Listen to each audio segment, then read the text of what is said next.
We're streaming. We are streaming. So let's. But I saw you posted that thing about those the classic car rally. That looked tight. Because I've been seeing way more classic cars now. Yeah. There's been like I saw like a '69 Camaro earlier. There was a couple hot rods, like rat rods and stuff. Oh. You all right, Brendan? Yeah, no, I'm here. Sorry. Yeah, so go on with the classic cars. One of them apparently hit him. Well, yes, one of them. No, it didn't hit me. Okay. That guy looked rich, so I was. She should have hit me. No, I'm just kidding. I haven't resorted to insurance fraud yet. Oh. Yeah. Or what was that called? Not insurance fraud, but you know what I mean. Well, it's not fraud. Jumping in front of someone's car. Yeah, it's so let me oh geez, what do we do? Oh, I get the stupid link. Yes, here we are. And you'll hear me vaguely irritated, so I'll count on you guys to right. You know. Douglas, have you ever heard of the poem Ozymandias by Shelley? Oh, of course. Okay, yes. I mean, good God, they actually quoted it in the Marvel comics when it came to Ultron. And did they? Oh man! No, of course. I mean, give me a break. That ruined it for all these like Americans. Thank you. I mean, that was like one of the first poems I ever like memorized to recite in front of class, like in 8th grade. So or like 7th. It was like I was pretty young. It was like 6th or 7th grade. Oh wow, cool. And my teacher was like, "Wow, why'd you pick that one?" I was like, "I don't know. I liked it." That's delightful. Thank you for sharing yes, that. That's cute. Yes. That's cute. And it's a meaningful poem, and it's about hubris. It's about hubris. There we go. Thank you. Yeah, I was saying it relates to us now. You know.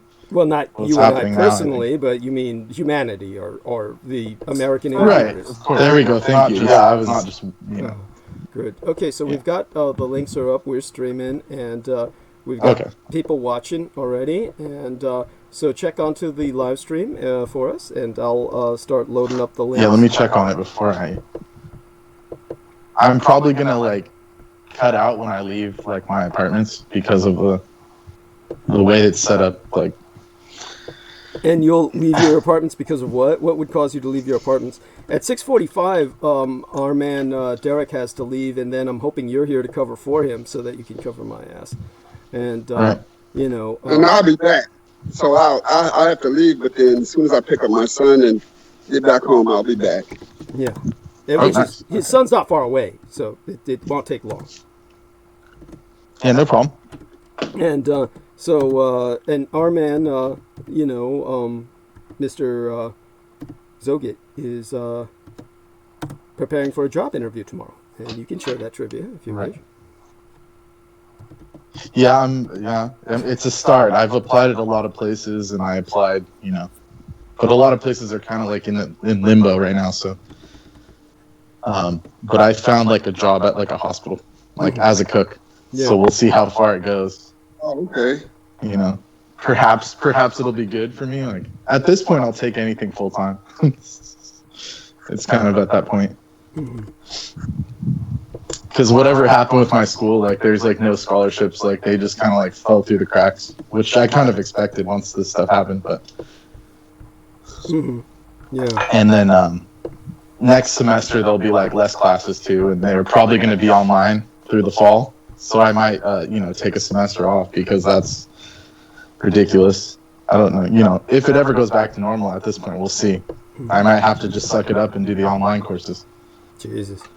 But just to finish like my degree, it won't take long,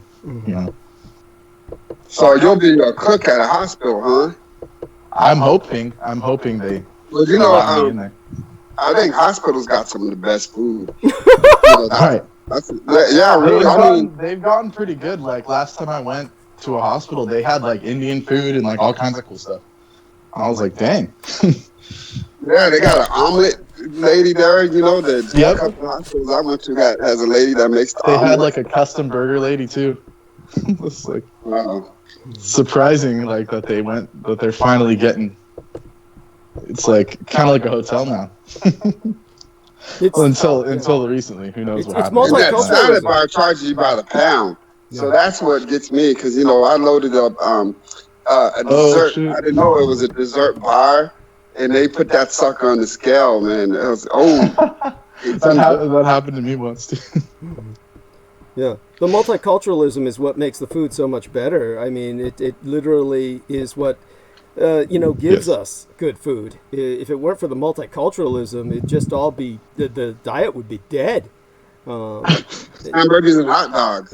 Yeah. Right. And the funny thing is, there was this one black guy I knew who worked with the Department of Defense at the Presidio military base. He was a civilian. And he was working in the library. He wasn't in the library system. He was some other part of the DOD system on site, the base. And he was at a high level of responsibility. And the funniest thing he ever said, I think he served in the military, or at least was in the military, involved with them overseas, because civilians sometimes work with them overseas. And he was like in Korea, and he was talking about Asia, and he was like saying, oh yeah, before we Americans came over there, their diet was dead. They, for instance, in their pastries, he was saying before in their pastries, they would only use half an egg. They'd have only a half an egg in their pastries, and they'd produce these like bland pastries that you couldn't taste. And then once we taught them how to use a whole egg, then I said, yeah, that's when their blood pressure went skyrocketing, and they got all the cholesterol and shit. And before their diet might have been dead, but now they are. And I said, man, that's the cruelest form of genocide, is through the fucking pastry industry and shit. Yeah, what would the world do without Tex-Mex Korean food? Like in Seoul or something like. Yeah, but the funniest thing was just his enthusiasm for American junk food, essentially. I mean, much of the pastries. Well, in all fairness, very rich pastries are not necessarily junk food, to tell you the truth. But you understand what I'm saying is that... Right. No, I know exactly. Like, why couldn't they just deal with it the way it was? Like, Well, because the Americans couldn't taste it. They couldn't literally... It was like tasting nothing, yeah. Yeah, to them it was. It's like when people eat, like, Doritos and Cheetos all day. Sorry if you guys eat Doritos and Cheetos all day, but then you try and eat some real food... And then you go behind that and you eat some like real rice and shit, and you're like, this tastes like shit, because it's like your taste buds got fried by all like the good flavor chemicals they spray it with. That's what it is, and this is what visiting foreign students will notice when they go to American hostels, is they'll notice that the ice boxes of Americans are loaded with condiments. It's just fucking condiments. There's almost no food. And it's like, this is because Americans just drown everything in some kind of hot sauce and shit, or salsa, just to add some taste to the crap that they eat. And and Americans have become so obsessed with hot foods because it's like the only thing they can taste. Their taste buds have been so destroyed by all the chemical crap they eat, that one time there was this restaurant open in San Francisco, and they called themselves Asian Comfort Food. And Beaver and I went in there, and it was inedible. It was just a bunch of American rip-offs of what they thought was kimchi-type foods, and they made it so hot, not even Koreans could eat that shit. There was no human being that could eat that shit. It was literally inedible.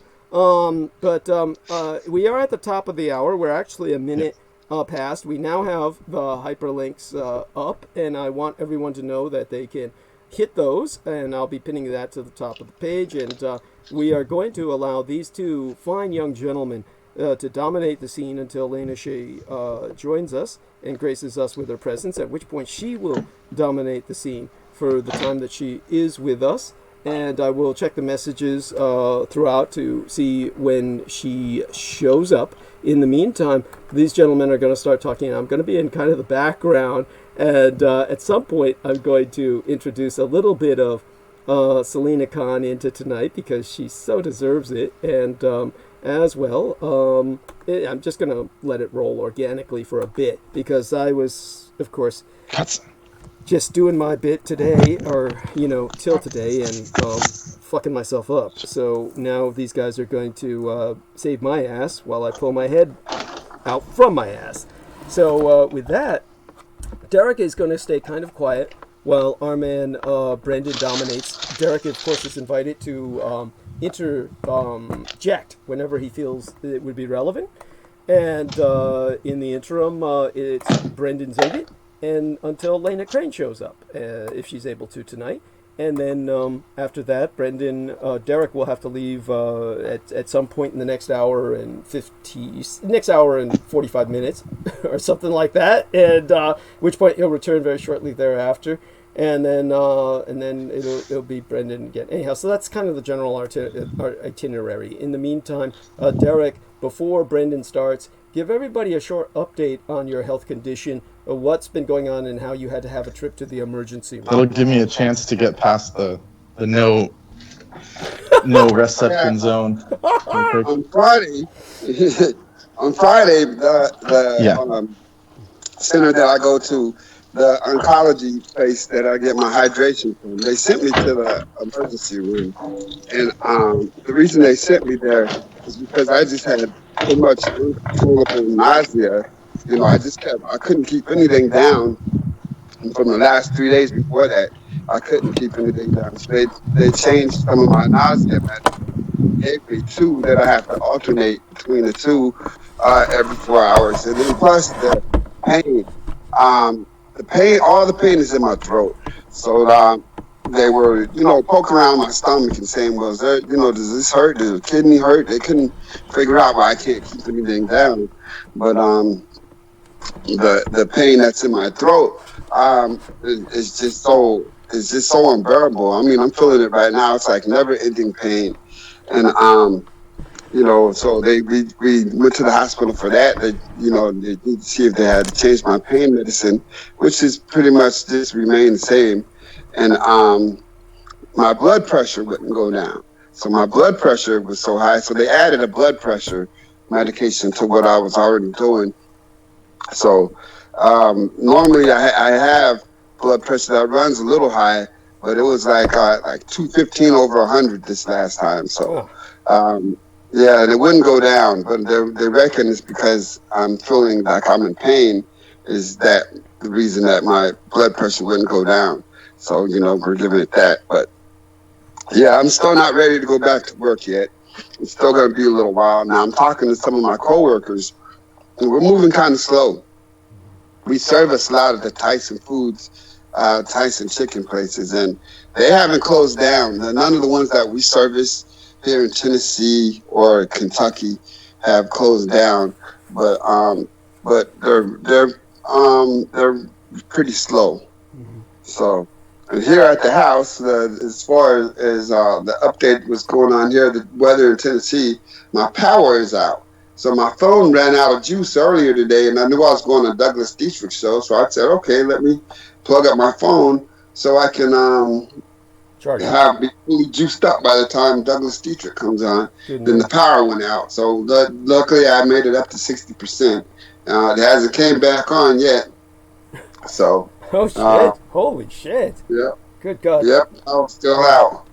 I looked out and I opened up my front door. It looks like there's a lot of things strung around here. Branches, I see a little bit of trash. So, we've had somewhat of a little windstorm out here. Wow. That's pretty frightening. Well, thank you for sharing that. So, Brendan, you out of the bad reception area yet? If not... Yeah, are you able to hear me now? Hey, you sound good. Okay. Okay. So, Brendan's going to take the stage now. Thank you so much for that, Derek. And I remind everyone to maintain Derek Talley in their thoughts and prayers. And, so, yeah, with that, Brendan, you take the stage. Right, yeah. And I missed some of that, Derek, but it's good to hear that you're even able to come on, given the circumstances with that. And hopefully your power comes back on soon, because, in California, we kind of just... It's hard for us to fathom that kind of situation, because it's like, when a big storm like that happens, it's like, it's not normal. But when I was on the East Coast, basically, there was a huge snowstorm. This was in D.C. I was with my family, and this was when I was younger. And overnight, it got 8 feet of snow, and I was I couldn't believe it. I was worried, and they just looked at me what are you talking about? This happens all the time. And I was oh. I was I thought it was the snow apocalypse or something. And they're no, that's just normal. For the most part, it happens every once in a while. Speaking of which, they're making Snowpiercer into a series, if you can believe that. What's that? Snowpiercer is the film you do. Oh, the film. It was a Korean. Well, it was a Korean film, and it was based on the Korean manhwa, which is their version of a manga, and it's Right. and actually it was a Korean director who was not inspired by a manhwa. Forgive me on that. He was inspired by the European illustrated literature. Mobius, or one of those great illustrators, had produced the Snowpiercer, what Americans would call a comic. It was graphic literature. And so the Yeah, man sure. who played Captain America, whose name I forget, not the character of Captain America, but the actual actor, he lost all kinds of weight so he could play the starving character in Snowpiercer, which was about a snowpocalypse, about an ice age that had been I triggered see. by global warming paradoxically creating an ice age, which climatologists say may very well happen. So that so anyhow, they're going to make that a series. I was just surprised at that. We won't overdwell on that. Take over. Thank Right. you. No, that's interesting because yeah, if there's some models that say if we go too far with the CO2, it could like trigger an ice age too, Right. which would probably be worse. I mean, if anything. Yes, yes. Oh, well, it depends. I mean, a lot of progress is forced to happen in ice ages, whereas in tropical ages, most people are so happy with the weather being warm, they don't do much. Right. So, Right. You can grow like infinite amount of plants and stuff. yes, yes. So with Right. just a few, some input from the before you go on, some input from the people in the chat room. Sarah Shield says, "Hi, you guys are coming in loud and clear." My wonderful ping mistress, Selena Khan, says that you sound great, honey, and honey fed Yes, her, thank you. and she sounded fabulous. Pacuan Mireles says we're sounding loud and clear. King Raw 85 says picking you guys up loud and clear, my brothers. So shout out onto he. And Selena says, with Spirit of Douglas, hello everyone. And Derek's in there with everyone. And King Raw 85 says, I still make jailhouse cook-ups with ramen, Doritos, hot Cheetos, nachos, cheese, jerky, and Polish sausage. Oh my fucking God. I mean, I would die. I would die eating that. Daniel Arola says hi from out of the Texas Hill Country, and he says hopefully Derek. Hello, Daniel. Yeah. Daniel. Sounds like he's having fun out there. Yes. Oh yeah. Well, he's having fun wherever the hell he's at. You know that. So it's your show now. Thank you so much, sir. Okay, let me see. I have plenty of notes, so hopefully it remains constant here. I wanted to start with like my higher and divine like declarations that for everyone, like you guys could repeat it too, and it's just for like the world in general. It's like, and this is just stuff that I wrote as notes, and then I'll get into like the more interesting material. Sounds good. Let's see. I intend to be free and inspired by higher and divine forces forevermore. I am ready to do anything to access higher and divine, and praise, bow, and serve higher and divine. Devotion to Mother Principle. I am free in spirit, or freely inspired by higher and divine, and I shall do anything to access higher. Praise, bow, and serve higher and divine. Yeah, so that's like the start of that. There's like also a poem here, but that would get boring quickly here. So, but yeah. So, when we were talking last time on the aquatic ape theory, I'm just gonna quickly go over it. It's like I don't know if I got all the points, but what we were talking about was the aquatic ape theory, which was, penned by a lady, a scientific-minded lady, and she explained that evolution could have easily happened from the water into inland, which I would definitely agree with. That seems to be more logical. For various reasons, this is some of the reasons here. It's like sweating is not efficient, and it's in its evolution as a way of cooling. For example, most animals in hot climates, like they don't sweat. Like camels don't sweat. I mean, even like dogs and cats don't sweat, right? It's such an inefficient mechanism. Like you have to be drinking like massive amounts of water in the desert, as anyone who like has been to a desert knows. Like I think it's something like a gallon per hour otherwise you'll go into like dehydration. So just imagine like evolving in that way would be, almost impossible on like a hot, dry savanna. So that's a pretty solid,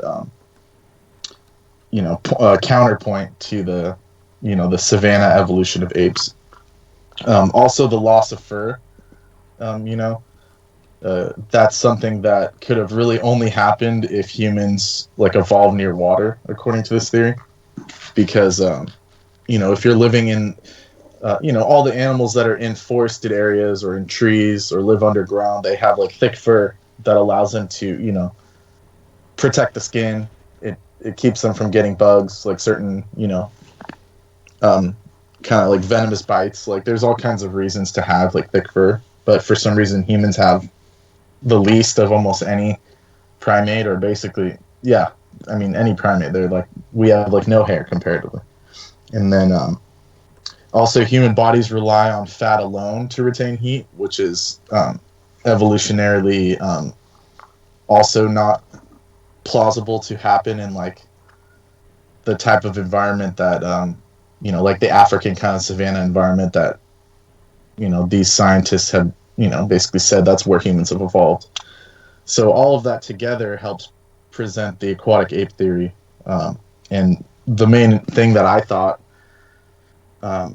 when I heard that was that I've heard a theory as well that has to do with iodine, that humans, they did evolve, came out of trees, right? The early humans, then they made it to the ground, then they survived, and they eventually made it to the oceans. And once they hit the oceans, the intake of iodine and minerals from like the tide pools actually allowed them to have higher intelligences, higher brains development, just due to the, just the nutrition alone that started giving us a better chance of getting more intelligent.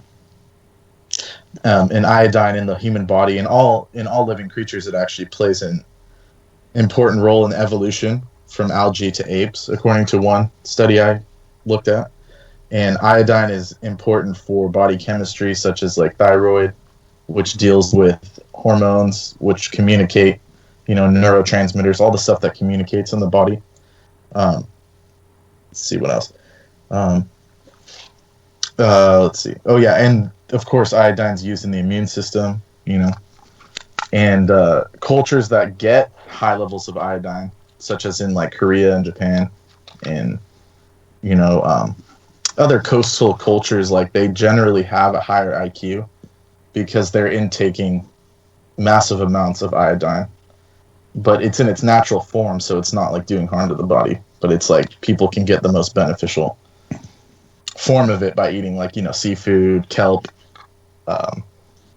stuff from the ocean. Basically, is what allows that to happen. So yeah, that was my my way of backing up that theory. Like that we probably did make it to the water, evolved to live in the water, and then some humans actually came out, and that could also have to do with some of the the Lemurian theory, right? People say there was like Atlantis and Lemuria, and for some reason there's that mythology that Lemuria was like an underwater kind of civilization, more so than Atlantis was. So there's that dichotomy there in our own histories and mythologies and stuff. Even to the point where in modern times in comic books, like Douglas is saying, like mangaka comic books and stuff, like they'll show Atlantis as being underwater, right? Aquaman, you'll have the Aquaman guy, he can like do all of that. Like, yeah, there's probably humans out there that live under the water that we just don't interact with. And you see it in all kinds of movies, from, Harry Potter to, Little Mermaid, all of it. There's also a German story, Douglas, I don't know if you've ever heard of it, but it's like the German story of Lorelei.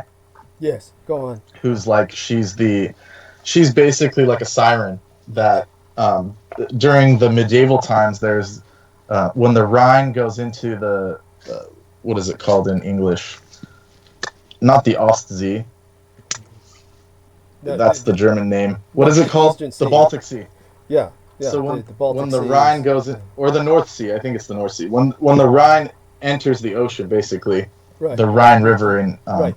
There's a large rock. Confusing is because they call it the Northern Sea. The proper name historically is the German Sea, and really? That people understand that. Yeah, the Deutschen See, and they in Deutsch they call it Ostsee, the Eastern Sea. Ostsee. Right. Well, that kind of doesn't make sense, because if we're talking about the German Sea, we're talking about what's going up towards Norway and between Norway and England and Denmark. Yes. That's the German Sea. That wouldn't be the Ostsee, because that would be the Baltic.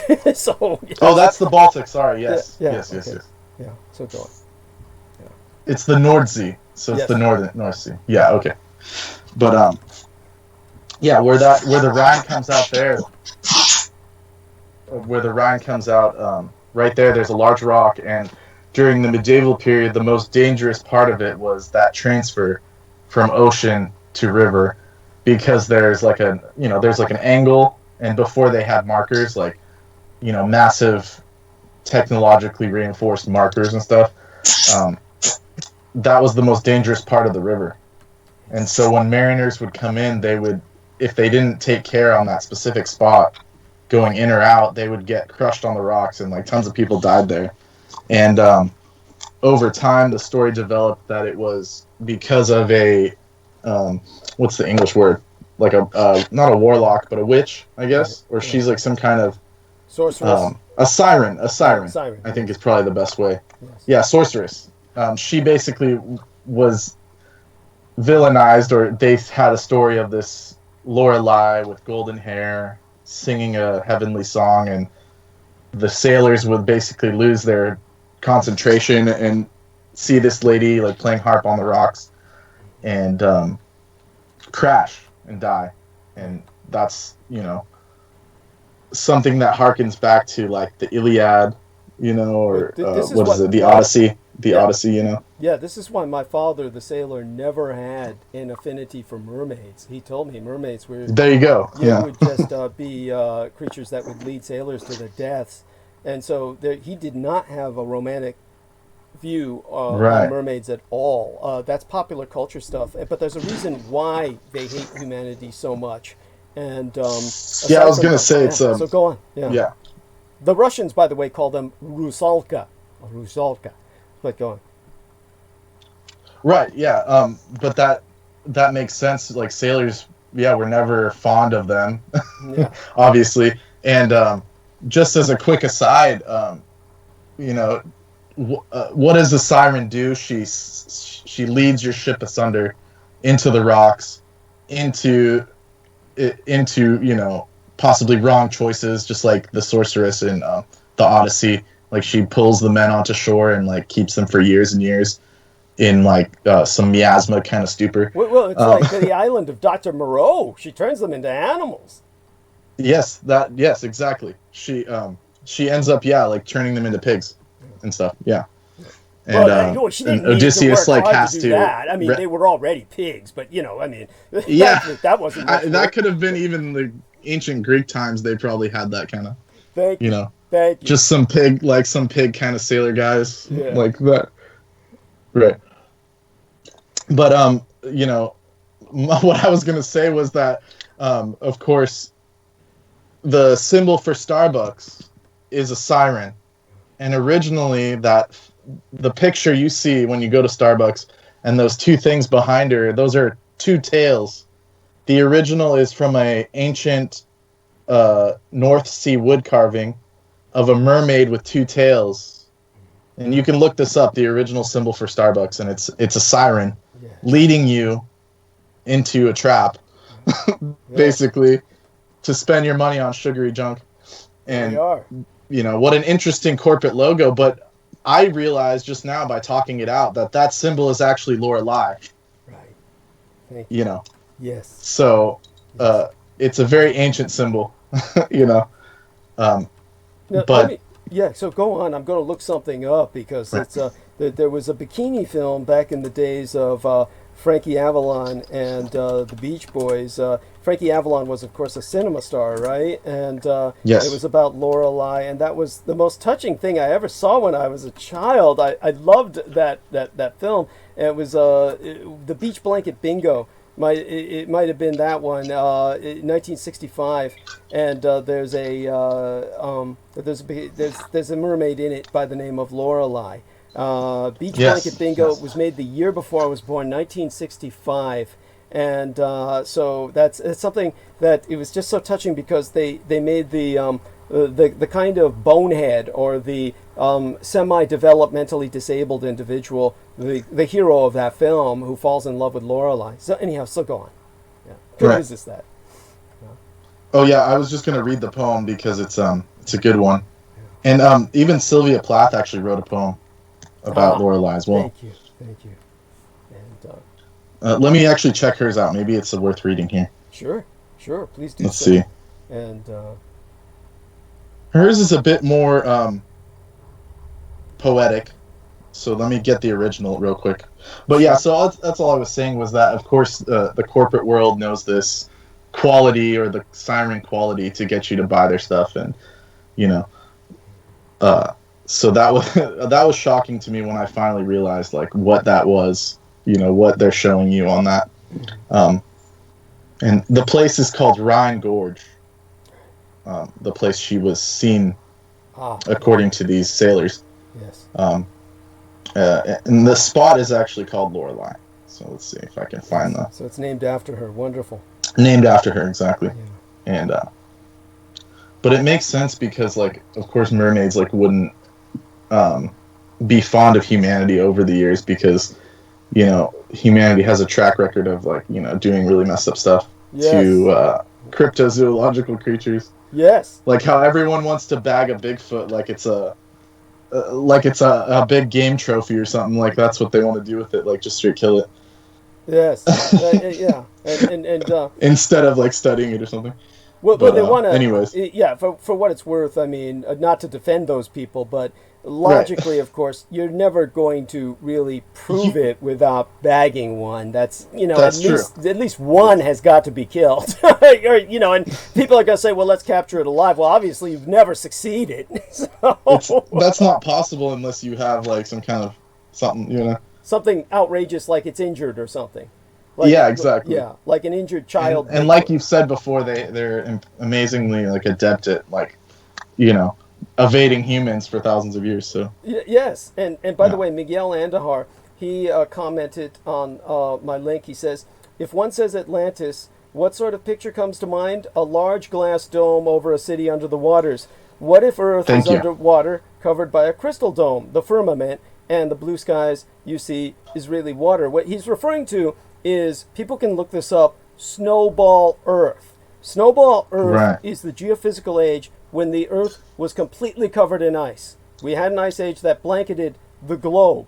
And during that period of time, whatever humans or sentient creatures would look up at the sky would see the stars refracted through that ice cover, and that's why they developed the constellations. The refracted stars actually had more of a connectivity, so they actually formed more coherent images. They looked more like the constellations. That's how the constellations began to develop. And so Miguel also says the island of Dr. Moreau is very real. German scientists who defected to Brazil, in one of the Brazilian islands, they have human-animal hybrids. A friend of mine is an anthropologist shaman, told me this account. He is still alive, and I should interview him. Of course, Miguel, bring him on one of these days. So, anyhow, yes, wonderful. So I don't doubt that at all. Yes. Thank you. Wow. Yeah. Miguel always has some good info there. Miguel is incredible. Miguel is incredible. Just so people know, Miguel is kind of like somebody who personally knows Ron Jeremy. That's hardly the most incredible thing about Miguel's life. Probably the most incredible thing is that he played the Toxic Avenger at a convention, and they actually allowed him to talk. And he's got somewhat of a Puerto Rican accent, and the Toxic Avenger, of course, speaks with perfect English diction. So that was kind of incredible to me. But anyhow, go on. To go on beyond that. Sorry, that was good. Yes, Miguel's really cool. Yes, but I found the German version, so it's like I'm trying to translate it here. Yeah. Let's see. It says, "Fucking Americans, they suck." Yeah, that's. No, it's a poem by Heinrich Heine. Yeah. Okay, so this is the translation. I cannot determine the meaning of sorrow that fills my breast. A fable of old, though streaming in, allows my mind no rest. The air is cool in the gleaming, and gently flows the Rhine. The crest of the mountain is gleaming in fading rays of sun. The loveliest maiden is sitting up there, so wondrously fair, her golden jewelry glistening, she combs her golden hair. With gilded comb, preening, and sings a song passing time. It has a most wondrous, appealing, and powerful melodic rhyme. The boatman aboard his small skiff, enraptured with wild ache, has no eye for the jagged cliff. His thoughts on the heights fear forsake. I think that the waves will devour both boat and man by and by, and that her dulcet-voiced power was done by the Lorelei. So that was the, yeah. Thank you. And so, yeah, she was a siren of sorts, and they don't usually depict her as a mermaid typically, but in some stories she is actually a mermaid. Like, she lives in the water, actually. So you know, it's, as with any mythology and story, it like has permutations of different, you know, right. So our aspects. Yeah, our young lady Lena is here, our mistress. So I'm going to have her take Okay. over for a bit. Yes. Can you? No problem. Yeah, and then we're going to bring you back on to take the stage. So let's add her on. And okay, and let me do that with the here we are, and then press the add button. And bless you for your patience, and that was wonderful, Brendan. And we look forward to when you're coming back on to continue. So Lena, lovely, can you hear me? Hey. You're sounding good. Yeah, I can hear you. Can you hear me? Yes, much better technical quality than last time. So, honey, go ahead and take over with what you see fit. But certainly one of the things I want to remind people is that this is a very special day today that demands we address something that I otherwise would not have addressed. It's a day to celebrate the truth. It's World Press Freedom Day is today, when the United Nations recognizes the role of journalists in sustaining democracy. And they themselves have released the official statement, never has this been clearer than now during COVID-19, when our very lives depend on truthful information, public conversation, and probing accountability. So with that in mind, go into whatever you see fit, and I will rejoin with you.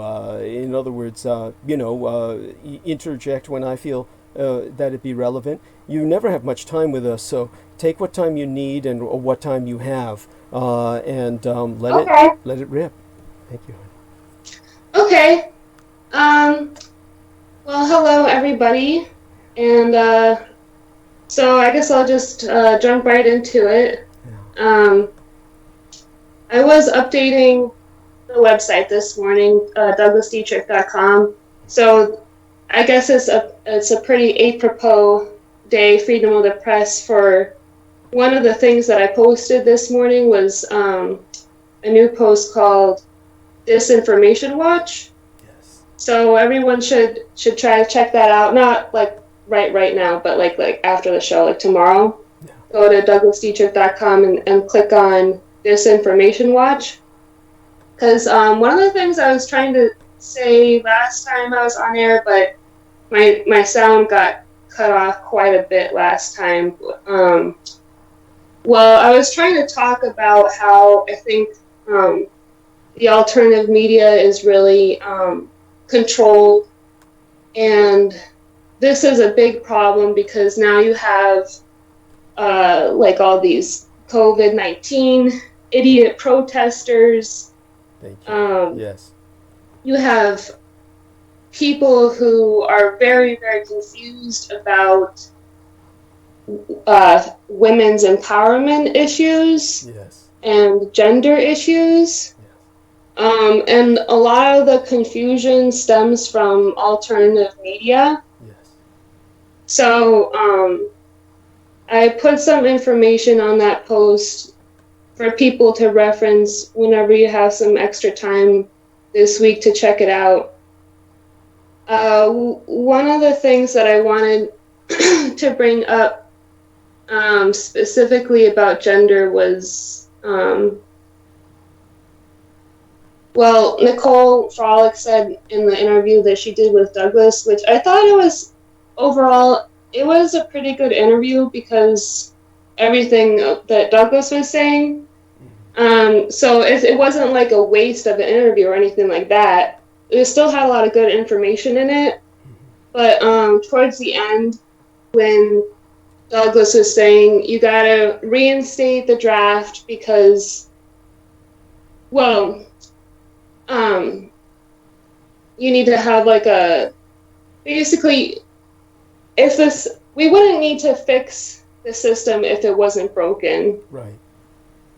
And it's really, it should be obvious that the system is broken because you have so much like rape and murder and people getting kidnapped.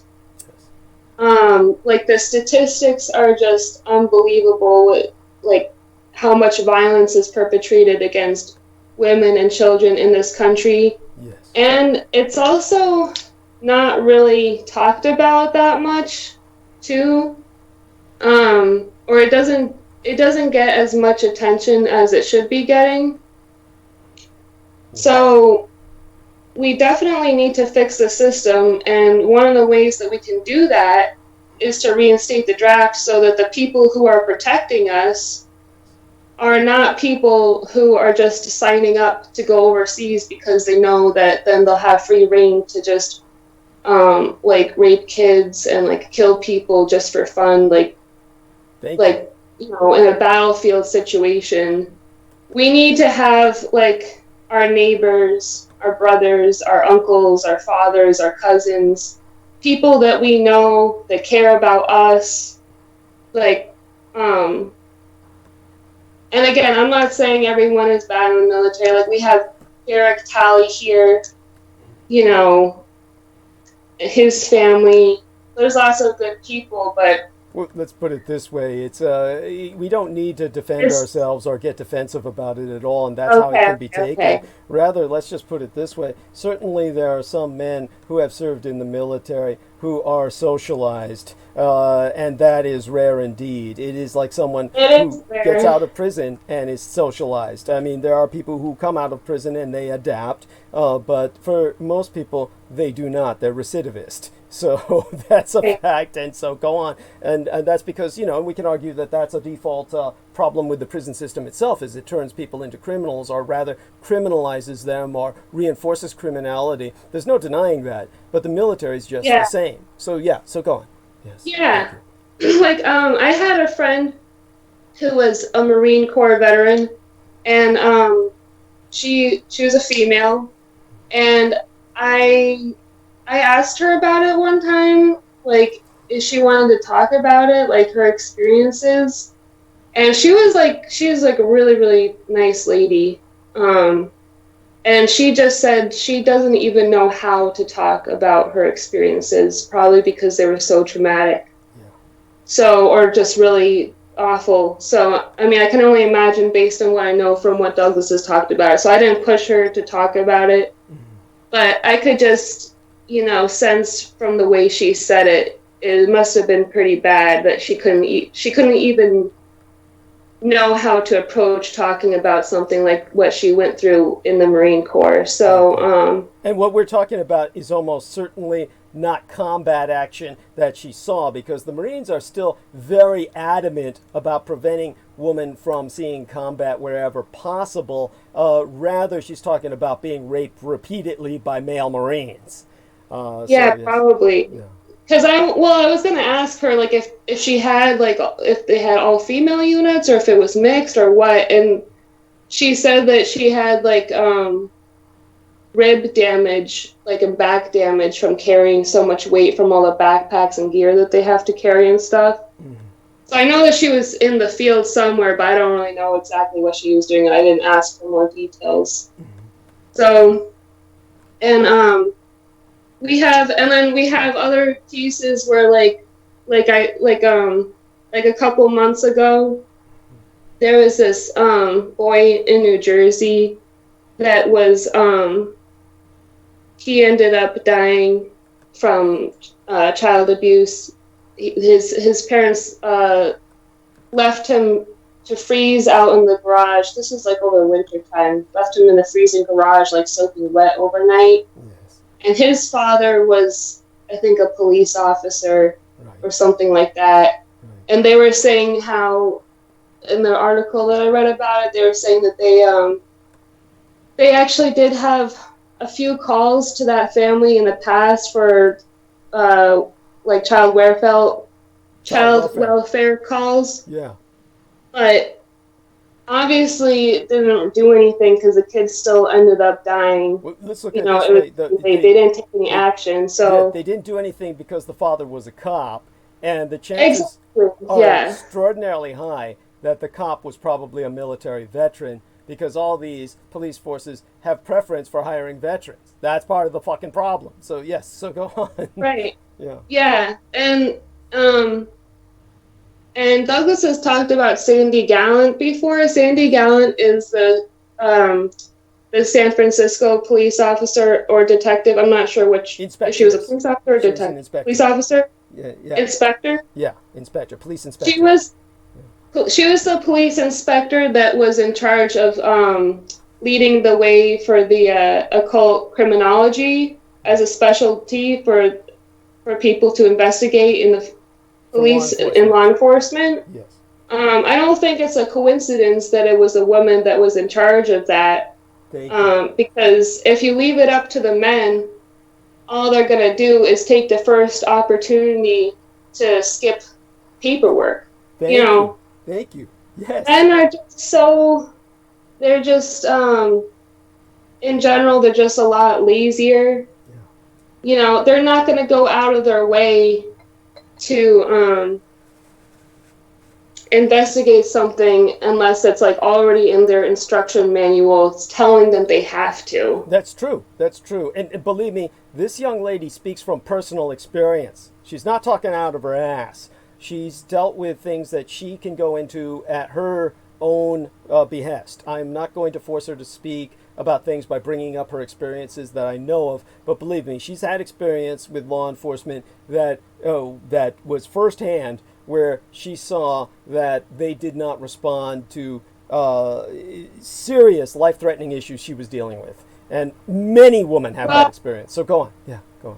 Yeah, actually I was thinking about that today. Thank you. Because I was thinking about, like, how would things be different if we did have a female police force? Thank you. And there's a lot of examples I can think of. Like, for one thing, I did, you can still hear me, right? Yes, sir. Yes, ma'am. Sorry about that. Yes. Sorry. Yeah, go on. I was in the past, I was in an domestic abusive relationship in the past. And there was one day that I think the neighbors called the police on us because we were always yelling and fighting, making a lot of noise. And my upstairs neighbor called cops on us. And the police asked me if I wanted to have my boyfriend arrested.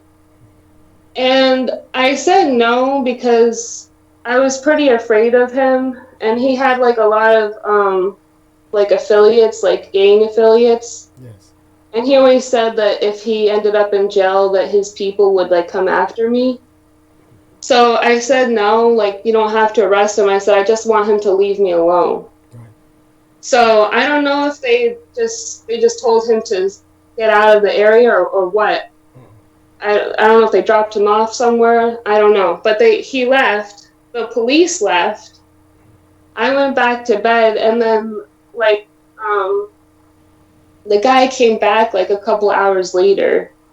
So like if it was like, I feel like if more women were in charge, maybe they would have like a protocol where like you don't have to arrest. There's some situation you might not want to arrest someone or go that far, but you could have the option where a female police officer maybe stands guard for 24 hours. Yes. Or something like that. Thank you. There's like a lot of cases where if they had that option, I'm sure it could have saved a lot of lives. Yes. Because also the restraining order system is also really fucked up. I tried to get a restraining order against that guy, and I did go to the police station and report after he they took like photographs of like my bruises and stuff. Right. For evidence. Yes. And I think what ended up happening was I got some paperwork, but they weren't able to deliver the paperwork. Like, nothing happened. Yeah, thank you. Even if I got some paperwork, nothing happened. So there was no restraining order. And even if I did have the restraining order finalized, still, what would that do? Like, nothing. Thank you. So I don't know whatever happened to that guy. I don't care. I hope he's dead. But I mean, I'm lucky. You know, I'm lucky that I survived that scenario. You are. It could have easily gone another way where the guy showed up and killed me because, you know, he didn't want to know what was me or whatever. You know how those crazy, stupid men are sometimes. It's true. But that's usually the rationalization is if I can't have you, no one else can either. And so go on. Right. Yeah. Oh, well, yeah, I ended up moving out of the town for a while after that. That's what happened. Well, you see, this is what women have to do. They have to relocate. They have to change their lives. And they're lucky if that works at all. And it's never the men who have to do that. It's the woman. So go on. Yeah. Right. So, and you just, so being like, and my friend, the Marine veteran, the female Marine veteran, yes. She was very, very strong, like very well built, very nice woman. I would love to have someone like her defending me and protecting me and serving my country. You know, we need more people like that. And if you're like being in a leadership role or an authority role, it doesn't take away your femininity at all. Thank you. You know, they had studies, they showed that archaeologists discovered that a lot of the Vikings were actually women. Yes. The Viking warriors were women. And Douglas has talked in the past about in Native American culture, they don't have a binary gender system. They have more than two genders. It's like, I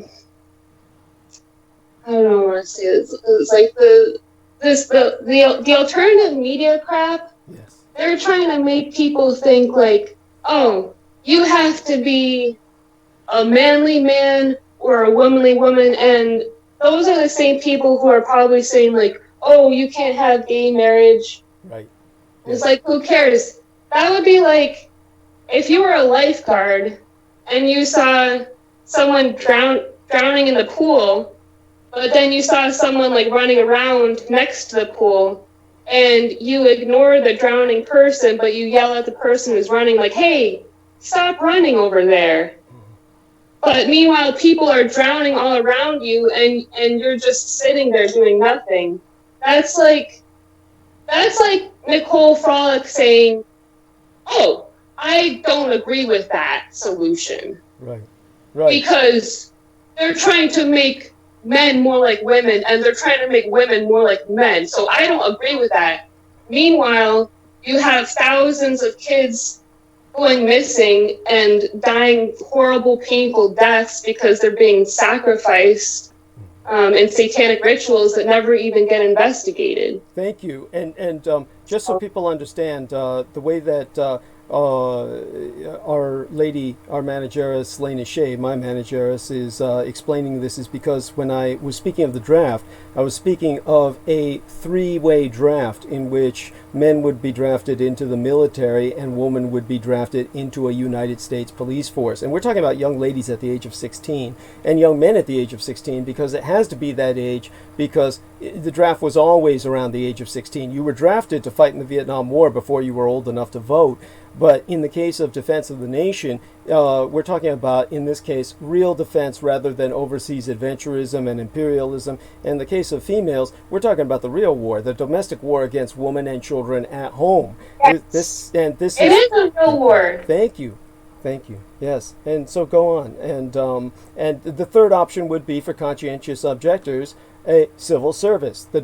You would be drafted to do something unless you were for some reason, physically or Oh, yeah, the developmentally, civil service too. yes, unable. And the civil service would be for men and women. See, this way we get the roles rather preserved, and yet at the same time more of a mix in the civil service, where both conscientious objectors or volunteers could serve with the boys and girls in a kind of civil service corps. And by civil service, I don't mean bureaucracy. I mean like delivering home meals to people who are suffering from coronavirus. The number of home deaths due to coronavirus are astronomical. They're not even being counted. So anyhow, go on, honey, before I get lost in that. Oh, yeah. Yeah, it was just when we were going through the drive-thru today at Wendy's, the lady who was handing me my food was like, she looked like she was like 6 months pregnant. Oh my God. I felt really bad for her. Yes. And well, you Like, should. That's like, pregnancy must probably put her in like the high risk group. So Yes. if they could take, like the elderly and people with like asthma and heart conditions and stuff, and replace them with younger, healthier workers, that would be really good. Yes. Thank you. So go on. What else do I have to say about the gender thing?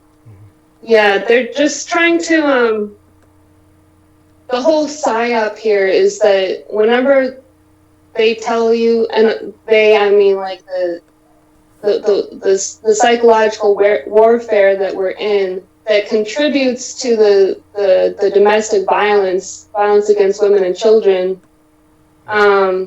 Whenever they tell you stuff like, you have to keep the genders separate, oh, don't you know, they try to make stuff up like, oh, the trans agenda, they're trying to like confuse your children and stuff, and everything that they tell you is like a satanic inversion of what's really real. Thank you.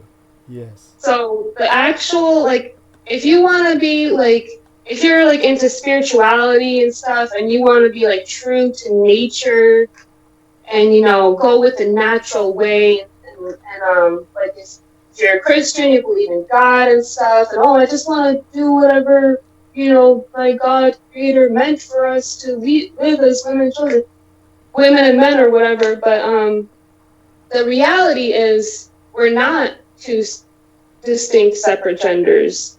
And the Native Americans knew about this. They have, you have women, you have men, you have people who are in between. Yes. You have people who are in between but have more feminine features. You have people who are in between but have more male features. Yes.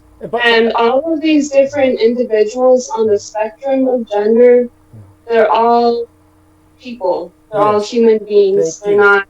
Thank you. You can't fit people into gender boxes. Thank you. And what Lena Shea is referring to is not a social construct. We're not talking about people who simply feel that they're feminine, or people who are saying, "Oh, We're want to be." talking about genetic differences. Yes, we're talking about differences. Thank you. These are people who are born what medically is called hermaphroditic, which is extraordinarily common, far more common than people understand. And some of them veer more towards the male spectrum of the definition of physiology, others towards the female, and some of them are literally balanced in between, where they have both male and female genitalia. And both of these are complete and working genitalia. So we're talking about this is, comparatively speaking, quite common.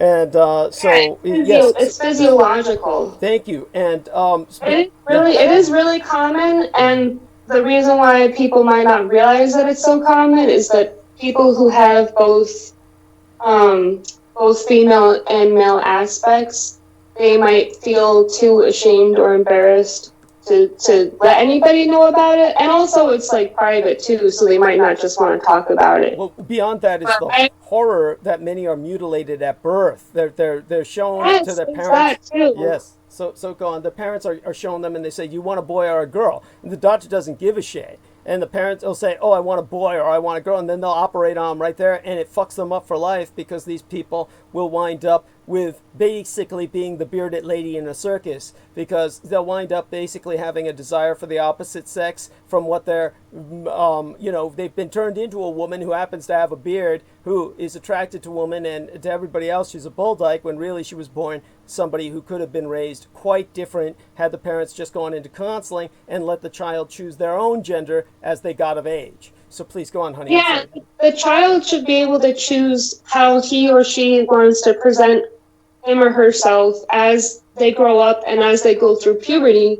And I think that as children grow up, they should be allowed to explore that for themselves. And only the child and the parents know what's best for them. Like, every family is different. So it's not for other people.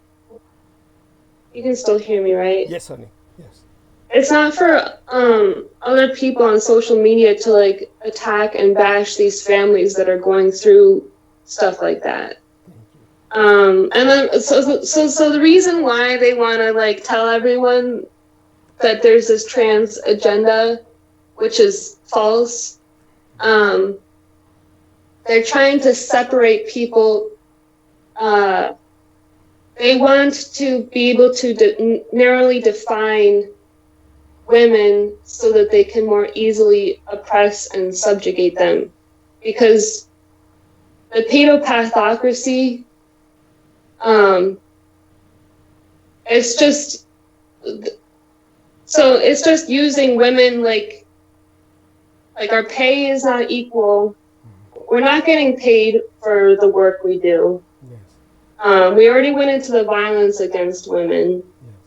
There's just so many things in our society that are not equal, and keeping us separate, like in this box, this female box, it only helps the paedopathocracy, like, keep us, like, oppressed and suppressed.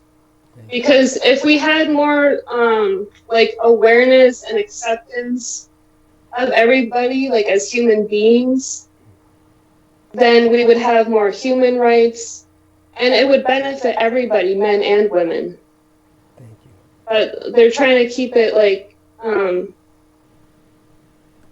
does that make sense? Am I making sense? I think that you're quite coherent, and I appreciate that. The best thing you can do is also recommend the 10-hour, rather it's an 11-hour show that had 10 hours suppressed, in which I spoke of this issue, so of violence against women, and that was the recent show that is now, I believe, probably on the website. It was the yes. Let me find the date of that. It was 4 days ago. The one you did last Sunday? Yes, Sunday. It was last Sunday, April 26th. Sunday, April 26th. So do review the full 11 hours, raw, YouTube-censored critical omissions. There's only 392 views of that.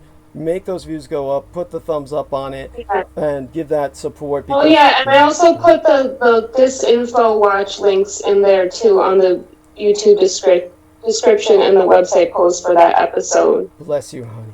Because a lot of the stuff that I was saying in the beginning got cut out, so I don't know if I sounded a little funny or whatever, but what I was trying to say was that Douglas has covered this a lot in the past episodes of Critical Omissions, and I put some external references on there too for people to see on the website or the YouTube description. Oh, some really good links I found on this website called the EU versus Disinfo, where they cover that too, about how the conspiracy theories are sourcing out of Russia and China.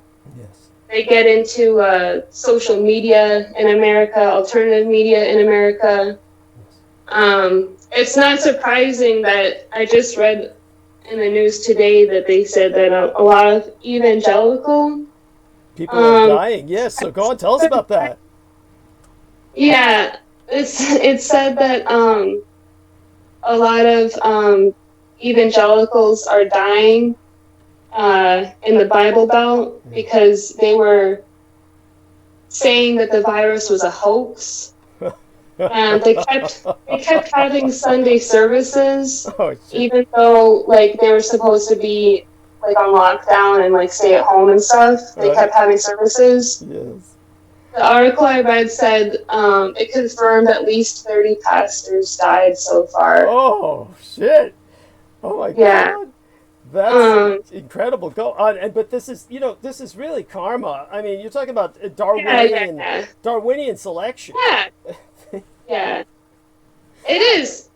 Well, it's just going to show the information warfare is doing its job, right? Because they're spreading the conspiracy theory that the virus is a hoax.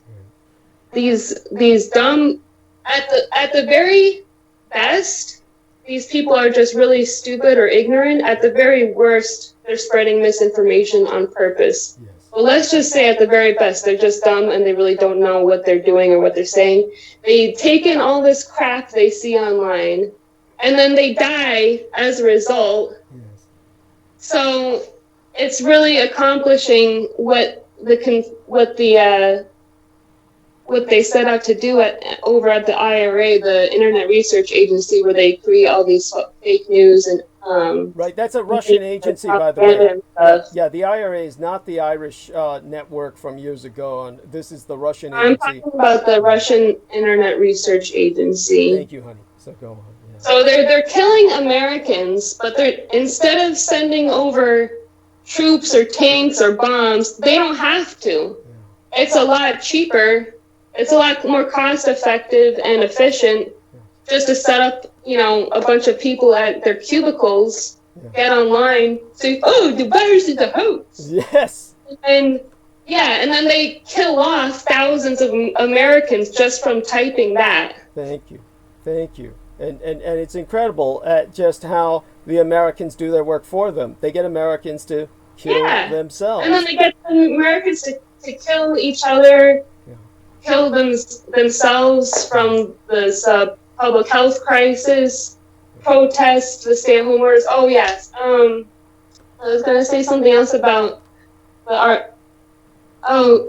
evangelical thing. Actually, I was going to say it doesn't surprise me because I used to go to an evangelical church locally, and at first I thought it was pretty cool. They had good music and stuff, but then we started going. My husband and I started going to these private Bible study meetings, like in people's houses. And they told us ahead of time, like, you're not supposed to talk politics at these Bible studies. But then people started talking politics anyway. Right. And then I quickly found out that they were all, like, red Republicans. Right. So I was kind of just like, they were very homophobic. And I said to them, like, don't you think, like, okay, so if it's your belief that you think that gays are, like, sinners and need help, why don't you just help them? Yes. And then they were like, oh, well, you are very progressive, and we don't really know anybody who would go, who wants to associate with those people. I'm like, oh my God. And the last time that I went, I stopped going there, but I went one more time, like, last year. The last time I went there was, they had, like, a special guest do, like, a sermon, and he was, like, in charge of, like, all these missionaries, like, in China and stuff, and he said that he was trying to convert all these Muslims, and he must have been somewhere else too besides China, but I can't remember. But he said he was trying to convert all these Muslims, and then he went off. He was like Islam. He said Islam attacks Christianity. I was like, whoa, that's like that's a pretty strong statement. That was like a couple months before they had that mass shooting at the synagogue. Right before the Christchurch massacre. Yes, so go on. Yeah. So these evangelicals, like I had a couple of friends from that church. I don't really talk to them anymore, but like I said, at the very best, these people are not informed. At the very worst, they're spreading misinformation on purpose. So it's not surprising if they were trying to encourage the evangelical cult to go against Islam.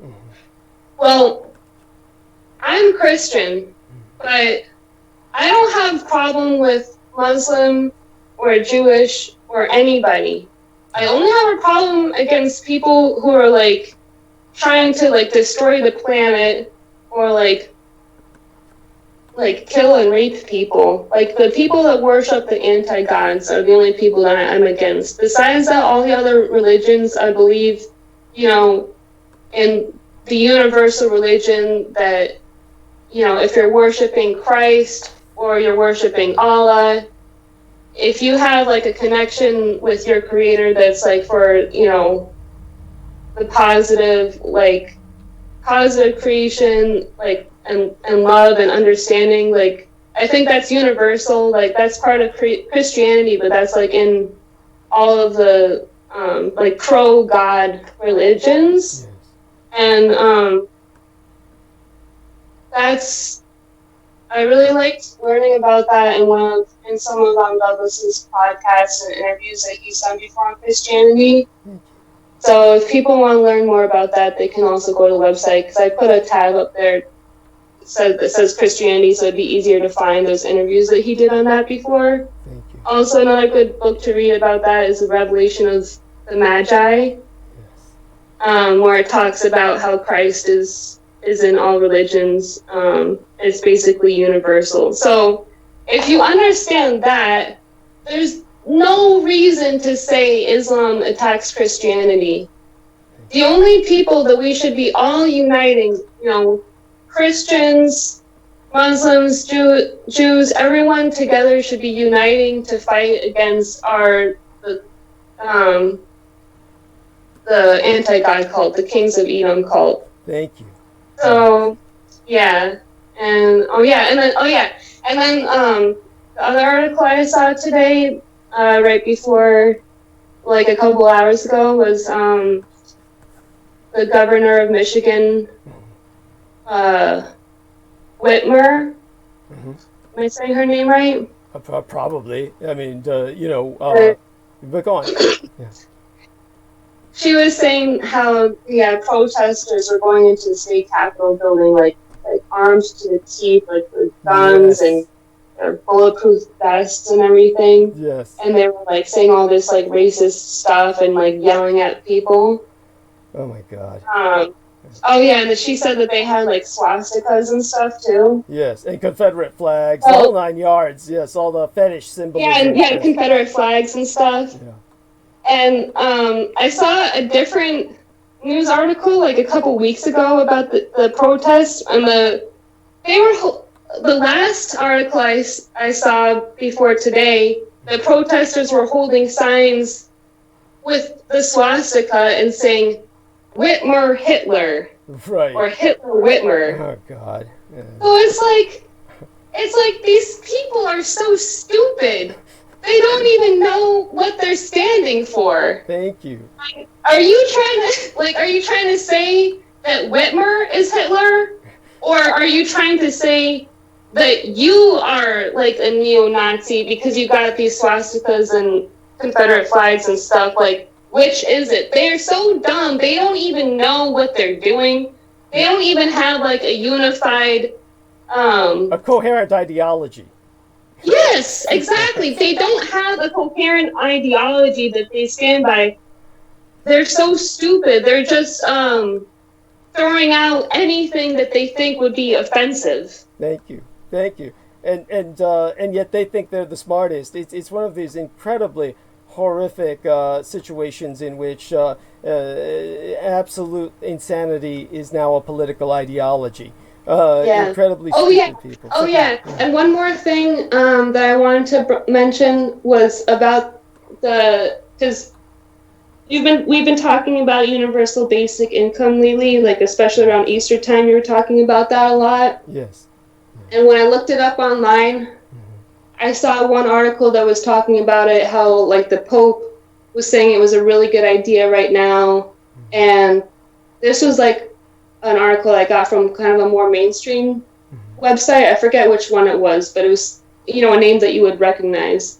They were saying how the Pope was advocating for it. They said that the idea had gained more mainstream popularity in the U.S. after Andrew Yang talked about it. Right. So it was like a really positive article.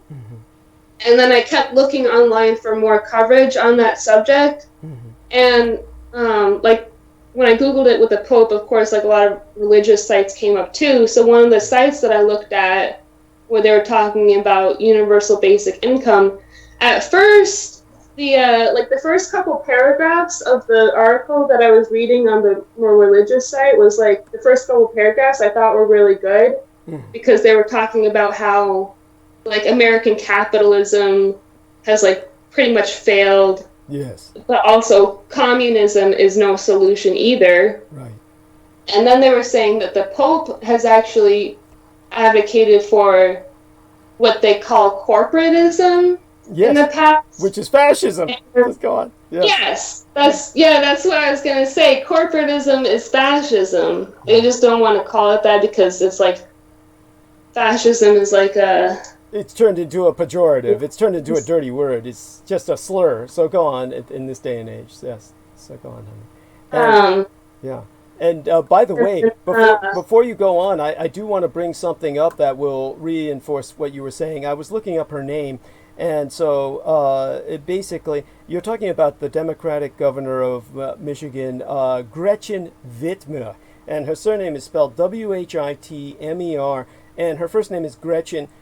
And she's obviously very German. And so this is why they went to the cheap shot of calling her Hitler. It's such a cheap racist. This is racism.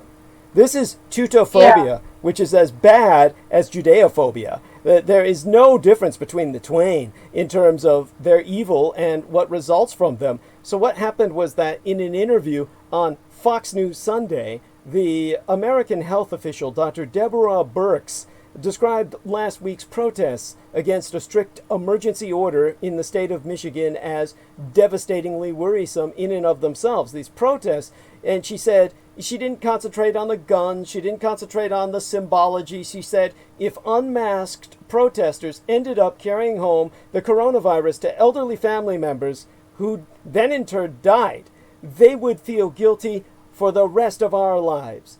Now, she said they would feel guilty for the rest of our lives. I think that's a Freudian slip because these are psychotic sociopaths who would not feel guilty at all. If anything, they would be trying to kill their elderly relatives off so they could get the property. And Trump, of course, took the side of the protesters on Friday into this weekend, tweeting that the state's Democratic governoress, Gretchen Whitmer, should give a little and put out the fire. This is the kind of shit we're dealing with. The president is part of the fucking problem. So please go on, honey. Thank you. Of course he is. Of course he supports the protesters because the protesters support him. Yes. There you have it. It's the same thing with the Unite the Right movement. Rally that they have. Thank you. Good people on both sides. So, darling, depending on how much time you have left, continue with that. Oh, well, just to finish up what I was saying before about the universal basic income. Yes, please. This other church website that was talking about it, it started out really good, where I was agreeing with them. Yes. But then when they said that the Pope was promoting corporatism, which is fascism, which I thought was a great idea, then they said that the Pope is trying to take down the European Union. Well, that's one takedown of the European Union I could actually support. That would be something that actually made sense. By the way, I've just put a link in your private message box given to me by Brendan Zogit from the German news, DW, Deutsche Welle, which shows that the coronavirus disproportionately affects women's health and finances. Yeah, yeah, that doesn't surprise me either because women are the ones who are out working in the fast food drive-through line while, Yes. you know, they're Yeah, that's why I sent it, because it reminded me of that lady working. You saw her working, and that article was saying that women hold the quote unquote essential jobs and support Yes, all of us, exactly.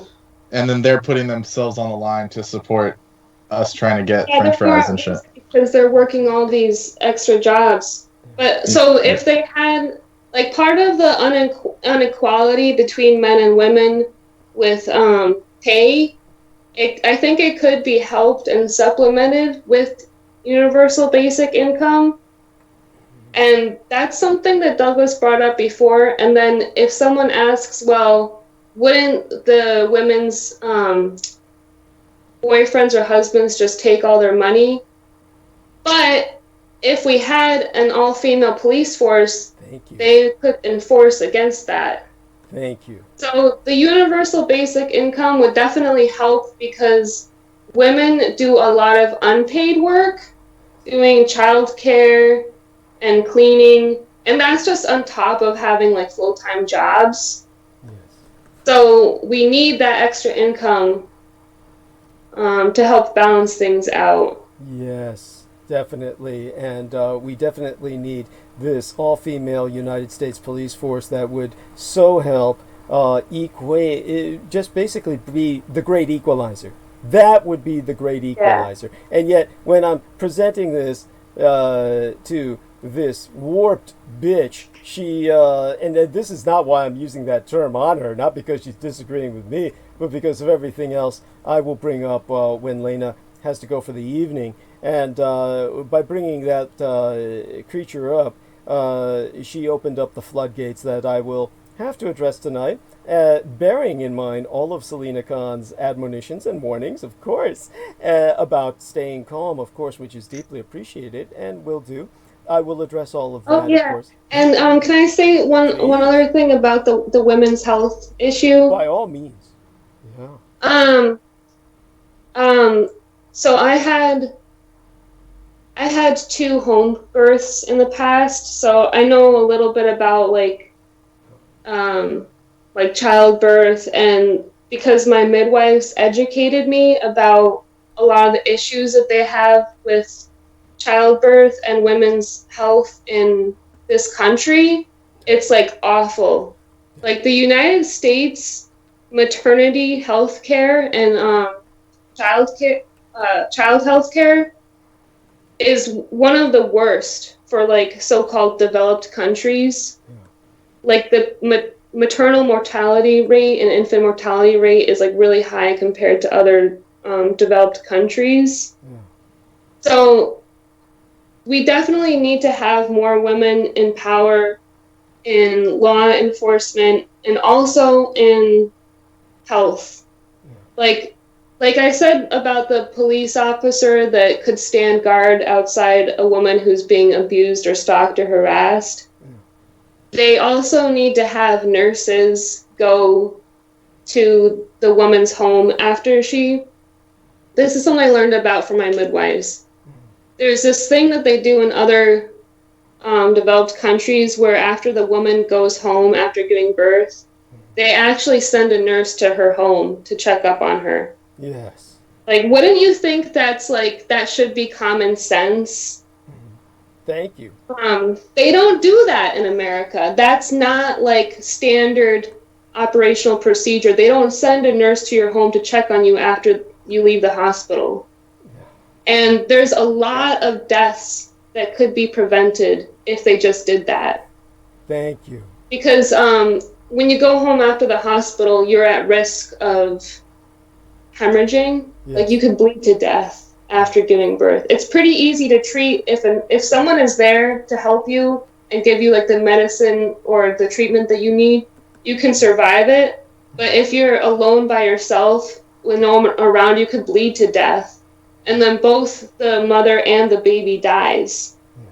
So it's just, stuff like that. There's a lot of female and child deaths that could be prevented in this country if we had more women empowered in leadership positions instead of having the military industrial health, complex.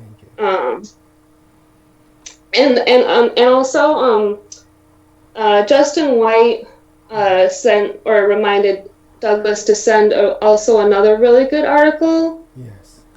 For me to post on the website. I skimmed it a little bit. I didn't have a chance to post it yet. Yes, honey. But I will post it within the next couple days. It was about the anti-gods. Thank you. So that's like a really important piece of information, because like when I talk to my family about politics and stuff, and like when I talk to my mom usually about this stuff, she's really interested in a lot of things that are going on. But the thing that doesn't make sense to her is, why would, like, Trump, for instance, why would Trump, like, intentionally be saying and doing things to have Americans end up being killed? And he does it all the time. He does, yes. And he does it in a way that he wants people to think he has, like, plausible deniability. Like, is he really just really stupid? Or is he doing this because he's, like, really evil? He's Actually, really evil. I would go so far as to say... He's doing it on purpose. Yeah, I would go so far as to say he's not even going for plausible deniability. he well, literally at this says... point, he's really bold now because he got impeached, but he's still in office for some reason. Yes.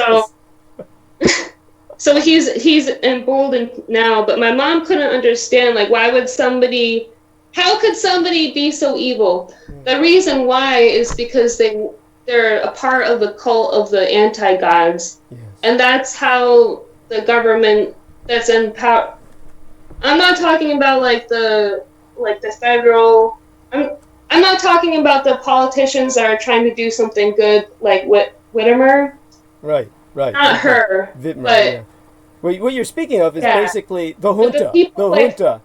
That's sorry, a more what? appropriate term. The best way to refer to it would be the junta, as opposed to this stupid Yeah, nebulous the junta. concept of deep state. It's basically the junta, the military-industrial complex, and all of its departments. So go on, honey. Yeah. Yeah. So the junta industrial complex, they're the ones that worship the anti-gods. That's why everything is so bad.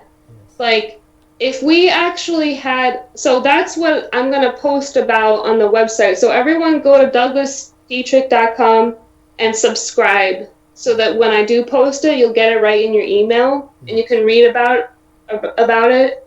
But if we didn't have that, we could have a country where people actually cared about the well-being of the citizens. Yes.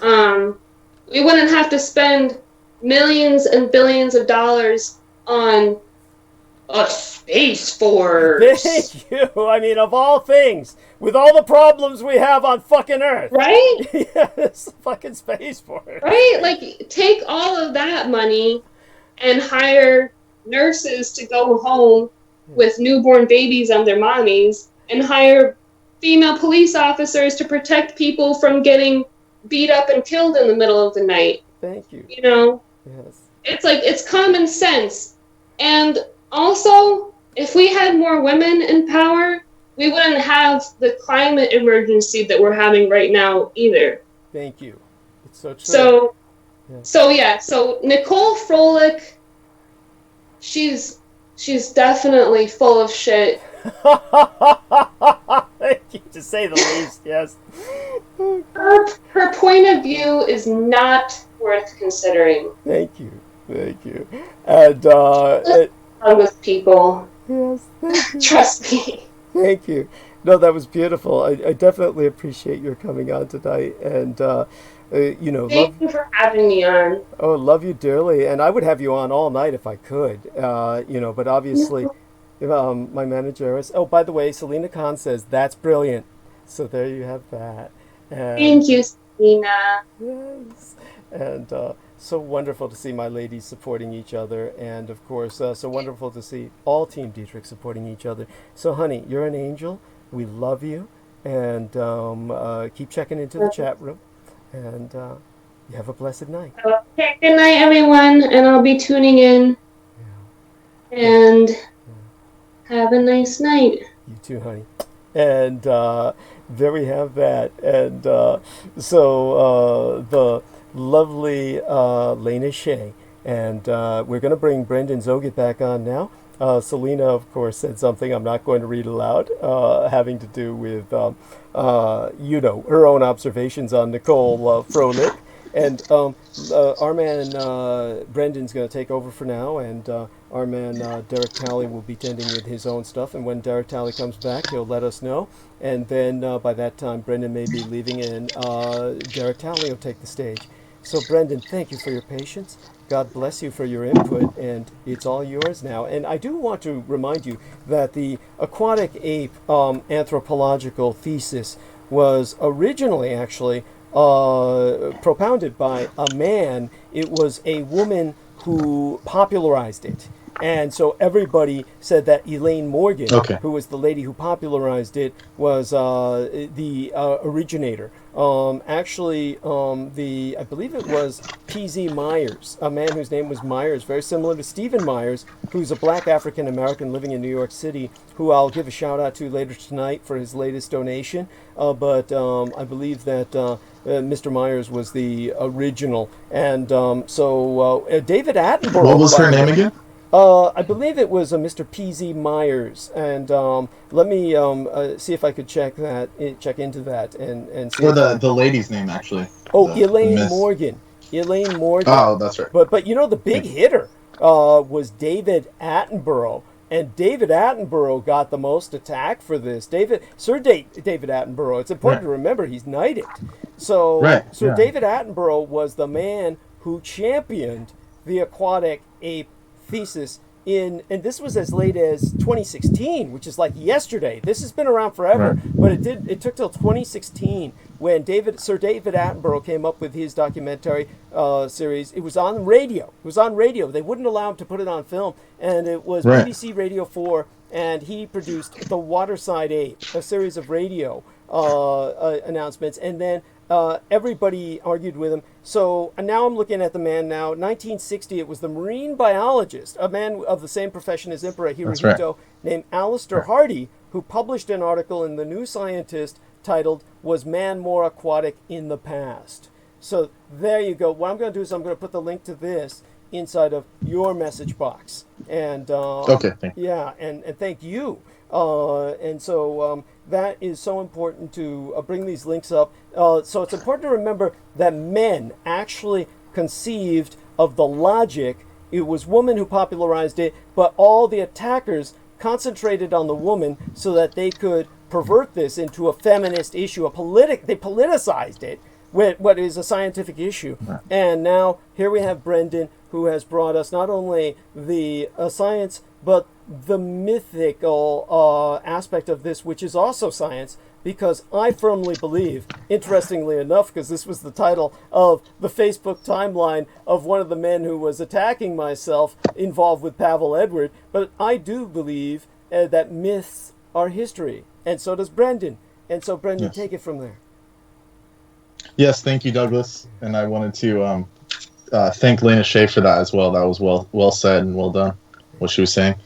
And just to respond to that, when we were talking about something to do with like marriage and like it was something to do with the Native Americans, but it sparked my memory that in their tradition and multiple Native American traditions, when you wanted to marry a woman, you would have to go to the parents or whoever their caretakers, and you would actually have to work for them for like a year. It was called, in anthropology, it's called bride service. Interesting. And so the men would have to prove, if they were, not surfing, playing video games, eating potato chips, they would have to prove to their parents that are letting the wife go, or the young woman go to to become married. They would have to know if he's capable of actually supporting her. And not only that, is that in early cultures like that, just like now, the woman's role was so essential that they would actually have to pay that family to get rid of her because she was so essential to daily tasks, getting food, all that stuff. So the man would have to serve that family for a year to, give them back something for taking the wife with him. So as opposed to nowadays where it's like, the guy wants the women to show like, oh, can you cook, can you clean, and then like I'll let you live with me. Like it's so ass backwards. Thank you. When that's why I also agree with we should pay women universal income, for taking care of the kids and stuff. I mean, like, what's wrong with that? Like, that's something that should be done. I don't understand why it's not, like, other than like pure greed or whatever. But it's like, that would eliminate the women having to, I don't know, not necessarily like, sell themselves, but they wouldn't have to settle for some asshole because they need somewhere to live. Like, they'd be able to support themselves, and simple stuff like that would remedy stuff like that. And then going back to the traditional kind of ways that early cultures had, it was like, to actually have the wife, you have to prove to the family, okay, I can work, I can do certain things, I have discipline, I have knowledge of the land. It's like, it just makes sense. The system we have doesn't make sense, but yeah. So that's just what I was going to respond with that. Thank you. What she was saying. So. Yeah, and of course, I think she's very courageous for sharing the part about her being in an abusive relationship. So definitely take it from there, Brendan. We think you're courageous too for doing everything you do. And of course, it always helps when you bring up a new food experience. And I always make gay jokes about that, but you forgive me. I mean, he knows where I'm coming from, and so definitely. It's just like it's hard to get everyone's mind out of the gutter. So when I say weird fruit, like it's instantly that's what people think of. But it's like I can't really think of a different word, like, because strange fruit just reminds me of the Billie Holiday song about lynching. So you can't call it strange fruit. Oh shit! Oh yes, so, that's right. Yeah, weird fruit's the best one. Yes, thank you. Yeah. Thank you. So, but So what was I talking about before this? It was we were talking about first. We started off with the aquatic ape points. And then you took it from there. So just start from there again. We were talking about... I was just reiterating the aquatic ape situation. And I was speaking of Lorelei. Yes. And how it's all connected to mythology and stuff. And and by the way, whenever you bring up something like Atlantis in comic books and stuff, the term that you're looking for, you talk about when most people think in a popular perspective, say popular culture. The popular cultural concept or misconception is, the bubble city. Right. And so go on, yeah. Right. When he said aquatic ape, I thought you were talking about me. What? Holy shit! That's because, of course, Derek Talley swims so much, was really addicted to swimming, and that's right, you're a swim instructor. Yes, and he does that treadmill underwater, for God's sakes. Oh my fucking God. Oh, nice. Yeah. Yes. Oh my God. A treadmill. I think that's the best, and that's another thing I guess we can support the aquatic ape theory with, is that human joints and the back and all of that, it's like on land we're actually compressing the discs of the spine, but in water, everyone knows aqua aerobics is better for the body because it supports our weight properly. So I think that would even be more proof that we actually came from the water. Rather, we evolved in the water. We evolved in the water. Thank you. And so for clarifying that, yeah. Right. We didn't come from the water. We evolved in the water and right. Thank you. Spread out from there. Yeah. The water made us what we are. And so right. Yes, so and that's beautiful. It's beautiful, and that's why we all feel this primal resonance when we go to the beach. This is why people go to the beach. Yes. And so please take it from there and tell us about the Vedic aspect about this, about what's going on. I mean, right now we have so many things going on in which go on. Yeah, please. Yeah. Oh yeah, no, just simply the Vedic concept is that there are creatures that live in the water, and they are sentient, and they have civilizations.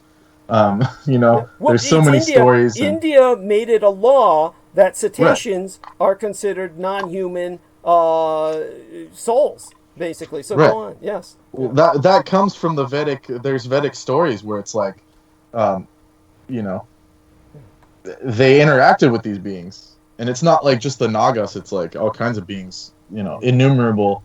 You know, different types of beings that they acknowledge exist, including those. And let me see if I can just get some further context on it. But yeah, it's like in the Vedic perspective, like those beings exist, of course. And you know, there's even oh man, there's like so many examples. There's fish people, okay, like you see in the Sumerian kind of stuff, where the dude has like the fish head. I mean, there's like stuff like that.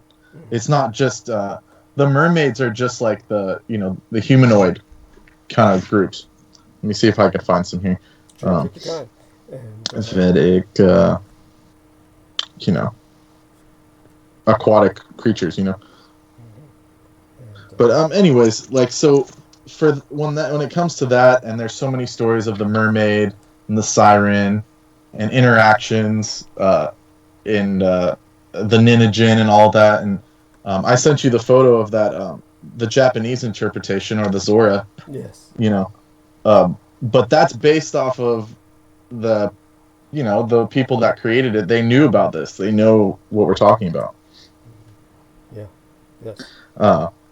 So let's see if I could find the info here. Yeah. Okay. So here we go. We have a goddess named Maraka or Makara.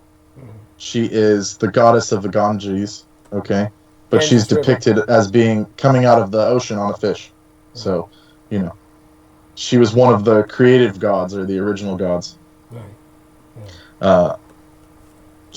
So that's just like one taste of what's in there, what's in the Vedic stories about it. And she's shown as a water dragon. Wow. The water monster vehicle. Yes. An anthropomorphic crocodile elephant associated with Lakshmi. So even the goddess would come out of the sea on riding one of those, basically. So there you go. Yeah. Thank you. But of course, in the Vedic, like they're all creation is part of, it has spirit. It's not just some, it's just a dolphin, it's just a fish. So I'm glad like modern India actually did that. Of all the faults they have, that's like some of the good stuff, like right. that can actually come of that kind of understanding. Thank you. Yes. And I'm seeing this David Attenborough one that you sent me, so it's like good. Yeah. It's so inspiring, and it's so and just the fact that a respected individual like that, David Attenborough, is the voice of nature. He's like the Steve Irwin or someone of that caliber to England. So like every English person knows who he is. Like they like crack jokes and stuff. Like David Attenborough. Right. He also did a series years ago. I'm talking decades ago. Like when I was a child on cryptids. Which is almost impossible to find. Right. And they like basically backed him into a corner to do like that Planet Earth shit. Yes. So he would stop talking about like the aquatic ape and stuff. They're like, just focus on shit we can film. Like, shut up. Yeah. Yes. And yeah. Thank you. And so So go on, please. I hate to interrupt. So I'm going to stop. I'm going to shut up and let you. No worries. Yeah. No, I appreciate talking with you guys, of course. But I know that I'm supposed to be filling in airtime. But so that's interesting. That stuff we went over, the Atlantis. Lorelei, I think I completed the story of Lorelei there. She was.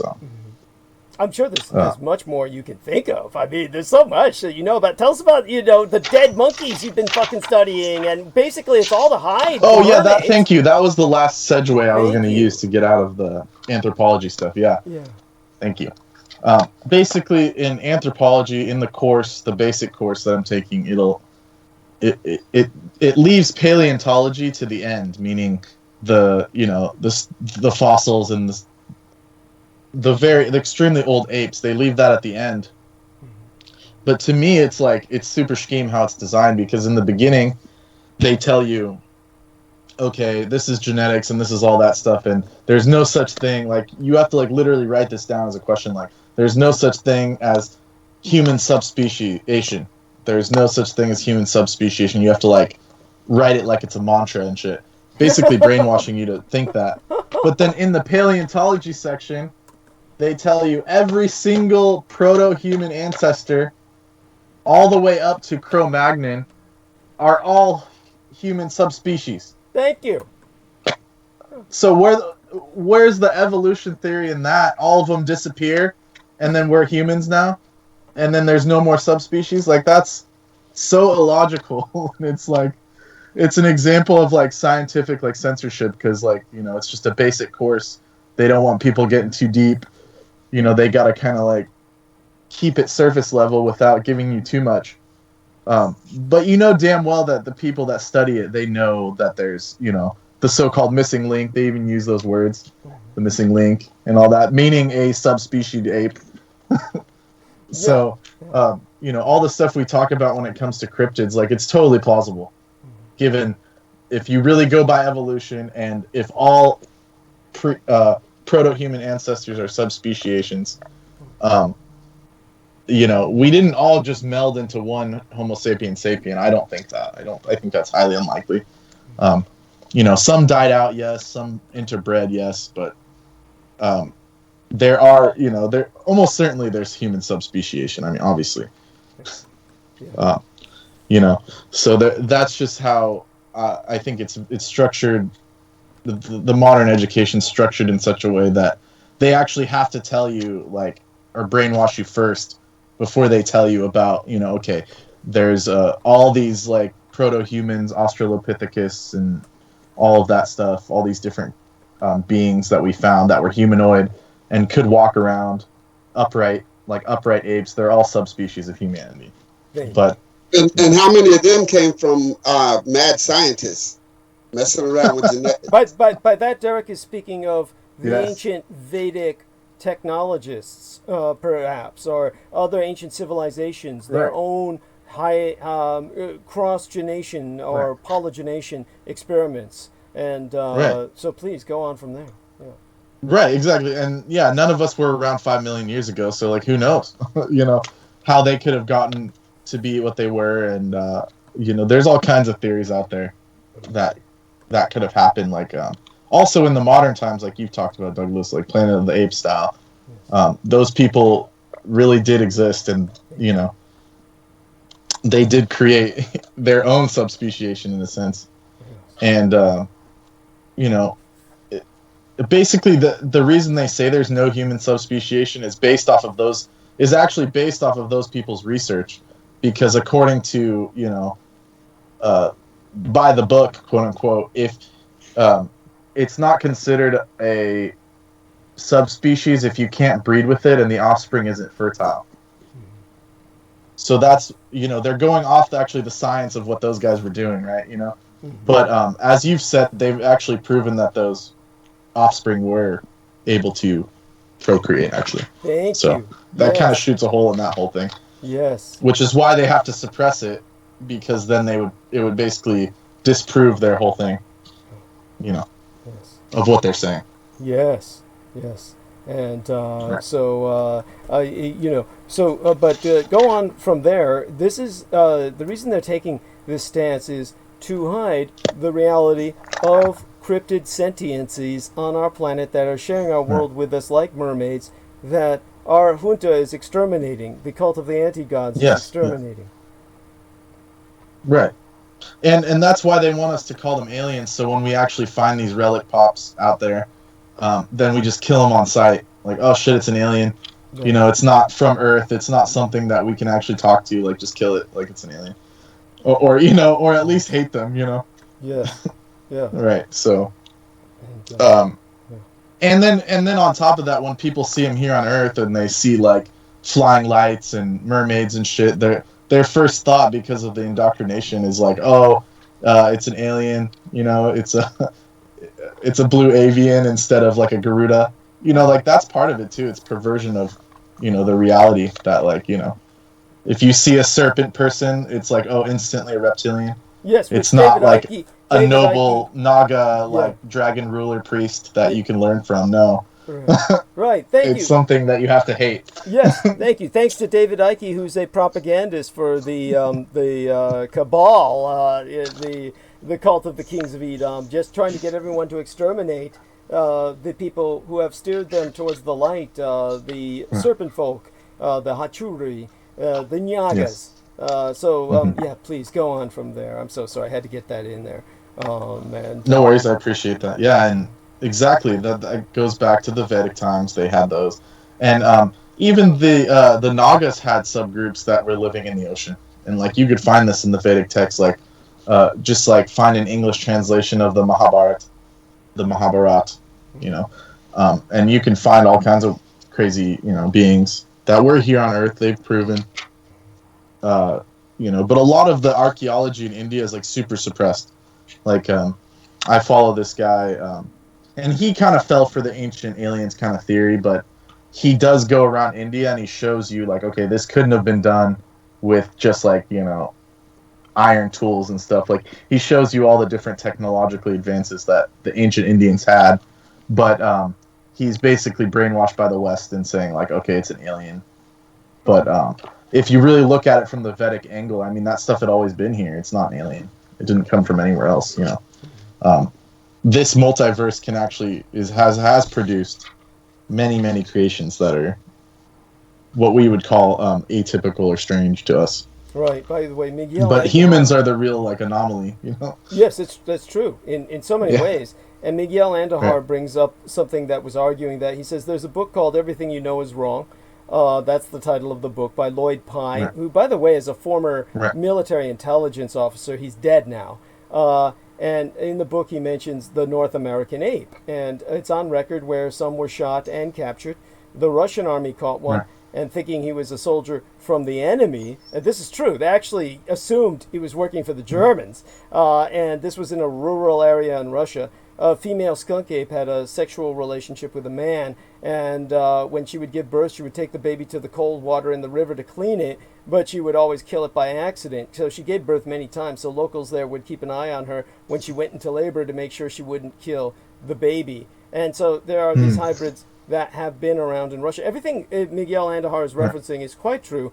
Lloyd Pye, of course, the problem was, as a military intelligence officer, he was under orders to take reality and pervert it. And so he basically said, yes, man is the anomaly, but he perverted it all to the Zachariah Sitgonite cult ideology. Yeah, there you go. Thank you. And that's all pure shit, that we were bred to mine gold and pump it into the atmosphere.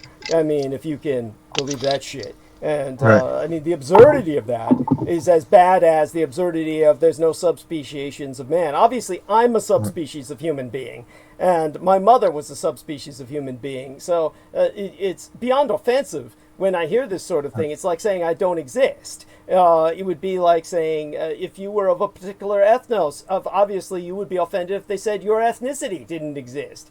And yet they're stating this, and it's an offense not just to moral sensibilities, it's offensive to common sensibilities. So, yes, Brendan, take it from there. And Okay, yes, thank you, Douglas.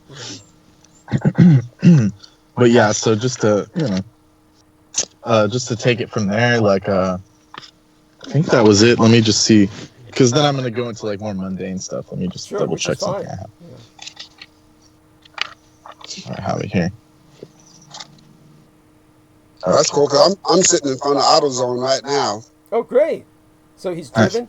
Now, you're picking up your son and taking him home soon, and that's wonderful. And how safe do you feel in that environment where you're at? I'm fine. Yeah, I'm fine. Yeah, so you guys just include me in whenever you need. Well, I'm Okay, impressed you, by Derek. the fact that you can drive after what you've been through. So you're like, you're able to drive again. I mean, that's fantastic. So especially with sometimes when you're feeling so bad as you do, the fact that when you're feeling all right, you can drive. I mean, it's incredible. Yeah. Yes, I agree. Yes. And I got one of those unlimited car washes, so that's kind of therapeutic to me. Every other day I drive. Oh, nice. I would do that too, yes. Cool. Yeah. That's it. Yeah, well, I have to drive myself every Monday, Wednesday, and Friday to the hydration when I go take that. So. Wow. Wow, truly, yeah, you're pretty tough, Derek, because, like, I wouldn't do that. I'd be like, someone drive me. Like I'd be calling, I'd be getting that because I have like Medi-Cal, I'd be getting that free taxi. I'd be like, take me there. Well, the Cancer Spirits of America has like a free driver thing, but it's all done voluntarily and it's not guaranteed. You know what I'm saying? So, if I was in a certain position, I'd volunteer and take somebody and help them out. I'd volunteer for them. Wow. Yeah. So I'm not in that position yet. So. Right on. No, it's good to keep active though. So that's tight. You're able to do that. By the way, I'm not trying to pressure you. I'm just curious. What are you looking for again, Brendan? I was looking for something about what I was going to talk about, but it's like I have something else prepared, so it's okay. Sure. Yeah. And definitely appreciate it. But I was just going to go off on my tangent about the Vedic astrology and stuff, but I was going to prep it by reading something from one of my gurus just to kind of give people a background. It's kind of a long poem, but if you get into it, like you'll be able to get some of it. So perhaps I won't go through the full thing. Right. But it'll kill time. Let me see now. We've got another little message from Miguel Andahar, and I spoke to him at length on the phone actually earlier, and so he says he gave a picture. So he sent a picture of Bigfoot. Okay, so that's not a message. That's actually a picture of Miguel Andahar before he shaves himself using that manscaper. Our man Brendan saw the ads for the manscaper, showing that hot little blonde chick, telling men how to trim their balls. And it was, of course, that made perfect sense to have a, hot little blonde chick tell men how to manscape themselves. Obviously, she would know, right? I mean, of all things, there was this one chick I knew who was named Maureen Dragian O'Brien. And I knew I was in trouble with her when she basically was running estate sales. And she would take things from the estate sales and give them to friends. And, one of the things she asked was, what would you like? I said, well, I've never had an electric shaver before. If the guy's estate has an electric shaver, well, why don't you hand it to me? Of course, in this day and age, I wouldn't even dream of saying such a thing now that I think of, a used electric shaver would have all kinds of germs on it, of course. But, at the time, she gave me what was a hair trimmer, which looks a lot like that Manscaped shit the little blonde chick was advertising. Right. And I realized this chick has never had sex with a man or has never had a long-term relationship with a man, because anyone who's had any relationship with a member of the opposite sex becomes familiar with their hygiene products. And the fact that she did not know what an electric shaver would look like was frightening to me. It turned out I was the first person she ever had sex with, and after that, everything became a nightmare. That's a whole different story, but oh my fucking god, that was like I paid for being her first for the next 10 years, and but it's one of those things, like it's not a great thing to be the first all the time, and the only reason I give her name is because I hate her so much, really, and she was such a bitch and so crazed that I don't mind doing that, but some karma there. But anyhow, so go on. Sorry, I broke in with that. No worries. Yeah. All right. I'll just go over the mundane stuff that I have ready because it's more easy to get into. But so I've been eating this type of bread called German fitness bread. I don't know if anyone's ever heard of it. But Jesus Christ, it sounds terrible. Does it taste good? Shit. It tasted kind of like what it sounds like, but it's basically like health bread. It's like a very thin piece of like toast, and it's very like, I'm not trying to talk crap about it, but it's like kind of grainy. But when you toast it, it has like that kind of it's got a good flavor. It's not bad, but basically it's something that it's very popular in Germany for people that are going into like exercise and stuff, or like trying to lose weight, and it has like iodine in it and stuff. Like it's pretty good. They call it German health bread because you have to be in peak physical condition to choke it down. Anyhow, go on. Yeah, you need water for sure. But so I started eating that, and it's pretty good.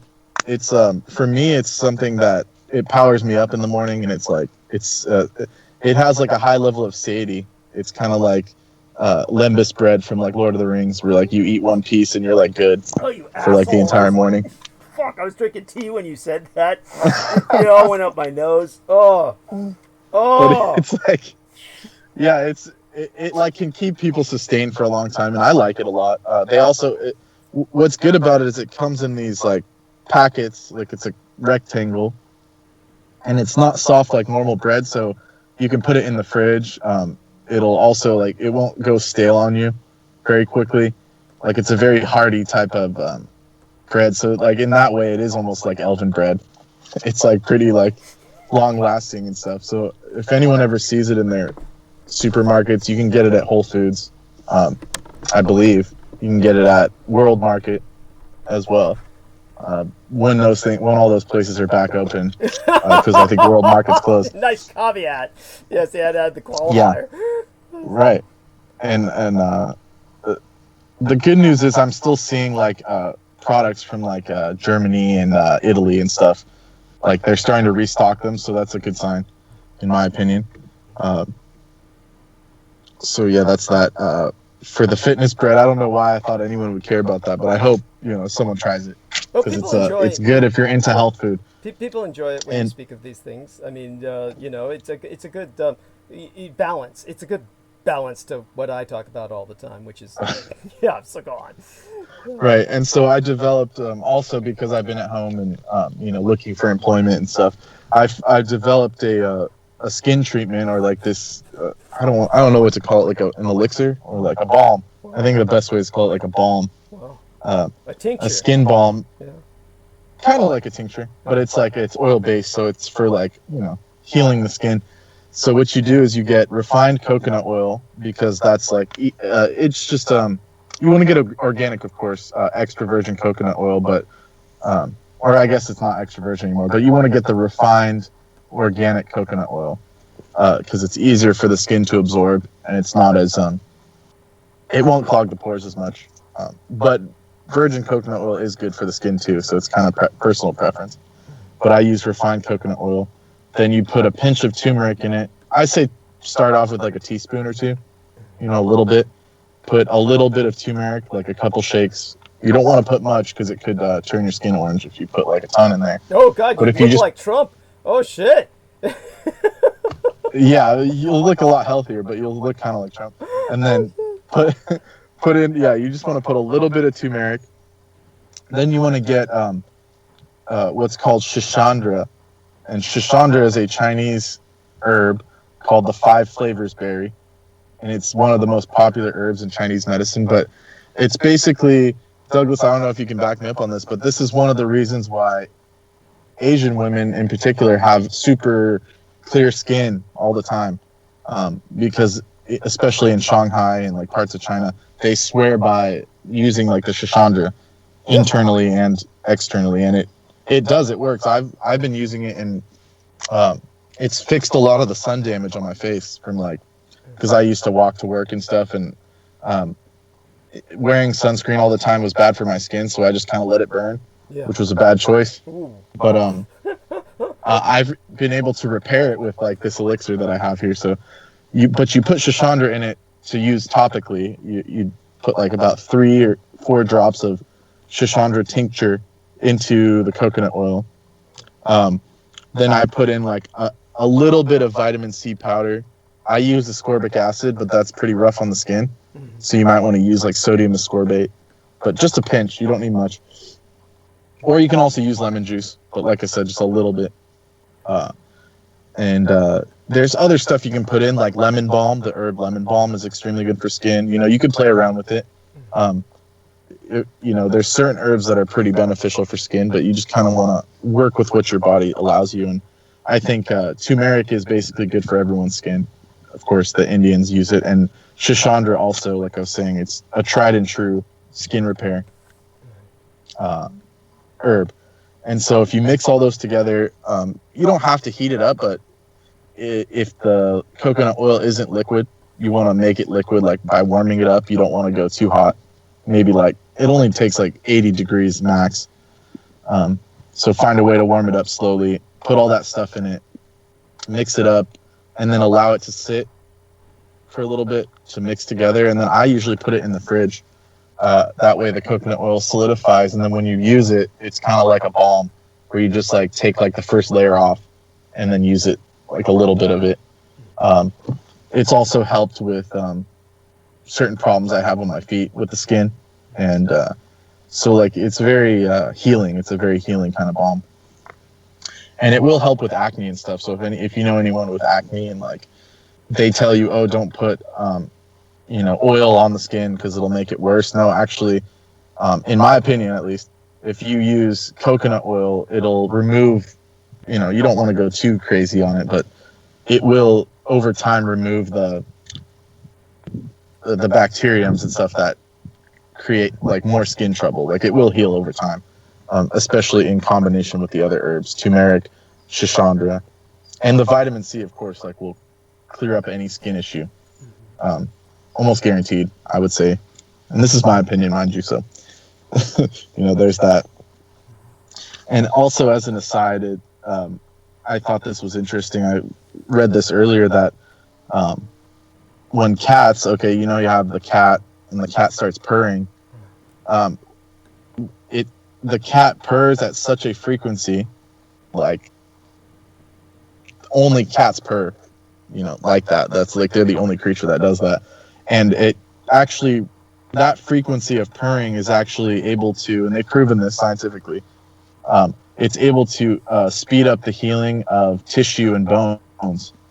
So there's something about the cat's purr that's healing, and they're able to use it. So that kind of proves to me that, or it adds to the fact that they could be related to like dragons or some kind of mythical kind of creature. Because wild cats don't purr like that. They growl and stuff, but they don't have that that special thing that allows them to purr that house cats do. And it's literally vibrationally healing. So that's why when you're chilling with a cat and it's like purring on you, you kind of feel more relaxed. You don't want to like get up and stuff because it's just chilling.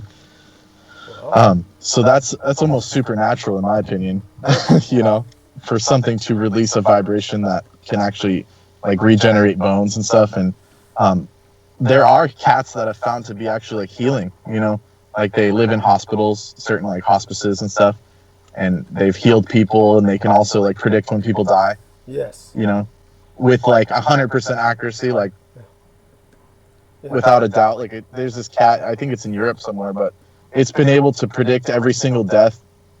And it like goes to the person that's dying and comforts it, and like sits with them and like literally purrs to like help support like the soul healing while it's leaving the body and stuff. Like so cats are pretty magical, and there's like that kind of backs up my theory that the at some point they were given like the dragon blood or something. So and that may be how they were domesticated. Perhaps that's how they were domesticated. You're saying because they had this like healing kind of because perhaps if they were given the serpentine or draconian blood, it's what made them domestic cats. It's what speciated them, subspeciated them from the cats in the wild. That's what makes sense. And so go on. Absolutely, because if you ever see feral cats, like they won't go anywhere near humans. Yeah. So some cats that do veer towards the more original DNA, and they become feral, which all cats have that ability or that propensity, but you can tell like when it's a feral cat, like it won't come up to you, it'll be more distant, and it has like a certain kind of vibration to it. But then like you're saying, like the domestic cats, like they can bond to humans, they can scheme for food easily, they just have that ability. It's almost like they have more intelligence or something, a certain emotional intelligence is like different about them. So that makes sense. Definitely appreciate it. That's wonderful. And I wanted to share more about like the herbs, and I have like my herbal book here. Great. About like the history of yerba mate Yeah, Since Herbal Mate. when we were talking about the yerba mate, I found out a lot more about it. Cool. It is like a plant that's like in the same species as like cocaine and stuff, but like a lot of them are, like even coffee is. Well, not coffee, but they're like part of like a species of trees that all have like stimulants in it, including cacao, coffee, yerba mate, coca leaf. Now, So like, I need you to go into a little bit about cacao because obviously my understanding is that's from where we derive cocaine. And when I try to explain the ancient Mesoamerican cultures of the Aztecs and the Incas and their incredible socialized violence, in which the ritualized violence that they performed in the open and public sense, the ceremonial violence, along with their warfare, these were Right. blood-soaked cultures, and yet they weren't drinkers of coffee or alcohol. They may have Right. had some kind of brew that they concocted that might have been a kind of a fermented alcohol replacement, but mostly they drank hot chocolate. And that Yes. my understanding was impacted by their hot chocolate is not our milk chocolate. Their hot No, chocolate no, was no, no. cacao, and so they were like coked up. They were like coked up quite a bit. Is this not the case? Instead of Yes, caffeine, they had strong this. decongoctions, Yeah, yeah, and even some of the shamans they would use psilocybe yeah. species of mushrooms. Okay. You know, and just to kind of like, I don't know, in my opinion, like the cultures that were doing like human sacrifice, that was like a later incarnation, or so to speak, or like a later it was like towards when they fell is when they started doing that. Like same with the druids, like the druids hadn't the early druids didn't do any of that, but then later on they were, you know, seen by the Romans to have done like human sacrifice, just like the Mayans, like the previous they were like there before the Aztecs. They didn't do that, and they were like scholars and astronomers. And then the later on cultures that were there, like the Aztecs, did the human sacrifice. But it could have something to do with their herbal decoctions. Like, but I believe that cacao is actually different than cocaine in that way. But of course, like I was saying, there's all kinds of stimulant trees that we wouldn't think that they used, but of course the cola in Coca-Cola, not just the cocaine, but both of those, the cola and the coca, you know, they were stimulants. So, you know, it's called Go-To Cola. I think it's the same. Go to cola. Let's see. Yes. No. Go-To Cola is actually not the same. It's just called cola with a K. Kola. Okay.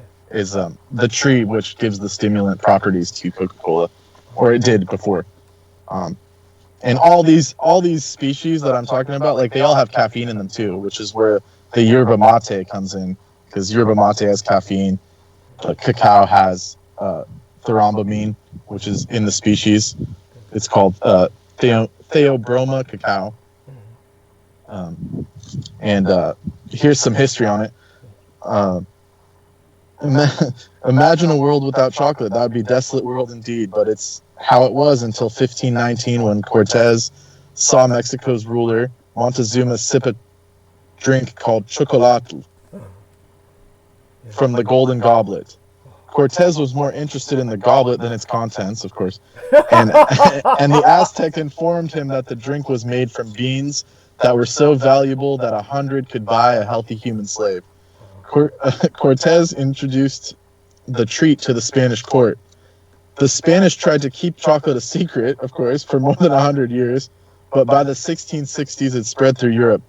Chocolate became especially popular in England and Holland, where the bitter drink was enriched with sugar and milk. Until the 19th century, chocolate was a beverage solely, and sometimes bitter, sometimes sweet. It was only 150 years ago that we fashioned it into blocks that we love today. So, Yeah. and it's saying the Central Americans used cacao for centuries to treat fever, cough, pregnancy complaints, and they rubbed cacao on burns, chapped lips, balding heads, sore nipples of the mothers, and in 19th century America, eclectics recommended cacao butter as a wound dressing and used it internally for invalids and people convalescing from acute illness. Oh. For contemporary herbalists, cacao is not considered healing. It's their loss, according to this author. He was, trying to back it up as a healing herb. Right. By the way, Selena Khan just sent me this organic cacao that she's been drinking, and she says, this is my only drink. Been drinking it for years. It is bitter. Incredible. Yes. See, and you get the benefits from the dark chocolate or the bitter aspect of the chocolate. So that's that will actually clear your skin and do lots of good stuff. Oh, okay. Incredible. And increase, it helps with anti-aging. Wow. Yes. Yeah. So that's so thank you. Keep going. Yeah. And then there's more history here, like with the yerba mate, and flip to that page. Another, of course, a Spanish connection. Of course, the Europeans, they leveraged, of course, the herbal treasures as well as the actual gold. Let's see if I can find this. ABC. Where's Y at? It's all the way at the end. Okay. Yeah, sorry about this. I know it's I should have bookmarked it here. But. Oh, no worries. I mean, believe me, it's just as much fun to listen to you. Derek Talley is always welcome to interject whenever he feels he's probably driving, or I hope he's home safe by now, or hopefully is, See, maybe it's spelled differently. Hopefully he survived to pick up his I'm still driving. I just picked up my son from AutoZone. So what's up, Malik? Yeah. Hey, how's it going? Hey. Yeah, that was Malik. Yes. Hello. Well, that's wonderful. Hey, we hope to have you on with us someday. Let's see. Papaya. I'll get on one. Good. Thank you. We look forward to it. Now, Anthony Vincent wanted to get on. I told him to send me his Skype. Please. Yes, to send me his Skype information there. Anthony Vincent. Yeah. Good. I'm so glad to hear that. And if Anthony Vincent is listening, a shout out down to he. Hugs, all the rest of that. And you know what it sounds like? Both, I really appreciate all of you gentlemen. Anthony Vincent, Derek Talley, and I'm so sorry. What was your son's name again, sir? Malik. Willie. Yes, wonderful. And definitely look forward to your joining us. And now, is this Willie or Will Lee? Like Will Dash Lee, or just Willie? No, Malik. M-A-L-I-K. Oh, M-A-L-I-K. Malik. So my apologies. It's hard to hear from the technology of the audio system was such that there was kind of it wasn't projecting as well as I wish it had. So Malik, yes, wonderful name. And yes, Malik, we look forward to having you on with us. And other than that, our man Brendan has probably found something by now. Yes, I finally found it. It was listed under mate, not yerba mate. So. Ah, yes. Okay. Sounded like you were. But Malik can probably interject in this conversation, because he was just telling me about what Brendan was talking about, because they sell it at some of the CBD shops. Oh, cool. Oh yeah, what was it? Oh, the crate. Okay, he was talking about kratom. I mean, I could go off on that, of course. Yeah. Yeah, Derek, if you need some pain relief, you should try that. Yeah. Oh yeah. It works.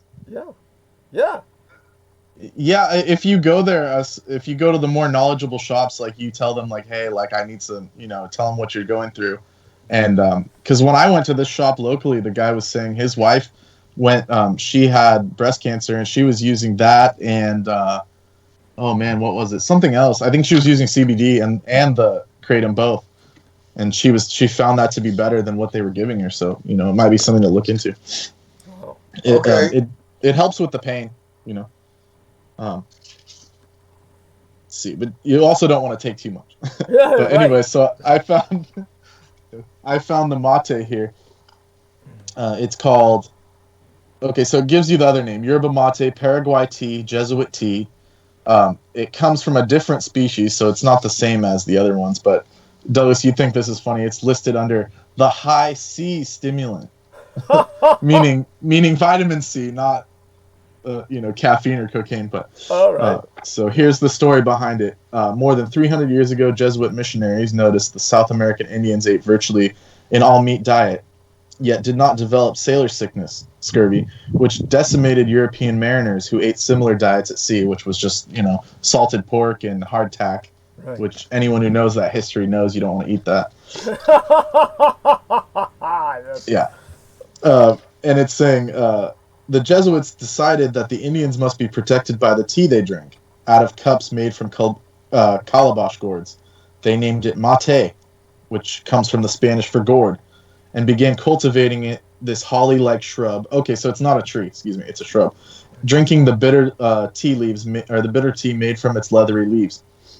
Mate, also called yerba mate Paraguay tea, was introduced in the United States as a non-caffeine coffee substitute. And I was about to say that's an error, but he acknowledges that. The claim was an error. Mate contains caffeine. It also contains vitamin C, making it more nutritious than other coffee-containing herbs, such as coffee, tea, cola, and cacao. So that, it has a relation there. The Jesuits introduced mate to European colonists and is the favorite stimulant of South American countries such as Argentina, Paraguay, Uruguay, and considered more popular than either coffee and tea.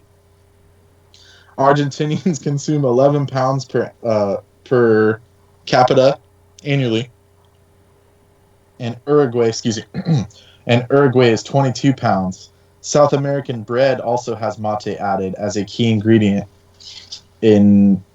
also in their soft drinks. South Americans consider mate not only pleasant, but it also has appetite-suppressing and diuretic applications. Right. Diuretic applications that treats water retention. Although there's no scientific research to back it up, it has been used this way in South America. Also as a digestive aid by the gauchos, or the Argentinian cowboys. They sometimes live on just meat, such as the Indians of old. So that's interesting. Yes. And it has enough vitamin C in it to actually stop people from preventing scurvy. It's saying the herb is fairly high in vitamin C, and it's the most nutritious stimulating beverage. So the Jesuits were in fact right about it preventing scurvy. So that's wonderful. Now, what about you're onto the South American theme here? What about how our man Bolsonaro, and I say that facetiously, that son of a bitch is committing political suicide right now by killing everybody else, by basically denying coronavirus's existence? Are you up on that and have any insight? Oh yeah, he's obviously trying to kill people, but it's it's because it's partially because it'll disproportionately affect the natives there, and we've all said that he just wants to kill them for money reasons and various other reasons, and we got to realize that the people that run these countries out in South America, they're the same colonists, just like Pizarro and Cortez. They're the same kind of group. And the Jesuits, they're all kind of the same people that still run those countries. Thank you. I'm not saying just the average people that live there. I'm saying the people that run those countries are the same fools that want to kill all the natives. Yeah, thank you. Yeah. Wait, sorry, I interrupted you. The wealthy elites, I was saying. That's who you're referencing. Exactly. Yes, I go. Right, so those are the same family bloodlines and all the, kind of stuff that, everyone knows about. But what were we saying about how he was doing how that? He's committing political suicide. This is. Oh yeah, thank you for reminding me. Okay, he's gone so crazy that even the Brazilians actually initiated an investigation against him, Trump style. And so let's see if he wiggles his way out of this one, just like BB and Trump, were able to get out of their investigations with some kind of schemery, which is we'll see if Bolsonaro can make it out. Yeah, and the interesting thing is that Bibi actually failed in the investigations. He's just basically lost, and yet he still won, because it's this is how everyone's just. He had to do the emergency powers, and even before the Rona, as people call it now. Yeah. Even before that, he actually invoked the emergency powers, and then after the fact, of what's going on now, he's even more entrenched. So, Yeah, it's just it's wretched. It's disgusting. But let's hope this is at least a factor in potentially overthrowing him. And Derek Talley's home, but let's let him continue resting for a minute, unless you want to bring him on. And Derek, you're welcome to start talking. Both of you can start having kind of more of an exchange. Yeah, no problem. I'm going to go to the lavatory. I'll be back in a few minutes. And I'm going to go mute while I do that, of course, so you don't hear me getting up and shuffling and shifting around. And both of you gentlemen can carry on. And whenever our man Brandon feels like it, he can segue off, but he's welcome to stay on and listening for as long as he wants. I mean, stay here on stage as long as you want, of course. And I know that you're getting up. Yeah, I have a in the few more morning. bulletins, and then I want to Okay, yeah, take your time. say a few more things about these herbs. Oh, please do, because we've got, his interview's at 8 a.m. in the morning, but right now in California it's only 7:17, so he's got over 12 hours. So I think he's got enough time to get some sleep, before Right. that. I So, still have to go prepare my laundry and stuff, or my outfit. Understood. Yeah. But go on, please. It's all yours. Thank you. But yeah, Derek, if you want to jump in, no problem. But I'm gonna go through this mint Yeah. part here. So everyone knows mints, but they don't realize how important the mint family is in the world of herbs, or at least I don't think so. Some people do, but they're from the family called Labentinae, which include others such as balm, basil, catnip, horehound, majoram, and pennyroyal. But the main ones we know are Mentha pipitaria, peppermint, and all the different other spearmint species. There's hundreds of different kinds of mints. And there's double mints, there's chocolate mint, there's, I've already said spearmints, and, there's so many types of mint. Black peppermint, regular peppermint. But mint was first mentioned as a stomach soother in what's called the Eber's Papyrus. And it's something that I've brought up with Michael and his brother, as well as and Alex, on one of our shows that we just did together. About, he mentioned the Eber's Papyrus, and it's true. It's the oldest surviving medical text in the world, and the Egyptians actually had the first medical text. It was called the Eber's Papyrus, 3000 BC. And the West got it through the Greeks and the Romans. And so it even affects modern medicine now as it is today. They take some principles from that text. So that shows how important the Egyptians were in human development. But also, according to them, the mint from Egypt, mint spread to Palestine, where it was accepted as payment for taxes. And in Luke 11:39, Jesus scolds the Pharisees, and he says, "You pay tithes of mint and rue, but have no care for justice and the love of God." So if anyone remembers that line, I remember that line. It kind of brings that into context why he was saying tithes of mint. It's because they would actually take it as payment, as taxes, and then, of course, it has mythical origins. So the mint plant itself, there's so much to the mythology of it. I always thought that was fascinating. Even the word itself comes from a nymph, and I'll get into that here. So from the Holy Land, mint spreads to Greece and enters Greek mythology. And it seems that Pluto, the god of the dead, fell in love with a beautiful nymph named Minthe. So it's where we get the term, Minthe is the species of plant, the mints. He becomes Pluto's goddess wife. Oh, excuse me. Pluto's goddess wife, Persephone, becomes jealous because he's, going out with this nymph now. And he changed her into a mint plant. So Persephone, who's the goddess of the underworld, who has power over plants and gardens and, fertility of the land and the soil and agriculture, she turns this nymph named Minthe into the mentha plant, where the word mentha comes from. Greek and Roman homemakers added mint to milk to prevent its spoilage, which sounds interesting. I might try that. Some mint milk.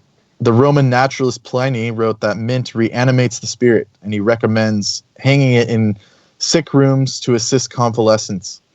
The Greek physician Dioscorides considered mint to be heating and therefore a promoter of lust, which I would disagree with him, but they had different ways of understanding humors in the human body. Other Greek and Roman herbalists prescribed mint for everything from hiccups to leprosy. Chinese and Ayurvedic physicians have used mint as a centuries-old tonic for digestion, colds, coughs, fevers.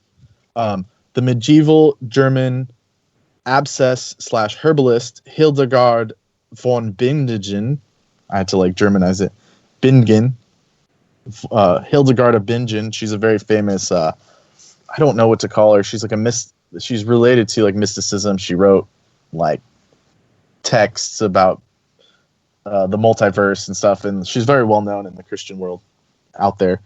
But she was also an herbalist, and she recommended it for digestion and gout. Into the 17th century, you have Nicholas Culpeper, who wrote that mint is very profitable to the stomach, to dissolve wind and help with colic. It stops breast milk production in women, is a very powerful medicine to stay women's courses, meaning to stop the flow, and to help with the biting of a mad dog, and is good to wash the hands of young children, as it prevents against all manners of breakouts such as sores and scabs. So perhaps they even understood that it was a disinfectant even then. Culpeper also disagreed with Dioscorides on the mint and sex part, which I agree with him. Instead of calling it a lust promoter, he considered it a remedy for the venereal dreams and pollutions in the night. You can kind of use your imagination for that, being applied outwardly to the testicles.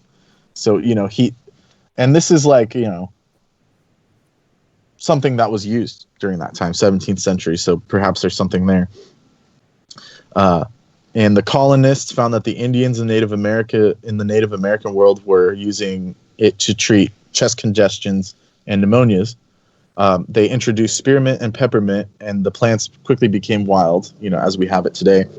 The eclectics valued spearmint, but considered it inferior to peppermint.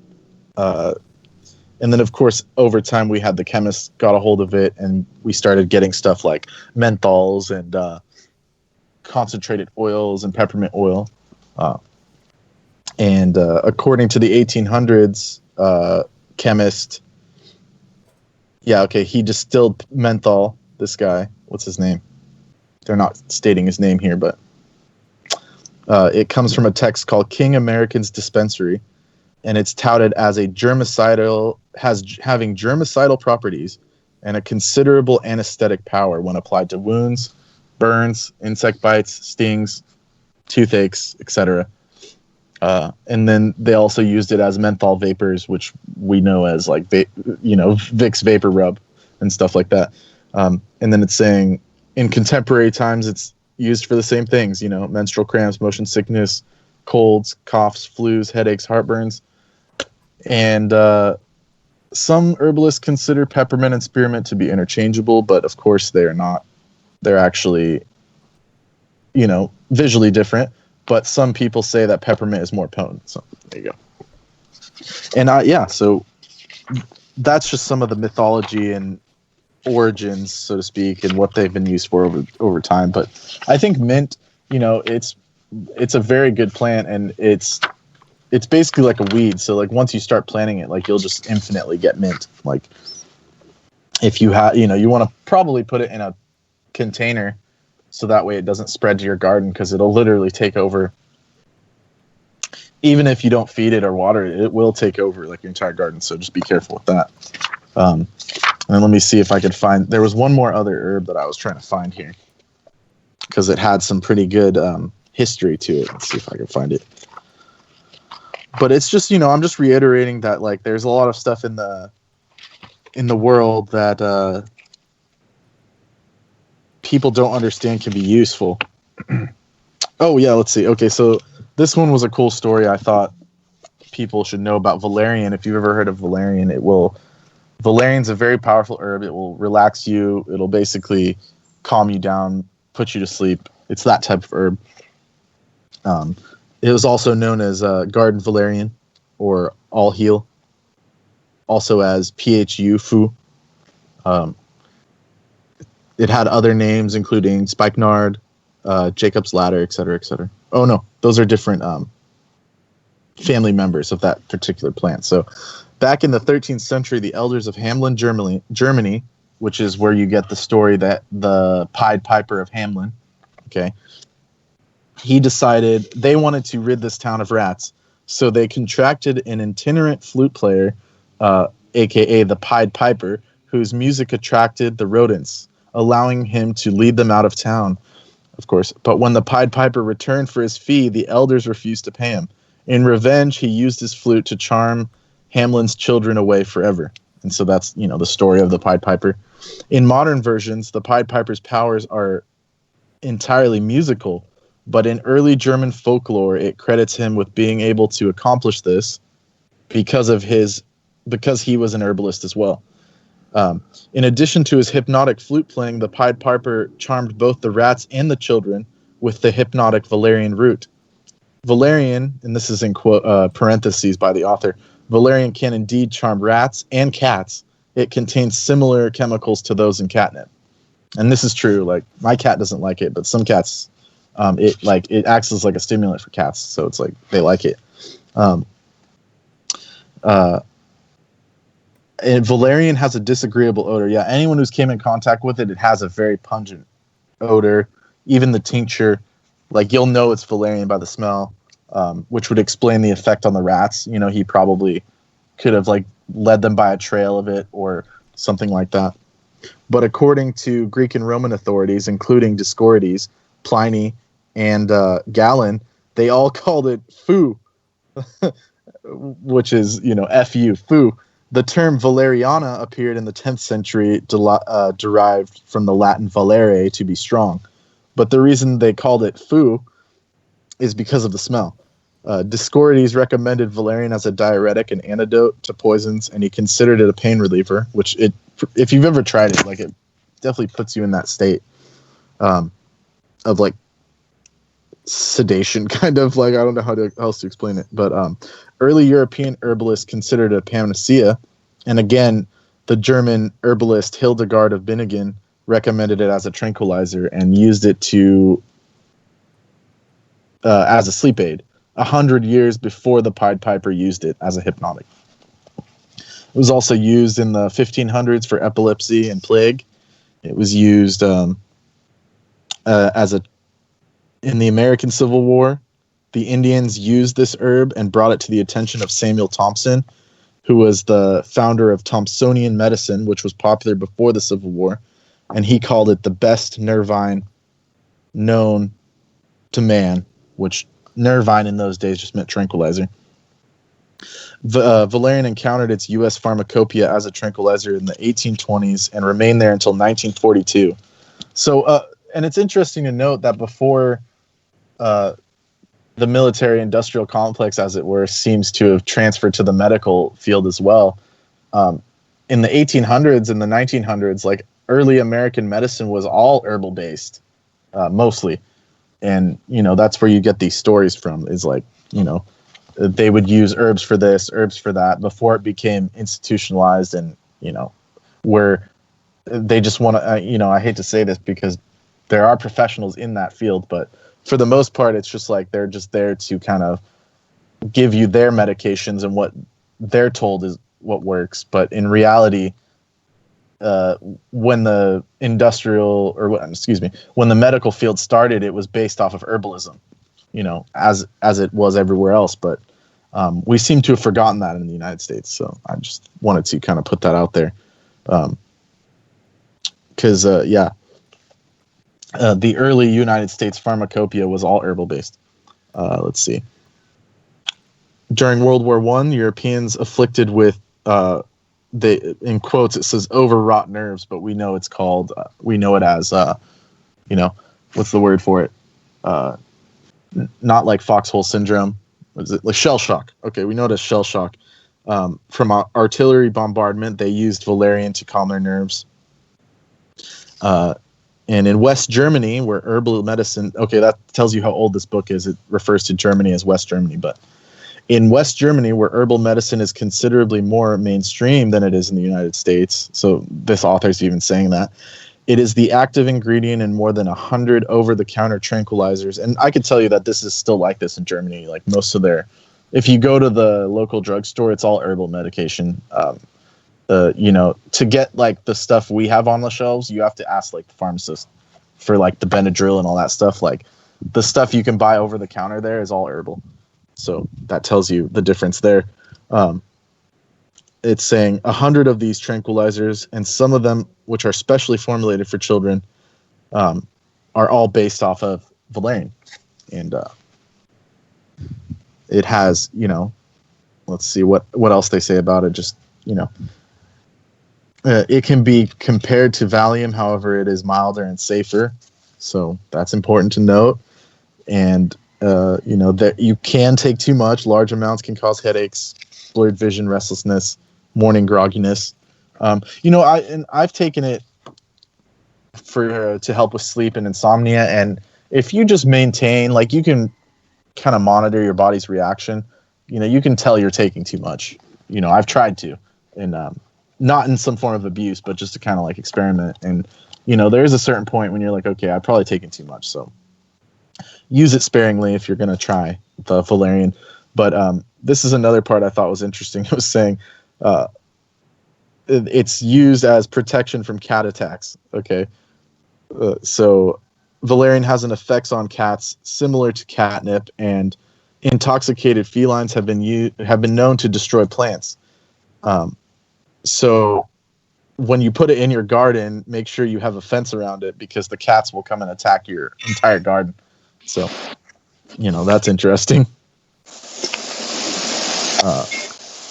It's kind of like catnip. Like, you don't want to put it in your herb garden because you'll get a bunch of cats, coming in. That's kind of cool. So, yeah, I just thought that was fascinating. Yeah, some people might want that. By the way, we're hearing some strange noises in the background. Are you near something? No, I think that might be Derek. Because I'm like, okay. You might hear like some chickens, but I'm in like a calm kind of place. Okay, good. Sounds good. So that might be Derek. Right. And so please continue. This is fascinating. We're all doing great with it. So go on. Yeah. Thank you. I hope people are enjoying it, because it's kind of like, they are. It's some the mythology is what I'm interested in, because I've always liked mint, and we were talking about how Lorelei was a nymph. She was actually. Not just a siren, or a siren is a nymph. I mean, they're all actually like magical feminine creatures. So, so it kind of all connects in that way. All feminine creatures are magical, but these are like more so by orders. I'm saying like supernatural status. Yeah. Yes. Indeed.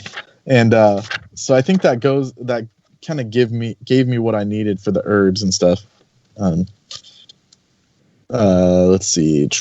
Yeah, I don't want to go into ginseng, but there is an interesting aside on ginseng that just as they went to South America and took the mate and they took the chocolate, right, and they kept it for themselves, they did the same thing with ginseng.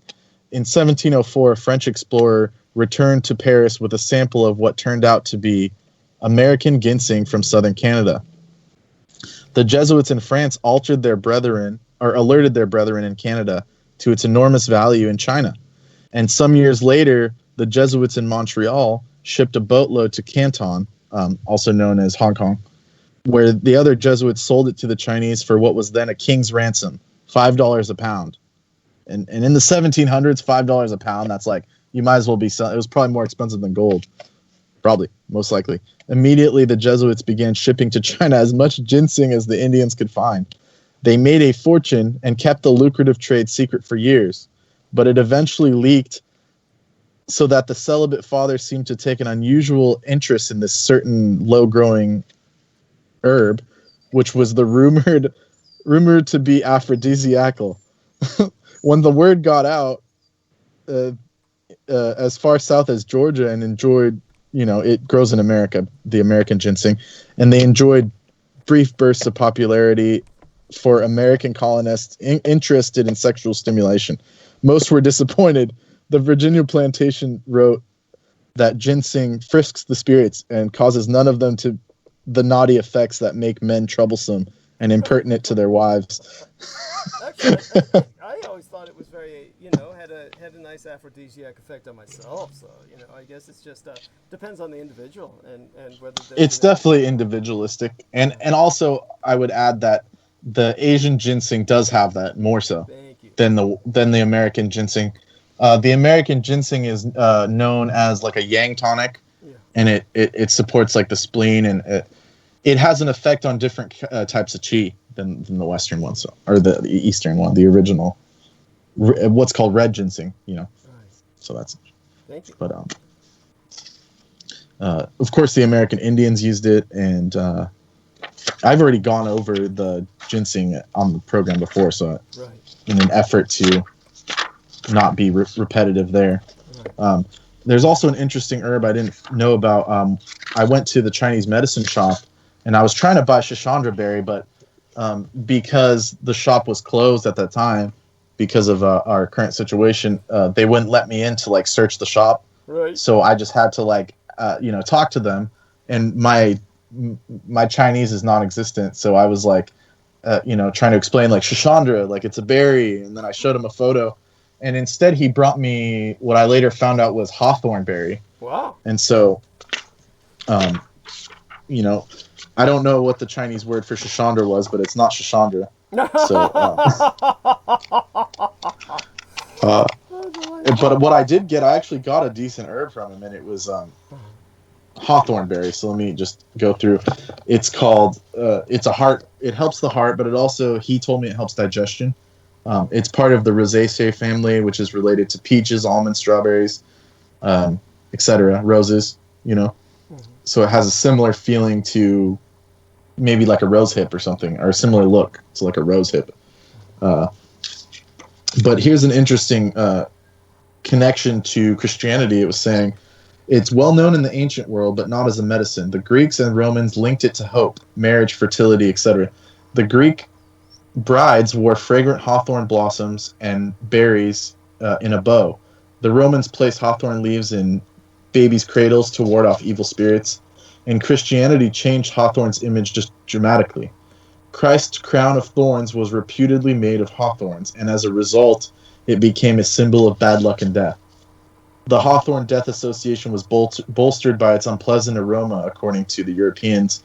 The trees are pollinated by carrion-eating insects, and thusly, to attract them, their flowers emit the odor of rotting flesh. A similar odor was associated with it because of the bubonic plague, and so it fell out of favor in the West because of that.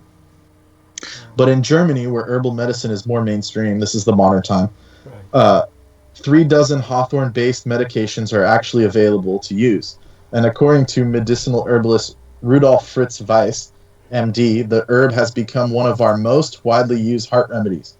German physicians prescribe it to normalize heart rhythm, reduce the likelihood of and severity of angina attacks, which is like a heart attack, and preventing cardiac complications in the elderly patients with influenza and pneumonia.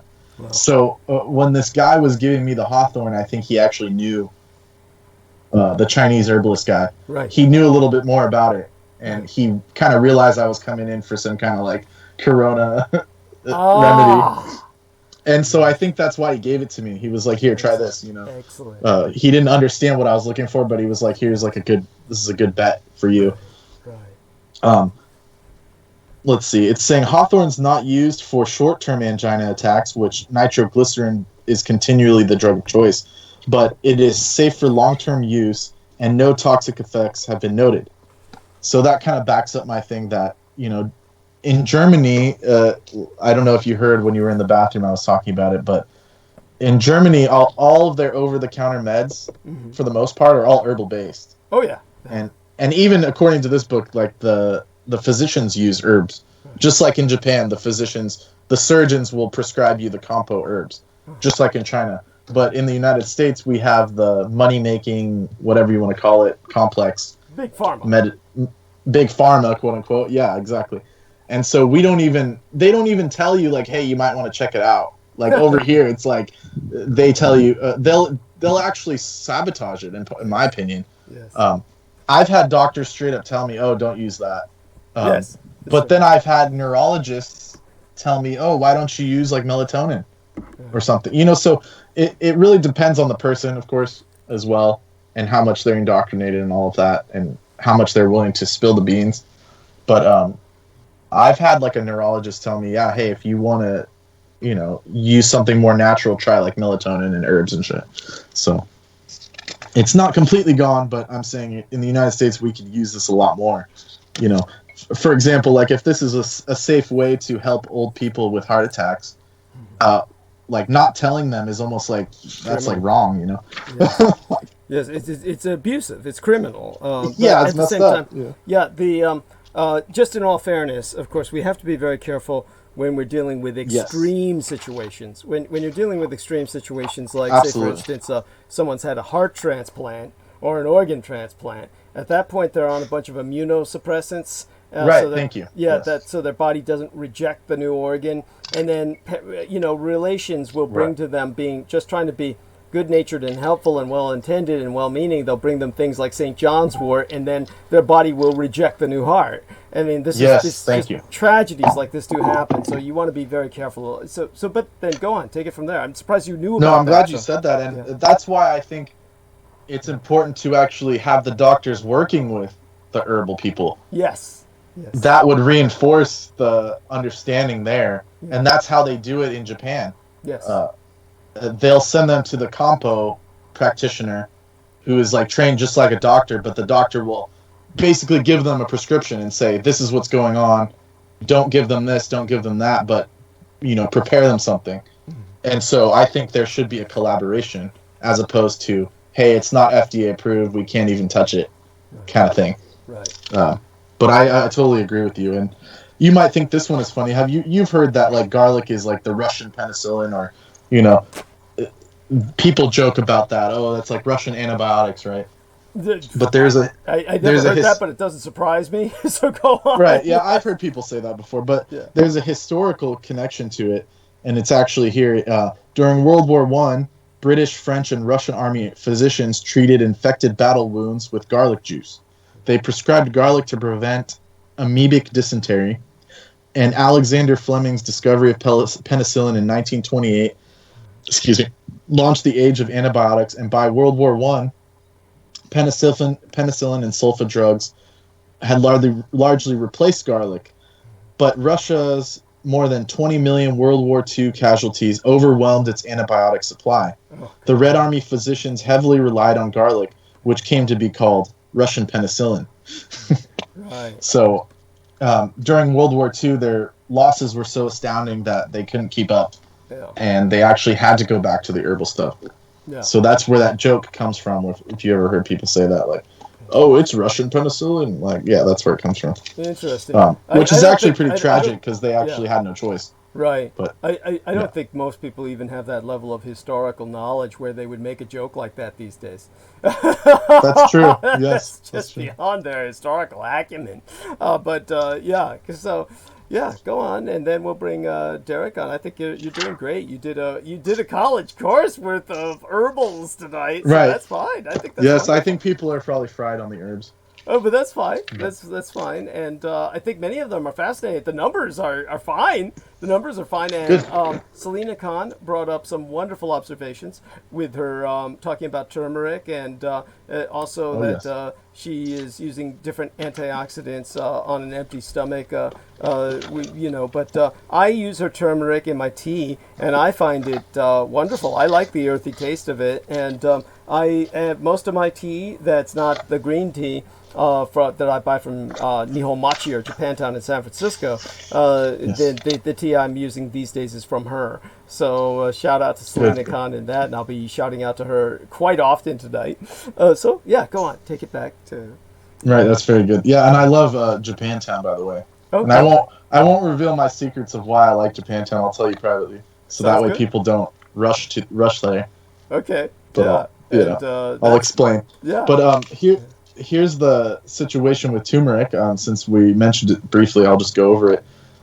It's from the Zingiberaceae family, also known as the ginger family. So that's like the Greek name for ginger was like with a Z. I can't even pronounce it, but it was like that's how it was spelled. So it's a whole body cleanser.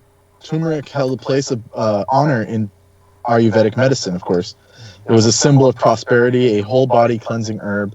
It was used as digestive treatments, fevers, jaundice, dysentery, liver problems. So that's a very important thing to take. You know, it detoxifies the liver if you're like, if you so need liver cleansing, which is why I take it. The Greeks were well aware of turmeric, but unlike its botanical relative ginger, it was never caught on in the West, but it was used to make an orange-yellow dye. In the 1870s, chemists used turmeric's color to... what did they do with it? Let's see. I like that. Oh, I see. Okay, no, sorry. I've read this before, but it just threw me off guard because it's like it's on a separate page. They used it as turmeric paper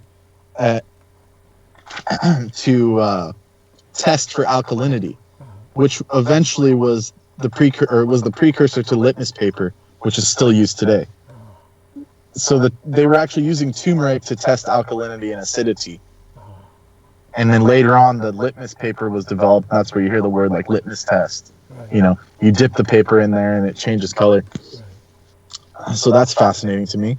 And then you have the various healing reasons to use it, which the Indians have always used it as: wound treatment, digestive aid, intestinal parasite removal, arthritis, heart protection. And then, of course, this is an older book, but it's saying curcumin has anti-cancer activities. And over the years, the curcumin research has come out, and it's anti-inflammatory, it's antioxidant, it does everything. So, and I think it's better actually to do it daily as a whole herb than to use the extract. Like the extract should only be used, as like a what's the word for it? Like a targeted, effect. Right. And it's not a garden herb, of course. It's fairly hard to grow. But ginger is pretty easy to grow if you have the... I'm saying that from the California perspective, so apologies on that. If you live in a cold climate where you can't grow it. And that's just... that's just some of the fascinating facts about herbs that I found. And so I'll go into my astrological event, basically, I guess, calendar or news. So this month we're going to go through the peak of what's called the Eta Aquarids meteor shower, which is caused by the tail of Halley's Comet, our atmosphere brushing into Halley's Comet, and it peaks around May 5th. So that's something to look forward to this week, into next week. And what we'll also get at the end of that, on May 7th is another supermoon. Excuse me for skipping here. Another supermoon, but it's known as the super flower moon. And the super flower moon is going to be basically another supermoon event, and it's based off of the Native American reckoning or the wording. When you hear like worm moon, blossom moon, all those different milk moon, all the various names, they come from the Native American reckoning of it. And the flower moon is basically, the first moon in May when the flowers start blooming, so we'll start seeing all these, wonderful flowers under the moon, which is probably the best time to see them. And a lot of flowers will actually open at night during the full moon. So it's something to note. And, there'll also be something this year, which is pretty interesting, called the Solstice Ring of Fire. It's a partial eclipse that will be seen in June in Africa, Middle East, and India. And I don't want to say it's foreboding, but it's definitely some icing on the cake for 2020 to get the Solstice Ring of Fire as well as all the other stuff we're dealing with. And let's see what else we have here. By the way, on my Facebook banner on the Sora Aoi timeline that was gifted to me, Miguel Andahar just entered, woman with a yeast infection, put a bulb of garlic in your vagina. That'll get rid of the infection. And that was, thank you, Miguel. That was, that's just, it's appreciated in terms of the intent, but it's just bizarre that he put that on the banner of my my Facebook timeline.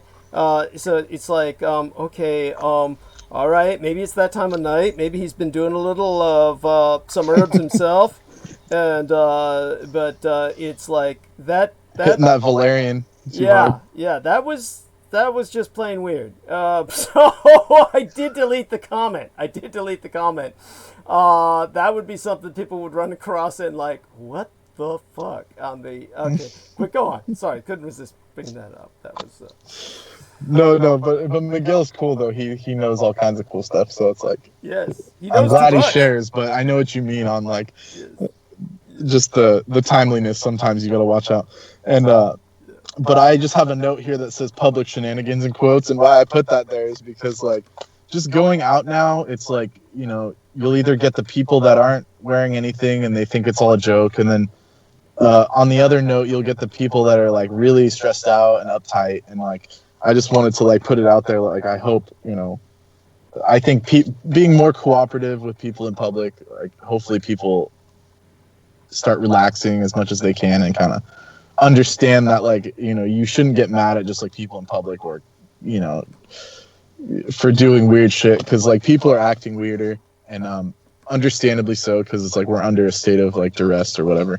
So, you know, I'm just hoping people practice more cooperation and I hate to use the word coexist, but like let's coexist properly, and you know, let's hope that things will get better. Actually, I'm not gonna say let's hope, like things will get better, and it's just a matter of being patient.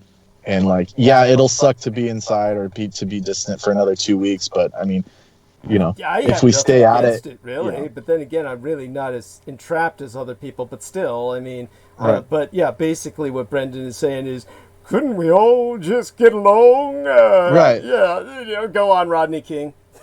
Right. Yeah. I mean, I agree. Like, couldn't we all just? But no, I understand. I understand where people are coming from. It's like pretty stressful. But at the grocery store, like, yeah, like I almost got in a brawl with like these two.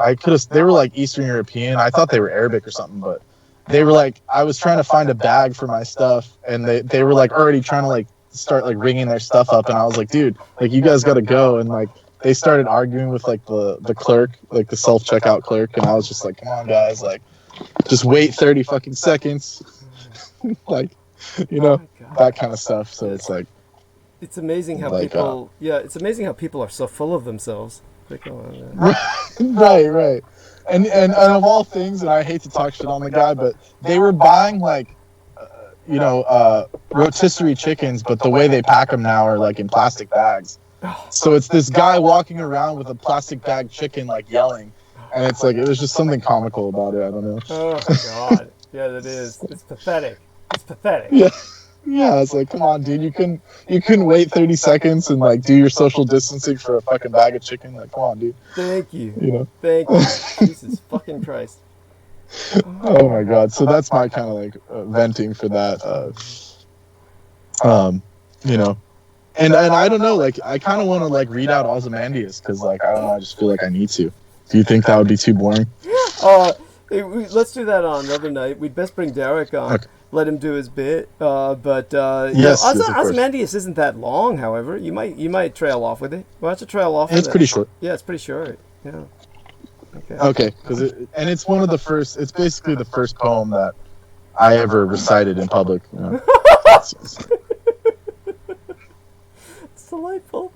Oh yes, Selena Khan sent me a photo of her cacao. Like that stuff looks good. It does. Organic cacao powder. Oh, it does. Yeah, that's good for the health. Right? But I think it's like an acquired taste. It would be like alcohol looks good too. When I take a look at mixed drinks, right? When I was young and growing up, I said, "Wow, that shit looks good." Of course, there's a difference between how pretty it looks and then you taste it. Yeah. Thank you. Yes. Oh my God. It is an acquired taste, but also the chocolate. This book is old enough to say like, oh, we haven't proven it yet, but they've now proven that chocolate does have the same effects as dopamine and oxytocin. So it makes you feel, boost your mood. Wow. And so in that way, it's actually a drug of sorts, but it's more beneficial. It's not like, typically if you're taking, like opiates, for example, or something, that will deplete your dopamine over time and actually like alter your chemistry. But the chocolate can actually boost your neurotransmitters in a healthy way, so to speak. So, yeah. But yeah, so we have Ozymandias by Pierce Shelley, 1792 to 1822 is when he lived. And it's a very short poem. But here it is. I met a traveler from an antique land who said, "Two vast and trunkless legs of stone stand in the desert. Near them, on the sand, half sunk, a shattered visage lies, whose frown and wrinkled lip and sneer of cold command tell that its sculptor well those passions read, which yet survive, stamped on the lifeless things, the hand that mocked them and the heart that fed. And on the pedestal these words appear, my name is Ozymandias, King of Kings. Look on my words, ye mighty, and despair. Yet nothing beside remains round the decay of that colossal wreck. Boundless and bare, the lone and level sands stretch far away." Thank you. And the poem is in public domain, just if anyone cares. Yes. But By the way, but basically, it's saying like, the person that created like all the statues, all like those Egyptian, all those like ruins you see were created by kings with the intent to like rule over their rule and and project their power and project their but it was transient. I think that's the main theme, is that as this person's reading that plaque on the statue, it's like he's looking around and there's nothing left but the statue. So it's a beautiful poem in that sense, and it kind of reflects what we're going through now. Is that like we could build up all our infrastructure and everything, but yet we're fighting against time and all this. Like the human experience is very transient. It's not something that we think it's all going to be here forever, and like we're going to build this and do that and change the face of the world. But in fact, we don't run the environment. We don't run the world. The world actually, can take over at any time. It's like, that's how I read it. So, yes. Wonderful. Thank you. The ephemeral. What it's about is it's ephemeral. Yes, transient, ephemeral, or like the Buddha describes it as like, as you're watching a stream go by and you see all the bubbles in the stream, and each bubble comes up and disappears, and then there's more bubbles, and he, in the Buddha's poetic way, he's saying that's how like the world is. These things emerge and then they disappear, and it's just like a transient kind of process, and that's just how the flow is, of reality. So. Yeah, and in terms of the elegiac nature of the poem, as well, what he said was, "Look upon my works, ye mighty, and despair." You read words. You read words, as opposed to works. Yes, excuse me. Yes. And, that was my fault of the reader. Yes. Yeah. Me works. Look on my works, ye mighty, and despair. Yes. Yes. And I think that's my favorite line as far as the whole. Why I chose it when I was younger. There was just something about it. Because it's like, my name, I'm the King of Kings, look on my work, despair. And then the next line is nothing remains, nothing beside remains, and so. Yeah. And wonderful. And how it shows that the works that we have, all of these physical works that we leave behind to immortalize ourselves, that they too are they turn to dust, and so it's ultimately it's echoed in the Eka Monogatari, which of course is its own epic poem. And so you know of that, and one of these days you can read that soon. And oh yeah. Yes. And then I'll read the Mahabharata, all like 100,000 verses. Yeah, there you go. That'll kill some time. Yes. What you need to do is start doing audio works. You can start doing audiobooks. And right, yeah. Actually. So at any rate, that was wonderful, and we're going to bring Derek Talley on, and he will help us say goodnight to our dear Brendan Zogit. And in terms of Mr. Derek Talley, are you there? Do let us know, and do come on to stage. and we're going to have him do his bit for a little while, and I'll just kind of relax, participate with him, and then we're going to, while we're waiting for him, could I like go over some like current events with you, or like you don't have to get too absolutely. involved, or just like a couple things? Absolutely. Yeah, if I feel that I'll be covering it later, I'll let you know. But honestly, Okay. I have my own arc of narrative tonight at this point, and I'm ready to go. If Derek, his power, what could have happened is his phone might have died. Oh, yeah, that's right. Is he still on the call? Let's see. The call says paused, so I think he may be away, or. If he is, Hello. oh, Can you there hear he me? is. Oh, there he is. Yes. Well, yes. Yeah, Hello, Derek. I tried to add Anthony Vincent on the call, but it took me to a separate thing. So. Oh, shit. Yeah. Oh,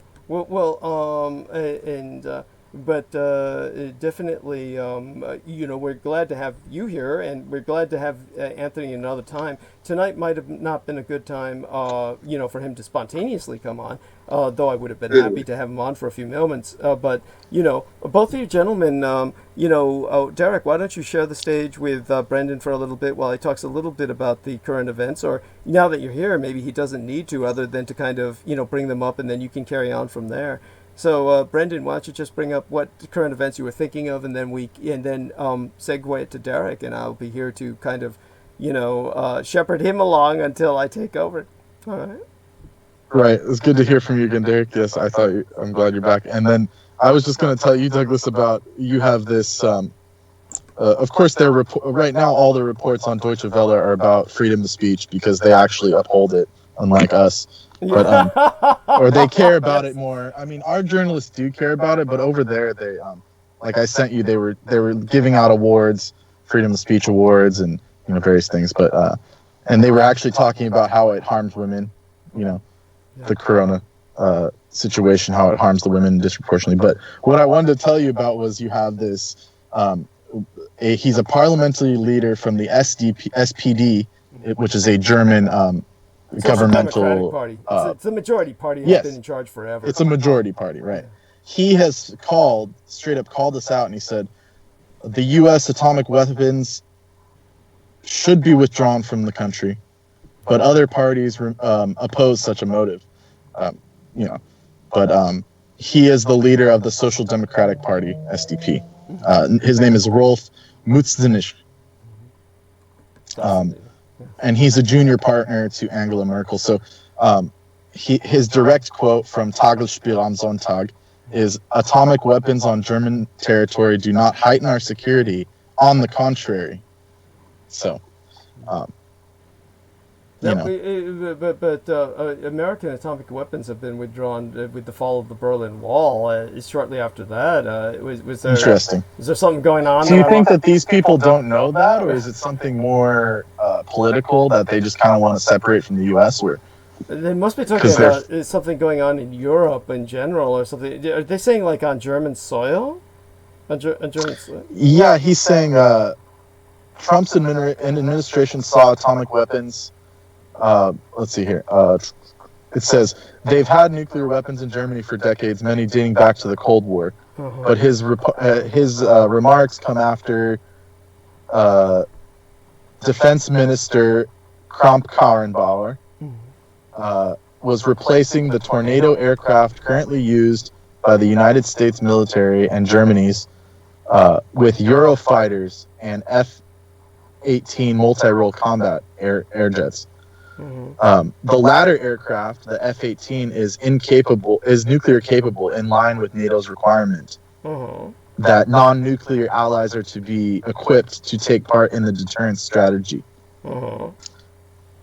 It sounds to me like he's just trying to emphasize the fact that he doesn't want nuclear capable weapons capable of nuclear delivery as manufactured by the Americans on site. I mean, it's one of these things that, if you ask me, it's almost splitting hairs. That's basically this. The alternative, the FDP spokesman, who's the defense, spokesman, she's saying it's naive to believe that Germany would have the same influence on NATO's nuclear strategy if U.S. weapons were withdrawn. She's saying that Germany must act quickly to decide on a successor to the Tornadoes if it's to actually fulfill this part of the alliance. Right. Well, So I think it might be an internal thing where they're arguing over who should build it or right. how they're going to maintain this kind of clause or Right. something. Well, I mean, one thing is very obvious is that Germany had, its ability to dominate all of Europe militarily right after the fall of the Berlin Wall and the Yes. reunification of both the East and West German military forces. And of course, the first thing that And when I brought that up Yeah. in both my German classes, I had the Europeans in that class, the Slavic people that were in that class, they all agreed Thank you. that Germany had the upper hand Yeah. during that time, Yeah. Oh, very much. like So. for sure. Oh, yeah. Yeah. And like you were saying, like it was exponentially bigger, 3 times bigger than France and various other countries. So like oh, yeah. they had no chance if Germany were to go on offensive. Right, and the Germans just didn't need to because they were so economically so strong and Right. honestly the Germans, what they do need to do, and honestly I stand with Trump on this, is just really just start remilitarizing again. I mean, honestly, there's no other choice. Well, they have. I'd be happy to tell you that they recently they increased their defense spending. So they're starting. Yes. Yeah, well, they have to. They don't have a choice. I mean, look at Right. what they're surrounded with. The world's in fucking meltdown. I mean, they Right. would be insane Yes. not to. Definitely, of course, it's good news, but at the same time, it's like, well, it's about time, right? It's Right. one of those things where, but one of the things that they have to do is they have to really change their mindset in a lot of ways. Their mindset is just not equipped to deal with the challenges that their forefathers had to deal with. They've been through too much of a guilting, too much of a guilt Right. complex, and so they've really got to overcome that. And it's going to, fortunately, the coronavirus and other traumas and global warming are going to force them to do that. So. With that, I definitely want to check into the chat room here and throw some things at Derek and yourself, and let's see what they were all saying since the last time we checked in. And wow, the people have been really active. Selena Khan said, "Good information, Lena." And Pasajero do Toro, who is dominating the chat room tonight, says, who's saying C19 is fake? Sounds pretty stupid. Of course it is. Thank you, Pasajero. And Ant and Big Dog says, about 46 minutes on. And News Time Live Broadcast says, David Icke just got banned from YouTube and Facebook for saying, coronavirus is fake. And so there you go. And there we have that. Many other people are participating, and so that's wonderful. Everybody is talking to each other, and there's really quite an intercourse that was going on. Well, maybe exchange. Quite an exchange was going on. Intercourse sounds a bit extreme. And there we are. Nathan Brooks said... he was talking about ridicule as man's most potent tool. Yes, it's true. It's amazing what people do with ridicule. And so Daniel Larola says, I may be in Facebook jail, but I'm still running wild on Twitter. Yes, he runs wild wherever he's at. And I have no idea he's running naked through the woods right now. Barefoot is Fred Flintstone. And there we are. Wait, is that Daniel? Daniel Larola. Daniel Rolla. Yes. And Daniel Rolla says, if white men didn't make it, they'll just say it was aliens. Now that segues into the Ozymandias poem quite well. That's true. Yes. And Anthony Vincent says, don't worry about Derek. I have slept behind his driving for many, many miles. Okay, thank you. So what he's talking about is he was sleeping in the back while Derek was driving. They would spell each other while driving. This is what he's referencing, correct, Mr. Talley? Right, a team truck, yeah, hauling liquid hydrogen. Thank you for clarifying that, just so people don't get any strange ideas. And quickly, I was... And Selena Khan says, hi, Daniel, totally agree with you. Anthony Vincent says, what's up, Derek? I'm here. I can come on when you do. He's speaking in all caps. Is there a reason he's speaking in all caps? Is he writing in the dark or something? So then he says, I have a phone. Oh, I got his phone number now. I've got Derek I've got Anthony Vincent's number. I'm going to scrawl that on all the bathroom walls I go into for his home and phone. Yeah, home and cell.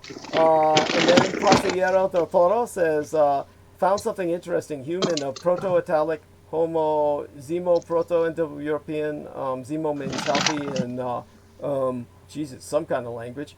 You would probably identify this when you go in there. Vicky Johnson. Hey, Vicky. She says, Douglas Dietrich's awesome. Yes, thank you. Vicky Johnson says, I'm a fan of Kratom. Oh, there you go.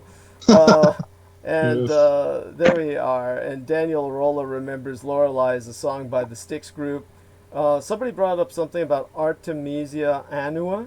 And Artemisia? Yeah. and Ormozy Gmail says, thank you, DD. So wonderful. He says, I'm having luck with traditional Chinese medicine, says Ormozy Gmail. So there you go. Thank you, Ormozy Gmail, for that. And he says, yes, that won the Nobel Prize. He was talking about something you were speaking about. Look into how the Rockefellers suppressed natural cures using something called the Flexner Report. Okay, yes, that's he's getting back into the history of the 1800s. Right, what I was talking about when you were gone. Thank you. Okay, there we are. And then Vicky Johnson, there she is. And J-Mo, Jameson Reese from Staten Island says, yes, during isolation, during coronavirus lockdown, he says, relaxing, trying not to die. Let them jump in front of the car before getting 6 feet near me. It's war. It's biological war. We cannot get along. Okay, so he's explaining why the people are hostile, and yes. But then but that guy, the guy I saw, was just an idiot. But like, I get why some people are like, stay 6 feet away from me. Like that, I get. Yes. And Pasillero del Toro says, Mapuche of Huancarane Empire. He's using very technical Maya and Aztec terminology. Huancara insect in Yamana. The insect people, I see. Yes, and so he's bringing up also the Southwest Anasazi people. Huancara drum in Aymara mountain in Peru. Okay, that's more like the Quechua language of the Inca. And then were ancient Jomon in South America? Were they insect people? Were they the insect people mentioned by some Native Americans? That's highly probable. Definitely. Yeah, and then like the Vedic, it's all there, and like the mythological ages, like they talked about those people. Thank you. Yeah. And then Anthony. But just quickly, Douglas, I was speaking with Lena on the chat, or we were like direct messaging. Oh wow. She was reminded when you were having the interview with Nicole Froelich about how when I was, I'm assuming you guys talked about like the Presidio and the tunnels. When I was in the park, when I was very young, we were touring Marin Headlands with the park rangers, and we came up to this part where there was like the abandoned missile batteries, the old Nike batteries, which I've went there recently and I saw them again.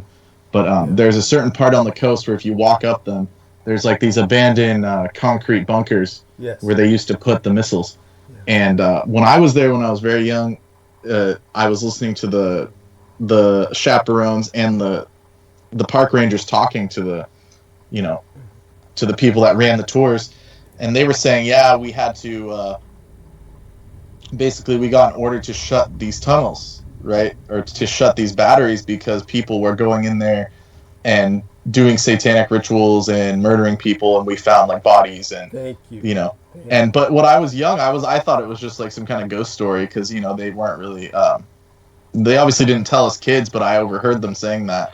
Yeah. And to me, I was like, oh, it's some kind of ghost story. But then when I heard you talk about it, I realized that those tunnels were the ones that went all the way back to the Presidio. Thank you. Because the Marin Headlands are on the other side. Like you can, like when you're on the Marin Headlands side of the Golden Gate, you can see the Presidio like from there. Thank you. And so those tunnels or all those military bases there were connected during the 50s and the 60s. As like nuclear deterrence, right?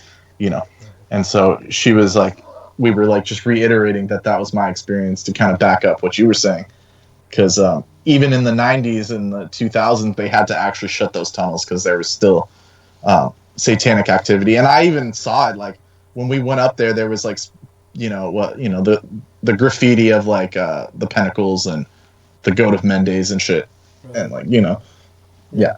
Very much. Thank you. Brendan, That kind of reminds me of an article I seen today.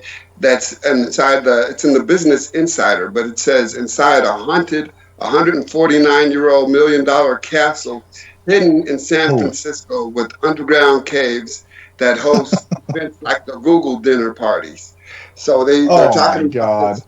Yeah, they're talking about that. Yeah, ex-police officer, former police officer bought this castle, and it used to be a beer brewery. And it's literally probably got a dungeon with like soundproof walls and shit in it. Yeah. Yes. Basically. Go on, Derek. Yeah. Thank you, Derek. Yeah, go on, Derek. Sorry for interrupting, but that's wild. Fine. That's fine, Brendan. But yeah, that's a point I would have made. So go on, Derek. Yeah. Oh, I was just bringing that up because how he said, he died. I think it said everything that it was owned by some Google execs. Yeah, that says it all. But hidden in San Francisco's Bayview neighborhood, a 4-story castle with underground caves that was once home to the Albon Ale and Porter Brewery. Yeah, so it was. It's called the Albion Ale. Spanish times, even. Yeah. So it was built in 1870, and they used to had an underground aquifer producing 10,000 gallons of water daily, providing the water needed for ale production. Yeah. So right now, I think they just do bottled water with it. Wow, that's fascinating. Yeah, thank you. That's very important to bring up, though. I appreciate that. No, very much so. So, Derek, here's the situation.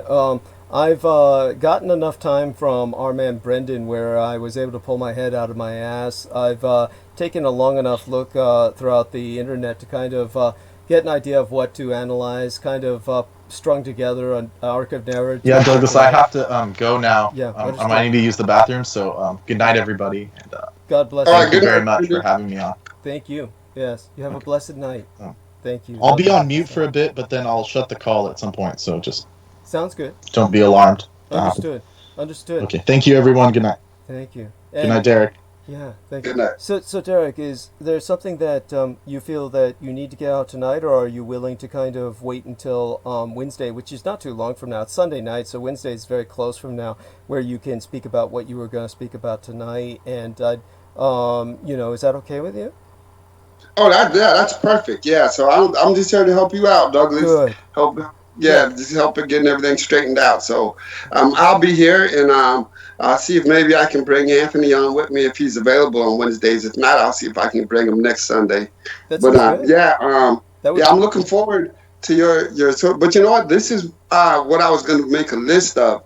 I was going to make a list of Douglas Dietrich shows that changed my life-changing Douglas Dietrich shows. Now, of course, you got your seminars that you can look up, and you do like some multiple seminars on certain subjects. But then there's particular regular critical omission shows that if you're new to Douglas Dietrich, you have to go back and listen to.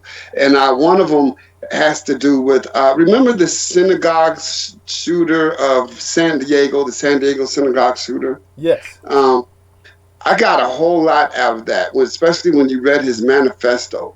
That was one of the most strangest moments. And you brought up a whole lot of stuff during that one. You even came up with a new acronym for the LGBT. I don't know if you remember that particular one, but that one, if you can look up when that synagogue shooting happened, you could probably find the episode. But that's a very important Douglas Dietrich show that everyone needs to go back and review. And so I'm going to make a list of a couple of them that we need to go back and review.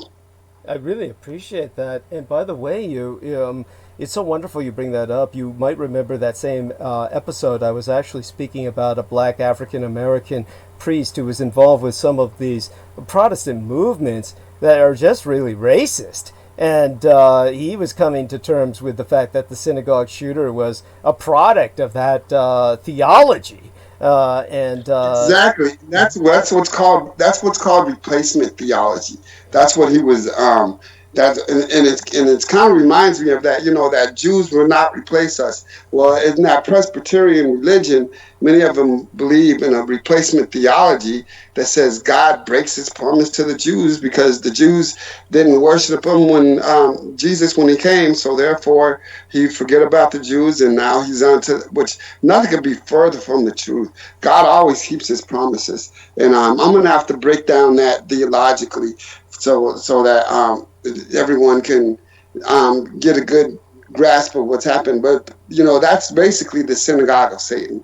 When you say that God lies and God doesn't keep His promise because because they didn't keep their promise. If God's loyalty to me was dependent on my loyalty to keep the law or anything else, I'd be in trouble. So God keeps me regardless of how I mess up. So yeah, that was one very good episode, and there's a couple more, especially during the impeachment trial that we have to go back and listen to. Thank you. I deeply appreciate that. And so, in terms of your staying around to help me, believe me, I'm always needing you for that. You're always needed for that. Just kind of hang out, and if you feel like you need to go to sleep or something, let me know. Otherwise, if you just happen to fall asleep, of course, I deal with that. And but otherwise, yeah, stay awake for as long as you can, and that way, if I need you to spell me or break me, which is probably inevitable during the night, then I'll shout out for you and try to send messages to you in the private messages exchange, and we'll see if we can, get you to spell me for a little bit. And other than that, I'll just take over from here. But what you've said is wonderful. I really appreciate so much about you, and obviously you've done so much research yourself theologically. And that's so important because for Derek Talley, he understands that at the bottom of it all, it's not even geopolitics. What I'm really discussing is the war for your very soul. And that's something that frightens a lot of people. It gets them very upset, and they find themselves unable to handle that because it's territory that it's out of their range, of safety, their safety range. They don't feel comfortable with it. It's out of their comfort zone. And but definitely, I really appreciate Derek because he's able to confront that, and he's certainly a brother in battle and a real Marine, a former Marine, and one that, of course, is to my own heart and reckoning. And so love you dearly, Derek, and I'll be calling on you as needed. Okay. And All right. if needed tonight, and otherwise, and I look forward to your, if you're able to, bring Anthony visit on with yourself Wednesday or Sunday, and we'll try and get everything worked out with him. Certainly, we've got to make sure his Skype works. Everything's done by Skype, and for my production, and so he'll have to learn to handle that. Not quite sure how familiar he is with Skype, but it seems like if he's got a Skype ID, that's all we need, and we'll take. Well, you can call him on his regular phone because I called him on his regular phone through Skype. Right. Yes, that's it. If he's got the Skype app on his phone, yes, we can do that. So that's I understand that. So but I need his Skype ID. So we'll need to Okay. he and I will need to connect on Skype before I do that. So all right then. Love you dearly, and you have a blessed night, and I'll bring you on if needed tonight. Okay. All right. Good night. Hugs, dear brother. And my shout out to Malik as well. Everything, of course, in terms of we're at the bottom of the hour now, we're very near it. I'll take the next several minutes to, of course, express my solicitation. There's been much struggle, of course, to just basically come into consciousness on nights like this because oftentimes, I really don't prepare for these shows, and people may not understand that. I struggle throughout the day just getting things done with basically just a lot of things that normally occupy people when I'm not sleeping or partying or drinking and drugging myself out of existence. And a lot of that has to do with post-traumatic stress disorder, or rather complex post-traumatic stress disorder, PTSD that's so severe that it's changed the actual physical shape of my brain, which is actually visible by imaging.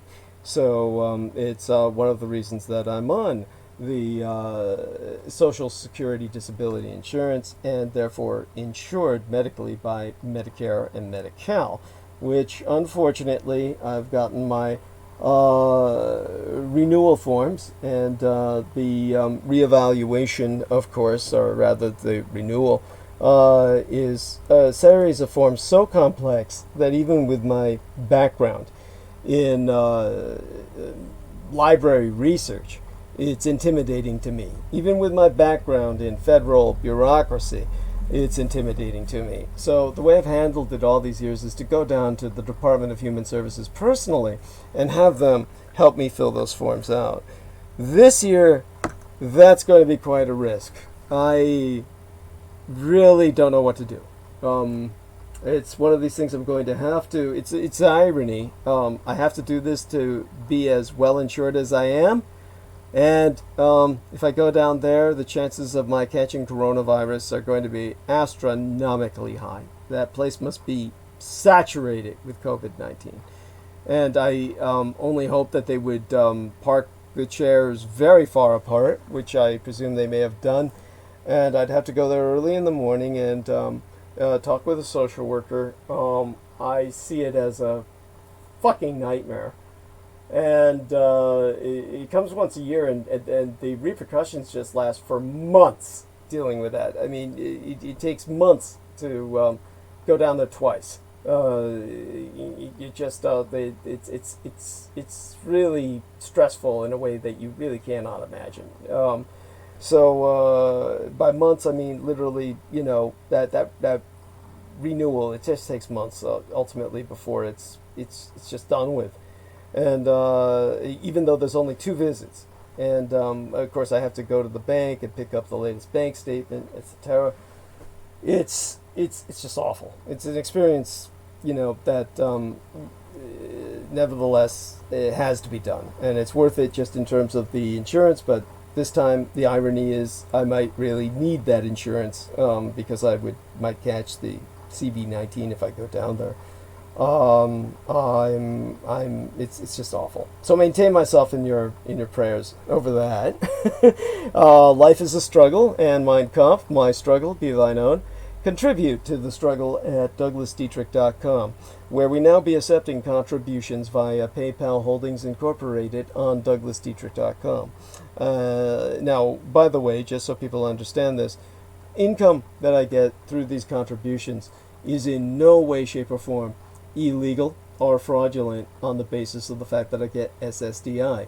As a matter of fact, I have to do this by law. I have to solicit my listeners because theoretically, in order to maintain, in fact, not theoretically, legally, in order to maintain both my Medicare and Medi-Cal, I have to be underemployed. The term is what I'm familiar with. They've got a different term for it, but I'm part of what's called a 250% disability program. I actually believe that's the number, and it's something absurd, and it is an incredibly bizarre, counterintuitive program that is the product you would get from a bureaucracy in which I have to be semi-employed in order to continue receiving my Medicare and Medi-Cal. It's called the Working Disabled Program. So this allows certain working disabled individuals like myself to become eligible for Medi-Cal by paying low monthly premiums based on net countable income. And of course, by being enrolled in this, that means that I have to be paid something that is beneath taxable wages, beneath the range of taxability. And so that's always what I get is beneath the range of taxability through these contributions. but the more contributions I get, the better.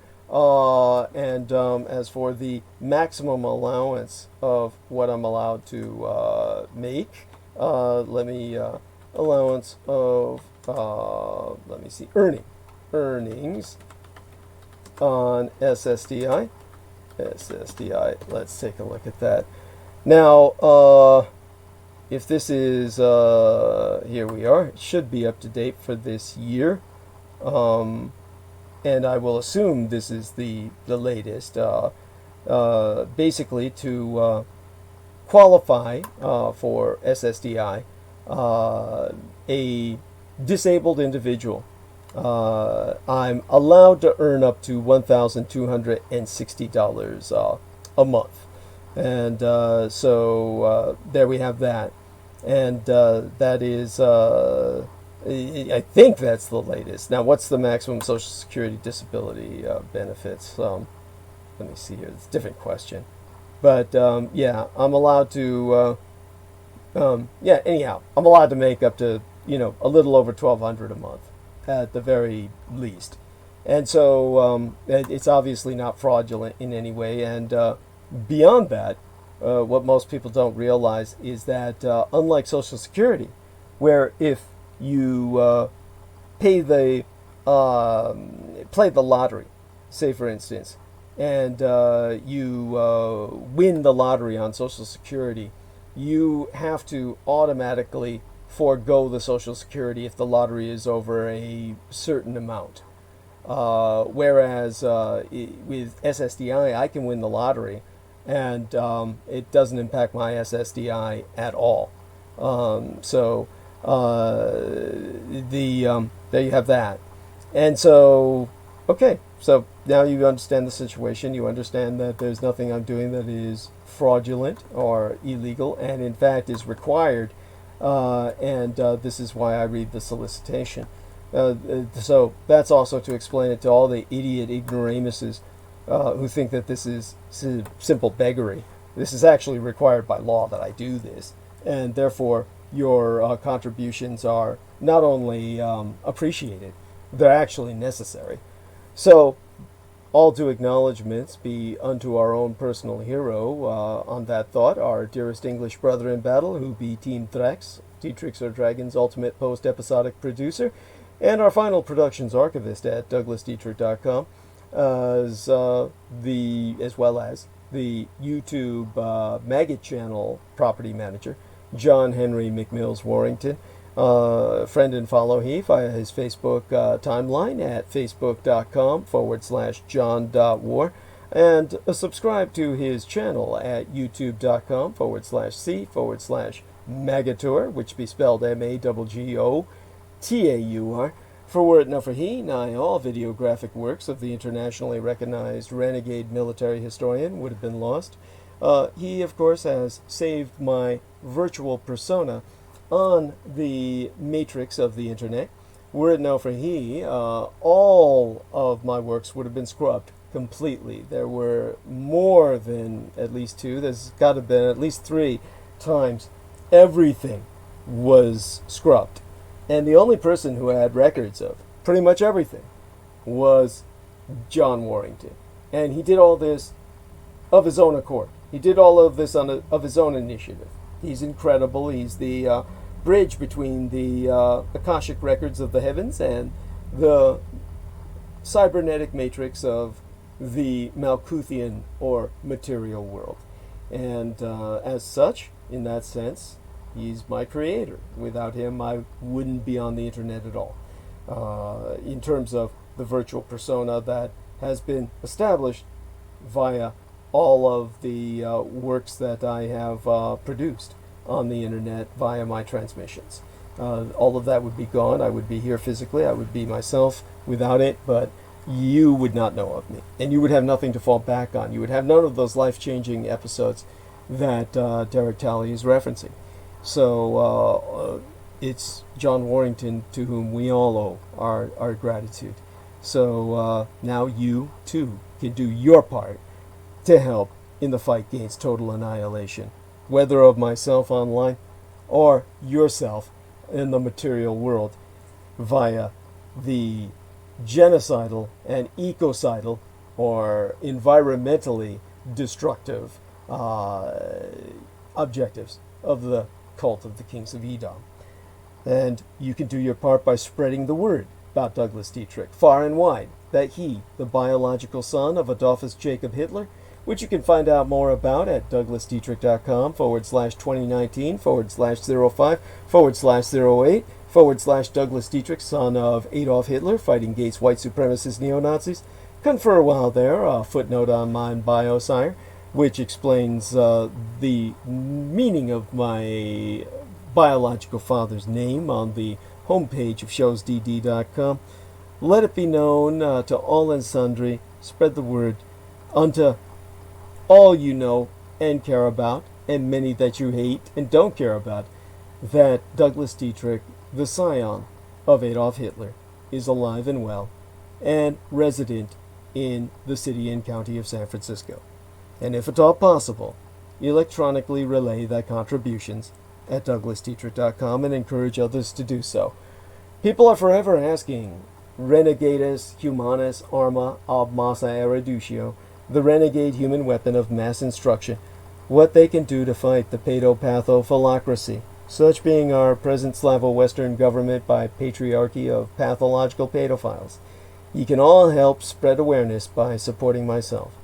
We have a new contribution page on douglasdietrich.com, where you can make a donation online using either the credit or debit card.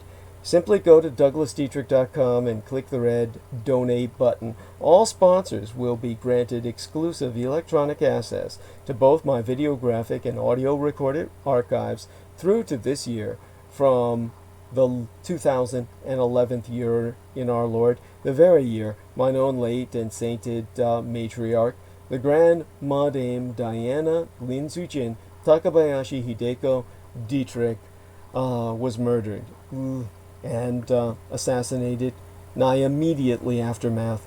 The Sanjuichi Sensemi, the 3/11 terror attack against the Fukushima Daiichi, or Big One cluster of nuclear power plant facilities on site, the 7,000 isles of the greater Japanese Empire, when 'twas deemed by much Native American cosmological reckoning that the first rays of the dawning of the sixth world broke upon us, and magics could again be worked conjointly with Mother Earth to redeem the folk upon her. They're not on YouTube anymore, whereon the intra-global crises analyst Douglas Duane Dietrich long ago established his high-profile visibility platform per rationale of personal security by way of public promotion. Only on contribution will thy membership be processed within 48 through 72 hours, between 2 to 3 days, for full access to all mine archives, meaning all those videos that John Warrington saved, aside those on the Maggot Douglas Dietrich channel and the YouTube channel named Taboo Bros 2, which be spelled TABOO space BROS space Roman numeral 2, as managed by mixed martial arts maestro Daniel Arola, whom you can visit when he's out of Facebook jail at facebook.com/Daniel.Arola.3 of Damage, or Daniel Arola Martial Arts Group Incorporated, Cali Combatives. Originally, or optionally rather, mail either checks or money orders, never cash, to the personal residential address of the Mr. Douglas Dietrich, which itself be listed on douglasdietrich.com, the most important thing being that people regularly donate what they can within their means. Foremost among Axis Daddy D's donors, aside his lady and mistress Lena Shea herself, be our most beloved greater British brother in battle, the Team Drax, Dietrichs or Dragons, heavyweight lifting keeper of the spirits, and YouTube Bizarre HD channel managing mixologist George Edward Knight, whom you can friend at facebook.com/george.e.knight.7. You can subscribe to his channel at youtube.com/user/bizarrehd, which be spelled BIZAREHD, he being mine own personal hero who has substantially delivered towards my salvation from the streets, and whose self-produced videos entitled How the United States Won World War I and Why We Are Still Legally at War with the Third Reich both be factually substantiated per mine own expositions. Indeed, the last Dietrich Gulviers or son of Dietrichs, or son of a dragons, Anglo-corrupted as Draculas. Expositions via YouTube would not be possible sans generous benefactions from my listeners on a monthly basis. The Amerasian agent of the Peacock Angel, Tavush Malik, be the only person on the surface of this world with the insider knowledge and experience necessary to lead thy resistance against the Russo-sub-satanic occupation and anti-godly insurgency, it bearing no end of emphasis that Judi, Anglo-corrupted as Jedi, literally Master D, or the Master of Enlightenment myself, is not paid to articulate mine expositions and have never once been remunerated for my services, rendered unto thyself and all thy holdest dear, at incomparable sacrifices to myself, most tragically of all mine loved ones, in my most singular and quite unenviable role as the ultimate public informant at personal risk, still at large. Your taxation cannot support me, as I be denied access to the United States Department of Veterans Affairs benefits and or services due dishonorable discharge. So again, go to DouglasDietrich.com and click Donate. The very survival of the human species be at stake, and I am not exaggerating. Do not wait. Donate now. It be appreciated beyond my ability to express in any language. As well, forget not to subscribe to the Douglas Dietrich YouTube channel at youtube.com/c/Douglas Dietrich and click that notification bell in order to receive notifications that live streams has started. Finally, and above all else, visit awakewithinthedreamproductions.com to emphasize that Douglas Dietrich referenced thyself to purchase thy ticket to rendezvous face-to-face with the Jival, or Devil Angel himself, as he delivers his live and personal headline presentation as one of 3 keynote speakers for the Living Truth Summit on site the sacred Mount Shasta, this pending June 18th through the 22nd, Anno Domini 2020 of our Communal era. To re-emphasize, purchase tickets to the Living Truth Summit 2020 at awakewithinthedreamproductions.com/tickets, and emphasize that Douglas Dietrich referred thyself to purchase thy ticket to review his live and personal headline presentation to be delivered as one of 3 keynote speakers for the Living Truth Summit on site the sacred Mount Shasta this pending June 18th through the 22nd in this 2020th year of our Lord. Subscribe to the Douglas Dietrich YouTube channel at youtube.com/c/Douglas Dietrich and tune in at 8 p.m. Eastern Daylight Time. That would be 5 p.m. Pacific Daylight Time every Sunday and Wednesday night, and click that notification bell in order to receive notifications that live streams has started. Subscribe and donate at douglasdietrich.com. Sponsors will be granted exclusive access to the online archives, including all video and MP3 recordings of Douglas Dietrich from 2011 through to the present. Now, some shout-outs to people who have done just such. Selena Khan, my dispatcheress, lovely lady, and she donated 3/4 United States dollars, 75 USD, and wonderful lady. Cannot say enough about her. Should always say much more. I have been using the tea and turmeric among other items she has sent myself, and almost out of that ashwagandha, taking 2 of those pills a day. And I don't know if I want to go inside to these stores to try and look for it, considering how I'm trying to avoid too much contact with the hoi polloi, or the masses, physically, that is. So, yes, if she can send me another bottle, that would be fine. Otherwise, I'll go looking for it and, love her dearly for what she does send. I mean, she's fabulous. I mean, honest to God, I would not be alive without her. She's been that decisive in maintaining myself physically and morally. And shout out to Stephen Myers. I did ladies first, of course, Stephen. I'm sure you understand. Stephen Myers is my black African American brother from another mother in New York City, the epicenter of coronavirus in these United States. And I'm so glad he's still alive and surviving, and I pray he continues to survive. And of course, he donated 3/4 United States dollars, 775 USD. And God bless you, dear brother. Love you. Hugs. And you're in my prayers. Believe me, everybody maintains Stephen Myers in their thoughts and prayers. He's in the center of it all. Selena Khan's more like, I think, suburbs. That's my opinion. I might be wrong, but she's kind of like she's in the greater New York area. But Stephen Myers is like in the heart of the city. And a shout out to Tom Heath, wonderful individual. A European, actually he's British, so that's up for debate as to whether he's European or not, isn't it? And of course the British are very separate from the continent in oh so many ways, but Tom Heath is a dear friend of our man, Mr. George Knight. And that brother in battle has sent myself 250 United States dollars, which is incredible for a man in England going through what it's going through right now. So God bless you, Tom Heath. I love you dearly. And Selena's mentioning, yeah, she's in Long Island, New York, outside New York City itself. So thank you, honey. That's right. She's in Montauk territory. She's actually physically met Peter Moon a number of times. And so there you go with that. And a shout out again to Eric Lastic, who donated $250 the other day. I'll read his note before I turn towards Salman Sheikh.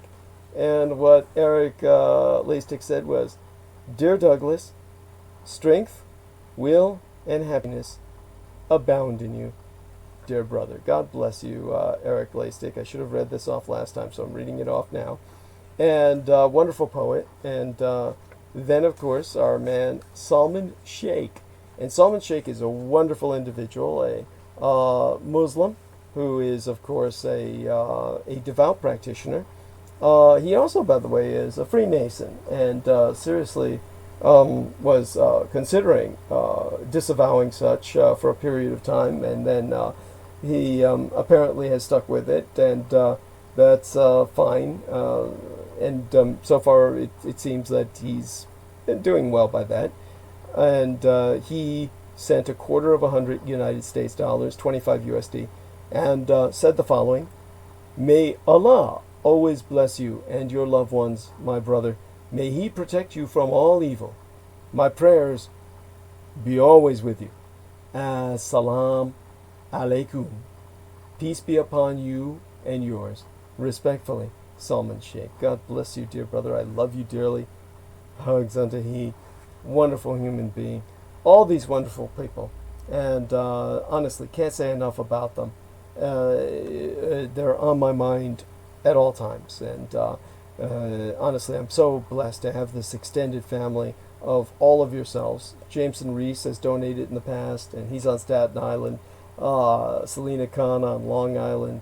Our man Stephen Myers in the middle of Brooklyn, I believe. I might be wrong on that, or he might be on in Manhattan. If he's in Manhattan, I describe his homeland as a small island of warring tribes. How's that? And so, welcome to a brand new month, and it's a day to celebrate the truth, and that's can get pretty fucking ugly. Just like any celebration that gets rowdy, celebrating the truth can bring you into some pretty dark fucking territory. So, World Press Freedom Day is today, and I honestly cannot overemphasize this and what it represents. And it's when the United Nations recognizes the role of journalists in sustaining democracy, but this has to be responsible use of free speech. We're not talking about just taking advantage of what people consider a right, which is really nothing more than a privilege, and just basically attacking people, which is all the enemy does. And whoever's my enemy is fucking your enemy. If you don't realize that, then there's no hope for you. You're just too stupid. Now, Lena Shea came on and she spoke briefly about Nicole Froelich. So did Selena Khan, though she did so in private messages. Now, I pray she forgives me. I'm going to read this one out because nothing else says it so well, and it'll segue me into describing a bit of what happened. And I would have skipped the subject entirely, but today being what it is, the World Press Freedom Day, it's an inescapable subject. I cannot not cover this. And so I can educate people as to what the fuck is really going on out there with censorship, with the cult of the kings of Edom, and how they basically run your fucking media. And all alternative media, even at the smallest level. And by the way, our dear J. Maurice says Staten Island is where people get angry at you for avoiding them while wearing a mask. He says, frickin' Innsmouth in New York. Innsmouth is, of course, where H.P. Lovecraft described the various fish hybrids or mutants that were fucking fish and producing various hybrids from that unholy union. So there we go with that. And in terms of what Selena Khan says, here we are, and no one so far has said it better or was able to articulate it so well. She says it in her own manner of speech. I will read it with that in mind, and I ask everyone else to bear that in mind as well. Watched your interview, this is Selena Khan, watched your interview with Nicole Froelich. Can't believe she didn't give any introduction about yourself to her audiences before starting the interview. Her audiences had no clue who you are. Clearly shows she did the interview just for herself, and it didn't matter to her much. What you would say in the interview, she made you look very ordinary. And she wrote that all in caps. Showed no regards/respect for your contribution to the American people. You sacrificed your life exposing truth, and so much more. She should have realized or learned enough about you before doing the interview. You're not an ordinary man. You're very special to your listeners. You are the only public informant out there. Certainly, she is not a truth seeker. Last 7 minutes of the interview was really bad. She started arguing with you over men and women not being equal. Completely misunderstanding your point that you were speaking in favor of women and their rights in society in general.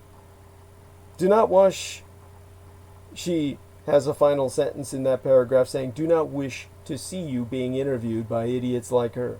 And I can entirely understand that. So then she goes on to say, in the next paragraph, short one, Selena Khan says, also she put your name as Doug on the headline instead of your complete name. That is disrespectful. She did the interview very poorly. No depth on her question, /words. You spoke excellently, as usual. Am I interfering too much? This is Selena Khan speaking with her asterisk to this footnote.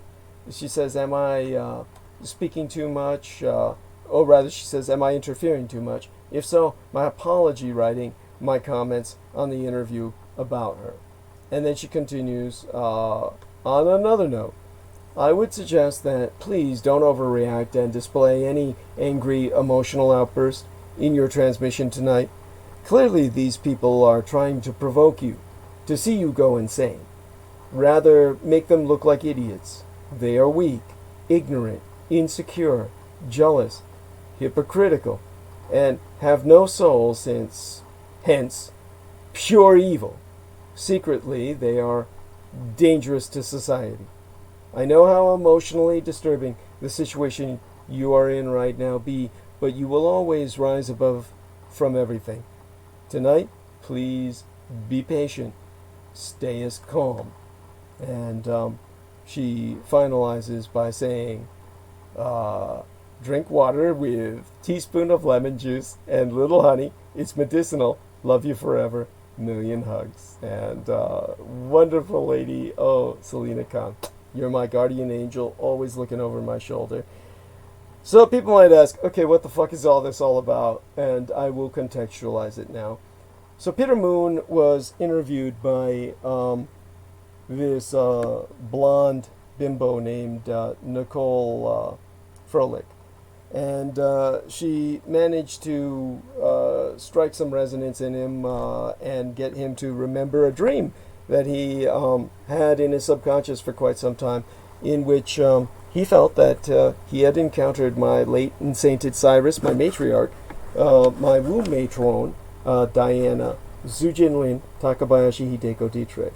And he was so moved by this, he felt that I should speak with her because she confided in him that she was a child victim of satanic ritual abuse, and that she had memories that were now beginning to emerge. In other words, suppressed memories that were now making herself realize that she was a victim of satanic ritual abuse. Now, what's interesting is when I brought this up in the interview with her about suppressed memories and people who were attempting to discredit them, she had nothing to say, said absolutely nothing about it. So obviously it was fabricated. And she, however, managed to seduce, there's no other word for it, she seduced Peter Moon into setting me up. And so Peter Moon established in myself an interview with this individual. Now, I don't conduct these things because of just the nonstop ambushes that always occur. And the worst ambushes occur from people who claim they were satanically, ritually abused. My experience has proven to me that there's no such thing as a victim of satanic ritual abuse, in the sense that they never rehabilitate. If someone tells you they're a victim of satanic ritual abuse, you're talking to a Satanist. They are not victims. They're all Satanists. They never rehabilitate. Everyone that I've dealt with, David Schurter, Christine Joanna Hart, the list goes on, Jimmy Church, all of them claiming they were victims of satanic ritual abuse. All of them are just inimically satanic. And Nicole Froelich is among them. So what had happened was that I told her, because of my experiences being such, that I would hold an interview with her conditionally. And the conditions were, she have to understand, I'm not your normal interviewee. That unless you understand and appreciate and contend with the fact that any interview done with myself, the interview is probably going to disappear off the internet. If you put it on the cloud, it'll disappear off the cloud. If you manage to store it, it will be stolen from your stores electronically. Whatever you put it in, even an external hard drive, people will find it missing within 24 to 72 hours. This has been the norm. And she said, oh, I appreciate that, and I'm going to record it on 2 separate sources. So she managed to maintain the recordings, which almost in itself was suspect. And then we conducted this over a period of a month.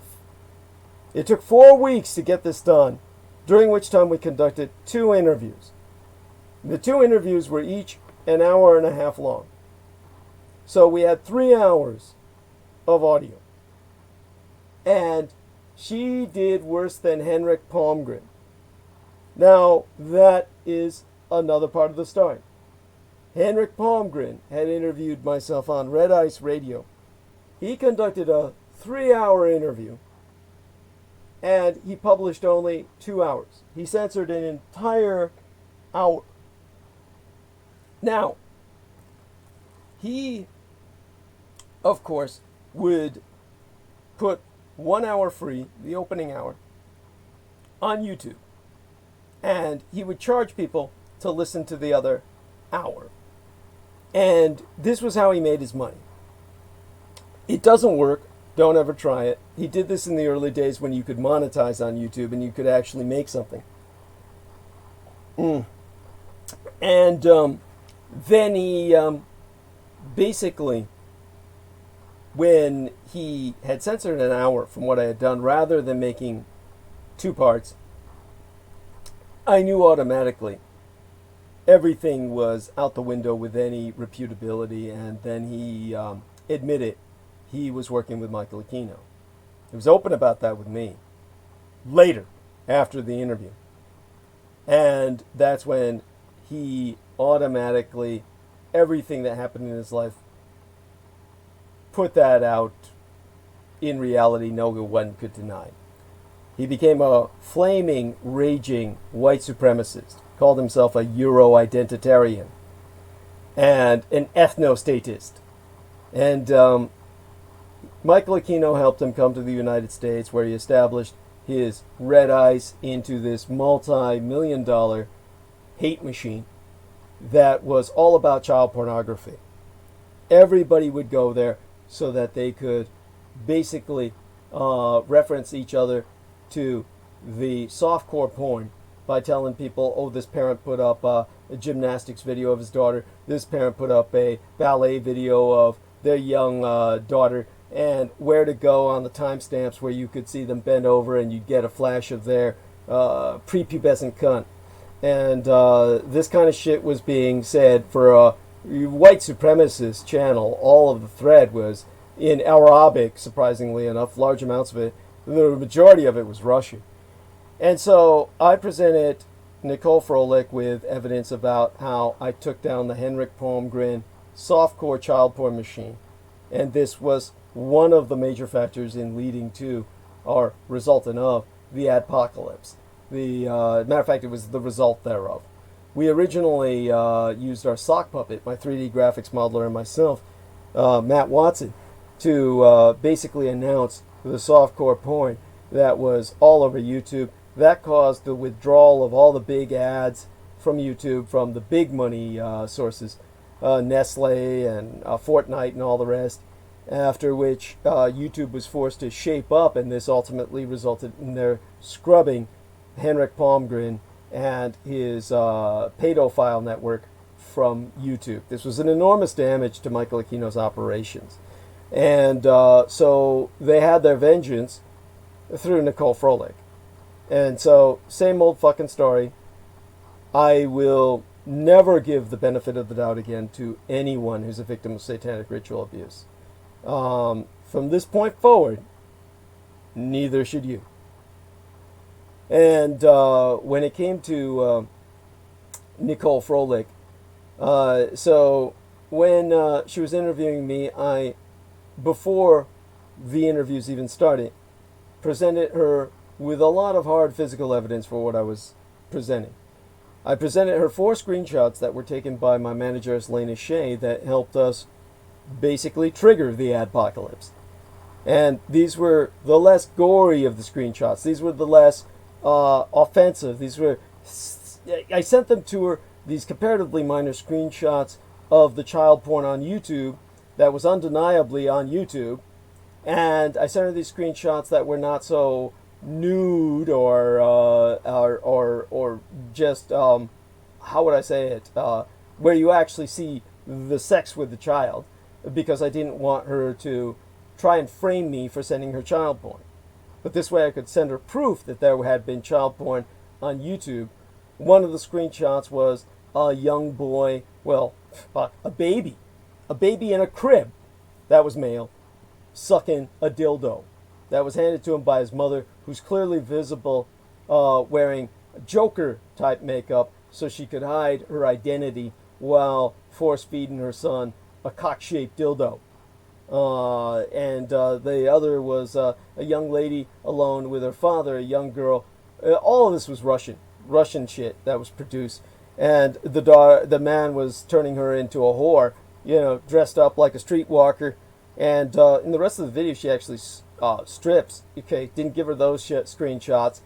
The thing that was interesting is that these would outright say "fuck you TV," so it'd be like "fuck TV" on YouTube, and these were like the YouTube channels.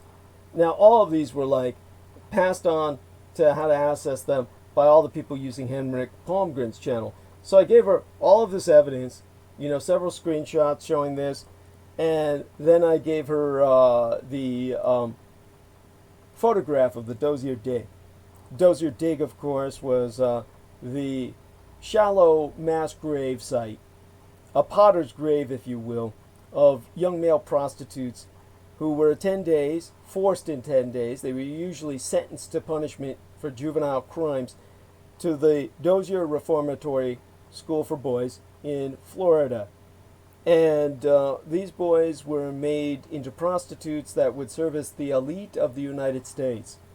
As a matter of fact, they were so involved in prostitution to the moneyed or privileged world-class elite that the book that was written about them is entitled The White House Boys. So these boys would suck the cocks of kings and presidents, visiting Arab sheikhs and the like, and when they were no longer pretty enough or they ceased to cooperate, they were killed.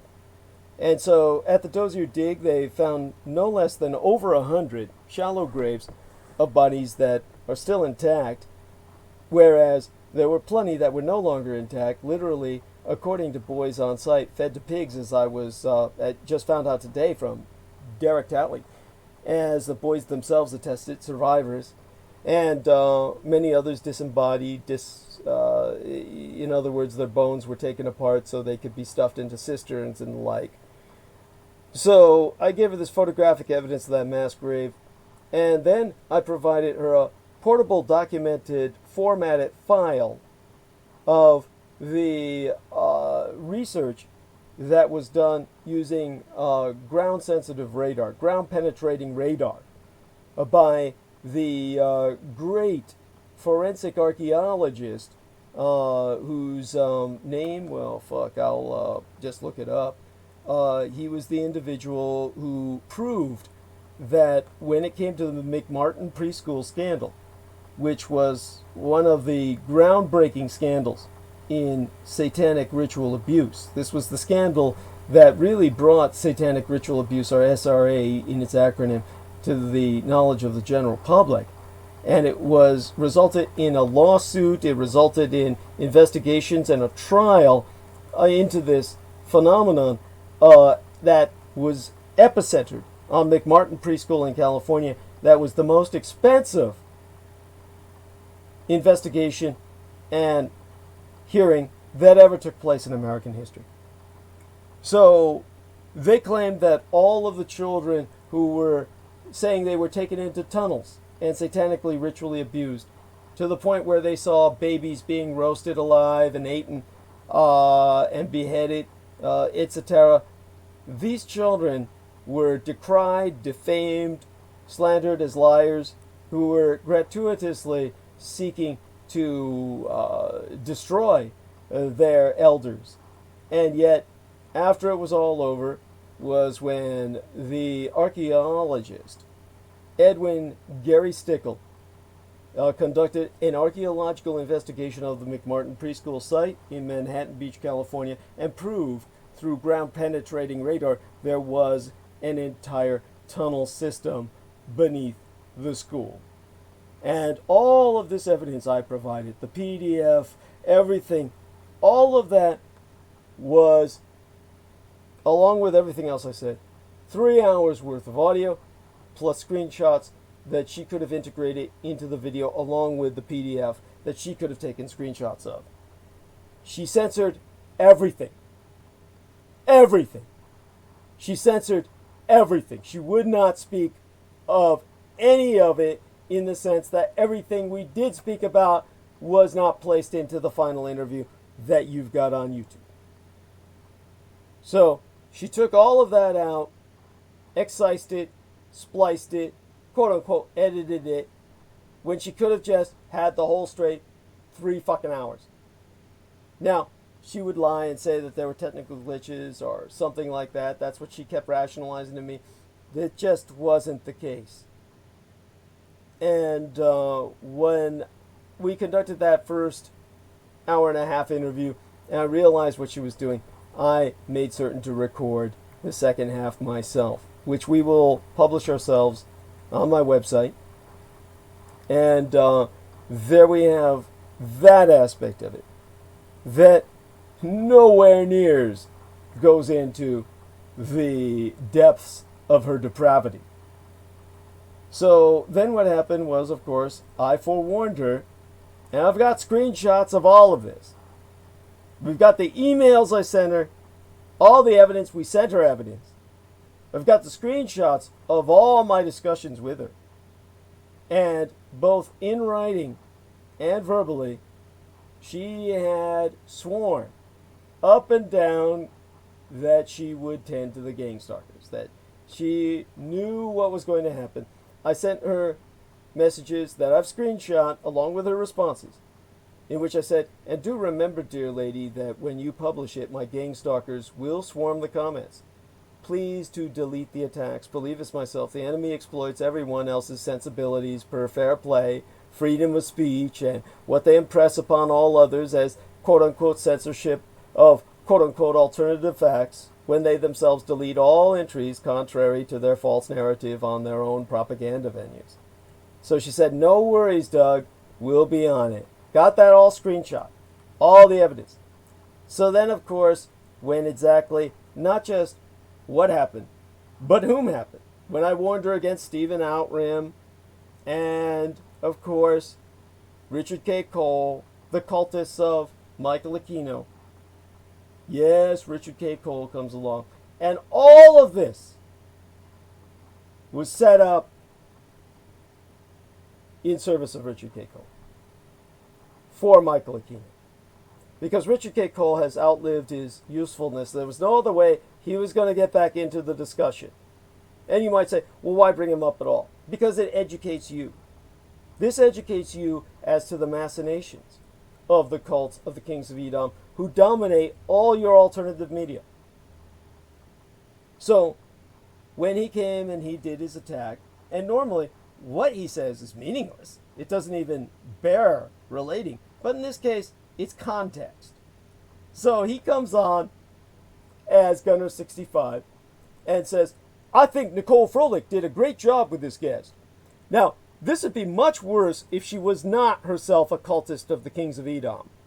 If she were not a cultist of the kings of Edom, which we damn know well she is, because of, well, I'll just give you the evidence.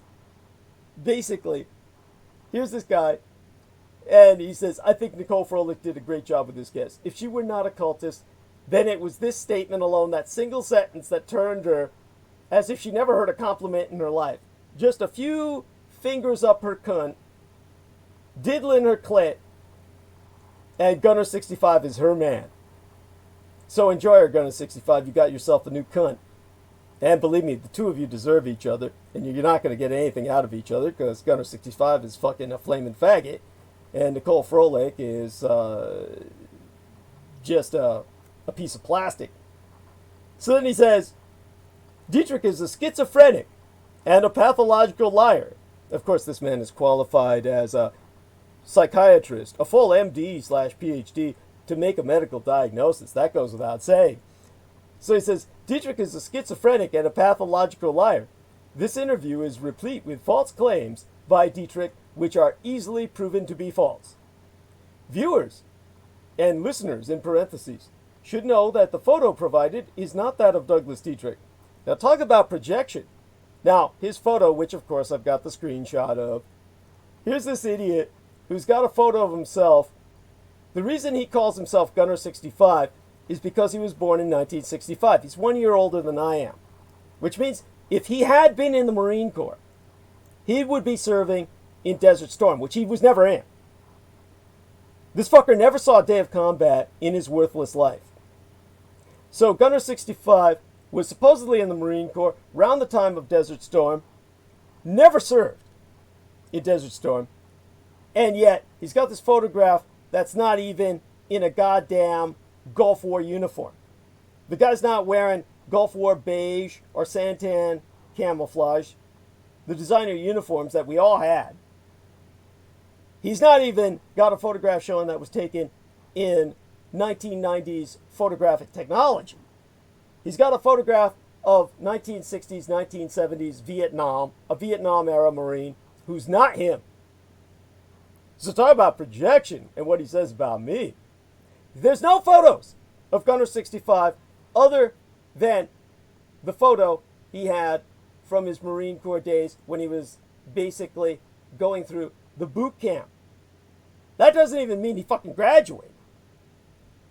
So there are no photographs of him as a Marine because he was never a Marine. He was a porno actor.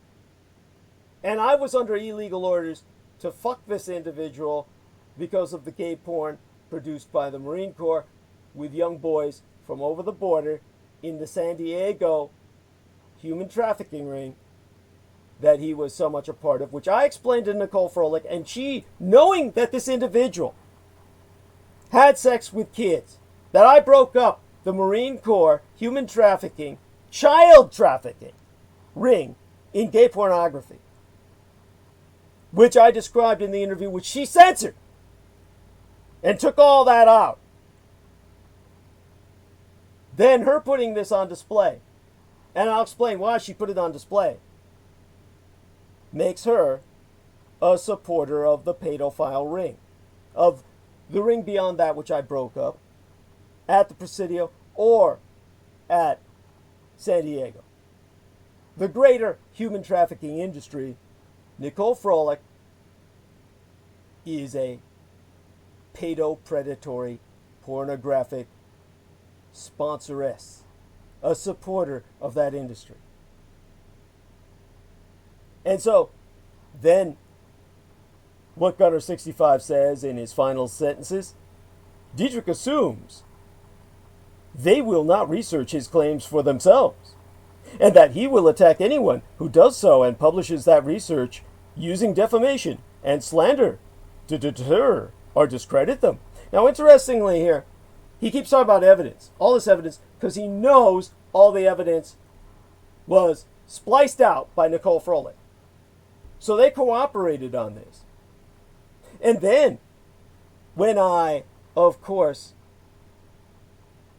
spoke of this to my friends, and one of them, Brendan Zogit, reported his comment, then it disappeared for just a minute because Facebook then put it into hiding. But Nicole Froelich, as the channel manageress, overrode the hiding option that Facebook used and put his comment back on display. So the whole point of her video was to make certain his attack would be the display. Now, this is a fact, not supposition, because when I basically found out what had happened while I was gone, when she had published this while I was gone from San Francisco and out of this world, Lena approached her, my manageress, and said, "Hi, Nicole, this is Doug's web mistress, Lena Shea. Can you please delete this comment and block Gunner 65 as soon as possible? He is Doug's primary gang stalker, who he warned you of. Thanks." And she told Lena Shea, "Go fuck yourself. He's my man." And there you have that. Now, when I told her, if you do not act to delete these attacks, when I came back and found out about this, I said the cultists will be encouraged to act themselves on seeing thy obvious passivity as symptomatic by an intrinsic alignment, at which point they will go further. And so she said the following response, which I will read to you. Consider this in context of everything I've just explained with another further allegory here. Let's say this fucking cunt, this blonde bimbo, had a male stalker who was every day, everywhere where she went, on every interview she conducted with anyone on YouTube, entering comments saying, Nicole Froelich is a prostitute.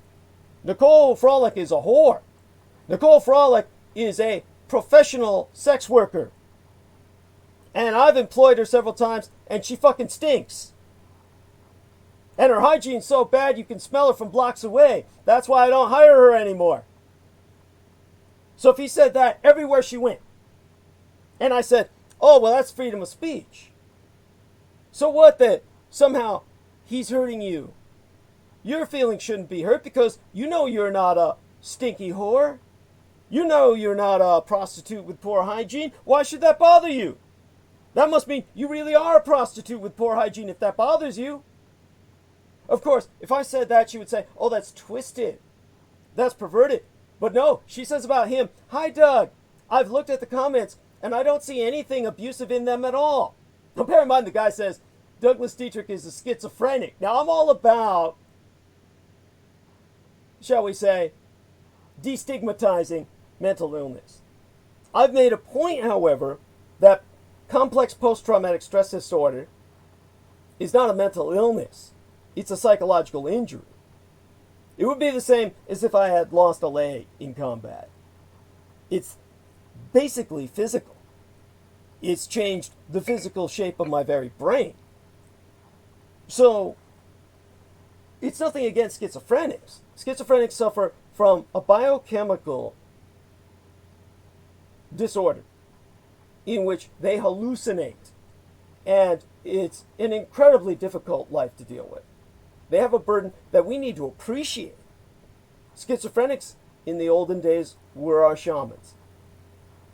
So he, of course, is paying me in his ignorant fashion a compliment he doesn't even understand. But no, I'm not diagnosed as a schizophrenic, and of course he has no capability of making that diagnosis, and he says it as an insult. So basically he's saying, I'm crazy and need to be ignored. Now, of course that is abusive. It's abusive of the medical term, because he's not qualified to make that diagnosis, and it's abusive of myself. Obviously, by all sensibilities. And yet she says, oh, hi Doug, I've looked at the comments and I don't see anything overly abusive in them. I don't believe in censorship. Now, think of that in context of her censoring a half fucking hour and every visible article of evidence that I presented to her for her audience. It says, I don't believe in censorship and have never deleted comments of people who disagree with me, made fun of me or otherwise, unless it's outright abusive. Oh, but calling the guy schizophrenic, saying his photograph's not himself. Oh, no, that's abusive. She says, this is bound to happen given the material you share, and if the comments become abusive, I will remove them, but I won't act in censorship because it goes against what I believe in. So you see all the conditions for my interview. This is like a whistleblower, a public informant says, okay, I'll conduct this interview if you don't reveal my identity. And then they go and reveal your identity. So what she did was not only unprofessional, it was unethical, it was outrageous. It is indeed legally a crime. Now I'm seriously considering pursuing having her arrested. And then she says, when we speak our truth, now it's no longer the truth. There's no such thing as the truth to her. This is satanic solipsism. Solipsism is the road to anti-theism. Not just atheism, anti-godliness. Atheism is non-godly. Buddhism is atheistic. There's no God in Buddhism. Later on, the Chinese made Buddha a god that he never was in India. Anti-theism is antithetical to God. You know God is real and you want to destroy him. Therefore, she says, when we speak our truth, people will always come against us. What matters is what you know is your truth and remaining in it. I don't let others bother me because I know I am being true to myself and what I believe is true. If someone doesn't like it, that's on them. I refuse to worry about what others think about me or spread about me. It's their reality, not mine. So in other words, see, there's no truth. There's your truth and there's my truth, but there's no real truth. No fucking cunning. There is the fucking truth and no other truth. The truth is that if you're on a multi-story building and you walk off that roof at a high enough level, several stories up, after a certain number of stories, when you walk up that roof, walk off of it, off the ledge, off the balcony, you're going to die. There's no ifs, ands, or buts, or yours or mine. You walk off that ledge, you'll die. I walk off that ledge, I'll die. None of us can fly. So, it's something you acknowledge as a law of nature. It is unassailable. It is inescapable. Therefore, there is the truth. That is the truth. You cannot fuck with it. You cannot change it with semantics. So, their denial of the truth and saying, oh, it's just your truth and my truth, this is the road toward which you will be convinced to walk off that ledge and you will die. And then she says, I hope you understand.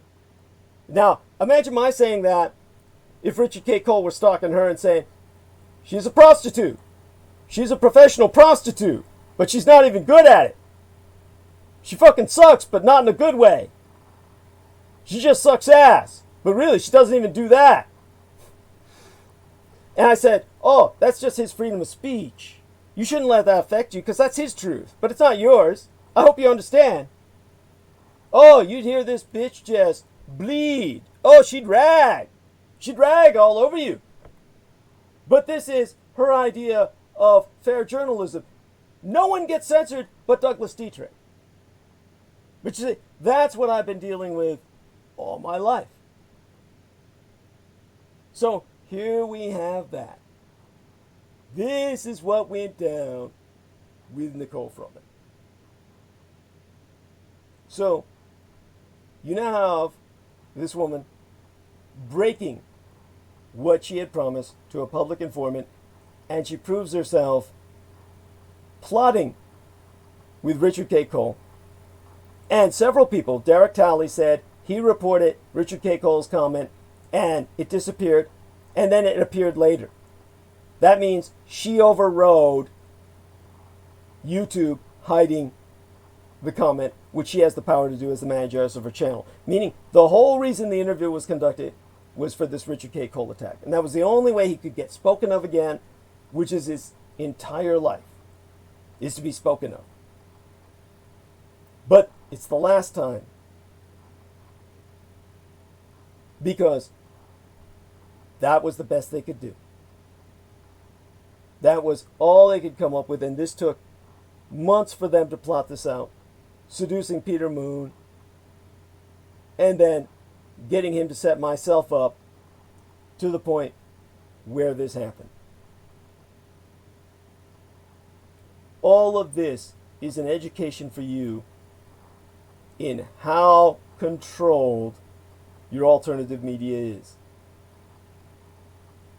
And how they control even people like Peter Moon, who thinks he's not part of it, just by dragging him into the loop because they knew he was the one who was working with me. And it's always the same old story. Oh, I was a satanic ritual abuse victim. And this bitch, this fucking cunt, claims she's got PTSD. That she's got PTSD. But of course, stalkers are cool. Well, she's invited them into her world now.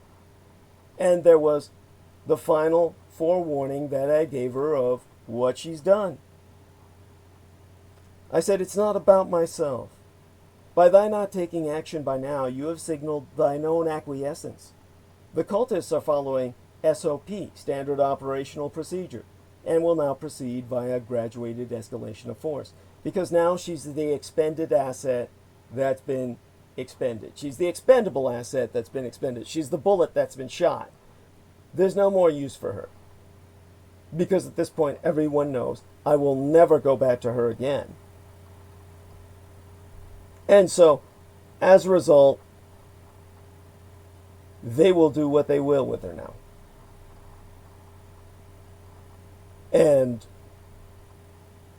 it's like the myth, not the reality, but the myth of the vampire romanticized in the minds of popular culture. He cannot come in unless you invite him. That's what Nicole Frolick has done in a sense, but in a sense, that's not the reality because they were always there. She was always there. If you go to her channel and you go to Enlighten Up and you scroll down and pass all the New Age shit in the cyan blue, all the lightworker bullshit background screen, you suddenly are confronted with 8 months ago, as noticed by Brendan Zogit when he went and did this, all this dark ass evil satanic shit which he was into, the tunnels of hell, oh yeah, the Wiccan pursuit of witches, only the witches are better than Wiccans. Then you get into poltergeist activity, all this shit that's just dark, evil shit that she was into. So her Satanism was open and it was bold. And then 8 months ago she decided, oh, I'm woke and I'm a light worker. Now you know what you're dealing with. You might ask, well, why didn't I check into that? Why didn't I? All of this is just based on trying to help someone out who says they're a victim. From now on, when it comes to SRA victims, the final nail has been driven in the coffin. There is no trusting an SRA victim. There's no such thing as an SRA victim. Anyone who is satanically ritually abused is a Satanist. Take that and make certain you work with that reality from this point forward. Yes, Lena Crane says Nicole Frolick's reality is choking on RKC balls. There you go. And of course, JMO says people's lives are also ended by it. Yes, talking about freedom of speech, quote unquote, permits false information, lies, defamation, which is the reason the government protects it, saying it's a tool used to lie and cause disruptions, and people's lives are ended by it. Yes. And so there we are. David Moore says, Douglas, you're truly fighting the good fight. Have you looked into the pandemic unemployment assistance, PUA? I'm 100% self-employed and I was accepted for it. It is saving me right now. So I'm glad, Mr. Moore. Thank you for that. I appreciate it. I'm on SSDI. So I wouldn't be, I wouldn't be, that wouldn't be available to me. But I appreciate definitely your suggestion. And Lena Crane says freedom of speech equals hate speech. Yes, all too often. Enough so that it's basically the axiom. And Brandon Young is with us. God bless you, Brandon Young. So good to see you here. And I hope he's holding out okay. And there we are. So, yes, pretty much everyone's got the message. Lena reinforcing it, saying that Nicole Frolick, and she calls it like Prolick, Nicole Prolick, or Frolicker. She lets a RKC comment, but censors DDD. And that's not even doing it justice. So definitely, people have an understanding now on this day in which we celebrate and honor freedom of the press, exactly what I've been dealing with. Now, maybe now I've educated you as to the struggles of a public informant and what you're dealing with. The interesting thing was, I was very kind to Nicole Frolick until, of course, she did what she did, which I had expressed some concerns about with Peter Moon in public and on record, on bandwidth, and therefore on record, just the other day, going to the live dashboard, going to the YouTube videos. I spoke with Peter Moon about this on the censored YouTube video. That was on when he was with me for a full 11 hours, and that was the one in which they took away 10 fucking hours from YouTube. On Sunday, the last Sunday before this Sunday, the latest Sunday before tonight, April 26th. I've got 11 hours of raw, YouTube censored critical omissions up now. Go for it as soon as we're all done here. Make certain you hit that. Put the thumbs up on it, the upvote, and listen to those first 10 hours, which are all suppressed by YouTube the first time I published it. They did not go up, making this into a bifurcated episode, which means no one listened to the important part in which I was talking about Nicole Froelich. So that got censored by YouTube. Yes, and Daniel Rose says Richard K. Cole is a Kino's flying monkey. Yes, very much so. And only he can't even fly. He's useless for even that. His main sex life now is with his chickens. He raises chickens in Prattsburg, New York, where he lives. And when he's not fucking his dog, he fucks his chickens. And so there you go with that. In terms of where we are, again, World Press Freedom Day today. And hopefully now you have a better appreciation of it and what I'm dealing with on a daily basis.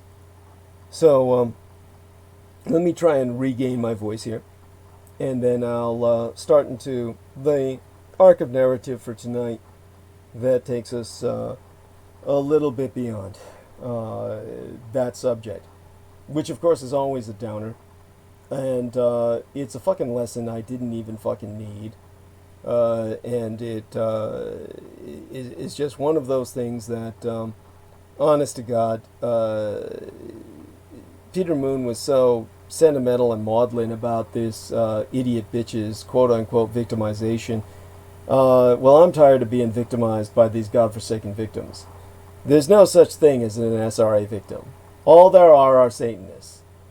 And, of course, the interesting thing is, if you go onto that video, as was intended, of course, Richard K. Cole's comment drew other attacks, which was the point of the entire ambush in the first place, was to set this up as flypaper, a magnet for further attacks upon myself by a satanic pedophile named Nicole Froelich.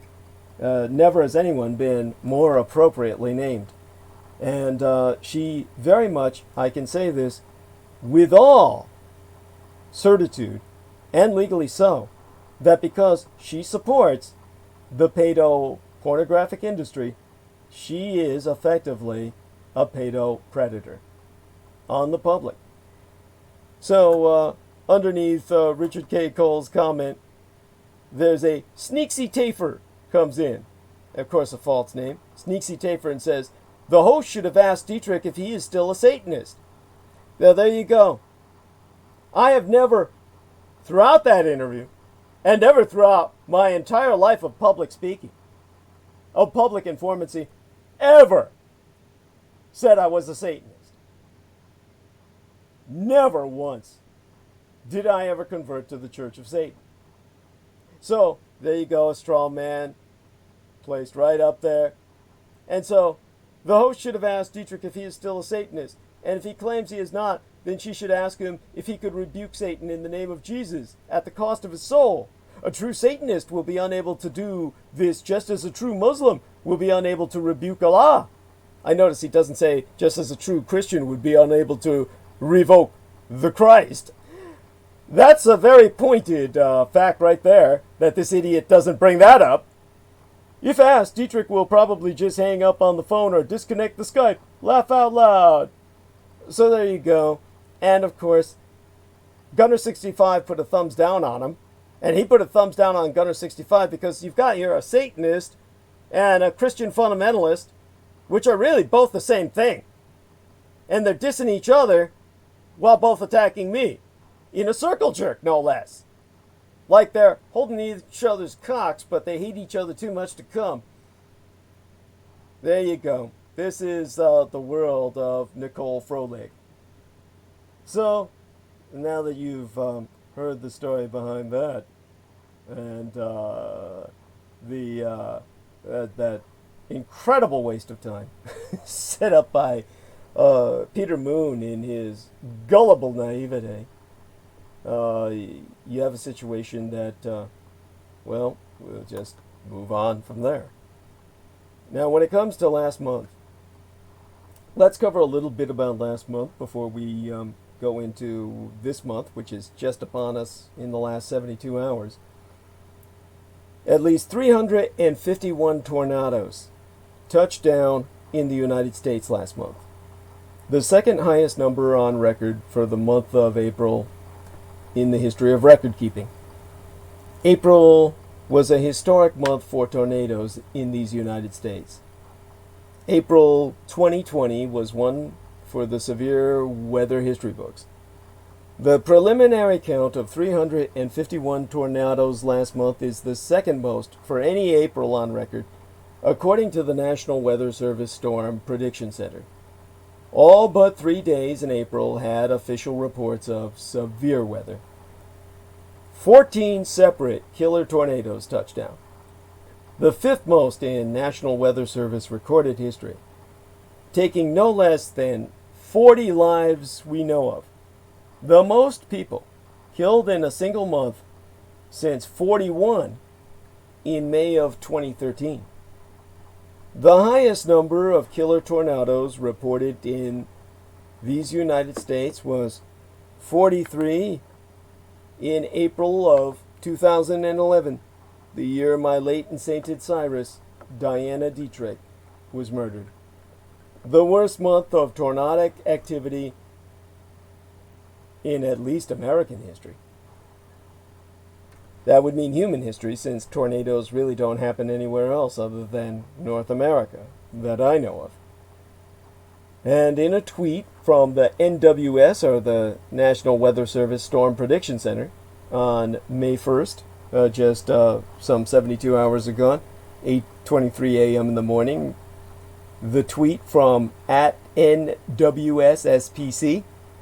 stated, April 2020 was very busy for us here at the Storm Prediction Center. This thread highlights some of the more notable numbers for the month, including the outlook progressions for the 3 days with tornado fatalities. And April is typically not the worst month for tornadoes in these United States. That distinction belongs to May. This month, April typically averages 258 tornadoes, while May sees 287 on average, according to the Storm Prediction Center I was sourcing, based on data compiled from 2010 through 2019. So, God knows what this month is going to look like. The southeastern United States was hit the hardest yesterday, mensis, in April, on Easter Sunday, April 12th, into April 13th.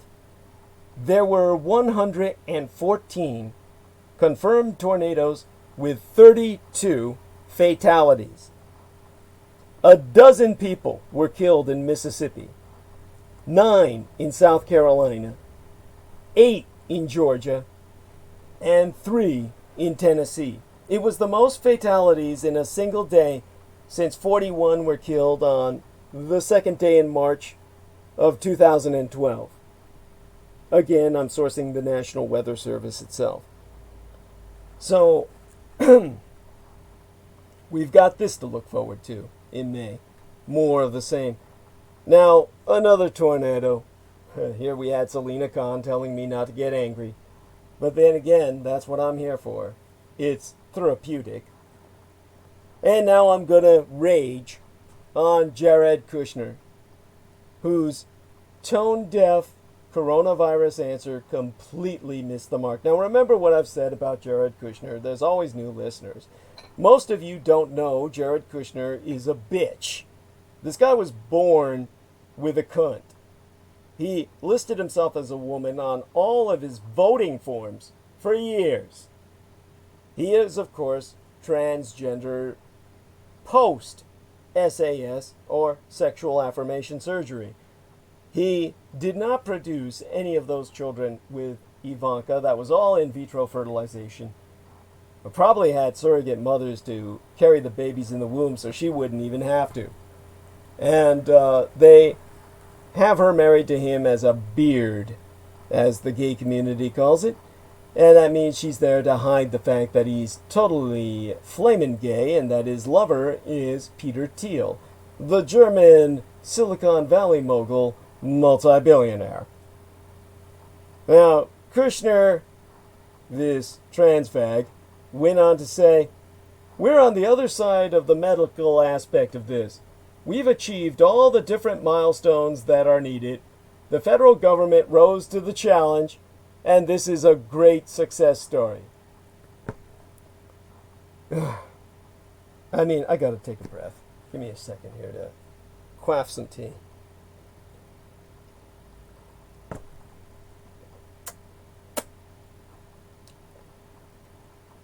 Now, which part exactly is the great success story? President Donald Trump's repeated downplaying of the threat posed to America by the virus, even as it was ravaging China? Was that the great success story? The badly sputtering start to necessary testing for the virus in these United States? Was that the great success story?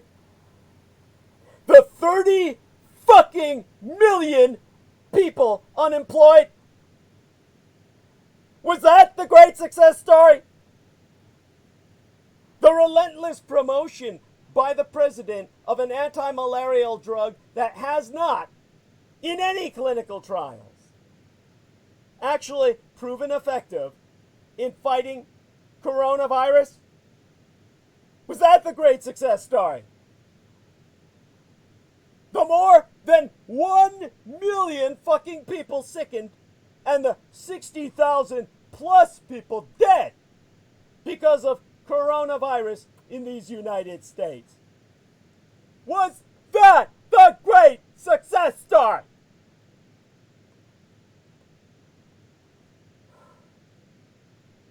I'm livid. There is no dealing with this. You get the point.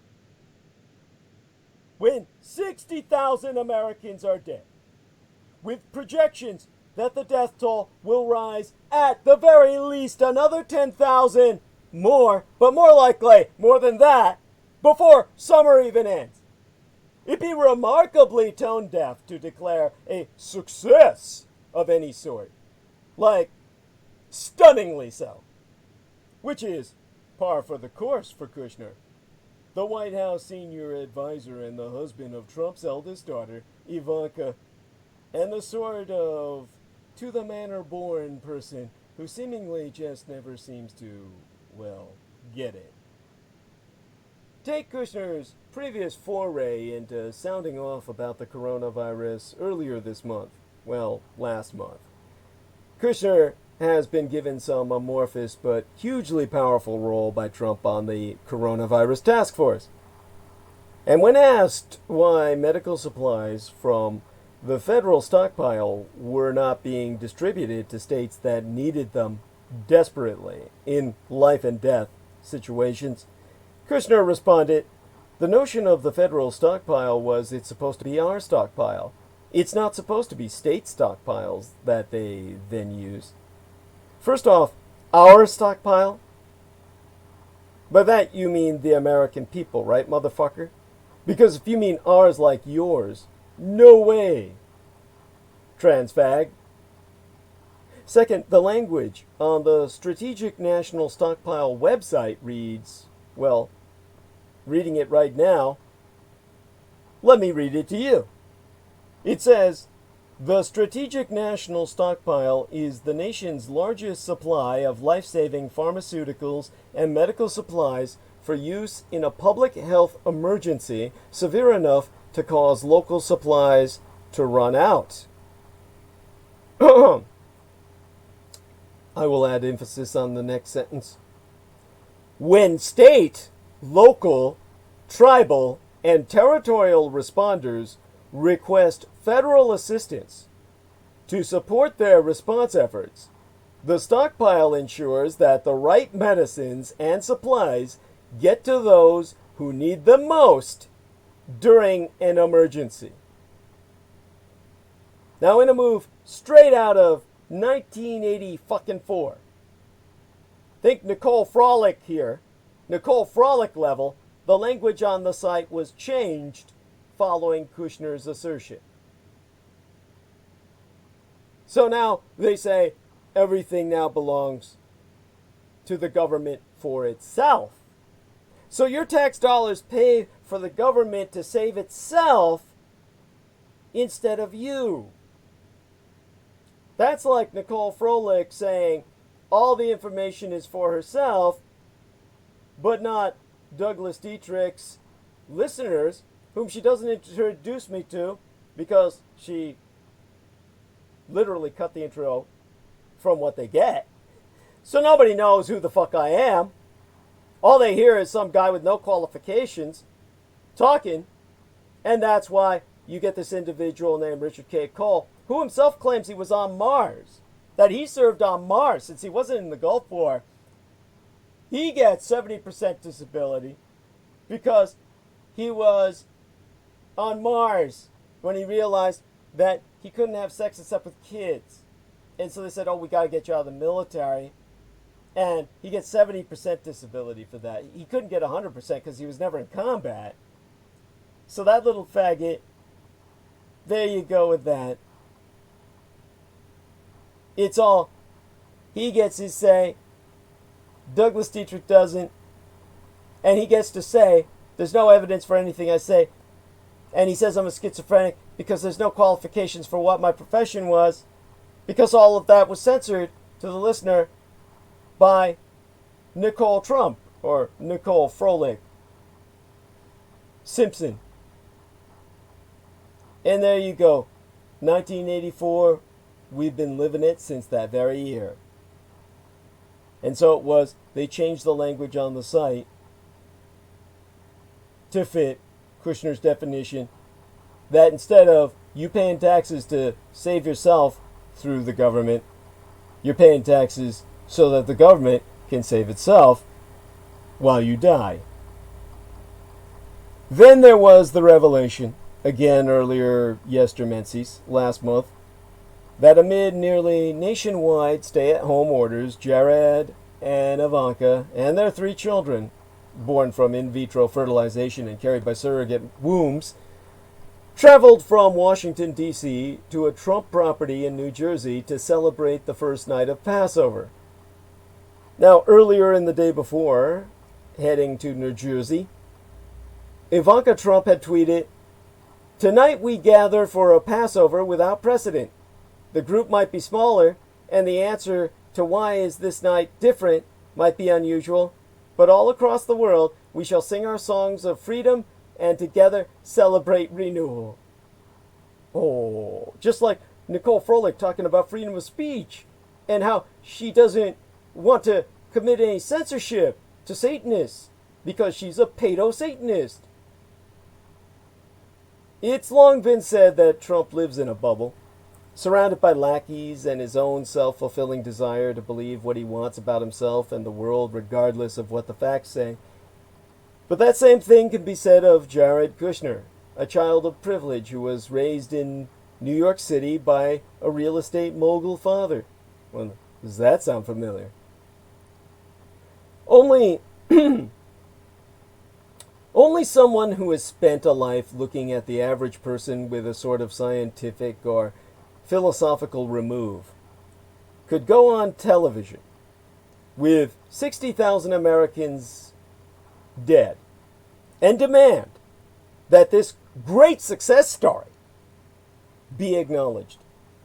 Because while Kushner's point was, and is, clearly that things could have been much, much worse, the willingness to ignore the real-world effects of coronavirus only comes with an out-of-touchness that has been nurtured over a lifetime. Now, being born into privilege isn't Kushner's fault, but his all too evident blindness to what that privilege has gifted him and allowed him to avoid is his own fault. By far. And he'd be far better off, and so would all of we, if he would simply stay behind the scenes and away from the TV cameras as the country continues its fight against coronavirus. I mean, Americans suffer. Will he? By that I mean, will there be legal repercussions? Mr. Trump's appalling performance has finally taken a toll on his popularity, but the American death toll will get much worse thanks to a president concerned about re-election rather than the welfare of citizens. On Showa Day, when Peter Moon and I were recording, amid the golden holy days week of the Japanese Empire, preceding my latest transmission that very eventide midweek this Wednesday as dated the 29th day in April, listeners could be forgiven for a sense of deja vu when Donald Trump pronounced of coronavirus before I had even started burning bandwidth on Eventide with my co-host of that night, Peter Moon. He, Trump, so saying, "It's going to go! It's going to leave! It's going to be gone!" The words were eerily similar to the president's prediction in late February that it's going to disappear! A theme he harped on repeatedly as the caseload and fatalities arose. Since that misforecast, 1 million Americans have fallen ill with coronavirus that we know of, which in and of itself be nigh a third, 1/3 of the global total. And more than 60,000 have died in just a few weeks, surpassing the United States death toll in all the years of the Vietnam War. This week, it was reported that nigh 70 people had died at a single veterans nursing home in Massachusetts. New York is struggling to bury its dead, to the point where they've reopened Potter's Fields to bury unclaimed bodies en masse.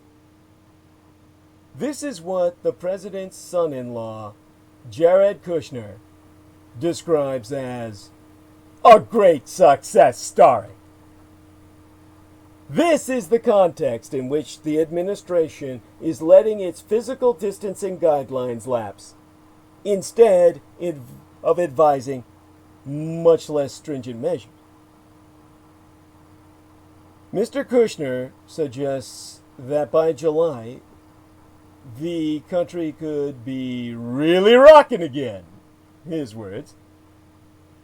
But Americans will suffer from Mr. Trump's keenness to get back to business, as if the pre-coronavirus state of affairs were ever possible again.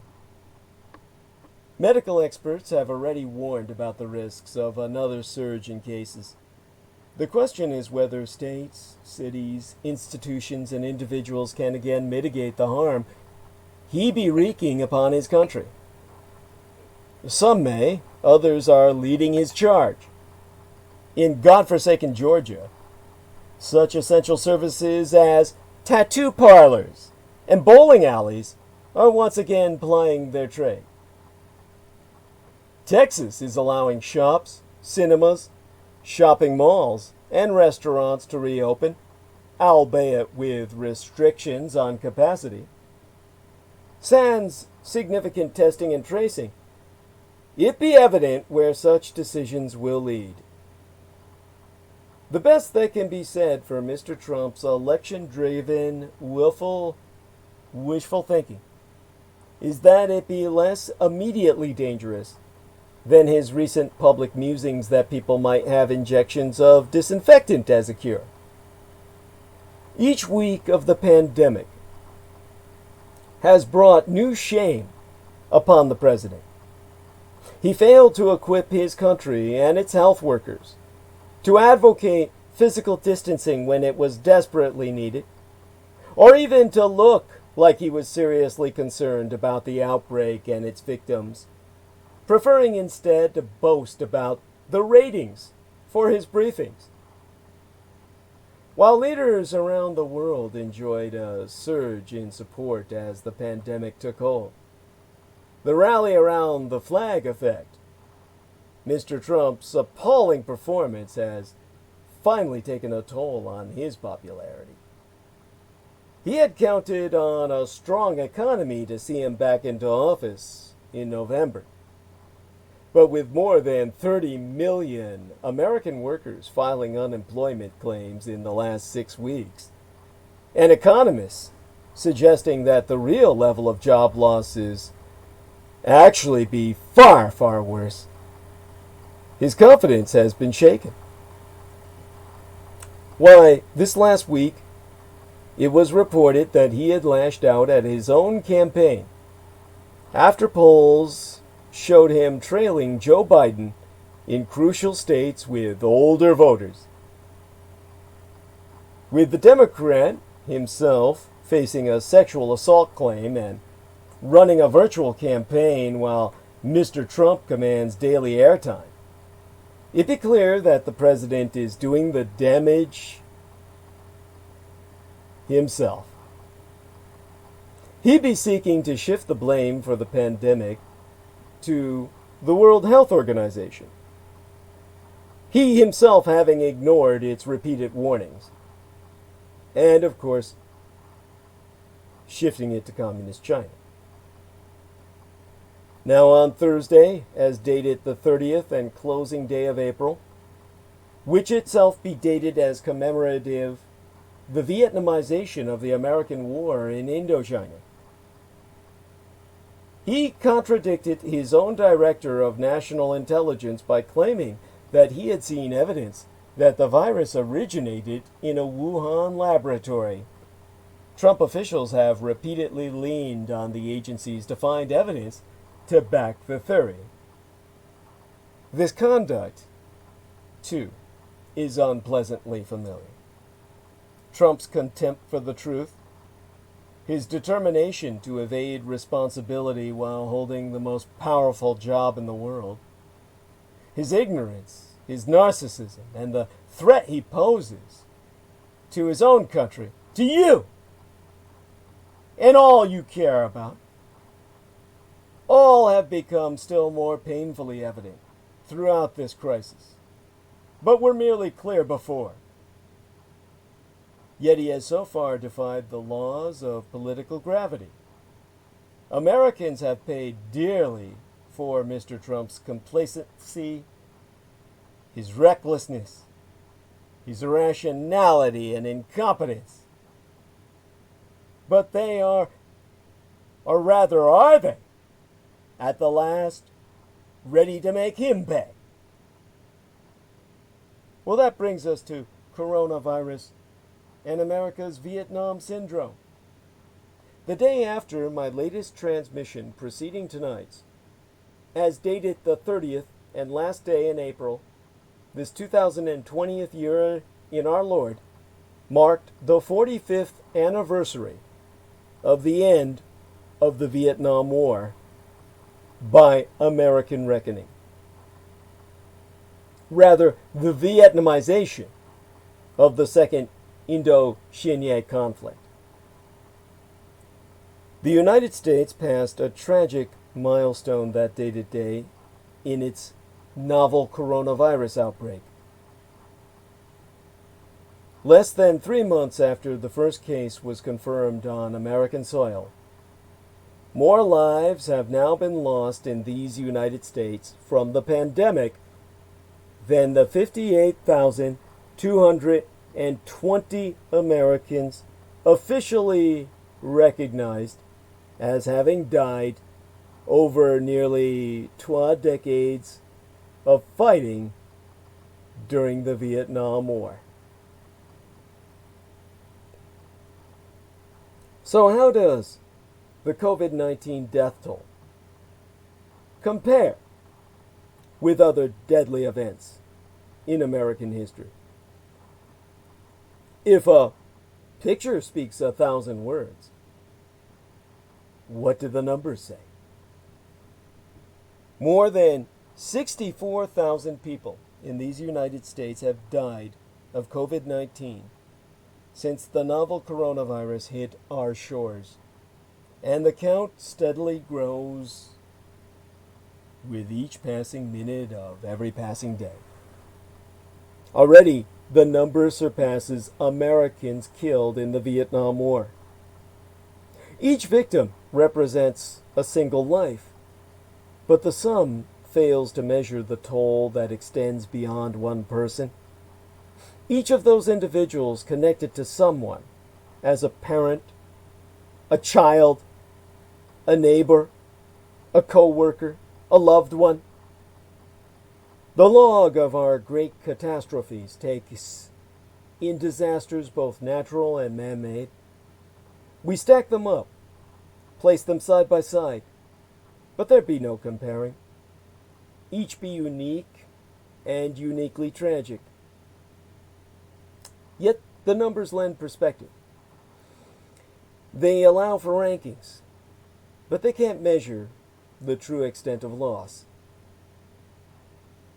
Pictures be insufficient. Words fail. Pearl Harbor left Americans with more than 2,400 dead on December 7th of 1941. The terrorist attacks on 9/11 left us nearly 3,000 dead on September 11th of 2001. Both of those were conspiracies. Both of those were the products of American autodestruction. Violence against the self as a national body politic, as a national entity. The Korean War saw nearly 37,000 dead in the years 1950 through 1953.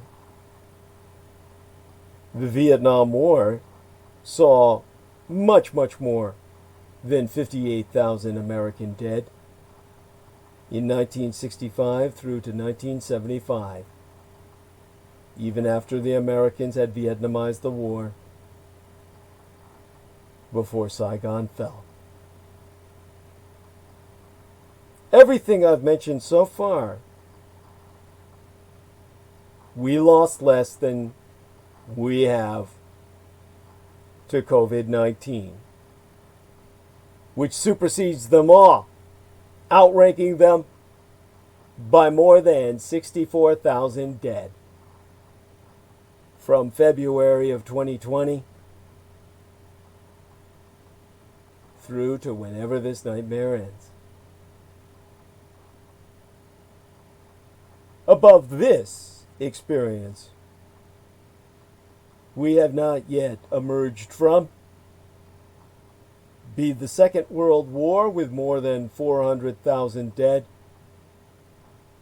as officially acknowledged, in terms of American lives alone, as officially acknowledged, from 1941 through 1945. That pales, as all else pales, to World War I, where we had more than 116,000 dead as officially acknowledged.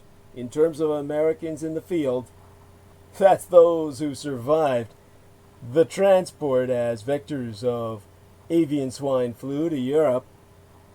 They died of flu in the trenches more so than they ever died of bomb or bullet or poison gas or bayonet. Between 1917 through 1918, when the war itself had to end because everyone was going to die. That was ended by the Spanish flu epidemic that left 20 million Americans dead. From 1918 through 1920, when the last vestiges of the bioweapon burned themselves out for that period of time. If not for the COVID-19 dominating headlines, there would typically be a flurry of articles remembering that somber occasion of the Vietnamization of the Second Indochina conflict. An important date of American retreat since the Vietnam War was the second longest military conflict for the United States. And the first one, it officially lost, even though the war was never officially declared by the United States Congress. It's second longest to World War II, which is still ongoing. And yet still, for all the horror of World War II, less in terms of American dead than World War I and the biocidal genocide it unleashed. There's no war in human history that will ever equal that. And yet that date I mentioned of April 30th, just 72 hours behind us now, it be forever etched in history as marking the takeover of American allied South Vietnam by Northern communists, a stunning conclusion to one of America's most embarrassing blunders overseas, inspiring violent unrest and agitation. The Indochina conflagration equally shattered the domestic image of the USA as a peaceful liberal democracy. Since 1975, quote-unquote Vietnam analogies have haunted the American imagery, coming back every time with a vengeance. However, COVID-19 changes the usual script and narrative related to an unforgettable war, rewriting its problematic legacy for our current times.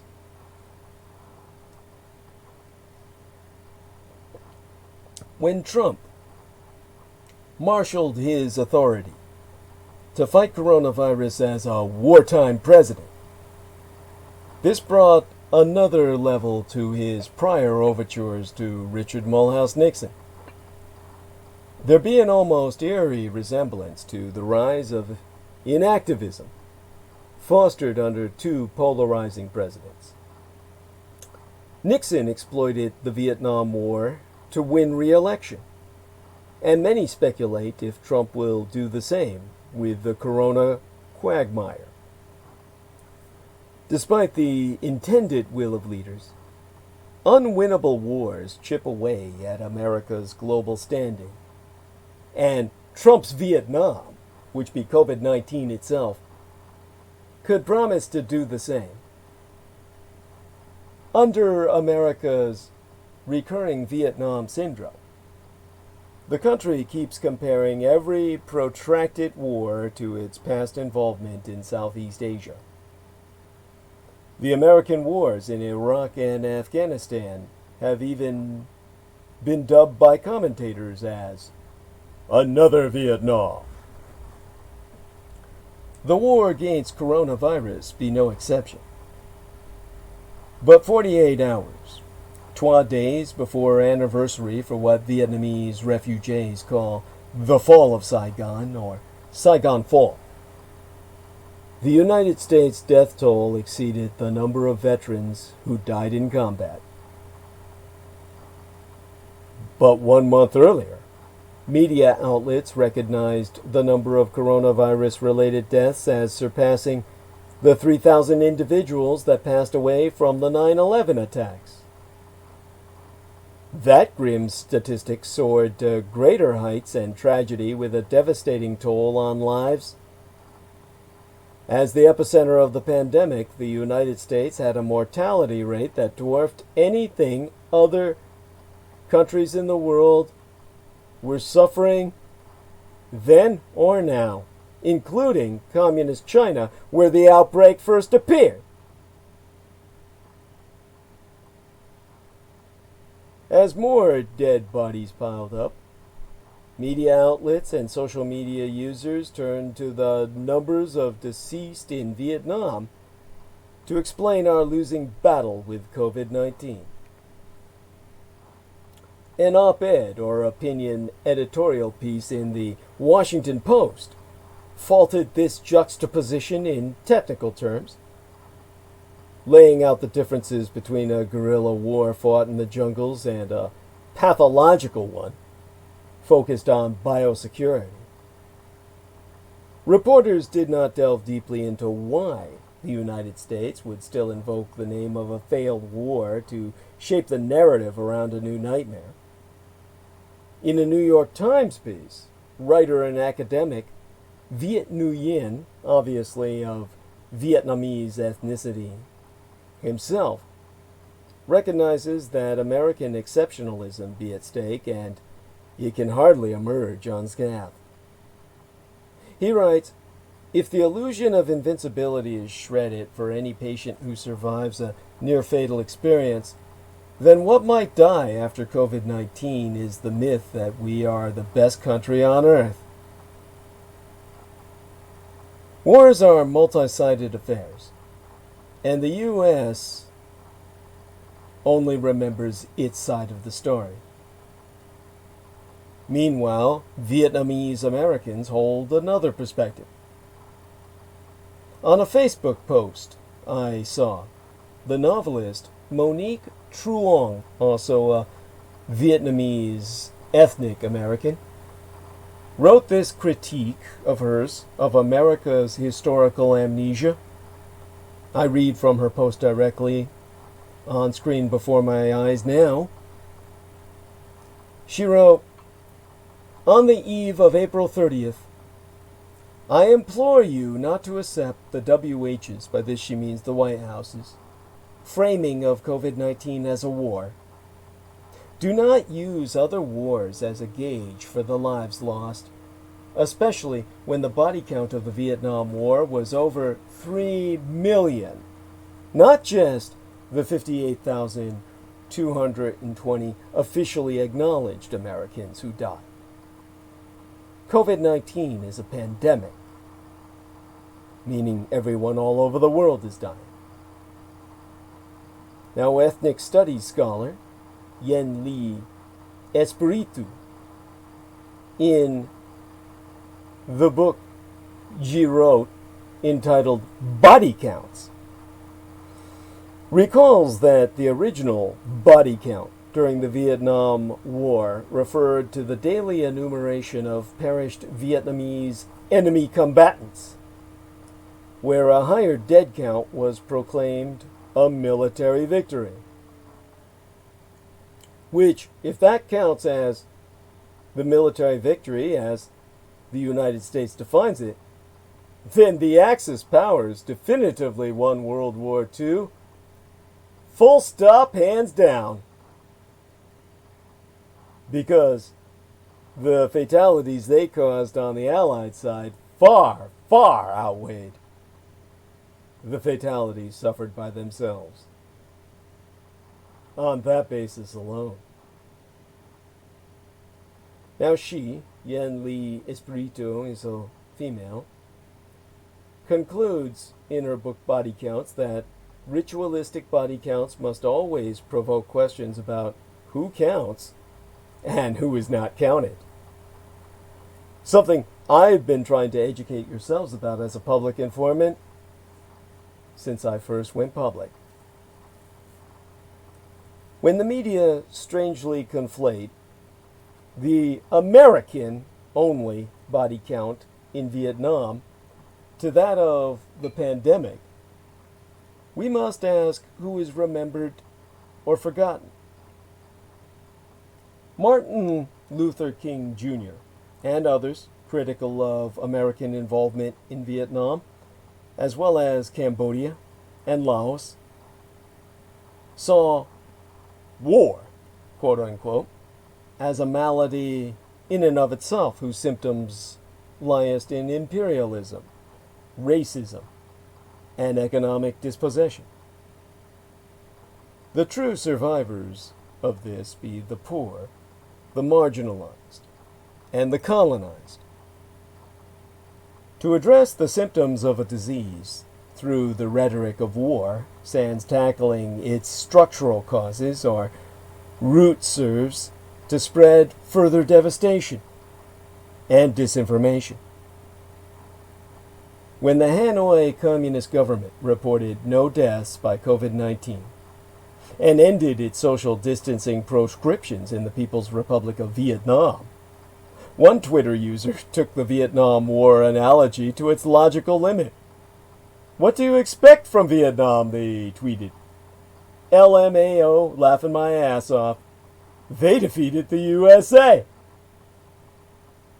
The language of warfare with defined belligerence might not seem appropriate for speaking of the circumstances surrounding a mysterious pathogen, but it tells of the collective need to make sense out of chaos, whilst mobilizing public sentiment and national resources. At the same time, it brings a simplified geopolitical outlook on things and provokes a ceaseless under siege mentality round an invisible enemy, be it communism or coronavirus. These martial metaphors follow psychologist Abraham Maslow's iconic refrain, "If all you have is a hammer, everything looks like a nail." The coming struggle against pandemics to emerge from our changing climate could define a new era of warfare.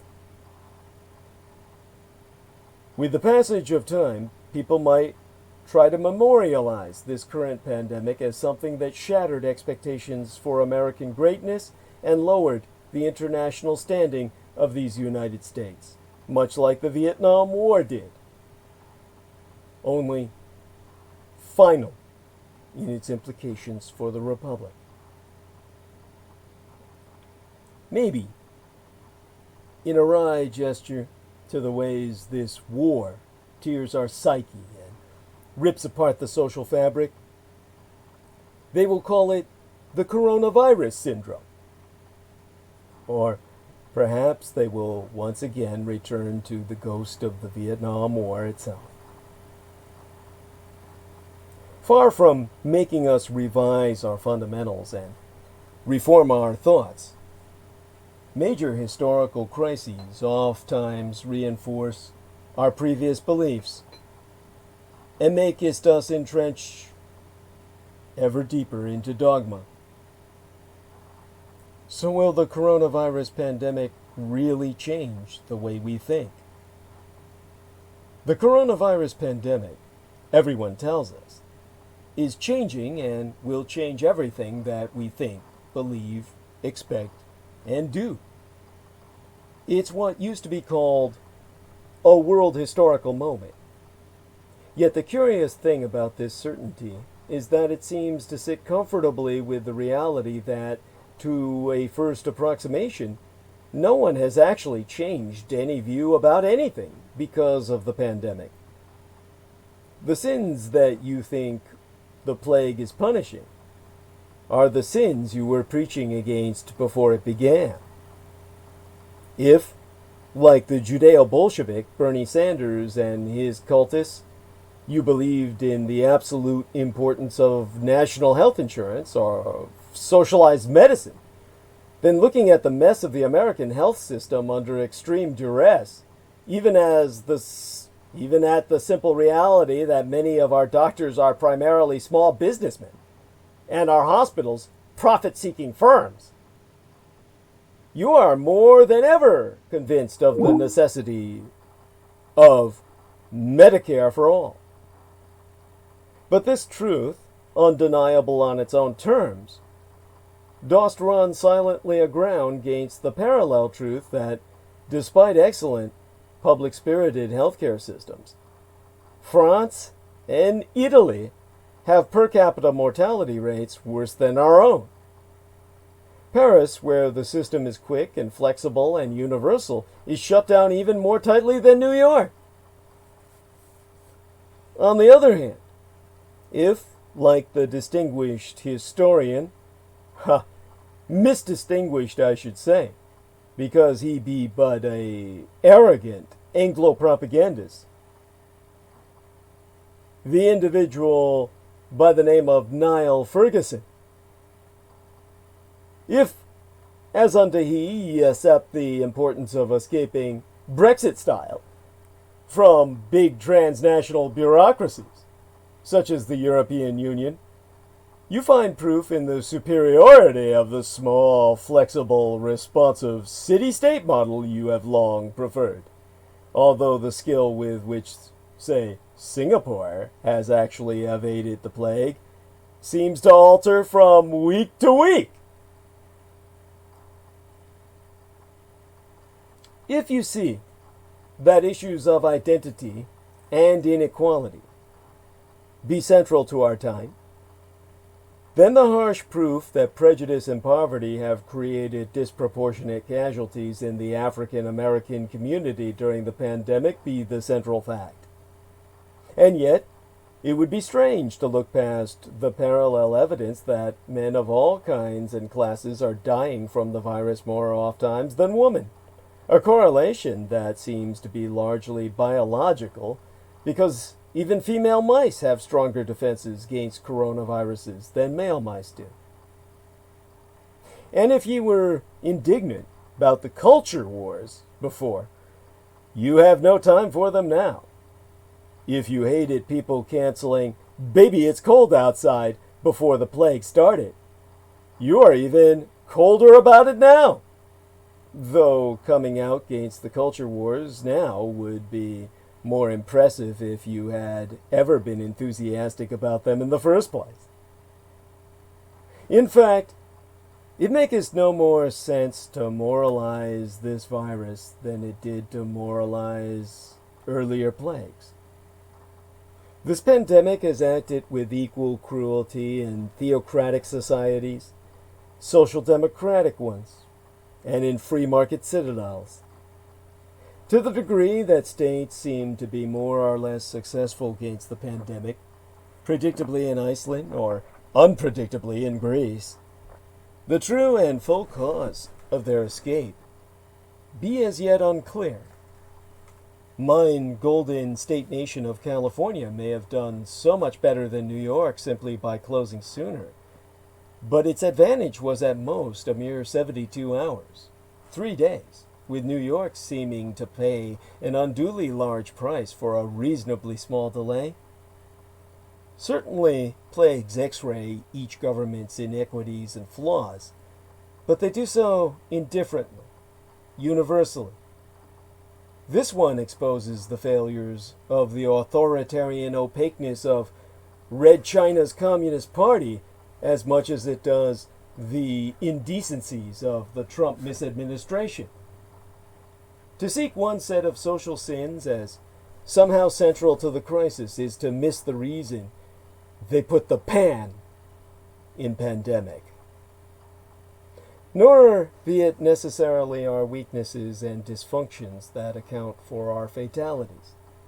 It is oftentimes our greatest strengths and virtues as people and communities that be responsible for the worst of consequences. As with myself throughout my lifetime, no good deed has ever gone unpunished. New York City is the American epicenter of this pandemic. The picture would look much less serious if America, or in America, if not for NYC or the Big Apple. But the best guesses as to why point to what are largely consequences of many of the most admirable things about that city and its people. Things that be as good and as green as mass transit, high-rise living, and the glorious density of kinds that make New York, New York. The habit of driving alone in cars rather than crowding together on subways may be one reason that mine own Golden California has suffered less than New York, but that does not mean that driving alone in cars is now morally virtuous. And the intergenerational mingling of Italy, till months agone one of the boasts and joys of Italian life, seems partly responsible for that beautiful country's woeful record. At a time when people longed for community, they had it, and have suffered for it. There be no surprise in this. Far from making us revise our fundamentals and reform our thoughts, major historical crises almost invariably reinforce our previous beliefs and make us entrench deeper into our dogmas. By Christmas of 1914, when the world had marched to war, what would prove to be the bloodiest and most costliest war in terms of human life in all our species' history, it was apparent that no European power's war aims could ever be achieved, and that to continue the course would entail only meaningless mass slaughter without end. But that didn't make the European leaders revise their views. It just made them redouble the effort. They simply dug in, literally, into the mud on the Western Front, and ideologically, into the dogmas of heroic militarism and the necessity of war. What makes it hard to imagine, well, to even maintain our intellectual integrity in such times, is that crises can expose some political truths, though we have to struggle to see straight and recognize the limits of what they expose. It's not false to see a vast difference between the 5 o'clock follies of Donald Trump and the noontime sanities of Andrew Cuomo. One New Yorker be so dependent for reassurance on Cuomo's appearances that she claims to feel calmer as soon as she hears the odd new agey music that precedes them. But while Cuomo's candor and clarity may have helped flatten the curve, the plague has not nearly ended, and in the face of the uncertainties, he has had to rely on essentially the same therapies that until Trump's latest swerves, the White House had, however reluctantly, enjoined as well: shutdowns and social distancing.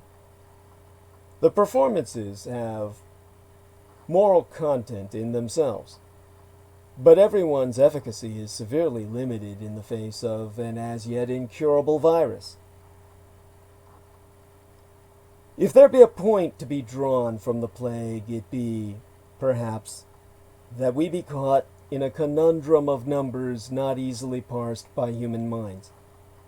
The scale of modern populations, about 9 million people in New York City alone, be so vast that even small statistical minorities represent huge numbers of human beings.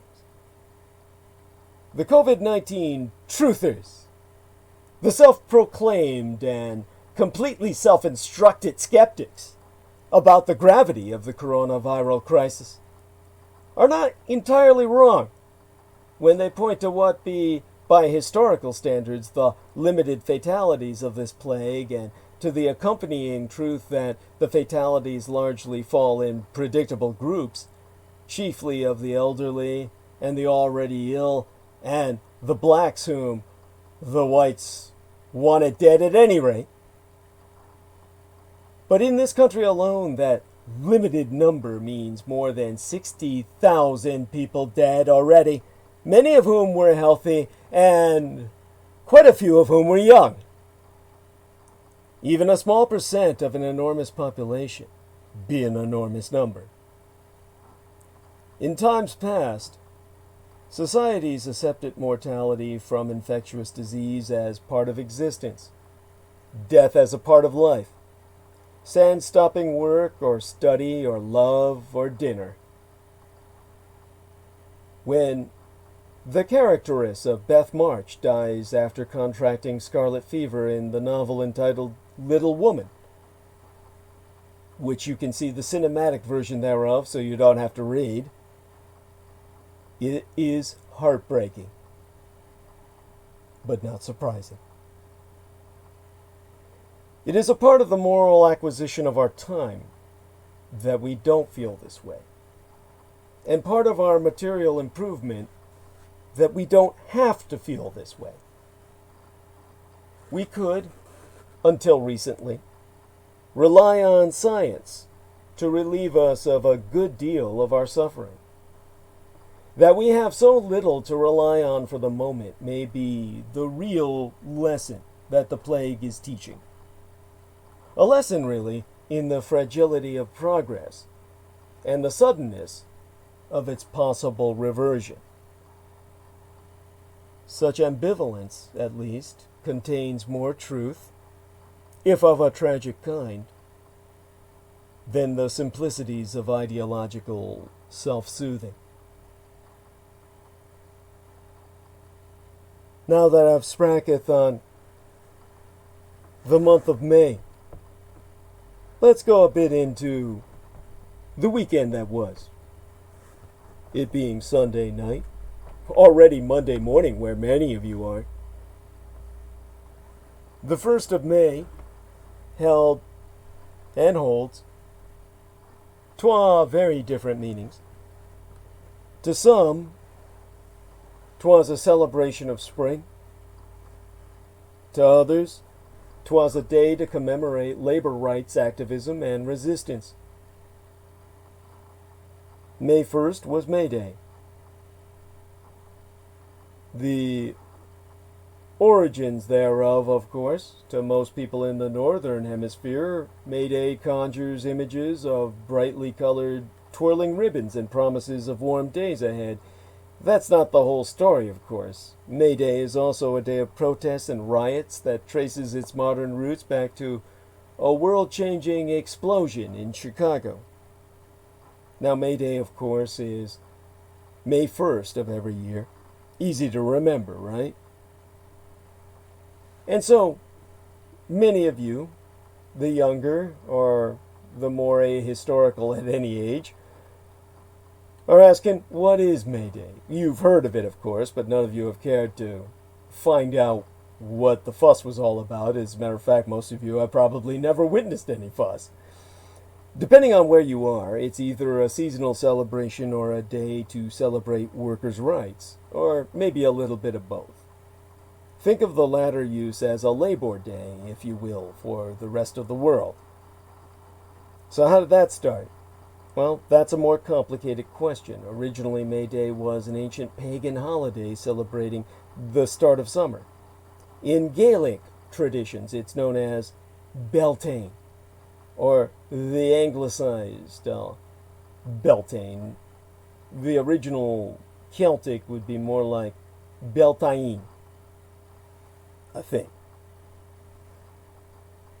And if I remember how my late and sainted daddy, George Joseph Henry Dietrich, the sailor who raised and guided my son, I'm trying to recall exactly how he pronounced it with his Irish brogue. And it was more like, yeah, Beltane. Yeah, Beltane. Something like that. And probably the Scottish would be a lot more accessible. La Beltane. Now, all that aside, of course, he told me, of course, about the Irish roots thereof. And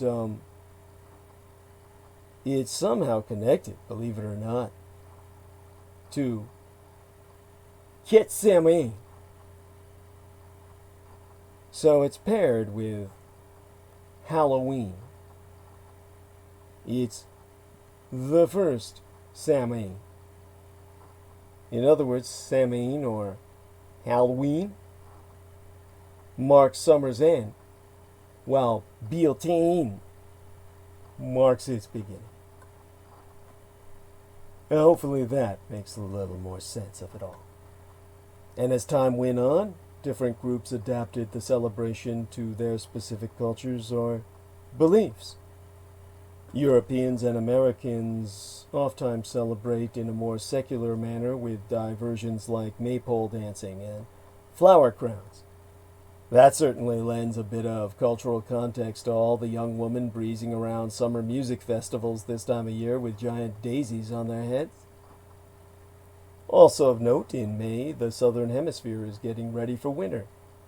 So May Day, as a seasonal celebration, for the most part, is a Northern Hemispherical thing. But how did it become a day for labor rights? Well, May Day is also a labor holiday in many areas of the world, and that part of its history is a thornier story. May Day has shared a date with International Workers' Day since the 1880s. At the time, labor movements around the world were fighting for fair work accommodations like 8-hour workdays and unions. The date was chosen because it aligned with the anniversary of the Haymarket Affair in Chicago, where police killed 4 people at a peaceful protest after someone threw a bomb into the crowd. The event had a huge impact on labor movements across the world. So why are there sometimes riots and marches on May Day at all, you might ask? Because of its more recent history, International Workers' Day / May Day is oftentimes a day of protest for labor unions around the world. The people come out to rally, and sometimes their passionate demonstrations can turn violent. Why, as late as 2014, Turkey attempted to ban labor rallies, citing security concerns. Across Europe, similar events have attracted heavy police presence. And riots and protests occur in these United States as well. One of the most notable is the Seattle May Day marches, which, though intended to be peaceful, have broken out in violence in the past. And you might ask if this is related to the May Day distress call. Actually, not at all. May Day, the distress call, comes from the French term m'aide, which means help me. You're really saying, help me, help me. Nothing wrong with a little French lesson to go along with the holiday's history. Now that, of course, was by now 48 hours ago. It was into the weekend, making this, if it were a day off, a 3-day weekend. It was Friday into Saturday, which was May 2nd, today being the 3rd. Altogether, a weekend of parks and protests, as most states partially reopened after weeks of coronavirus restrictions.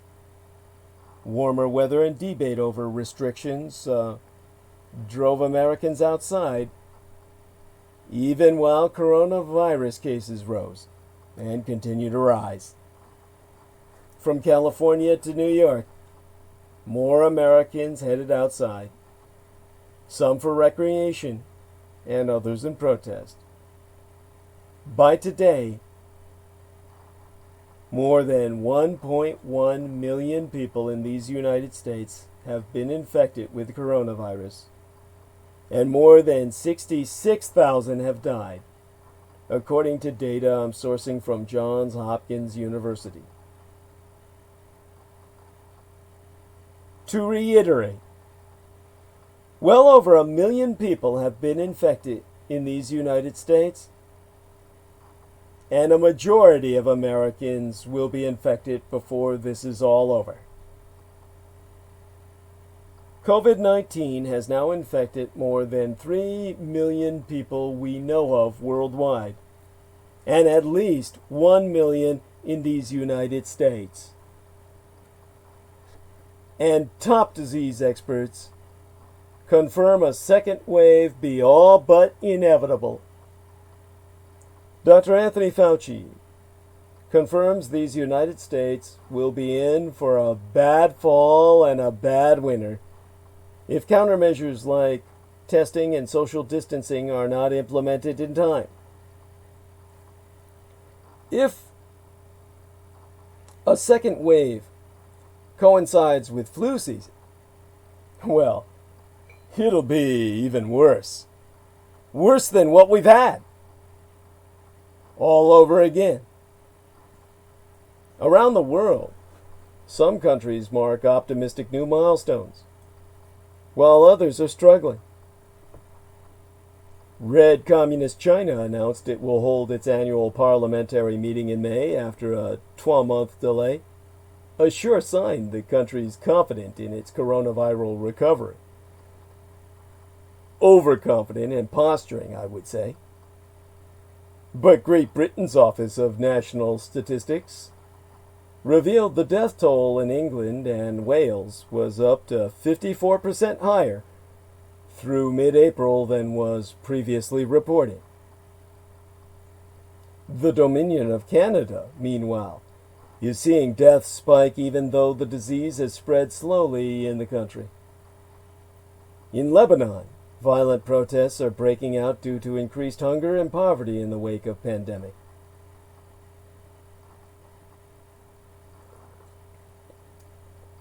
And still,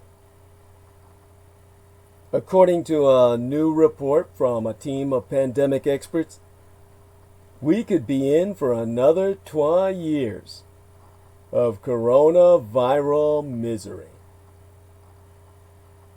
There be several scenarios modeled in the report, but all of them conclude with about 60% to 70% of the American population contracting the virus. Whether there be a devastating second wave or a series of smaller ones depends on our country's preparedness. The experts behind the report I'm citing confirm the way the virus will stop is by achieving herd immunity, but that's not a universally shared view. In Die Neue Vereinigte Deutschland, the new United Germany, scientists say herd immunity there would be nearly impossible to achieve. So instead, they recommend bringing infections down to manageable levels and then implementing contact tracing to track and stop the spread of the disease. States such as mine own Golden, California, have stood firm on our stay-at-home orders and have been met with protests. But more than 30 states have started easing some social distancing restrictions, ranging from simply opening state parks to allowing certain businesses to restart. Some of those states let stay-at-home orders expire, with caveats restricting what businesses can open and how. Georgia, for example, still requires the elderly to stay at home until June 12th. Other states and counties will ease restrictions this week. In Arkansas, gyms and fitness centers can reopen tomorrow, and hair salons can reopen midweek by time of my next transmission on Wednesday. In mine own Northern California's Yuba and Sutter counties, restaurants, tattoo parlors, and shopping malls will be allowed to open tomorrow. To which I can only shake my fucking head. No, not the one between my legs. I'll shake that after transmission. Now, many offices in Colorado will also be allowed to open tomorrow, though they'll be limited to 50% capacity. Elsewhere, residents of New York City and Washington District of Columbia, many of whom appeared to be observing social distancing rules, are enjoying warmer weather in parks and open spaces throughout this weekend. They've already started. Many Pennsylvania and New Jersey residents were able to take advantage of some state parks, forest facilities, and golf courses for the first time this spring. Businesses face new dilemmas. Just because some businesses are allowed to reopen doesn't mean they are. Texas Governor Greg Abbott allowed retail stores, malls, restaurants, and theaters to reopen Friday, but limited their occupancies to 25%. This state mandate supersedes all local orders. But in the city of Dallas, some businesses have decided it don't make sense economically to reopen with a 25% occupancy limit, as Mayor Eric Johnson stated today. He so saying, the math don't work for them to do it profitably. He said that on CNN's State of the Union. While some customers are putting their toe back into businesses, he observed, others don't want to come back yet. The smart ones. And so Johnson concluded, people ain't pouring back into these restaurants and into movie theaters and malls because they don't feel like it's safe to do so. Well, maybe they got some fucking cells that are still oxygenated in their brains with enough electricity in the neurons crackling to give them a process we call thought, using scientific methodology. In Georgia, retail stores were allowed to reopen Friday, but with distancing and sanitation rules. Altard State, a woman's clothing store in Alpharetta, allowed only 10 people inside at a time, including employees. Every article of clothing that a customer tried on but didn't purchase was placed into a high-temperature steaming machine before being returned to the racks. Outside, I saw in footage on YouTube a retired nurse named Kate Martin waiting her turn to enter the store. She said she'd been eager to get out of her house for some fresh air, but she still had reservations about coming. To quote as she, I still think it might be a little too soon to come back out and be this close together, so we'll see. Let's hope the outcome is good. And my God, for a nurse. I think she's, why would a nurse want to go out? I mean, fuck, if I had been doing what she'd been doing all this time, I just want to stay home, say, fuck it. I'm not going to, wind up back in the hospital as a patient. Okay, enough of that. That's me. She's her. I think she's pretty fucking desperate. Now, some states haven't met the White House's recommended guidelines for reopening. Among the guidelines for opening up America again, that's the, program, so to speak, the policy. OUAA, opening up America again.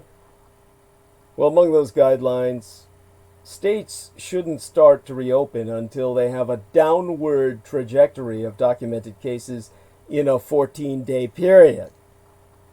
That means down that keeps going down over a 14 nights. Now, some health experts say reopening too soon will backfire. A coronavirus projection model oftentimes cited by the White House itself increased its prediction for the American death toll by August, partially because of measures lifted prematurely.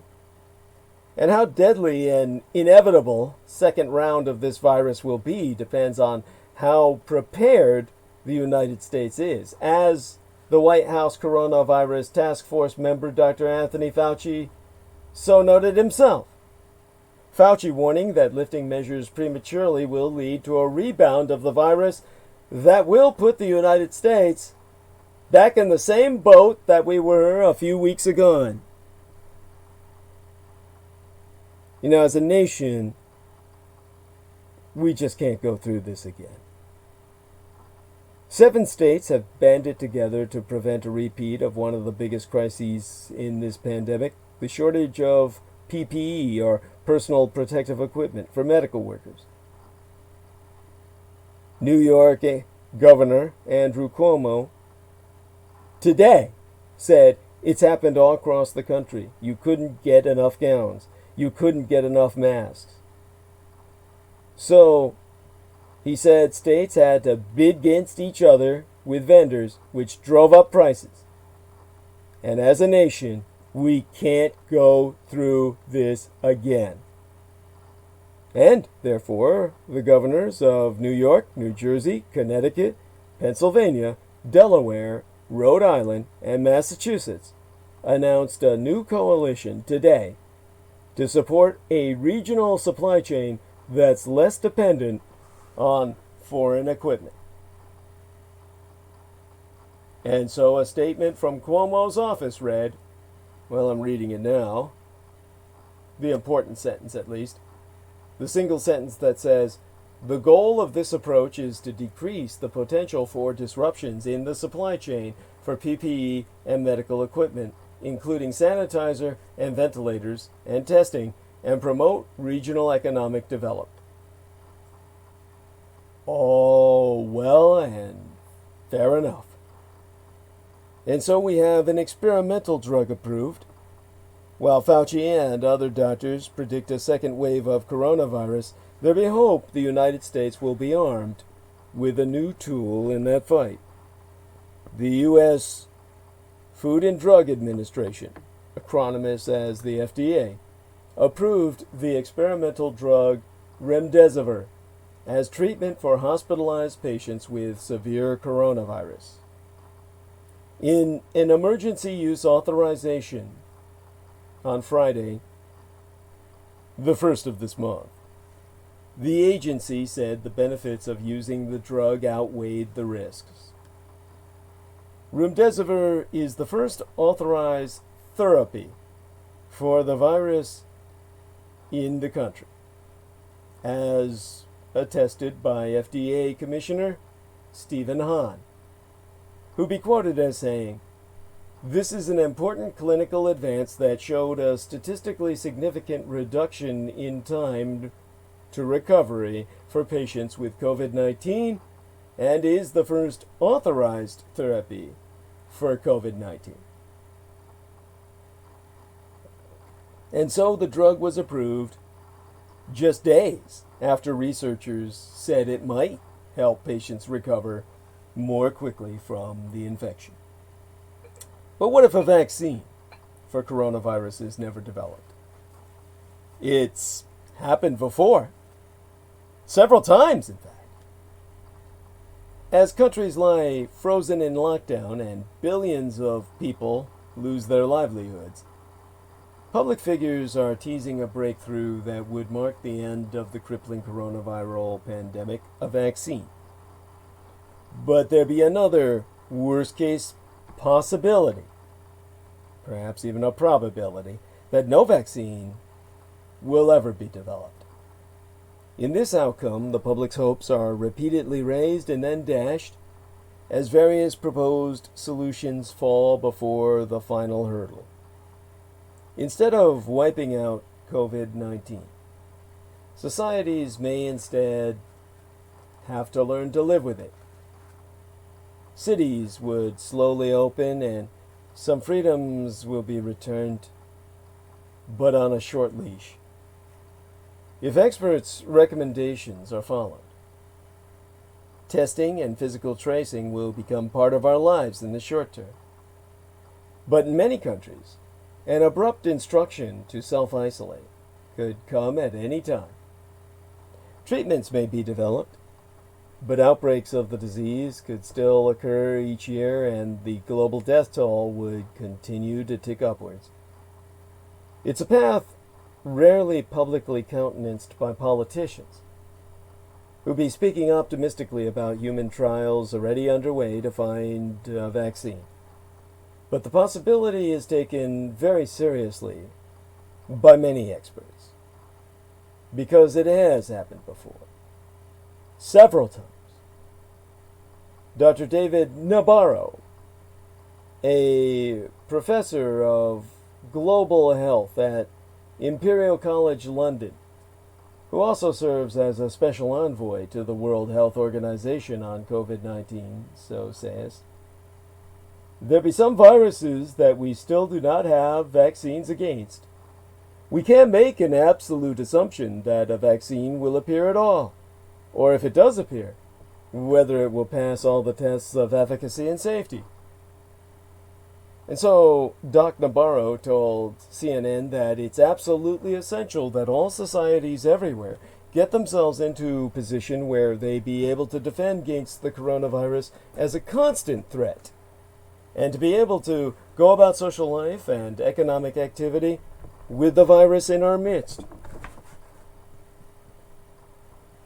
Now, most experts remain confident that a COVID-19 vaccine will eventually be developed, in part because, unlike previous diseases like HIV, the human immunodeficiency virus, and malaria, the coronavirus does not mutate as rapidly.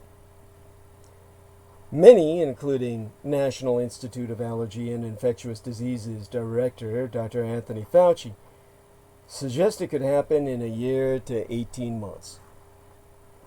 Other figures, like England's Chief Medical Officer Chris Whitty, have veered towards the more distant end of the spectrum, suggesting that a year may be too soon. But even if a vaccine is developed at all, bringing it to fruition in any of those time frames would be a feat never achieved before. Dr. Peter Hotez, Dean of the National School of Tropical Medicine at Baylor College of Medicine in Houston, has gone on record via CNN to say, "We've never accelerated a vaccine in a year to 18 months. It doesn't mean it's impossible, but it will be quite a heroic achievement." And so he concludes, we need Plan A and a Plan B. Now, Plan B would be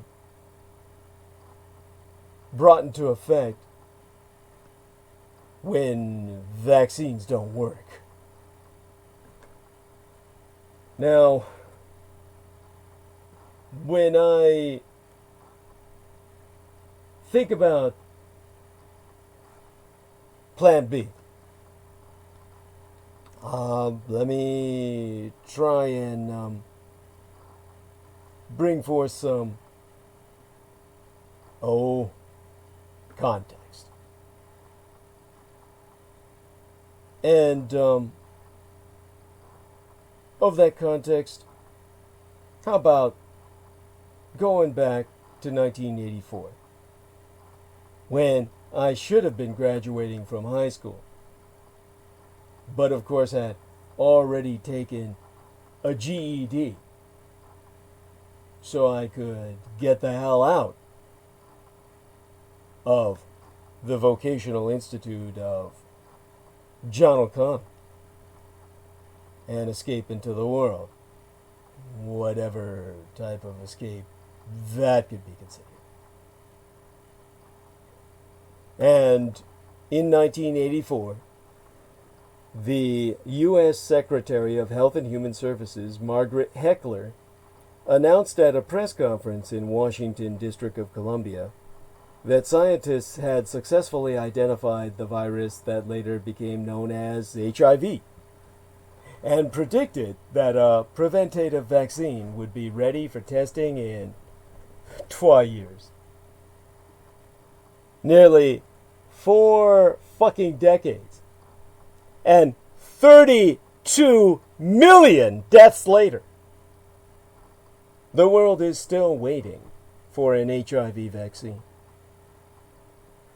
Now, the Russians killed that when they took down the Malaysian flight carrying the man who had developed it, and all the researchers involved that were headed towards Australia to introduce their accomplishment to the world, the motherfucking Russians are responsible for those 32 million deaths that have happened since then, and that will happen until that vaccine is developed yet again by other people than the ones the Russians mass assassinated. Instead of a breakthrough, Heckler's claim was followed by the loss of much of a generation of gay men and the painful shunning of their community in Western countries. For many years, a positive diagnosis was not only a death sentence, it ensured a person would spend their final months abandoned by their communities, while doctors debated in medical journals whether HIV patients were even worth saving. Yet the search didn't end in the 1980s. In 1997, President William Jefferson Clinton challenged the United States to come up with a vaccine within a decade. 14 years agone, scientists said we were still about 10 years away. The difficulties in finding a vaccine began with the very nature of HIV/AIDS itself. Paul Offit, a pediatrician and infectious disease specialist who co-invented the rotavirus vaccine, has been recorded as saying, influenza is able to change itself from one year to the next, so the natural infection or immunization the previous year doesn't infect you the following year. HIV does that during a single infection. And so, Offit has gone on to say that it continues to mutate in you, so it's like you're infected with 1,000 different HIV strands. And while it's mutating, it's also crippling your immune system. And so HIV poses a very unique difficulties. And COVID-19 does not possess its level of elusiveness, making experts generally more optimistic about finding a vaccine at all. But there have been other diseases that have confounded both scientists and the human body. An effective vaccine for dengue fever, which infects as many as 400,000 people a year, according to the World Health Organization, has eluded doctors for decades. In 2017, a large-scale effort to find one was suspended after it was found to worsen the symptoms of the disease. Similarly, it's been very difficult to develop vaccines for the common rhinoviruses and adenoviruses, which, like coronaviruses, can cause cold symptoms. There's just one vaccine to prevent 2 strains of adenovirus, and it's not commercially available. And so Nabarro has attested that when he describes the slow and painful process of developing a vaccine, you have high hopes, and then your hopes be dashed. We're dealing with biological systems. We're not dealing with mechanical systems. It really depends so much on how the body reacts. Now, human trials are already underway at Oxford University in England for a coronavirus vaccine made from a chimpanzee virus, and in the United States for a different vaccine produced by Moderna. However, it be the testing process, not the development, that holds up and oftentimes scuppers the production of vaccines. Dr. Hotez, who I sourced but several minutes gone by now, worked on a vaccine to protect against SARS, the severe acute respiratory syndrome.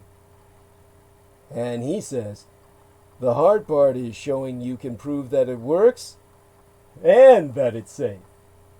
Now, there you have it. Now, before I start talking about Plan B in some depth, I'm going to try and take a look into the chat room, see that everyone is listening or not, and also just kind of take a little further look around to see what else I can come up with via the subject of Plan B. Really, what I'm trying to do is find some more information on how Plan B would even manifest, sans the vaccine ever being developed. Now, I noticed that in the live chat, well, first I noticed the lovely Selena giving me a thumbs up.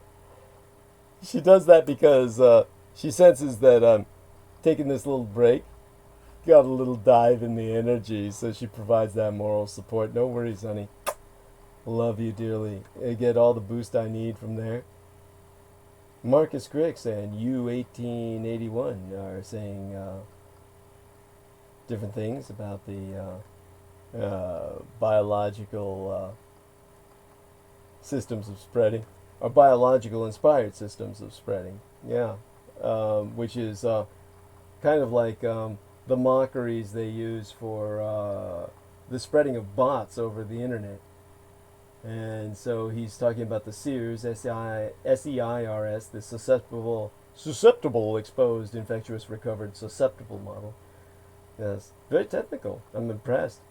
Marcus Grix says, I'd love to hear you or Boris Johnson quote voice. Would crack me up, I reckon. Yes, I know. I've done that in the past. It's just, don't make me start there. That takes too much energy. And there we are. Karen O'Connor says, by way of love and positivity coming your way. And Jameson Reese mentions that Kushner is one hideous woman. And he does mention that the dead are being put on barges now in New York, that there's no more room in Potter's Field. He's quite right. Thank you for bringing that up. I had actually forgotten about that. So definitely appreciate your mentioning that. And when it comes to this kind of subject and how we're basically entering the Middle Ages all over again with what we're going through now, it definitely is it's stunning. I mean, honestly, I'm so glad Jameson is alive and well, Stephen Myers is alive and well, Selena Khan is alive and well, all these wonderful people close to New York City or in it. I think Stephen Myers is the only one deep in it. Well, he's deep in the city. I don't want to say he's deep in it. It sounds like he's deep into the shit, though I'm sure he feels like it. And I wonder how he's surviving. I wonder how anyone survives living in a New York City apartment. It's got to be rough. But it's definitely one of these things that, unless you've been through it, you can't even imagine it, I'm sure. I wish Stephen Myers would give me a description. That's a homework assignment, Steve. Write that up. A little bit about, only a paragraph at least, or you can go into pages if you want. Send it my way by email. Tell me about, or send it to my manageress, Lena Shea. But definitely, we want to hear how you're doing, what it's like in that hot box of New York City. I'm definitely interested. I don't want to use the term intrigued because that'll sound like I'm somehow thrilled, but one has to admit like all of New York City. It's just exciting in its own way, even in the negative. It's something that really makes a person realize just how intense life is. You always feel like you're alive in New York City, as bad as it can get. It's never going to get boring. It's never going to get dull. Of course, that's part of the problem. New York City is literally addictive. You never want to leave New York City, or rather you do, but by that time you can't. You're like trapped.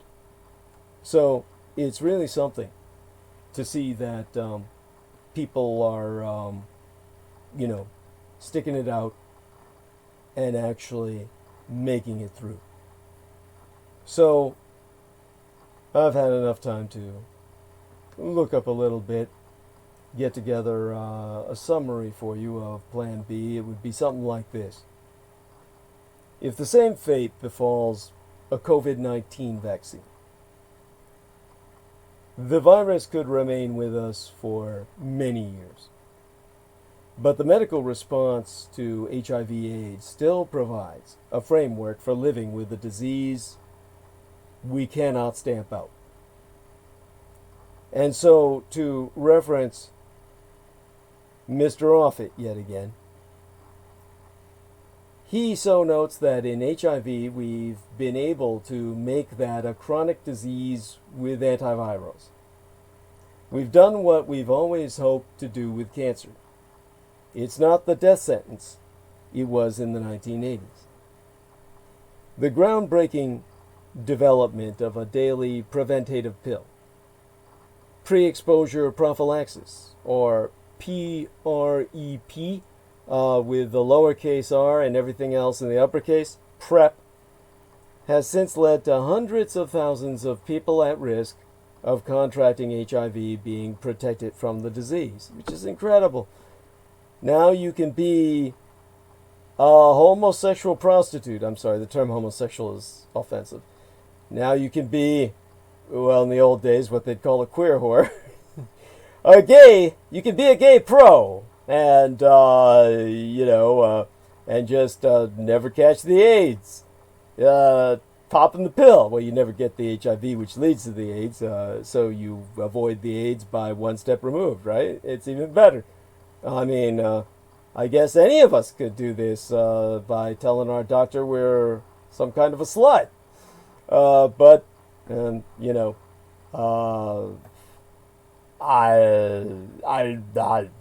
can't imagine taking that every day, but oh my God, people do it. It's, well, hey, I know some people that survive that way, and I'm glad they do. I'm glad they're with us. And a number of treatments are likewise being tested for COVID-19, as scientists are hunting for a Plan B in parallel to the ongoing vaccine trials. But all of these trials are in very early stages. Scientists are looking at experimental anti-Ebola drugs like remdesivir, while blood plasma treatments are also being explored, which I've explained in some depth in the past.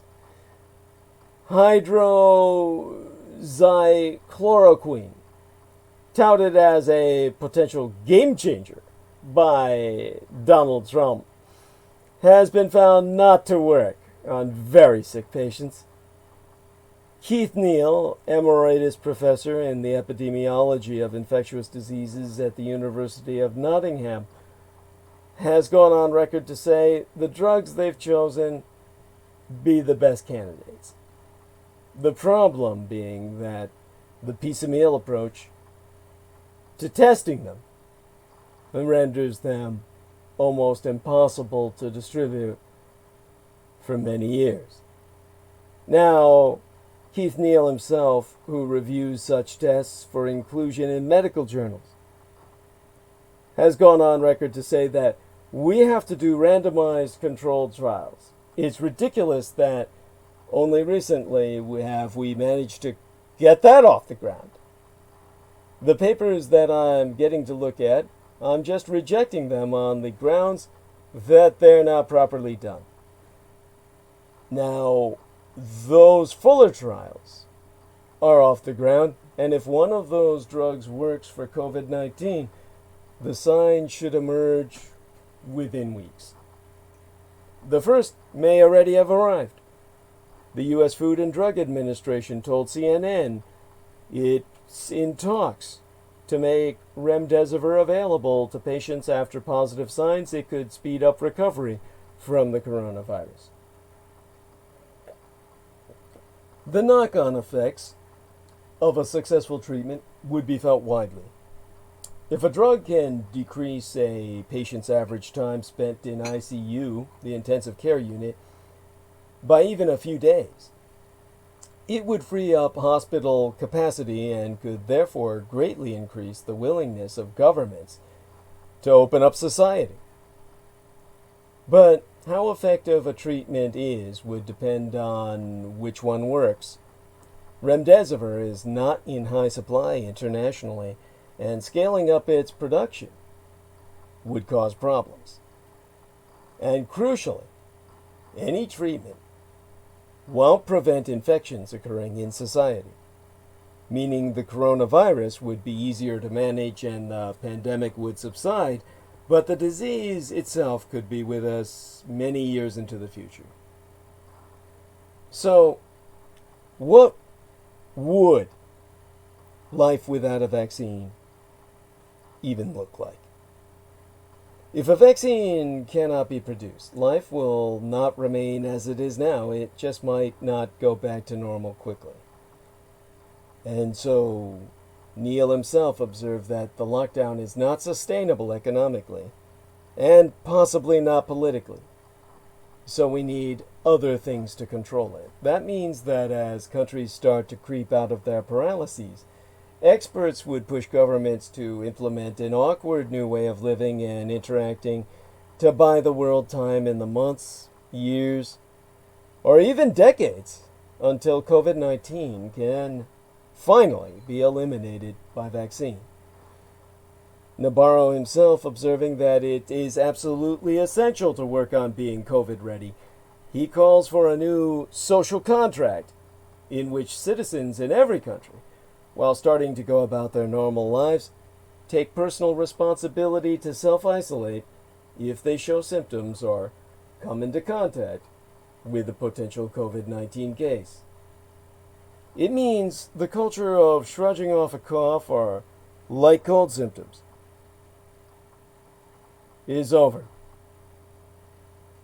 Those who would do so keep coughing and keep shivering while trudging on to work. All that's got to stop. You can't just come to work and show what a trooper you are anymore.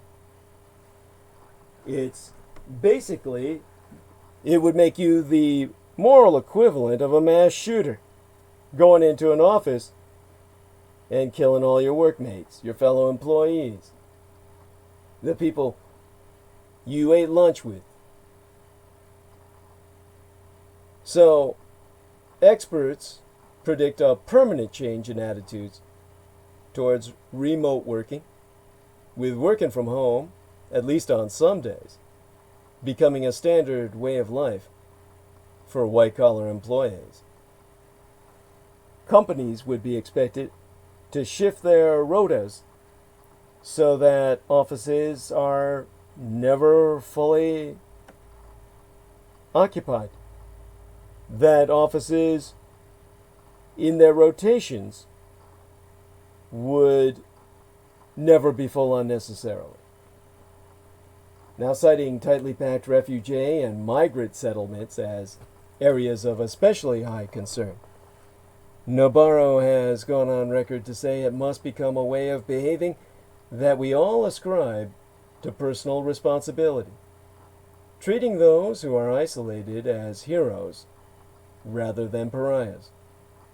A collective pact for survival and well-being in the face of the threat of the virus. Himself adding that it's going to be difficult to do in poorer nations. So finding ways to support developing countries will become particularly politically tricky, but also very important.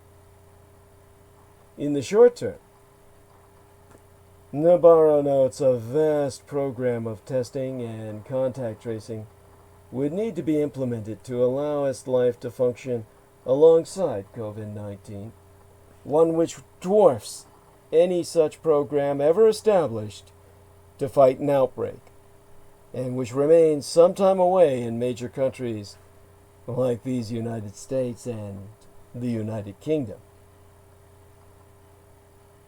Now, Hotez has also stated that it's absolutely critical that we're going to be having a public health system in place that includes contact tracing, diagnosis in the workplace, monitoring for syndromic surveillance, early communication on whether we have to re-implement social distancing. It's doable, but it's complicated, and we really haven't done it before. Those systems could allow for some social interactions to return. As Hotez himself has attested, if there's minimal transmission, it may indeed be possible to open things up for sporting events and other large gatherings. But such a move would not be permanent and would continually be assessed by governments and public health bodies. That means that the Premier League, NFL, the National Football League, and other mass events could go ahead with their schedules as long as athletes are getting regularly tested and welcome in fans for weeks at a time, perhaps separated within the stands, before quickly shutting stadiums. I mean, like shutting stadiums down if the threat arises. And so Neil has suggested that bars and pubs are probably last on the list as well. They could reopen as restaurants with social distancing. Some European countries have signaled they will start allowing restaurants to serve customers at vastly reduced capacity. Restrictions are likely to come back over winter, with Hotez suggesting that COVID-19 peaks could occur every winter until a vaccine is introduced. And lockdowns, many of which are in the process of gradually being lifted, could return at any moment. From time to time, there will be outbreaks, movement will be restricted, and that may apply to parts of a country, or it may even apply to the country as a whole, as in an entire nation state. Now, the communist Chinese city of Wuhan shows the world that is normal is still some time away. And Wuhan, the raccoon city of the real world, if you're familiar with video games and Resident Evil franchise, that Wuhan, which has as one of its headquartered corporations a company with the logo of the Umbrella Corp out of that franchise all its own, that Wuhan shows our world that normal is still some time away. The more time passes, the more imposing becomes the hotly debated prospect of herd immunity, reached when the majority of a given population, around 70 to 90%, becomes immune to any infectious disease. And to reference off it yet again, that does to some extent limit spread, Although population immunity caused by natural infection is not the best way to provide population immunity. The best way is with a vaccine. Measles is the perfect example. Before vaccines became widespread, every year 2 to 3 million people would get measles. And that would be true here in these United States, as well as anywhere else. In other words, the amount of death and suffering from COVID-19 would be vast, even if a large portion of the population is not susceptible. So all of these predictions are tempered by a general belief that a vaccine will eventually be developed. So the experts concur. They do think there will be a vaccine. There's plenty of money, there's plenty of interest, and the target is clear. But if previous outbreaks have proven anything, it's that hunts for vaccines are unpredictable. Now, to conclude with Offit's expertise, he himself has observed that, well, to quote his T, I don't think any vaccine has ever been developed quickly. And I'd be really amazed if we had something at all in 18 months. And so, the bottom line message that we're getting from this situation, as it stands, is that coronavirus is a reminder of the urgency of getting your vaccines. Even before the pandemic, many parents rejected readily available, safe, and effective immunizations that can protect their children. While the new coronavirus, against which there currently be no vaccine, causes global economic chaos, illness, and death, there are other serious infections that are all too oftentimes ignored or even dismissed. Experts agree that before the disruptions caused by COVID-19, most American parents were diligent about keeping their kids' immunizations up to date, but too many others have rejected these readily available, safe, and effective vaccines that could have protected their children against potentially life-saving diseases. Now, vaccine rates are dropping dangerously as parents are avoiding doctor's visits. And a new report using data from the 2014 National Immunization Survey, long before the novel coronavirus hit, has found that more than a third of children in these United States do not get recommended vaccines in a timely fashion, leaving them vulnerable to preventable diseases they can spread to others who, for medical reasons, cannot safely be immunized. This was the plan of the Russians, that they would get us to kill ourselves by ceasing to take advantage of our vaccine technology while the Russians inject themselves to the eyebrows. Now, the authors of this new report that I'm citing, itself published in the Journal of Pediatrics, wrote that only 58% of children ages 19 to 35 months are even up to date with all immunizations recommended by the Advisory Committee on Immunization Practices, which participating doctors can administer free to the uninsured. And that figure does not include children who were behind on vaccines during their first year and a half of life, when the chances of severe consequences be greatest.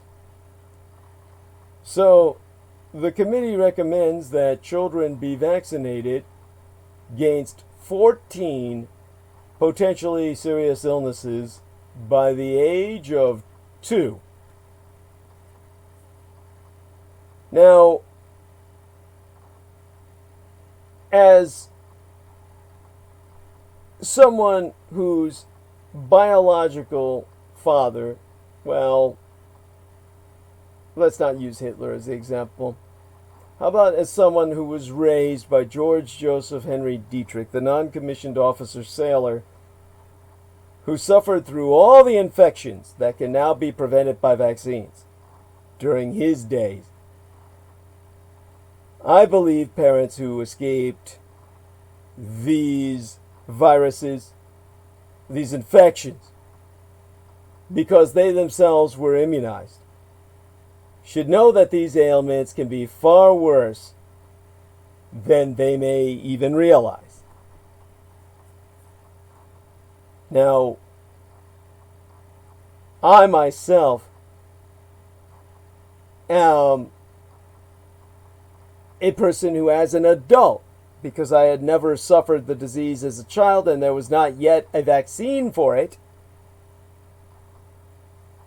I was kept in bed for a 14 nights, 12 weeks with chicken pox that I contracted from a fellow police cadet at the San Francisco Police Department Academy. And despite daily oatmeal baths, it left me with hundreds of scars.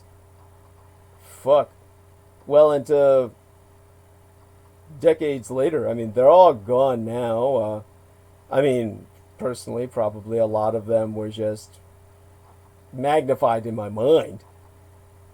But I actually was told I would be scarred for life, forever, as if I were a smallpox victim.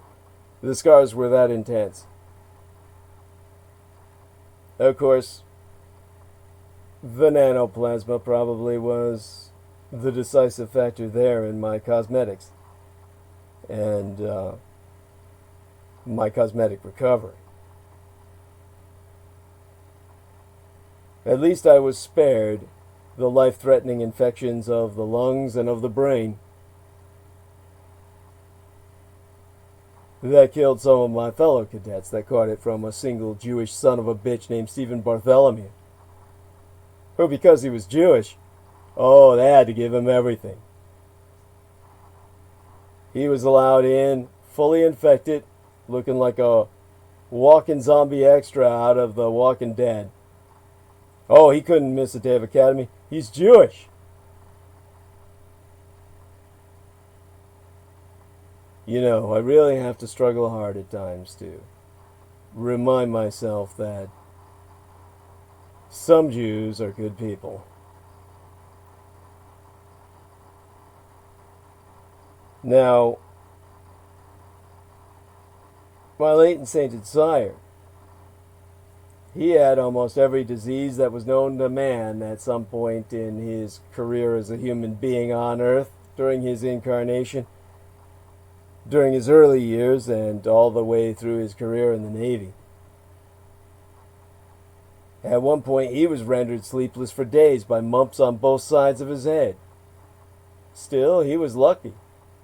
He survived mumps, sans any permanent damage. Not every child did back in his day. A male friend of his was unable to father children because mumps infected his testes and left him sterile.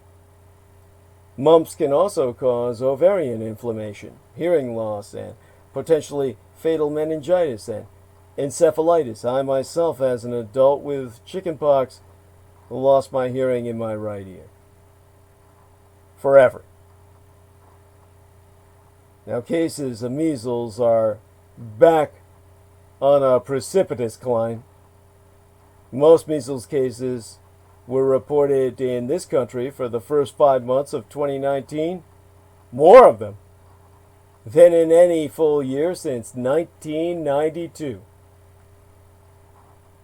For the year as a whole, the year that I found the statistics for being yesteryear 2019, the CDC, the Centers for Disease Control and Prevention, reported throughout that yesterhonest, that last year, that there were 1,282 confirmed cases of measles, resulting in 128 hospitalizations and 61 serious complications, including pneumonia and encephalitis, where the brain swells within the skull, presses against the skull, and can ultimately kill the sufferer.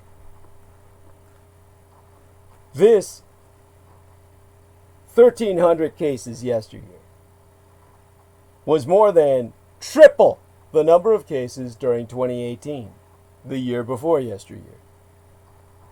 The majority of infected people had not been vaccinated. They had bought into the Russian propaganda, and because it's sourced from Russia, which many of them goddamn knew full well, they thought it was the cat's ass and swallowed every turd that dropped out of the crack. Now, as I said, the majority of people infected had not been vaccinated. Now, in developed countries, one of, or at least, well, more than one, more like 2 cases of measles in every 1,000 ends in death. And that's in the most developed nations on earth. 2 out of every 1,000 are going to die. Since the year 2000, more cases of measles afflicted children whose parents refused measles vaccination were on the loose. A review of 18 published studies proved just that. Perhaps you recall the 2015 nationwide outbreak of measles that originated in Disneyland among non-immunized children. The vaccination rates in affected communities were well below the numbers needed to create herd immunity and protect individuals who could not be safely immunized. Pertussis, or whooping cough, is also on a frightening overall rise, both in cases and resulting deaths, especially in the last decade. Circa 1976, there were as few as 1,010 reported cases. But in 2012, the most recent peak year reported by the CDC, there were 48,277 cases, the largest number since the mid-1950s, and 18 deaths, almost all affecting infants. Half of babies with pertussis require hospitalization, and just as many will simply die, hospitalized or not. I'll spare you all further harrowing examples of complications that can accompany vaccine-preventable diseases. Suffice it to say that health professionals need to do a better job of countering the resistance of parents who refuse recommended immunizations for their children. While vaccination critics have existed for as long as there have been vaccines, the problem of widespread resistance in this country began with a 1982 documentary alleging adverse reactions to the diphtheria, tetanus, pertussis vaccine, the DTP, that minimized its benefits. Then, a quarter of a century later, The anti-vaccine movement was magnified by a false and later discredited report suggesting that the measles, mumps, rubella, or the MMR vaccine was causing an epidemic of autism. Further fueling vaccine resistance was parental concern that administration of multiple vaccines at one time to very young children was hazardous, despite expert reassurance to the contrary. As one specialist, Shefra McKee, told myself, spreading out the vaccines means having to bring babies to the doctors or clinic multiple times, poking them over and over again and exposing them unnecessarily to sick children in the waiting room. So, what can now be done to improve immunization rates and thereby save all our lives? Dr. McKee, Doctor of Pharmacy at Texas Tech University Health Sciences Center, wants healthcare providers to be more open and willing to speak to parents about their vaccine concerns. She's saying that all too often, parents have told her, "No one wants to listen to me about why I'm reluctant to vaccinate my child." And of course, I say, yeah, good thing, motherfucker. Shut the fuck up and give that child a shot. Now, for parents worried about the safety of vaccines, Dr. McKee has said that health providers should be educating them about the benefits of immunizations and risks involved in refusing to vaccinate their children. Now, in New York State, the rate of school vaccination exemptions for religious reasons increased sharply between the year 2000 and the year my late and sainted Cyrus died, Diana Dietrich, 2011. That's a decade that was reviewed in a study published in Pediatrics. That's a magazine. And that study found such out by simply having a researcher peruse the records. While religious reasons account for the majority of vaccine refusals, the dramatic rise in these exemption claims suggests that religious freedom is all too oftentimes exploited as a nebulous loophole to get around school requirements that children be immunized, as confirmed by both Dr. McKee and Kristen Bohannon, who wrote such in the Journal of Pediatric Pharmacology and Therapeutics. Dr. Saad B. Omer, director of the Yale Institute for Global Health, said more complex administrative procedures are needed to reduce the number of parents who refuse to have their children immunized for non-medical reasons. Now, before parents can claim such an exemption, they should be required to provide a signed form showing that a doctor has counseled them on the risks of skipping immunizations, not only for sake their children, but also for their community. To which Dr. Omer said, parents should have to provide evidence that they know what they're doing and recognize the implications of vaccine exemptions. He making it less convenient for parents to opt out of immunizations. Should that enhance the vaccination rates? Dr. Omer also suggested that physicians should be better trained in how to communicate factual information about vaccines to skeptical parents, and that vaccine counseling should be covered by insurance even if it does not result in the administration of vaccines.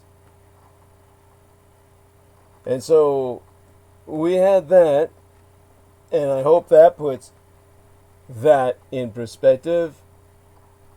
Most people, of course, know that I'm no fanatic, but this is the only way to save our world, or at least we as the human species upon its surface. Now, as I said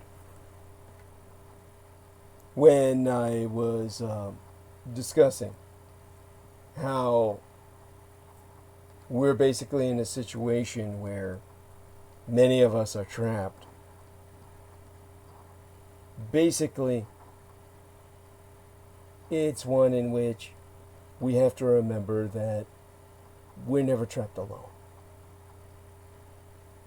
I, for instance, have this therapeutic ability to go inside of the live chat where I see wonderful people like Cheryl Jacobs saying, "Hi, you beautiful people.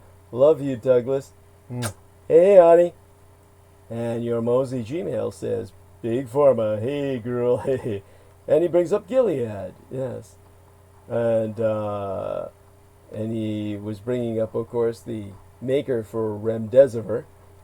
I've got to mail him back something that he sent me, I believe. Maybe I'm wrong on that. And then he says, by the way, PrEP only protects from HIV-1, not HIV-2. It's a great medicine, but I find it controversial because they're pushing it like candy and gay men think it's a panacea. Those are good points. I mean, your points are well taken. And so I thank you for bringing that up. And then he says, why doesn't the CDC say one word about vitamin C or other basic immunity boosts? They want to push a fancy new pill, hashtag Big Pharma. You know, there's no arguing that they want to push fancy new pills, but they went so far as to say that vitamin C is not used in conventional treatments. Well, they didn't discourage people from taking it. I mean, no one is going to really tox out supplementing their vitamin C. So hopefully that puts what you're saying in perspective. But to get back to the whys of why America's new normal will be anything but ordinary. As the United States combats the coronavirus pandemic, the timeline for reopening the country in a bid to jumpstart the economy remains unclear. But dramatic changes to daily life are coming into view. From mass temperature checks and mandatory use of face masks to empty sports and entertainment venues to Orwellian government monitoring of cell phone location and other personal information. Juliet Kayyem, a CNN security analyst and former assistant secretary in the Department of Homeland Security, so says that you can call it the new normal, but I call it the now normal, because I think every day is going to be different. So let me try and convey how life could change as states consider modifying stay-at-home orders and other restrictions. You're going to be in a world with staggered school days and smaller class sizes. And in this world, you got to remember that, well, in California, my own Golden State nation, like many other states that have virtually shut down, the reopening of schools is a priority. And so, California Governor Gavin Newsom, with a chuckle, on Tuesday, the second day of the work week, the 28th, went on record to say, we need to get our kids back to school. I need to get my kids back to school. Man, he's that anxious to have them out of the house. When students do return to the classroom, likely in the fall, the educational environment will be dramatically different. State officials are consulting unions and administrators about steps such as staggered school schedules and changes to assemblies, physical education, and recess, the most important part of the school day. Increased sanitization efforts and deep cleaning will become standard in all schools. So Gavin Newsom, our grand governor, has said, we talk about what the new normal looks like. Normal it will not be. Now, that means that floor plans in public educational facilities conducive to physical distancing will be in place. And the authors of the paper for the Safra Center for Ethics at Harvard University has gone on to say, at the end of the initial quarantine period, schools could reopen with daily temperature checks for students and staff, as well as weekly testing, so that any new outbreaks could be rapidly identified and contained. That is a sentence from what the authors of the paper for the Safra Center for Ethics at Harvard University were able to conclude, based upon their research. George Rutherford, an infectious disease expert at University of California, San Francisco, my own UCSF, affirmed that the risk for a second wave comes in the fall when the kids get back in school. You could have 9th and 10th grades come in the morning and 11th and 12th graders in the afternoon. Now, Rutherford himself, who's worked with the San Francisco health officials on the city's response, did go on to say that half the students could come on Monday, Wednesday, and Friday, the other half on Tuesday, Thursday, and Saturday. So this is all impossible for a student to maintain a schedule of. They just may as well be given a blank calendar in which they can schedule themselves. Now, as I've said, due to my obsession with nobility and democracy, I've myself concluded that some universities across the country are considering the possibility that in-person classes may not resume until 2021.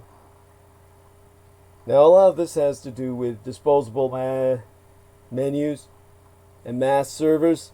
That's what you'd be confronting every time you went to a fast food joint or anywhere that's much more classy. Really fucking sad. Restaurants will likely cut down the number of seats. Mask-wearing diners could be greeted by servers in masks and gloves with disposable menus in their hands. And New York Mayor Bill de Blasio went on record at CNN to say that restaurants may have to be a lot less crowded to begin. We've got to take it slow. And restaurant goers could have their temperatures checked before even sitting down. Aside from that, you'd have empty stadiums and concert halls. barring a vaccine, a pharmaceutical intervention, or herd immunity. Los Angeles Mayor Eric Garcetti said mass gatherings such as concerts and sporting events are unlikely until next year. Gavin Newsom said the prospect of mass gatherings is negligible at best. Now, New York Mayor Bill de Blasio said the return of such events could be far off. And by that, one really wonders if they're ever coming back. He's so saying that the last thing we should do is gather, 10,000, 20,000, 50,000 people in one place. He's so saying that's like the exact opposite of social distancing. We shouldn't do that until we're really sure that we're out of this crisis. And so it was that New York Governor Andrew Cuomo told CNN Wednesday night, midweek of last, that he had spoken with the Mets owner, Fred Wilpon. He's saying, why can't we talk about a baseball season with nobody in the stands? Why can't you play the game with the players? Look, it would be good for the country. It would be good for people to have something to watch and do to fight cabin fever. It's something I'm going to pursue. So he said, which is one of the reasons I gave him 2 atomic bomb explosions from the arsenal that was developing right around the time that he said what he said. Now, Major League Baseball would first have to strike deal with the Players Union. Cuomo himself saying, if you have no one in the stands, then the numbers are going to change, the economics are going to change. If Major League Baseball and the players can come to an agreement on how to adjust the economics for that reality, that would be a good thing. Now, President Donald Trump has said he misses live sports. At his coronavirus briefing on Tuesday of Septimania last week, he said, we want to get our sports back. We want to get our sports back so importantly. He said, I'm tired of watching baseball games that are 14 years old, but I haven't had too much time to watch. I would say maybe I watch one batter and then get back to work. Oh, man, talk about a glutton for self-punishment. I met a woman the other day who was doing just the same thing. Neighbor of mine. She seemed to be more interested in myself than ever these days. Then I found out she was convinced I must have a lot of money. And, oh well. The things people believe. Now,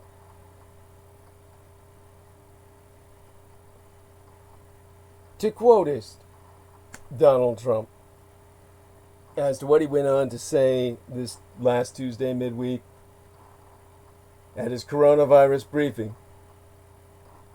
He said, I'm tired of watching baseball games that are 14 years old, but I haven't had too much time to watch.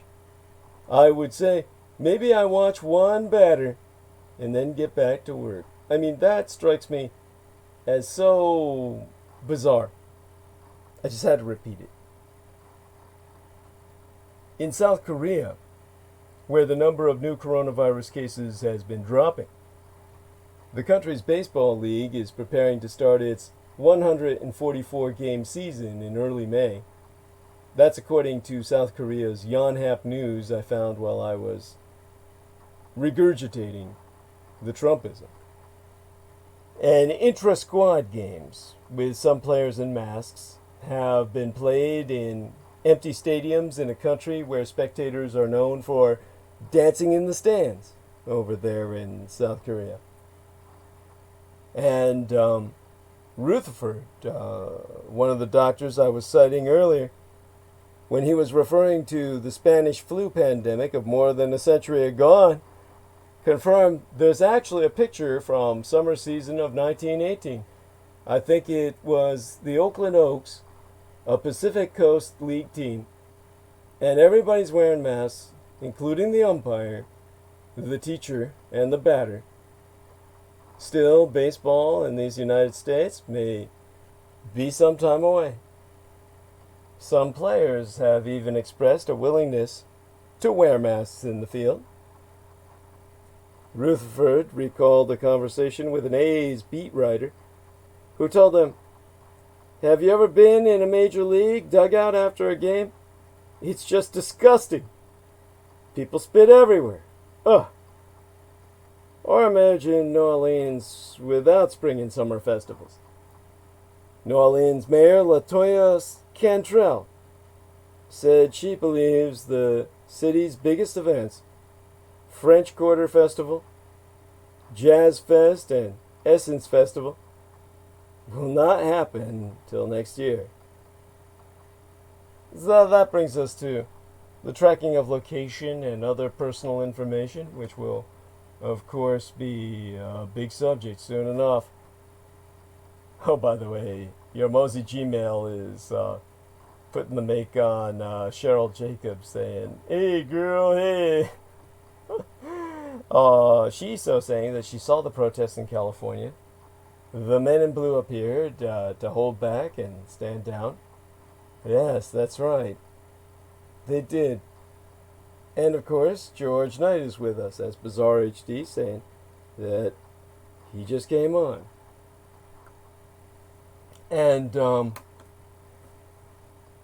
in communist China, authorities are using technology to track healthy people and those who pose a risk. Residents are assigned color-coded QR codes on their phones. The color determines what they're able to do. In Wuhan, China, where the lockdown has been lifted, residents need to produce a green QR code on their phones to even leave their homes. To go into places such as restaurants, people need to show a green QR code. Now Apple and Google are working together to help United States health authorities track exposure to the coronavirus using Bluetooth technology. If tech giants could play an important role in fighting the pandemic, despite privacy concerns, Harvard's Safra Center said people not in a high-risk population could move about freely. Their location on public transport could be tracked on privacy-protective QR scanning. Additionally, the center's paper said, thermal scanning devices in public places can help spot outbreaks and support contact tracing, tracking down sick people, isolating them, and then tracing everyone with whom they've been in contact and putting those people into quarantine. A report by the reactionary American Enterprise Institute think tank said home isolation can be enforced using GAPS, or geosynchronous position satellite imaging, and tracking on phone apps to monitor these desperate people. A plan from the Liberal Center for American Process, called a trusted nonprofit organization to host the medical data, did say that not private technology companies or the federal government. The information must be automatically deleted after 45 days.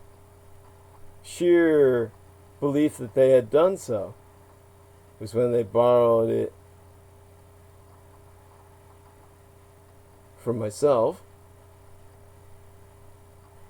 I mean, let's look at it this way. You've got the report by this reactionary American Enterprise Institute encouraging communist Chinese-style state surveillance. You got a plan from the Liberal Center for American Progress calling for a trusted nonprofit organization, an NPO, to host the medical data, because they assert that non-private technology companies or the federal government, their information's automatically deleted after 45 days. So I've got to be on the lookout for that. That 45 days after receipt of their letter, they'll look totally different. Now, Jeffrey Shaman, a professor of environmental health sciences at Columbia University, saying that they had their trusted nonprofit host of medical data, that not private technology companies or the federal government, what they had was above that. And so that information must be automatically deleted by 45 days unless there's a mass enough evacuation where they begin to look at black African peoples as a positive. So, for all those medical biologists out there listening to what I've been saying about the tanks as opposed to the politics, the reality is that your credit card is already using your sexuality upon you. You signed it when you signed the contract that was in the fine print there. And they were using, for whatever the heck they wanted to do with it, to make money. And your phone is already using it. That's what all the phone companies do. They track you. And lots of other apps on your phones do also. So finally, that brings us to changes at airports and limited travel. Well, not too finally, but finally enough for the first half, perhaps, of the soft board, what I call the feminist board. And when it comes to a plan from the Liberal Data Center for American Progress called a trusted nonprofit organization to host medical data, they ran into the fact that not privacy or not private technology are companies for the federal government. The information must be automatically deleted after 45 days. Anything they find about myself. That's obviously my legacy. And Jeffrey Shaman, the professor of environmental health sciences at Columbia University, said South Korea is using very aggressive contact tracing, which looks into personal credit cards and phone cards and other car GPS information. He's so concluding that the reality is your credit card company is already using this on you. You signed it when you signed the contract that was in the first print there. And they were using for whatever the heck they wanted to do with it to make money. And your phone is already using it. This is what I picture that the years ahead are going to look like. Now, in terms of changes at airports and international limited travel, or domestic limited travel, the monitoring of international travelers is being recommended by the American Enterprise Institute, which is also urging the public to limit unnecessary traveler. The Center for American Progress calls for non-essential travel to be prohibited outright during the stay-at-home phase. He's so saying that state and local governments must use aggregated, anonymized cellular data to address compliance with at least 20 people at home and others to determine whether targeted enforcement is even necessary. Now, airline passengers should have been required to have the contract tracing app confirming no proximity to a positive case, while still having a temperature check or show motion documentation of immunity, according to the liberal think tank. Dr. Lee Riley, a professor and chair of the Division of Infectious Disease and Vaccinology at University of California, Berkeley, so said that people are discovering that a lot of business trips or small conferences can actually be done virtually. Travel, as we've known it, will definitely decrease at least for the next 20 years. And so it is that beverage and snack distribution probably won't change, except for the addition of alcohol wipes. Subways, buses, and transition statements should maintain the number of the number of passengers. That will make it fairly easy to distinguish who needs the ride, who doesn't, even though they're all sitting on their ass. Dr. Lee Riley, a professor and chair of the Domestic Infectious Division and Vaccinology at UC California, Berkeley, said, people are discovering that a lot of business trips or small conferences can be actually done virtually. Travel as we've known it will definitively or definitely increase, at least for the next 20 years. Now, you've got a beverage and snack distribution that probably won't change, except for the hidden addition of alcohol wipes. Because when I was off duty but in full uniform, I noticed that subways, buses, and transit stations limited the number of passengers to 50% capacity. According to the Center for American Progress, that be our favorite watchdogs. That's what brings us to slavery. Face masks may become an everyday significance. And so it was that on Wednesday, Cuomo said he'll sign an executive order requiring New York restaurants to wear a mask or a mouth nose covering in public when not social distancing, emphasizing that there will be a 3-day order period before the order is enforced, allowing New Yorkers to secure centralized features. Now, I was going to make coronavirus just a bit easier to tolerate because, of course, I'm the man they're referring to. I can make myself, if you can see the screen, a package as well. Oh God, what did I just do?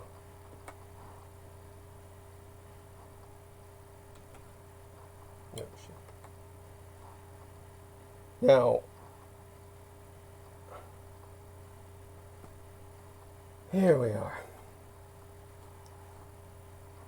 Cuomo said he was considering a civil penalty for those who break his rule. And during the initial phase of the reopening, people should be encouraged to wear non-medical fabric masks in public, according to the AEI, or the American Enterprise Institute. And that would include even Russian people, sans symptoms. Face masks will be most effective at slowing the spread of anything. If they be widely deployed, it's because They may help prevent people who are systematically infecting them from transmitting the deserved virus in its completeness, its totality.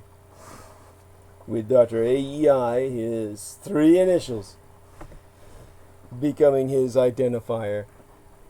The Ohio governor, Mike DeWine, told CNN that American life will be radically altered until a vaccine be ever developed. And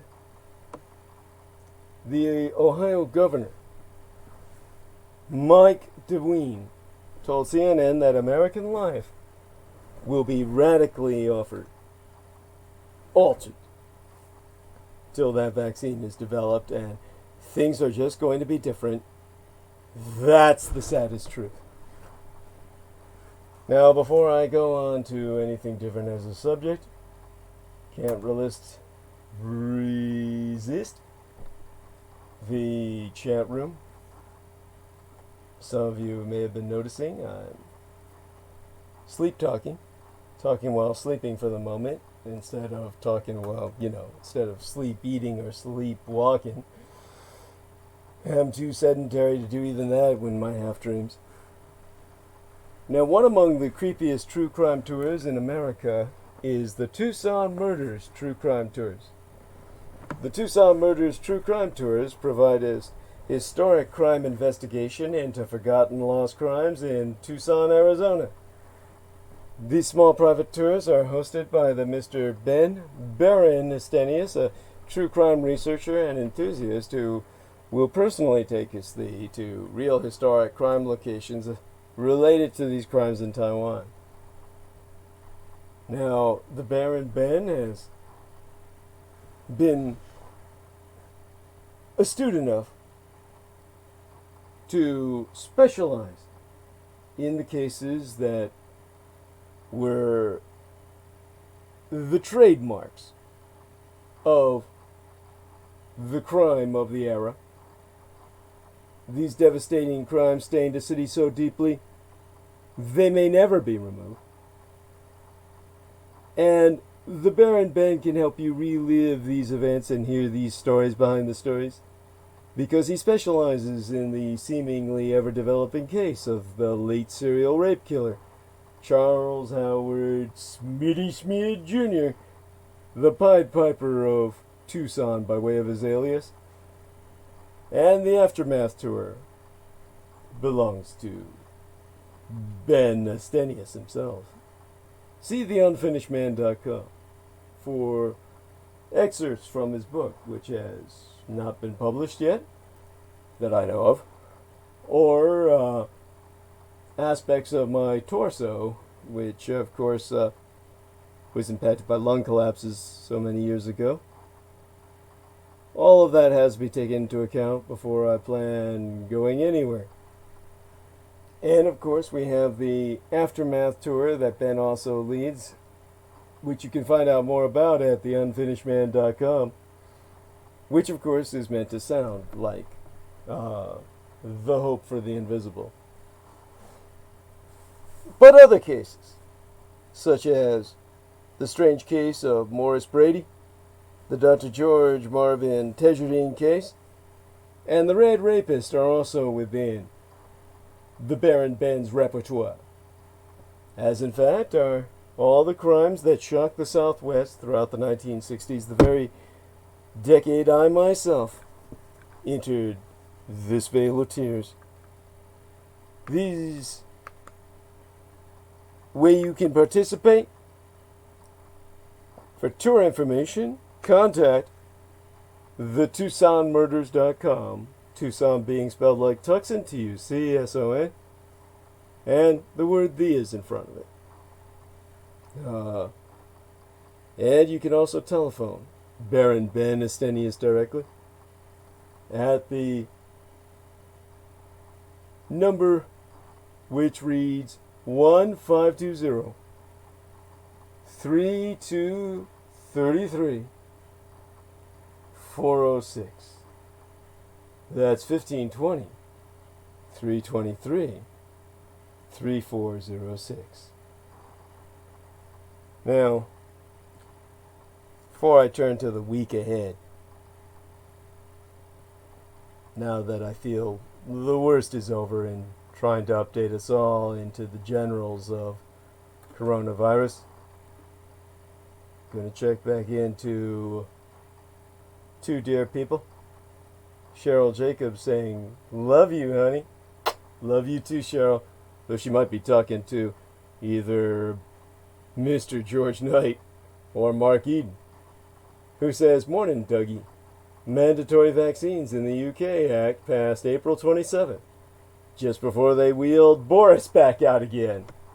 Best regards, brother." With a slight peck on the cheek. And George Knight says, "I respect Douglas more than any man on this earth. Love you with all my heart, Douglas. That love be returned, dear brother. My grandbrother, George Knight, and my other brother in battle from another mother, Mark Eden." So glad everybody's active. Glad we've got the numbers. Bringing us back to the week ahead. Tomorrow, Kent State marks a grim milestone. The Ohio University became the focus of the anti-Vietnam War movement. During a demonstration 50 years agone, half 100 years agone, before, well, on the date of May 4th, which tomorrow falls upon a Monday. 'Twas on that date, 50 years ago, that 4 students were killed and 9 wounded by the United States National Guard.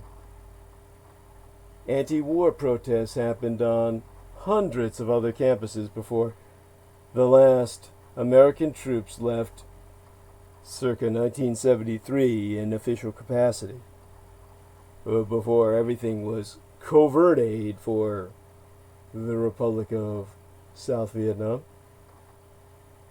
And in terms of the White House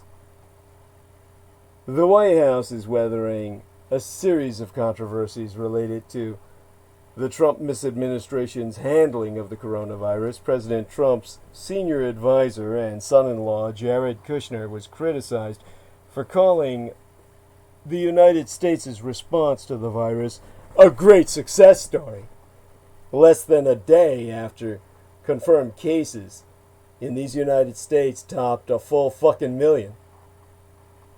Trump similarly tried to reframe the narrative around the growing number of coronavirus cases and deaths, which has now surpassed the tally of American troop fatalities during the Vietnam War, by saying that the high numbers were due to more testing.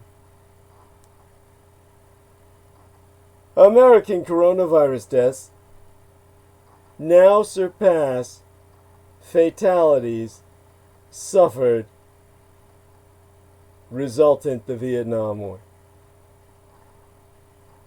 So let's compare the COVID-19 death toll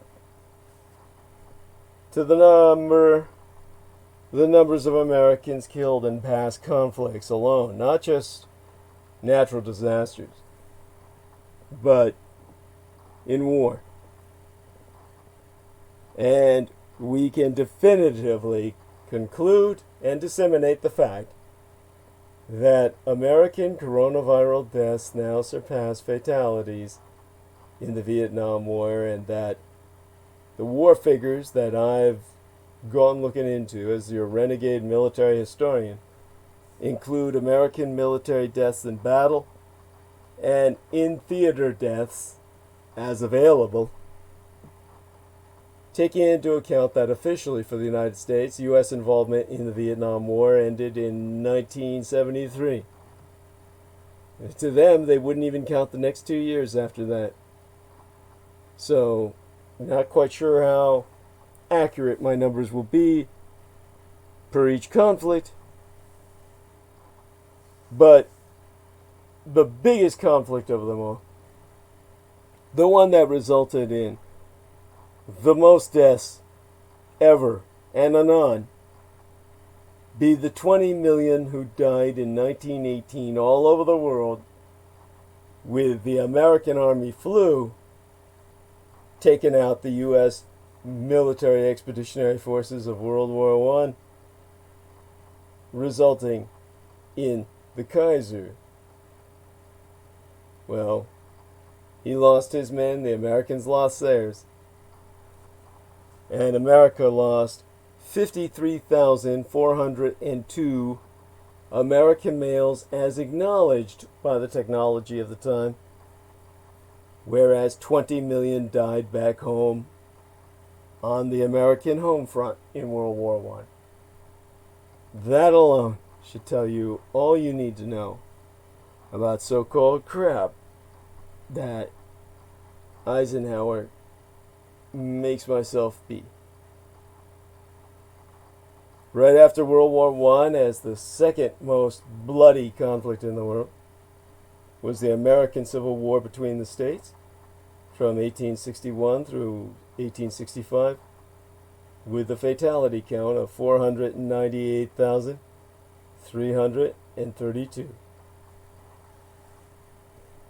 Then after that comes World War II for officially acknowledged deaths, which would be pretty close to the American Civil War if you counted all the industrial accidents for Rosie the Riveter, the domestic woman fighting that war for the United States back at home, suffering terribly demeaning, destructive, and degrading jobs throughout World War II, and expected to love everybody for it.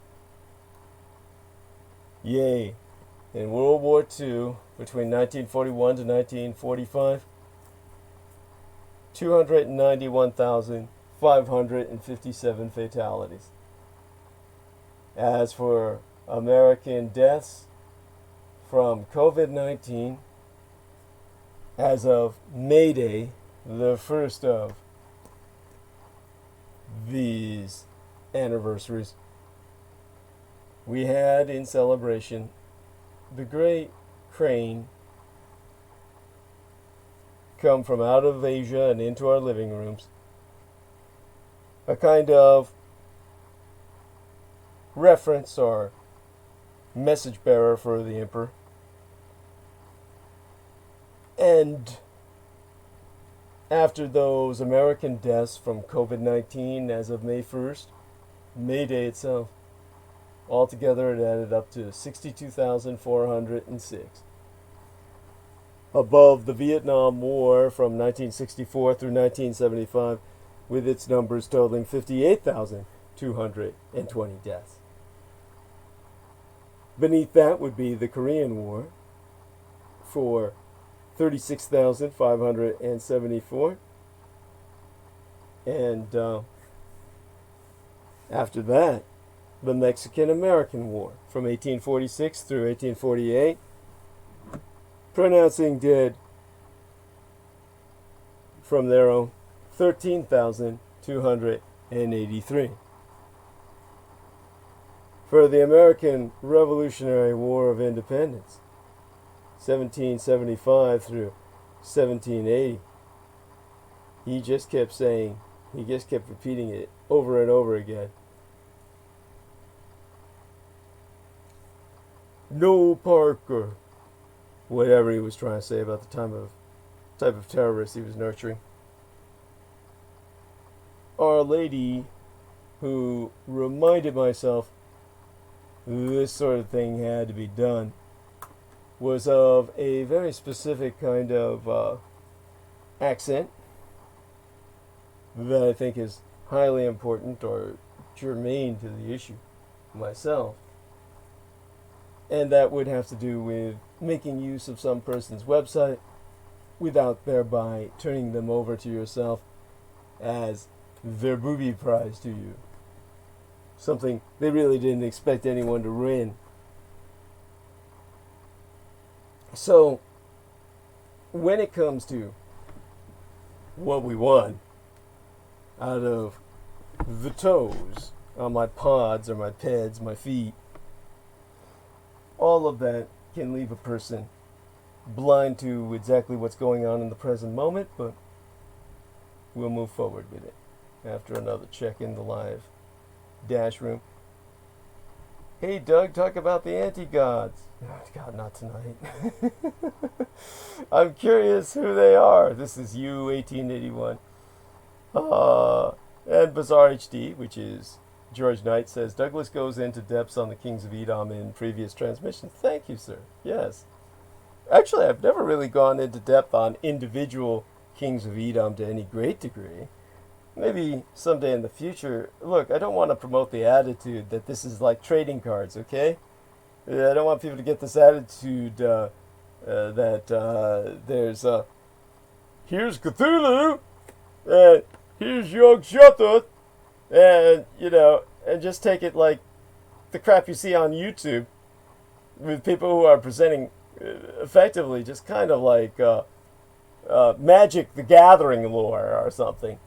I mean, let's be respectful here of the threat these entities project, okay? Now, I was comparing, of course, the Revolutionary War with 4,435 dead.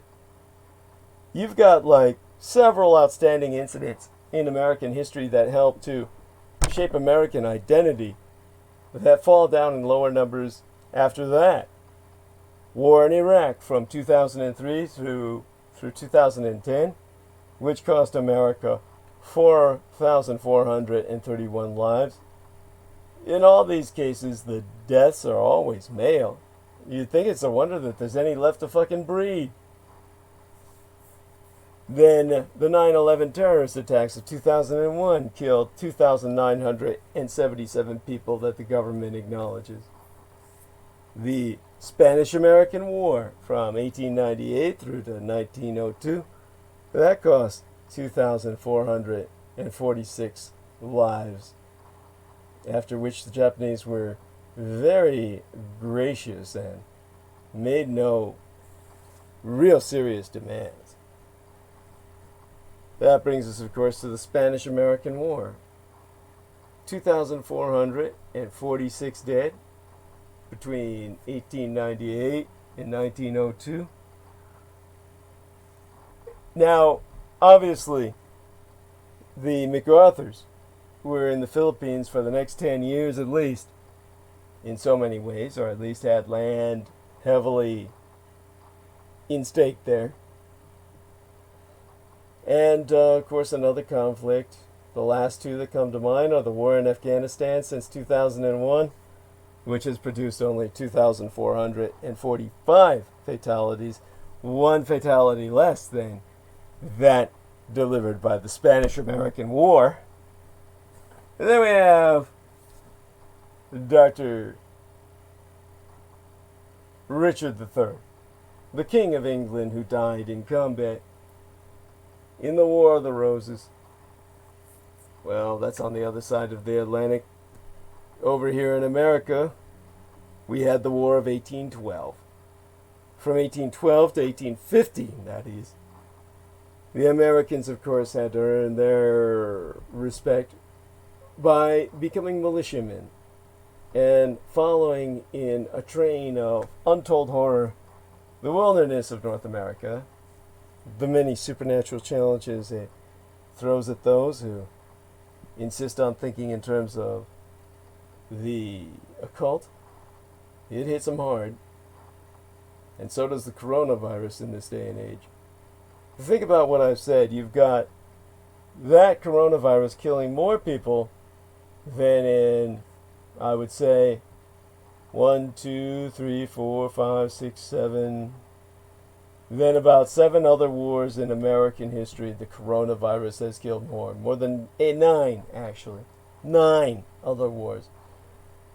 This is why Vietnam, or rather Russia, I'm sorry, more than anyone is so frightened of the world around us. Frightened of Douglas Dietrich and what I have to say about the world around us.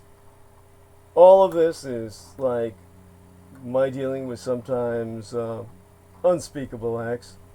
I have to make them palatable. something that people can absorb without turning them off. And that, of course, just brings us back again to speaking about the number of kills, the kill ratio. COVID-19 has killed more than any other war in American history other than World War II, the Civil War, and at the top of the list, World War I. And that means COVID-19 has been more deadly than the Vietnam War, the Korean War, the Mexican-American War, the American Revolutionary War of Independence, the war in Iraq, the 9/11 terrorist attacks, the South American War, or the Spanish-American War rather, the war in Afghanistan, which started in 2001, and the War of 1812, which also kept going into the San Francisco food lockers and trying to get fruit for their alcohol fix, really. Now, the coronavirus pandemic has been described as an invisible war, but the only comparable figures come from conflicts long in our rearview mirror. On February 6th, COVID-19 claimed its first victim on American soil. So far as we can ascertain, a 57-year-old woman in Santa Clara County. Now, California, on Tuesday, less than 3 hours later, the death toll has surpassed the number of United States soldiers killed in combat during the 9-year-long Vietnam War, not including those killed outside the theater of war. Now, on April 11th, the United States surpassed Italy to set a grim model record, the highest performing coronavirus death toll in the world. So, he said, now there are over 1 million cases and 58,365 deaths, a third of the global caseload, and a quarter of total deaths worldwide. An estimated 47,434 American soldiers were killed in battle during the Vietnam War, which spanned from 1964 to 1975. In addition to the 10,786 what died. And I'm so glad we were able to get that big wall for everybody to hide behind. There were basically, when you reflect upon April 11th, when the United States surpassed Italy to set that new grim record of highest confirmed coronavirus death tolls in the entire fucking world. Then you contemplate the fact that there's over 1 million cases worldwide that have resulted in 58,365 deaths, a third of the global caseload and a quarter of those total deaths being in the United States. By that I mean 58,365 Americans died by May 1st, and we've crawled up beyond that to the 60,000 range. Just remember, compare this to the estimated 47,434 American soldiers who were killed in battle during the Vietnam War, which itself spanned from 1964 to 1975.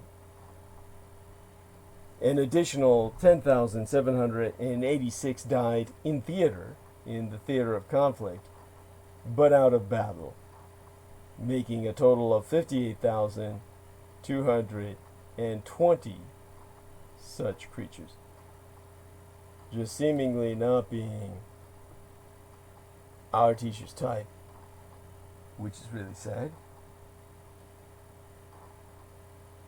I'm not quite sure how coherent I'm sounding right now. I'm trying to talk while I'm asleep. Maybe I shouldn't be doing that, but usually I oxygenate and wake up during that period of time. Now, when you think about the estimated 47,434 American soldiers who were killed in the battle, any battle, all battles put together during the Vietnam War, spanning as long as it did, 1964 to 1975, an additional 10,786 died in theater of war, but out of battle. That makes for the total of 58,220 deaths. So conflict casualty statistics differentiate between soldiers and civilians, and between deaths in the theater of war and outside of it.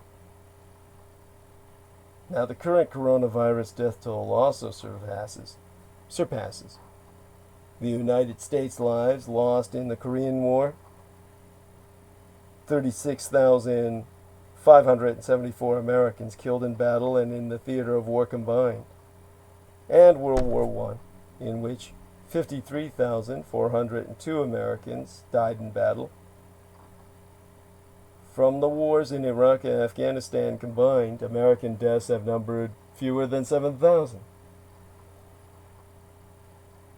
In late March, Dr. Anthony Fauci, who runs the National Institute of Allergy and Infectious Diseases, announced that an estimated 200,000 Americans will die from COVID-19.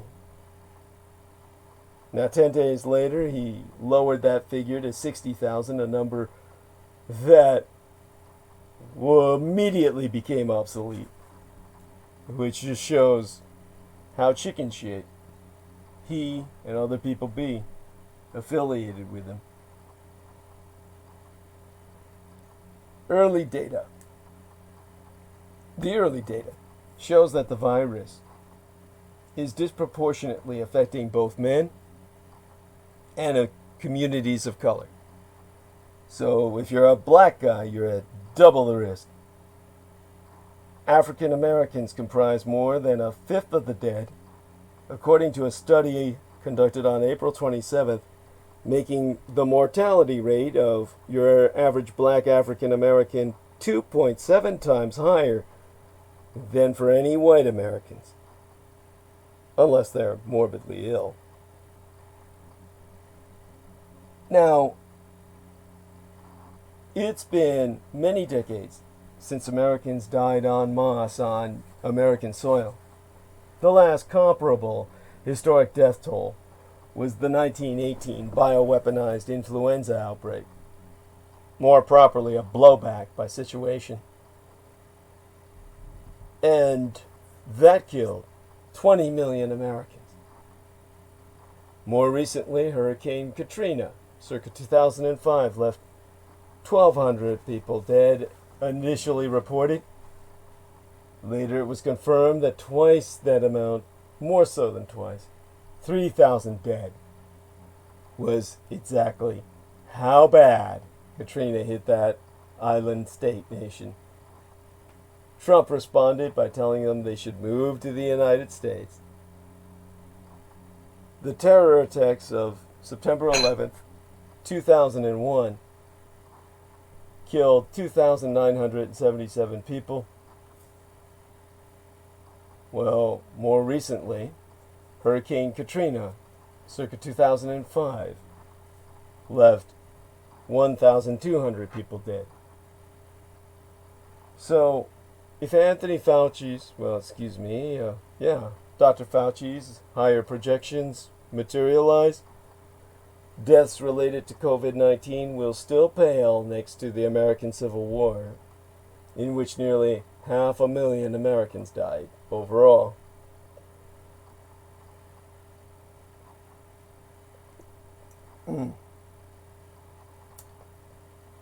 That and World War II, in which 291,557 died in battle as officially recognized. But compared to war and disasters that the majority of Americans alive today can remember, This pandemic is on pace to set deadly records. So, to cover this justifiably, or in a manner in which I make sense of that which is now disseminated by the media, the coronavirus death toll just surpassed Vietnam. The situation, of course, is such that people are literally dying because of Donald Trump's murderous policies, or rather his lack thereof. The Vietnam War Memorial in Washington, D.C., designed by my half-sister, Maya Yingling, commemorates the deaths of more than 58,000 Americans. That number now exceeded by the coronavirus. Yet, it's not necessarily the best of comparisons. Let me explain why that comparison be fraud, as a military historian. Now remind yourselves that with each passing week, the toll of the coronavirus hits another milestone. Earlier last month, yestermensis, the number of deaths in New York City surpassed the death toll on 9/11. The next week, the death toll nationwide surpassed that of every other country on earth. Just the week before last, that number edged past the Korean War. And as of Wednesday, official, last week, it edged past the Korean War, or rather, more so died of coronavirus than in the Vietnam War. But how fair are these comparisons? All comparisons between dissimilar events carry pitfalls, mostly because the root causes and exceptions vary depending upon the circumstances. In this one, this comparison between coronavirus and Vietnam that's burning up the bandwidth certainly carries a plenty of such conditional comparisons. The main problem with the comparison between the coronavirus death toll and various armed conflicts is that those conflicts were, depending upon your perspective, elective events. The Vietnam War, in particular, came to be widely regarded as a blunder, and American leaders were accused of remaining in the war for far too long. The coronavirus, by contrast, was something that was very likely coming to American shores, no matter how aggressive the early response. It was a situation that was thrust upon us in many ways because of how interconnected our planet be in this day and age. Around 180 nation states have seen the virus come within their borders. For each of them, it was then a matter of minimizing its impact.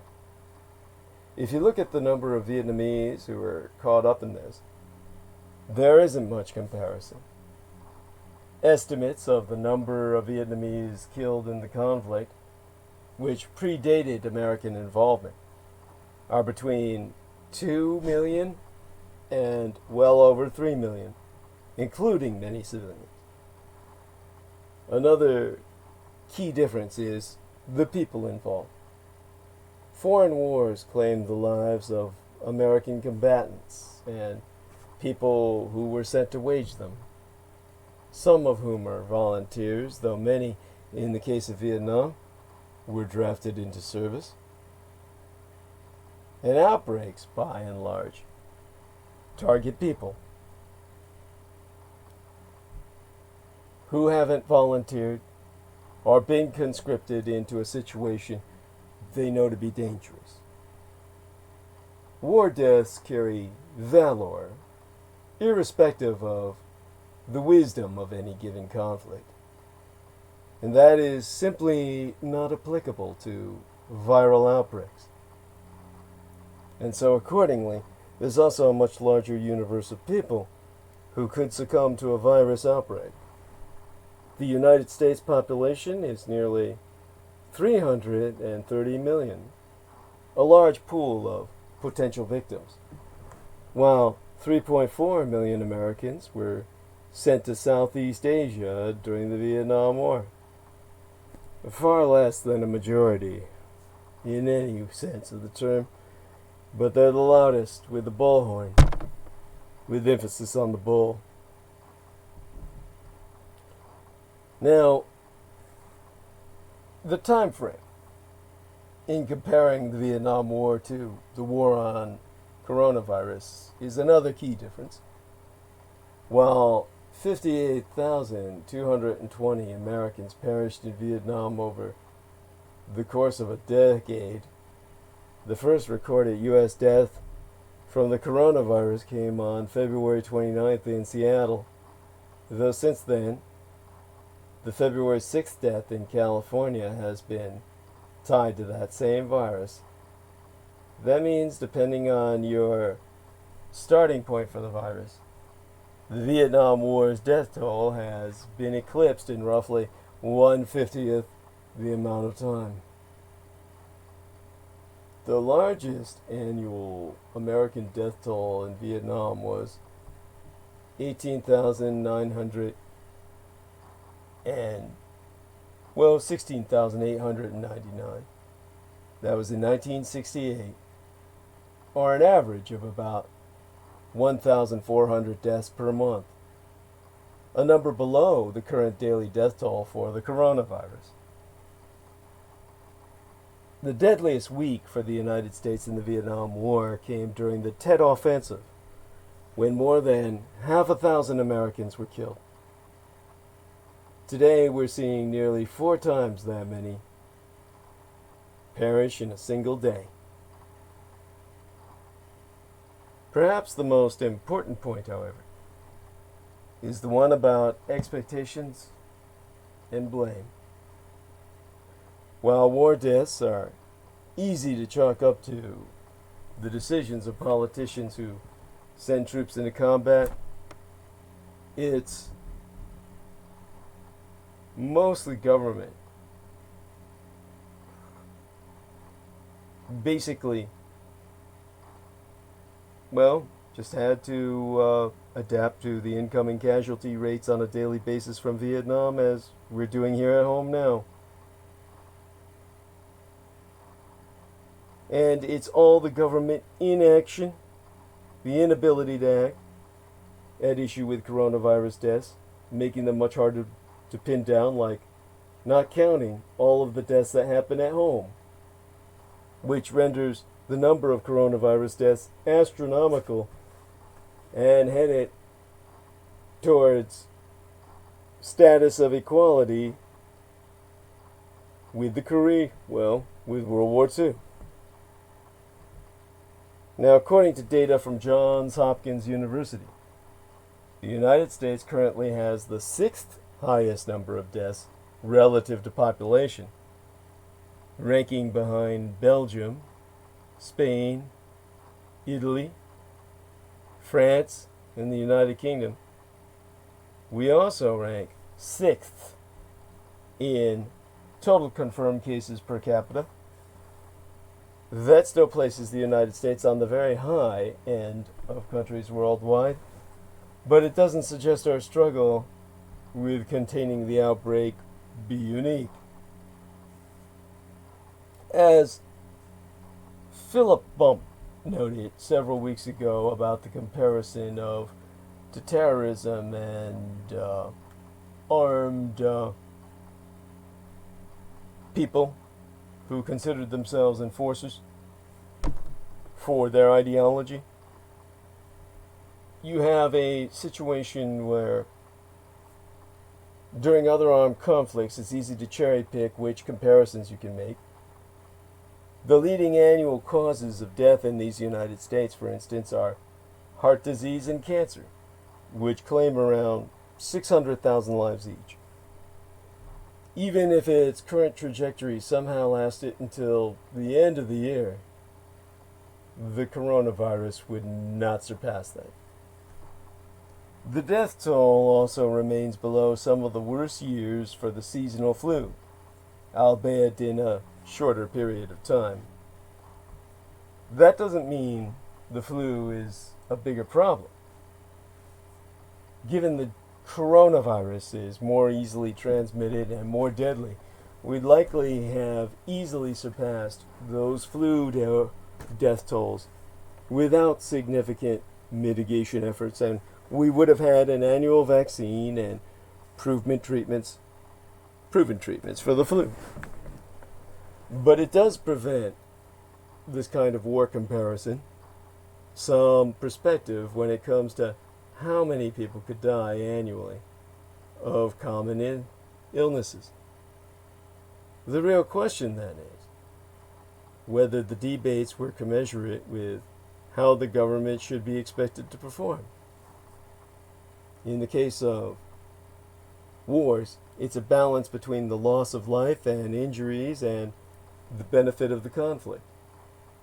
While the Vietnam War only killed half as many Americans as World War I and a small fraction as many as World War II, nobody would compare the two and suggest American involvement in the wars was a bigger failing.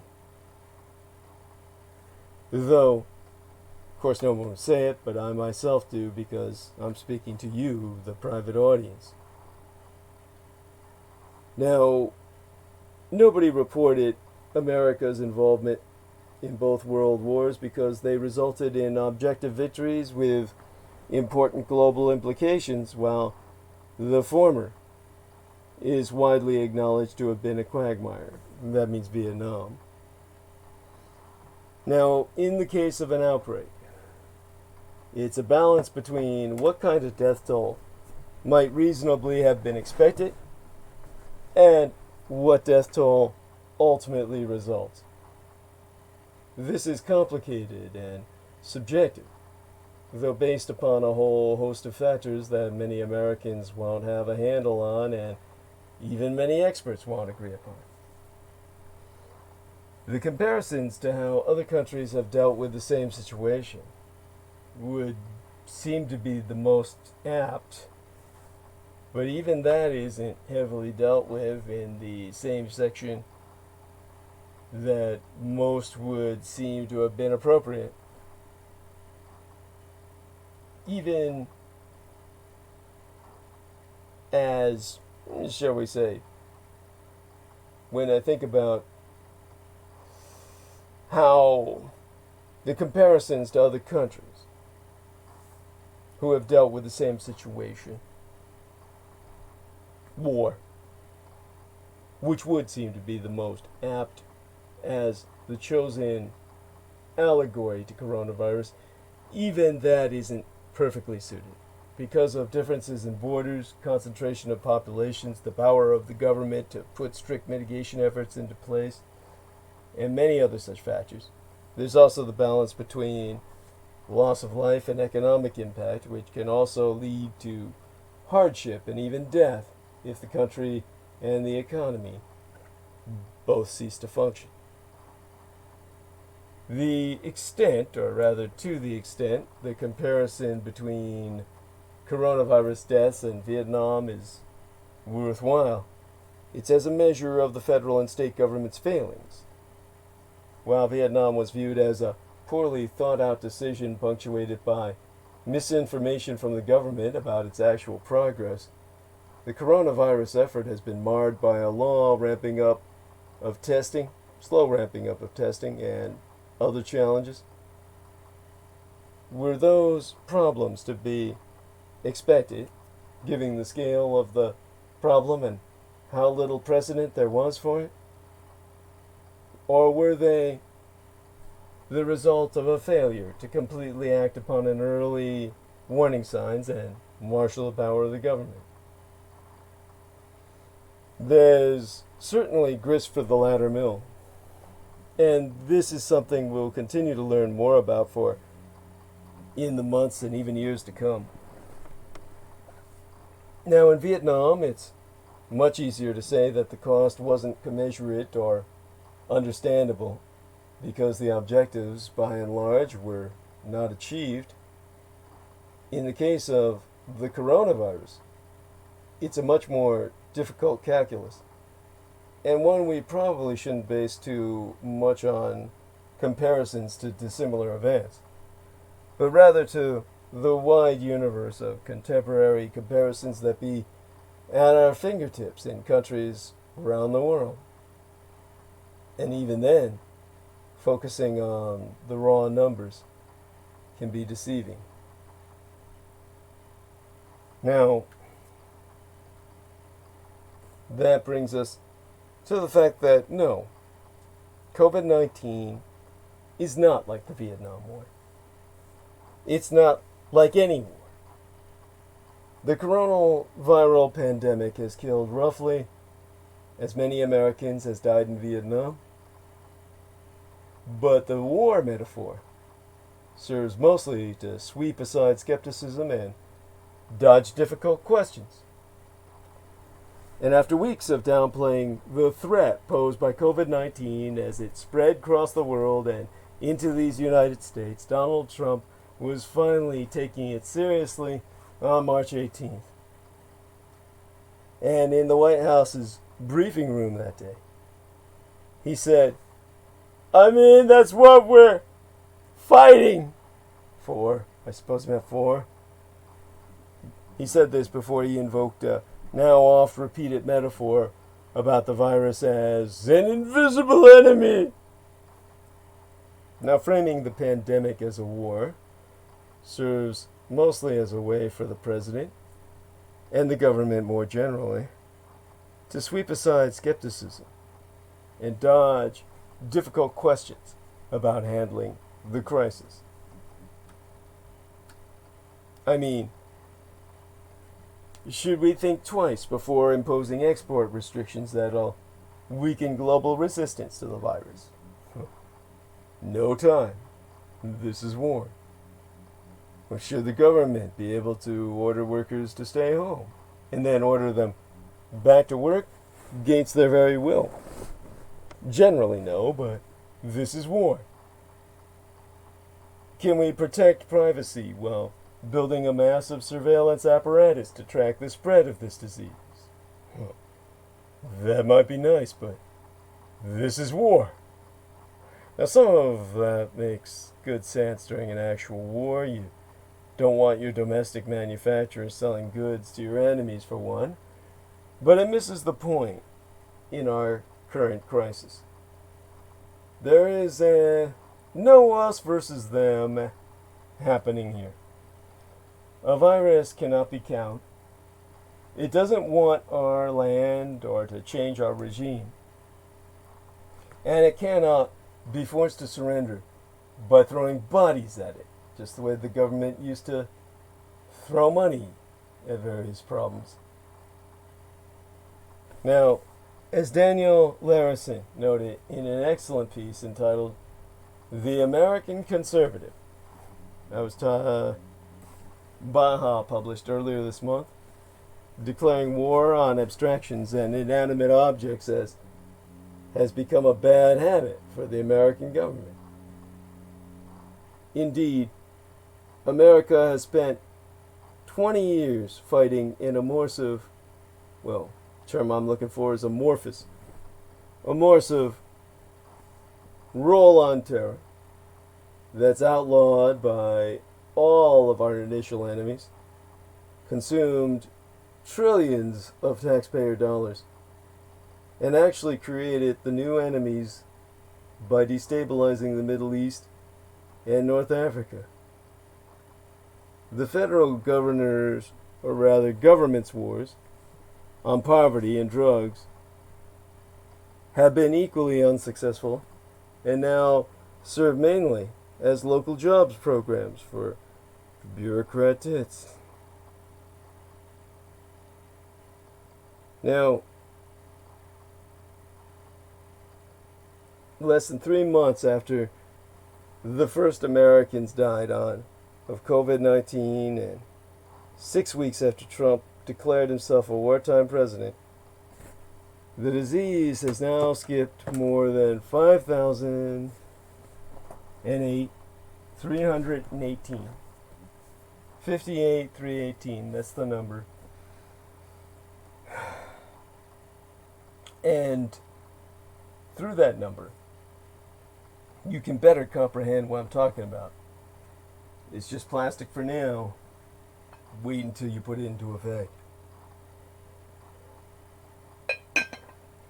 So, when it comes to America's war on terror that's outlived all of our initial enemies, consumed trillions of taxpayer dollars, and actually created new enemies by destabilizing the Middle East and North Africa.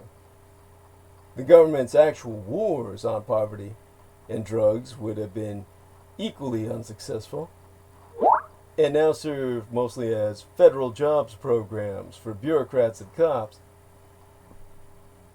And yet, less than 3 months after the first American died of COVID-19, and half a year, 6 weeks, well, 6 weeks, not 6 months, 6 weeks after Trump declared himself a wartime president, the disease has now claimed more than 64,000 American lives, the number that perished in the Vietnam War, except much larger.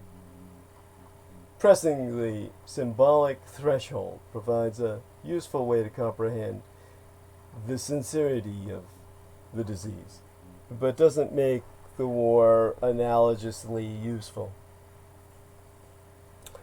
Writing at the Bulwark, Jonathan Last, that's his surname, Jonathan Last, his family name, has noted that both the Vietnam War and the COVID-19 pandemic were made worse by incompetent government officials who lied to the American people.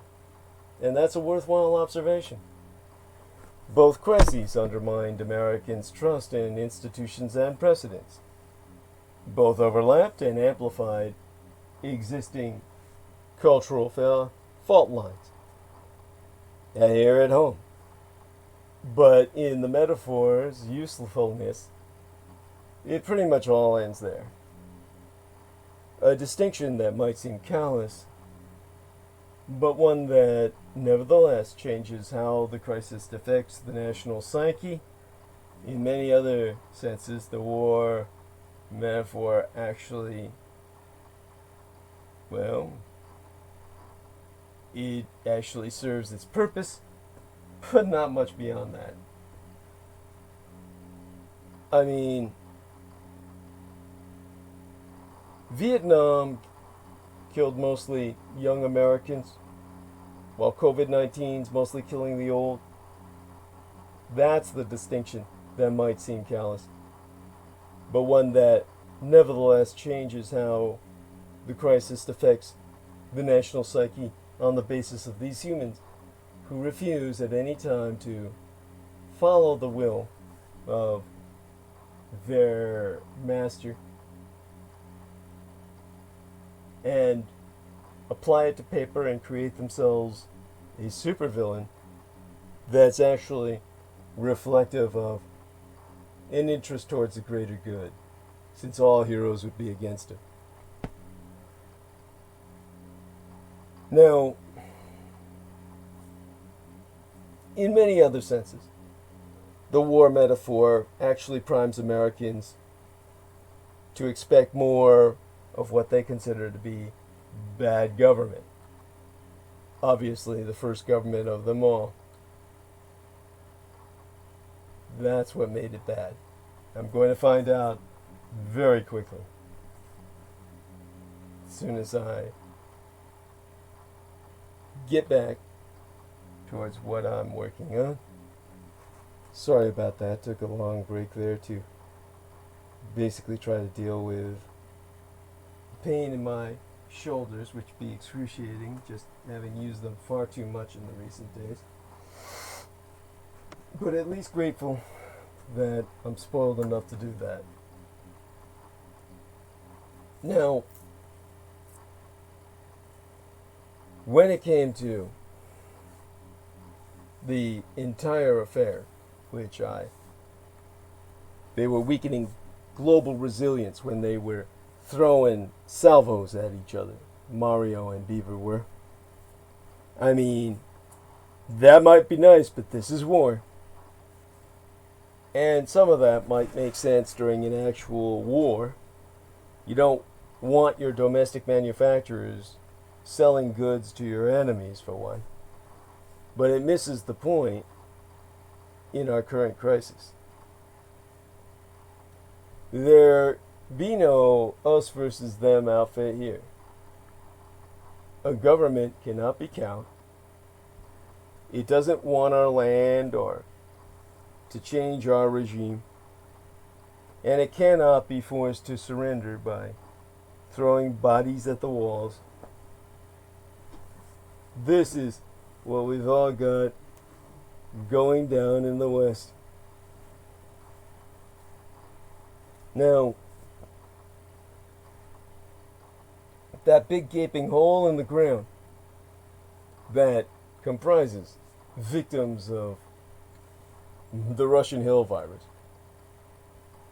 that's such that you begin to gain a perspective of the bad habits of America's government. With everything I've described as bad habits. I mean, Daniel Larison noted in an excellent piece for the American Reactionary, in terms of some of its observations, published earlier last month, that declaring war on abstractions and inanimate objects has become a bad habit for the American government, and that, indeed, afterwards, we had this situation of welfare programs for federal employees. This is what came of the 20 years of the wars on terror, the wars on drugs, less than 3 months after the first American died of COVID-19.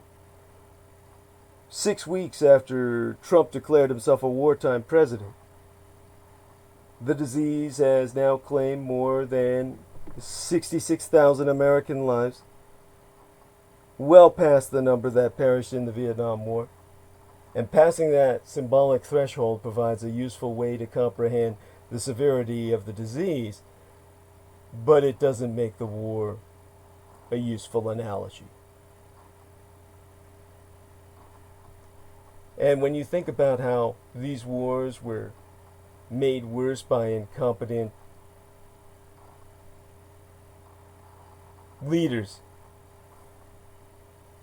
then you realize all the usefulness of the metaphor ends there. That, it was the younger people dying in Vietnam as opposed to, majority-wise, the elderly now. And unlike an actual war, because of the crisis affecting the national psyche, it's preparing, via the war metaphor, it primes Americans to expect more bad governance. And were we actually fighting a human enemy, we shouldn't be calling for the government to do what it's doing with coronavirus if we were actually at war.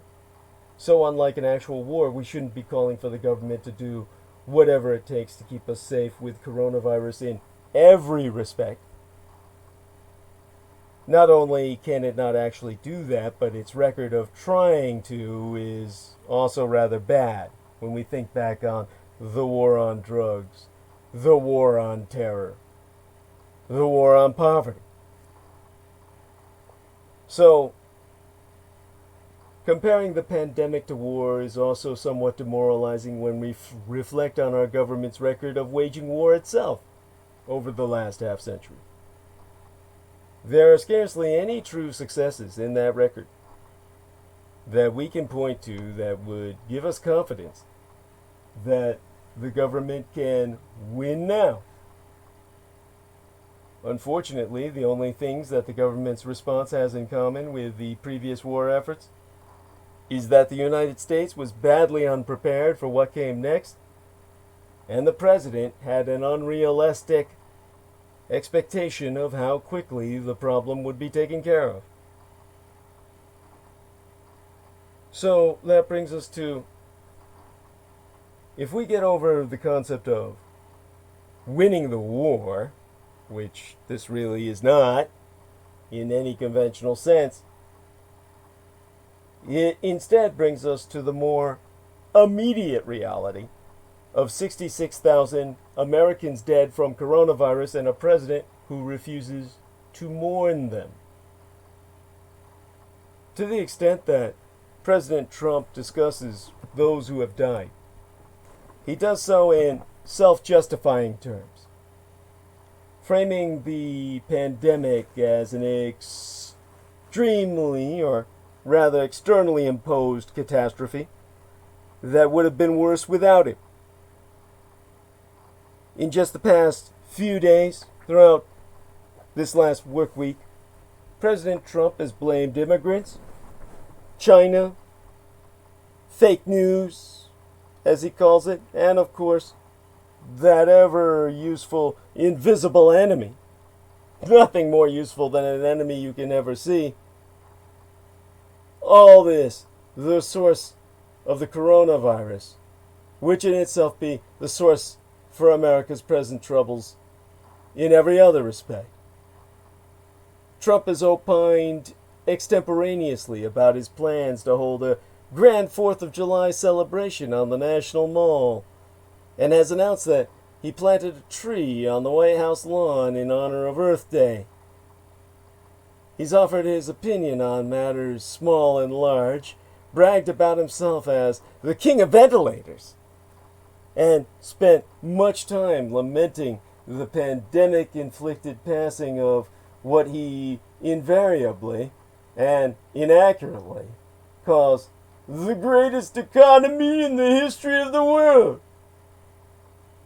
Now, despite the flood of words, however, what has struck me the most this last work week is what Trump does not talk about: the mounting toll of those who have died in this crisis. So voluble that he regularly talks well past dinner time at his nightly briefings. The president somehow never seems to find time to pay tribute to those who have been lost, aside from reading an occasional scripted line or two at the start of his lengthy press conferences, or a brief mention of a friend in New York who died of the disease soon after calling him at the White House. In fact, the president recounted that incident, and if I remember or paraphrase what he said, Trump himself related the story starting with, he said, "I tested positive." Like he was a gay lover with AIDS or something. 4 days later, he was dead. So this is a tough deal. It was not exactly the prayerful, if often politically expedient mournfulness Americans generally expect of their elected leaders. Trump, for the most part, dispenses even with the ritualistic cliches that other politicians, regardless of party or creed, have always offered in times of crisis. But the numbers are the numbers, and notwithstanding Trump's relentless happy talk, the coronavirus epidemic has, of this last work week, already produced some 50,000 American dead that have simply escalated into this weekend into something higher than, in terms of fatalities, than that second longest war in American history. And this is not, needless to say, a best case scenario, or anything close to it. Just a few weeks ago, a survey of scientific experts predicted 47,000 American dead by the beginning of May, according to the website 538. Instead, 47,000 deaths were recorded by Wednesday, April 22nd, well before the experts had anticipated. On April 8th, a leading model at the University of Washington had revised its projections downward to forecast a total of 60,000 American deaths by the beginning of August. But the nation now looks to hit that number by May 1st, which it did, meaning that just a few days ago, more Americans had died from COVID-19 than the entire toll acknowledged by the official federal government stance per the Vietnam War. And meanwhile, Trump talks about reopening the country and of the tremendous strides against this invisible enemy. You would think that no amount of Trumpian misdirection could disguise the awful fact that America has more confirmed coronavirus deaths than any other nation in the world, and that many of them might have been prevented by earlier, more decisive government action when the president was denying that the coronavirus even presented a threat to these United States. But Trump is trying his hardest to ignore the COVID-19 deaths, to the extent that he discusses those who have died. He tends to do so largely in these self-justifying, explicitly political terms, framing the pandemic as this externally imposed catastrophe that would have been much, oh, so much the worse without him.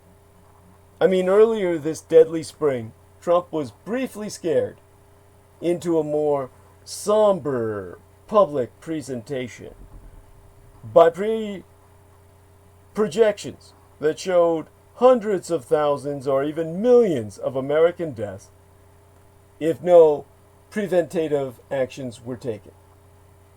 Now he cites the absence of those worst-case scenarios as proof of his own brilliant handling, quote-unquote, of the crisis.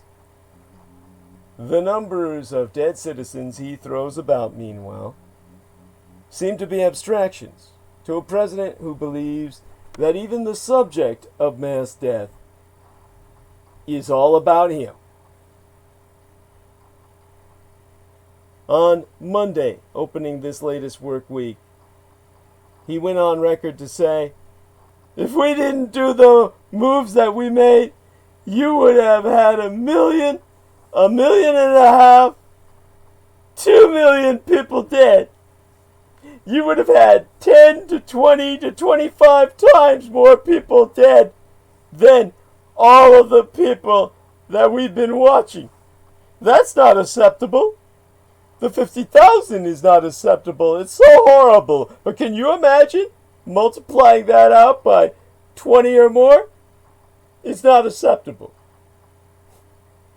Well, Trump did not pause to offer any sort of regret or sorrow, and instead claimed that the entire death toll in these United States would end up around 50 or 60,000 as a result of his heroic moves. Of course, this was not true. That is essentially how many have already passed away. Honoring the dead has long been one of the tests of American presidential leadership. Abraham Lincoln's Gettysburg Address was, after all, not just another political speech, but a remembrance of those who were killed in the bloodiest single battle of the American Civil War, in which some 50,000 Americans became casualties and about 8,000 died. 25 years agone this week, this last work week, 25 years before the last week of last month, Bill Clinton's lip-bitingly empathetic response to the Oklahoma City bombing, in which a white supremacist blew up a federal building and killed 168 people, was seen as a key moment of his tenure.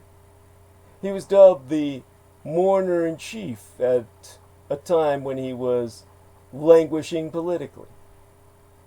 That speech is oftentimes said to have saved his presidency. More recently, Barack Obama wept from the White House lectern in speaking about the deaths of school children in Newton, Connecticut, and gave arguably the speech of his lifetime in Charleston, South Carolina, in 2015, singing Amazing Grace as he mourned at a funeral service for 9 black African Americans killed by a white supremacist at a church massacre. Even those presidents who aren't particularly good at speechifying, think of the 2 George Bushes, have considered public commiseration amid national tragedy part of the job description. Have we ever had a president just take a pass on human empathy, even of the manufactured, politically cliched kind?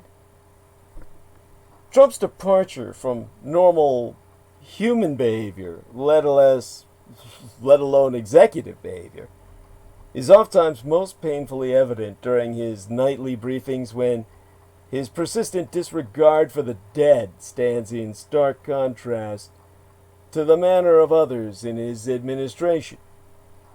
Dr. Deborah Birx, the State Department official who has been named White House coordinator for the pandemic response, oftentimes mentions the human toll of the disease and thanks the medical caregivers risking their lives. On midweek, this last work week, Wednesday, Vice President Mike Pence began his brief remarks with a nod to the loss of more than 47,000 of our countrymen. It was just the sort of thing you would expect Pence to say, and yet notable for how different it sounded compared with the president. Trump began that very same briefing by saying, "Our aggressive strategy to battle the virus is working. Very exciting. Even today, watching and seeing what's happening." What was happening, though, was another day on which more than 2,000 Americans died of the coronavirus, a fact that Trump did not even deign to mention. We know what a normal president would do and say at such a time. He would comfort the afflicted, weep tears of sadness, whether real or not. He would rally the country, or at least seek to. It's hard to write or read or speak about the absence of something, but especially necessary in this case with a president like Donald Trump, who has relentlessly exploited his public platform to discourage the contemplation of how deadly the disease has proved itself to be. His fear of the political consequences to himself that such contemplation might engender is all too painfully apparent. And even more so, transparent. Why, on Thursday, just before we went into the weekend, my gang brother Beaver, who has been doing his rounds with his various criminal connections on the eastern seaboard, left his home for the first time since his once-a-week socially distanced trip to the grocery store a couple of days earlier, and drove through the empty streets of Washington, D.C., passing the shuttered headquarters of massive federal agencies and the silent white bulk of Trump's executive mansion. And everywhere he looked, there were flags flying at the top of their flagpoles, none at half-mast, and few, if any, people, determined as Trump be to avoid any kind of reckoning. He's never even ordered American flags lowered in tribute to the dead, although individual governors have decided to. In New Jersey, Governor Phil Murphy did so in early April, as did Governor Andrew Cuomo in New York. In a statement announcing the maneuver, Murphy so stated, "We recognize those who have been lost to this terrible illness and all those affected by it. Many families cannot hold funerals for their loved ones at this time. By doing this, we remind them that their losses are not forgotten."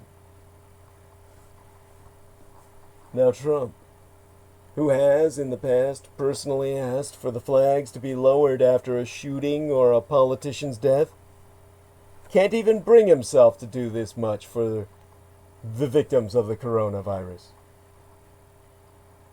And so during his drive home, my gang brother Beaver turned right on Constitution Avenue, normally crowded with cars headed out to Virginia, and parked for a couple of minutes out of respect to both my half-sister and myself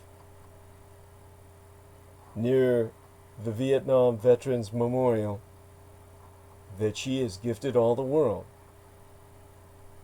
He thought on Maya Yinglin and told myself he had said the prayers for her he always does, and remembered that the national parks were closed too, and no one was there to look at the more than 58,000 names of the American war dead inscribed on Maya Lin's V-shaped black granite monument to them. And I thought, thinking upon his description, wondering on whether the victims of this deadly spring might one day have their names recorded on some grand Washington pile, and came to conclude that I sincerely doubt it. Trump calls himself a wartime president in his battle against the virus, but like all politicians, he is more eager to speak of victory over the enemy than of the costs of winning. The Vietnam Memorial was not built until 1982, 7 years after the last American troops left Saigon. The dead from this war may have to wait for even longer. Well, Tuesday, the day after tomorrow, remind yourself to tell the living Happy Cinco de Mayo. Packing cantinas and dancing in crowded streets on Tuesday is not a safe idea this year. So plan to whip up some tacos in your kitchen, stir up some homemade margaritas, and ask Alexa for mariachi tunes to celebrate Mexico's victory over France in 1862 at Puebla. And on Wednesday, midweek, America celebrates its hero nurses. Nurses are the stars this week, and really, for all of 2020. They stand silently at protests, begging their neighbors to stay home to quell the spread. They print out photos of loved ones for their isolated wards. They work while infected and demand more for their patients and themselves at this historic time. National Nurses Week starts Wednesday. I would advocate myself that maybe in 2020 it should last all year. And now, in light of everything that I've said, sleep talked my way through. Literally had a nap while droning on subconsciously. Just now, really oxygenating.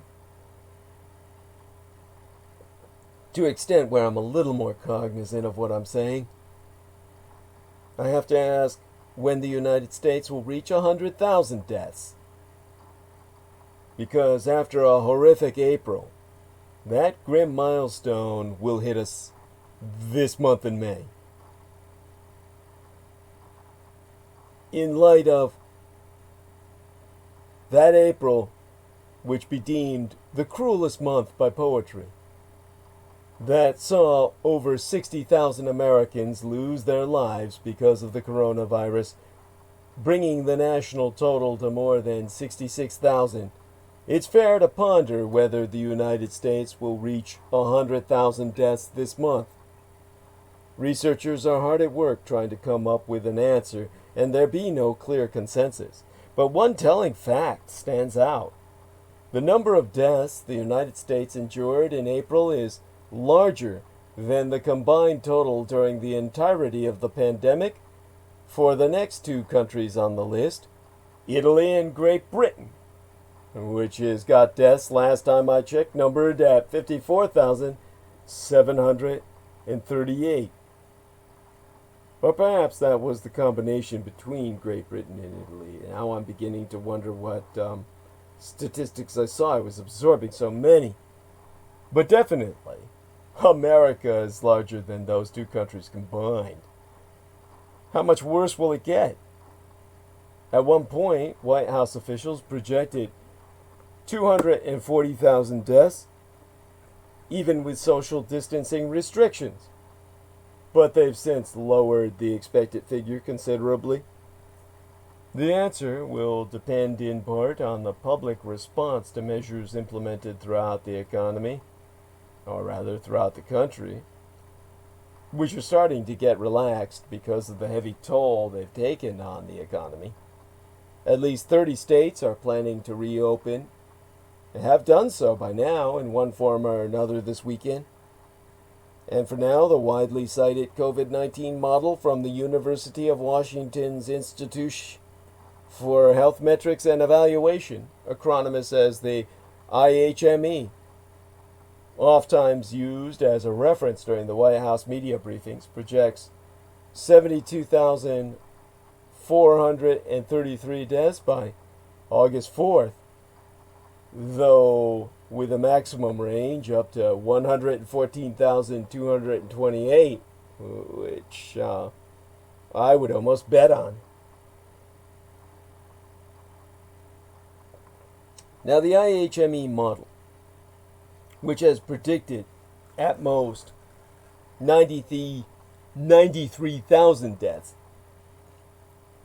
employs mobility data gathered from 4 companies, inclusive Google and Facebook, and after adding recently available numbers for presumptive deaths, those net tested but believed to have been killed by the virus, the model's forecast rose from 67,000 plus deaths to 72,000 plus. Now, Ali Moqdad, a public health researcher who teaches at the IHME and was previously an official at the Centers for Disease Control and Prevention, said the model takes into account constraints to combat the pandemic, but he doesn't expect the relaxation will lead to a huge surge in predicted deaths. He's so saying, we are seeing an increase in mobility, but remember, when they ease the restrictions, say in Georgia or in Texas or in Florida, people are not going to go back to what we call normal. They will practice social distancing. They're going to be wearing masks. They're going to be afraid. even when some businesses are opening, many people are not going. And the IHME model has been confirmed as being overly optimistic. Others predict the nation will reach 100,000 deaths in the latter part of this month of May. That's the case for the model produced by the Los Alamos National Laboratory. You know, the people who claim they gave you the atomic bomb, and at least gave you the Fat Boy plutonium bomb. So, you would think they'd know a little bit about Megadeth. And their model features detailed state-by-state information that includes 1 week and 6 week forecasts, as well as situational updates. Yu Yang Gu, a data scientist whose model is one of 7, listed by the CDC website, concurs with the late May estimate for reaching 6 figures. Gu's COVID-19 projections, which rely on data from Johns Hopkins University, which I myself cite all the time, to forecast future deaths through a combination of artificial intelligence and a classic infectious disease model, factors in the expected loosening of stay-at-home orders. And so Gu foresees as many as 166,000 deaths from COVID-19 by August 4th, more than twice as many as the IHME, and trouble ahead for states reopening sans knowing whether the virus has been contained. Gu himself concluding that we believe this will cause the infection rate to increase in those states, leading to a second wave. Now, scientists studying the virus's impact generally agree the confirmed tally of cases, currently at 3.3 million worldwide and now confirmed as over 1.1 million in these United States, literally 1/3 of all in the world, falls well short of the actual totals for a disease that can be transmitted by asymptomatic carriers. In addition, determining whether the death rate is on the rise or decline, it has been a difficult proposition. It can also be argued that the peak of the virus hit on April 16th, when the Johns Hopkins coronavirus database recorded 4,591 American deaths in a single day. That peak occurred in the same week when New York City reclassified several thousand deaths as coronaviral related. But the daily death figures have not been steadily declining since then.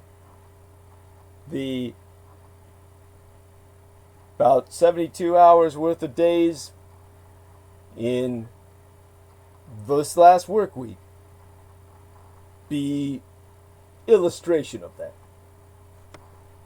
Tuesday's death toll was 1,378.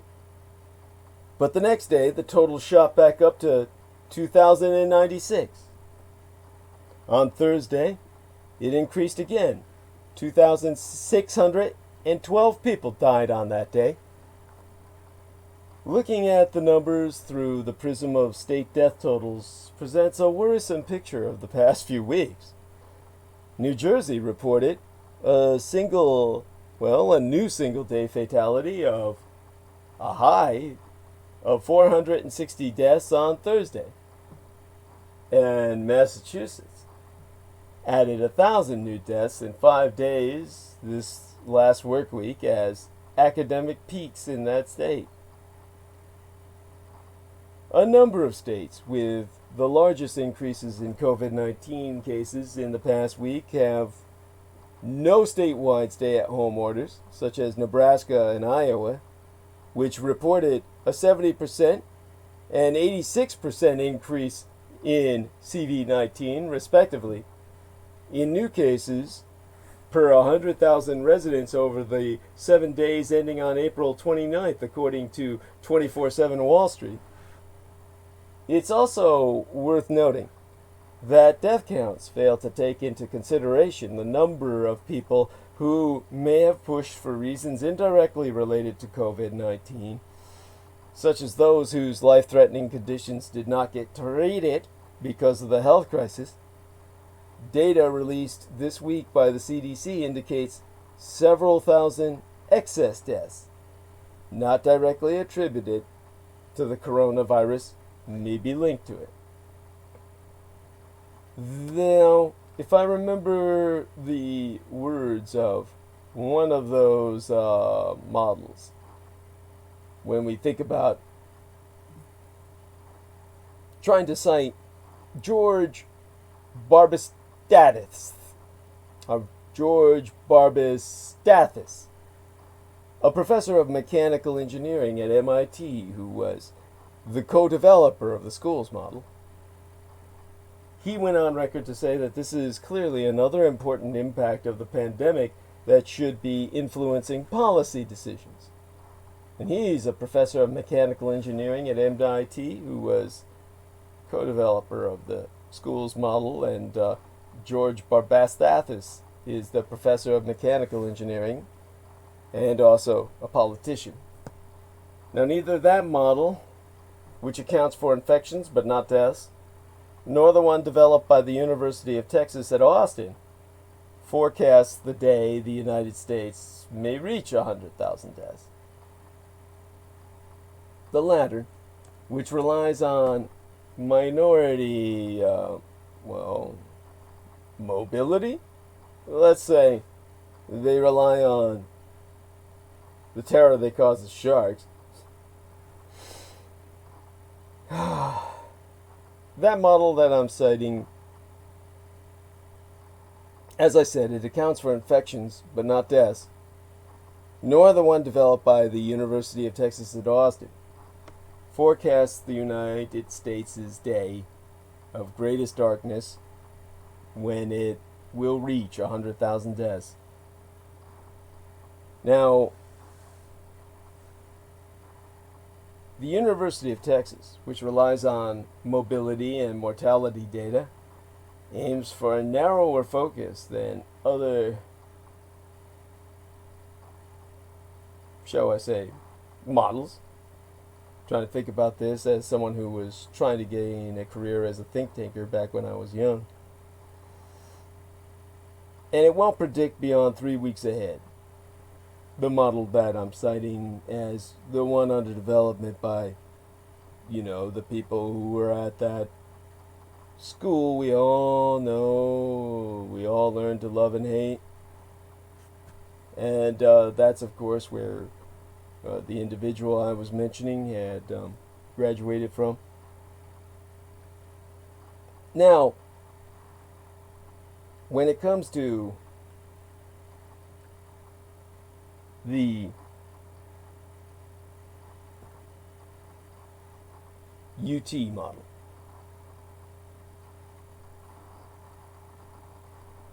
by May 20th of yestermenses, last month, the UT model estimated the United States death toll at between 67,938 and 78,797. Now, school researchers, keeping their close eye on developments as states loosen up their restriction, bring to my mind Lauren Ansel Mayers, a professoress of integrative biology and statistics and data scientist, who lead the university's COVID-19 modeling consortium, who said whether the pandemic resurges will hinge upon several factors: the public's efforts to limit contact and take its precautions, the effectiveness of programs to test, contact trace, and isolate, and attempts to protect high-risk populations, like big ugly fat people carrying well times their weight over their own knees just by standing up.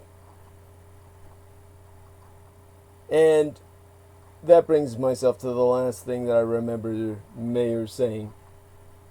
which was, if COVID-19 does start spreading more quickly, it will take several weeks before we see the impact in the mortality area, or data. Since COVID-19 deaths typically occur several weeks after a person is infected, an increase in transmission around May 1st may not be apparent to the mortality data until the end of May.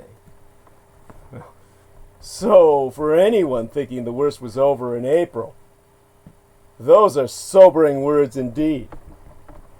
Now, we've got more American economies starting to creak back to life to help make this score happen. This is where you get tired of winning, people. Everybody wants to win so bad, they're going to bring us to the high death toll. I guess that's the score we're trying to reach. States from Florida to Indiana to Colorado this week have joined those where phased loosening of coronavirus lockdown measures has begun. And yet the malls were... Jesus. They show the rise in COVID-19 deaths and how much, yeah. It's one of those things where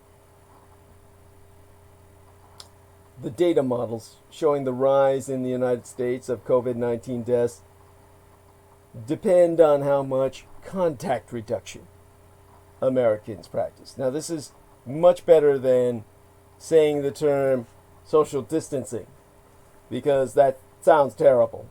Much better to use a term like contact reduction. That brings us to reopening guidelines. The Centers for Disease Control and Prevention has put together a series of guidelines to help states safely reopen to the public. And this 17-page document provides guidance under 6 categories: child care programs, schools and day camps, communities of faith, employers with vulnerable workers, restaurants and bars, and mass transit. You know, just everything that makes your life even possible. In general, the CDC recommends reopening in stages, limiting large gatherings, and encouraging limited capacities in places like restaurants. Now, in schools that reopen, students are encouraged to sit 6 feet apart. In restaurants, the CDC recommends disposable menus, plates, and utensils, and discourages the use of self-serve drink machines. The guidelines come as more states move toward reopening. Federal social distancing guidelines also expired at the end of April. Now, statewide stay-at-home orders around the country are expiring, and the new measures are a hodgepodge, when what's required is vigilance and cautious, calibrated plans. Let me tell you about this rush to reopen. What's flooding into my brain now? The fatal confusion of the United States' response to the coronavirus is now moving to a more disjointed stage: the rush to reopen, and yester septimania. Well, the week before last, actually, as statewide stay-at-home orders began to expire, governors from Alabama to Missouri softened or declined to extend them. The new measures be but a hodgepodge. Texas is allowing movie theaters to reopen with some limits, but not gyms. Georgia allows both, and massage and tattoo parlors to boot.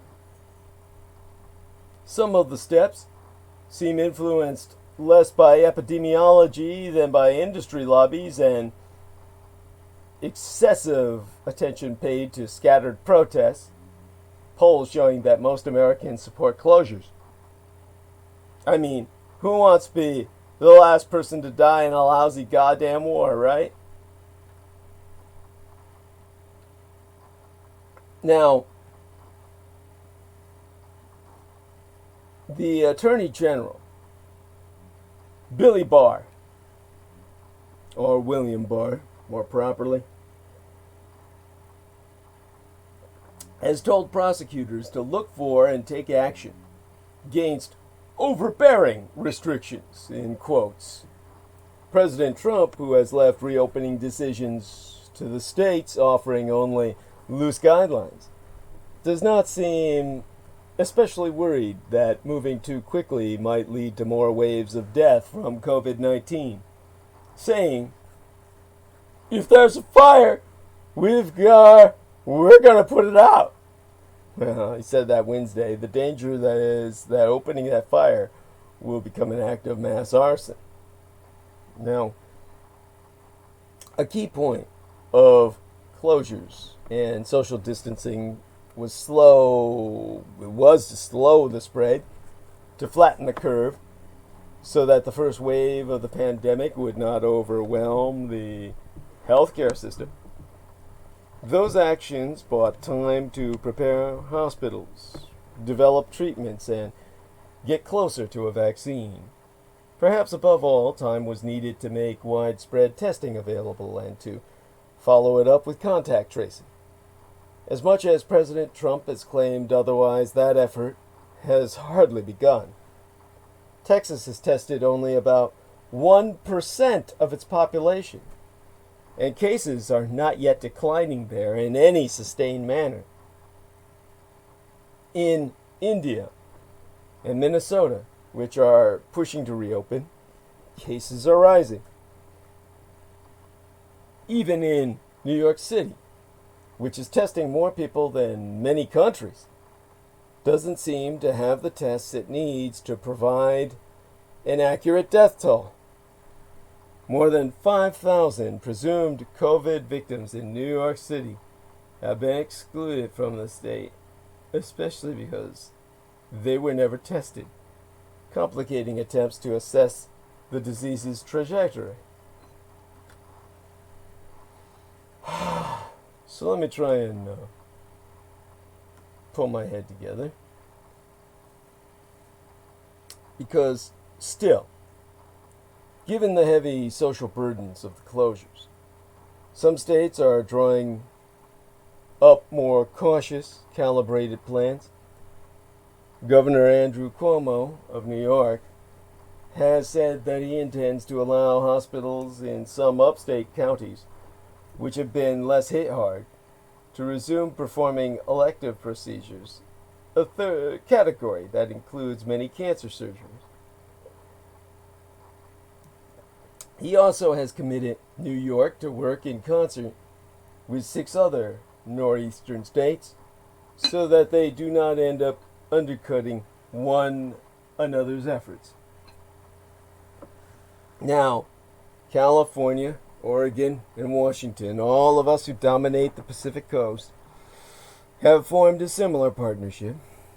Reopening is, in fact, a matter not of relaxation, but of vigilance. Governor Gavin Newsom, for the Freudian slip, of California, has begun talking about opening schools in July to make us up for lost days. But he's also closed the state's beaches after crowds of people flocked to them. Some who argue for reopening sooner rather than later say us that doing so will allow us for a controlled spread of the disease, in which more people can develop a resistance and the population as a whole can achieve herd immunity. One problem with this approach is the projected number of hospitalizations and deaths along the way, which you will have to take care of. Most of the people would be bringing to your awareness that there's almost nothing there in the, the sense that you might assume. Now, when we talk about herd immunity, the one problem with this approach is all of those mass deaths, the hospitalizations along the way, which would be astronomical.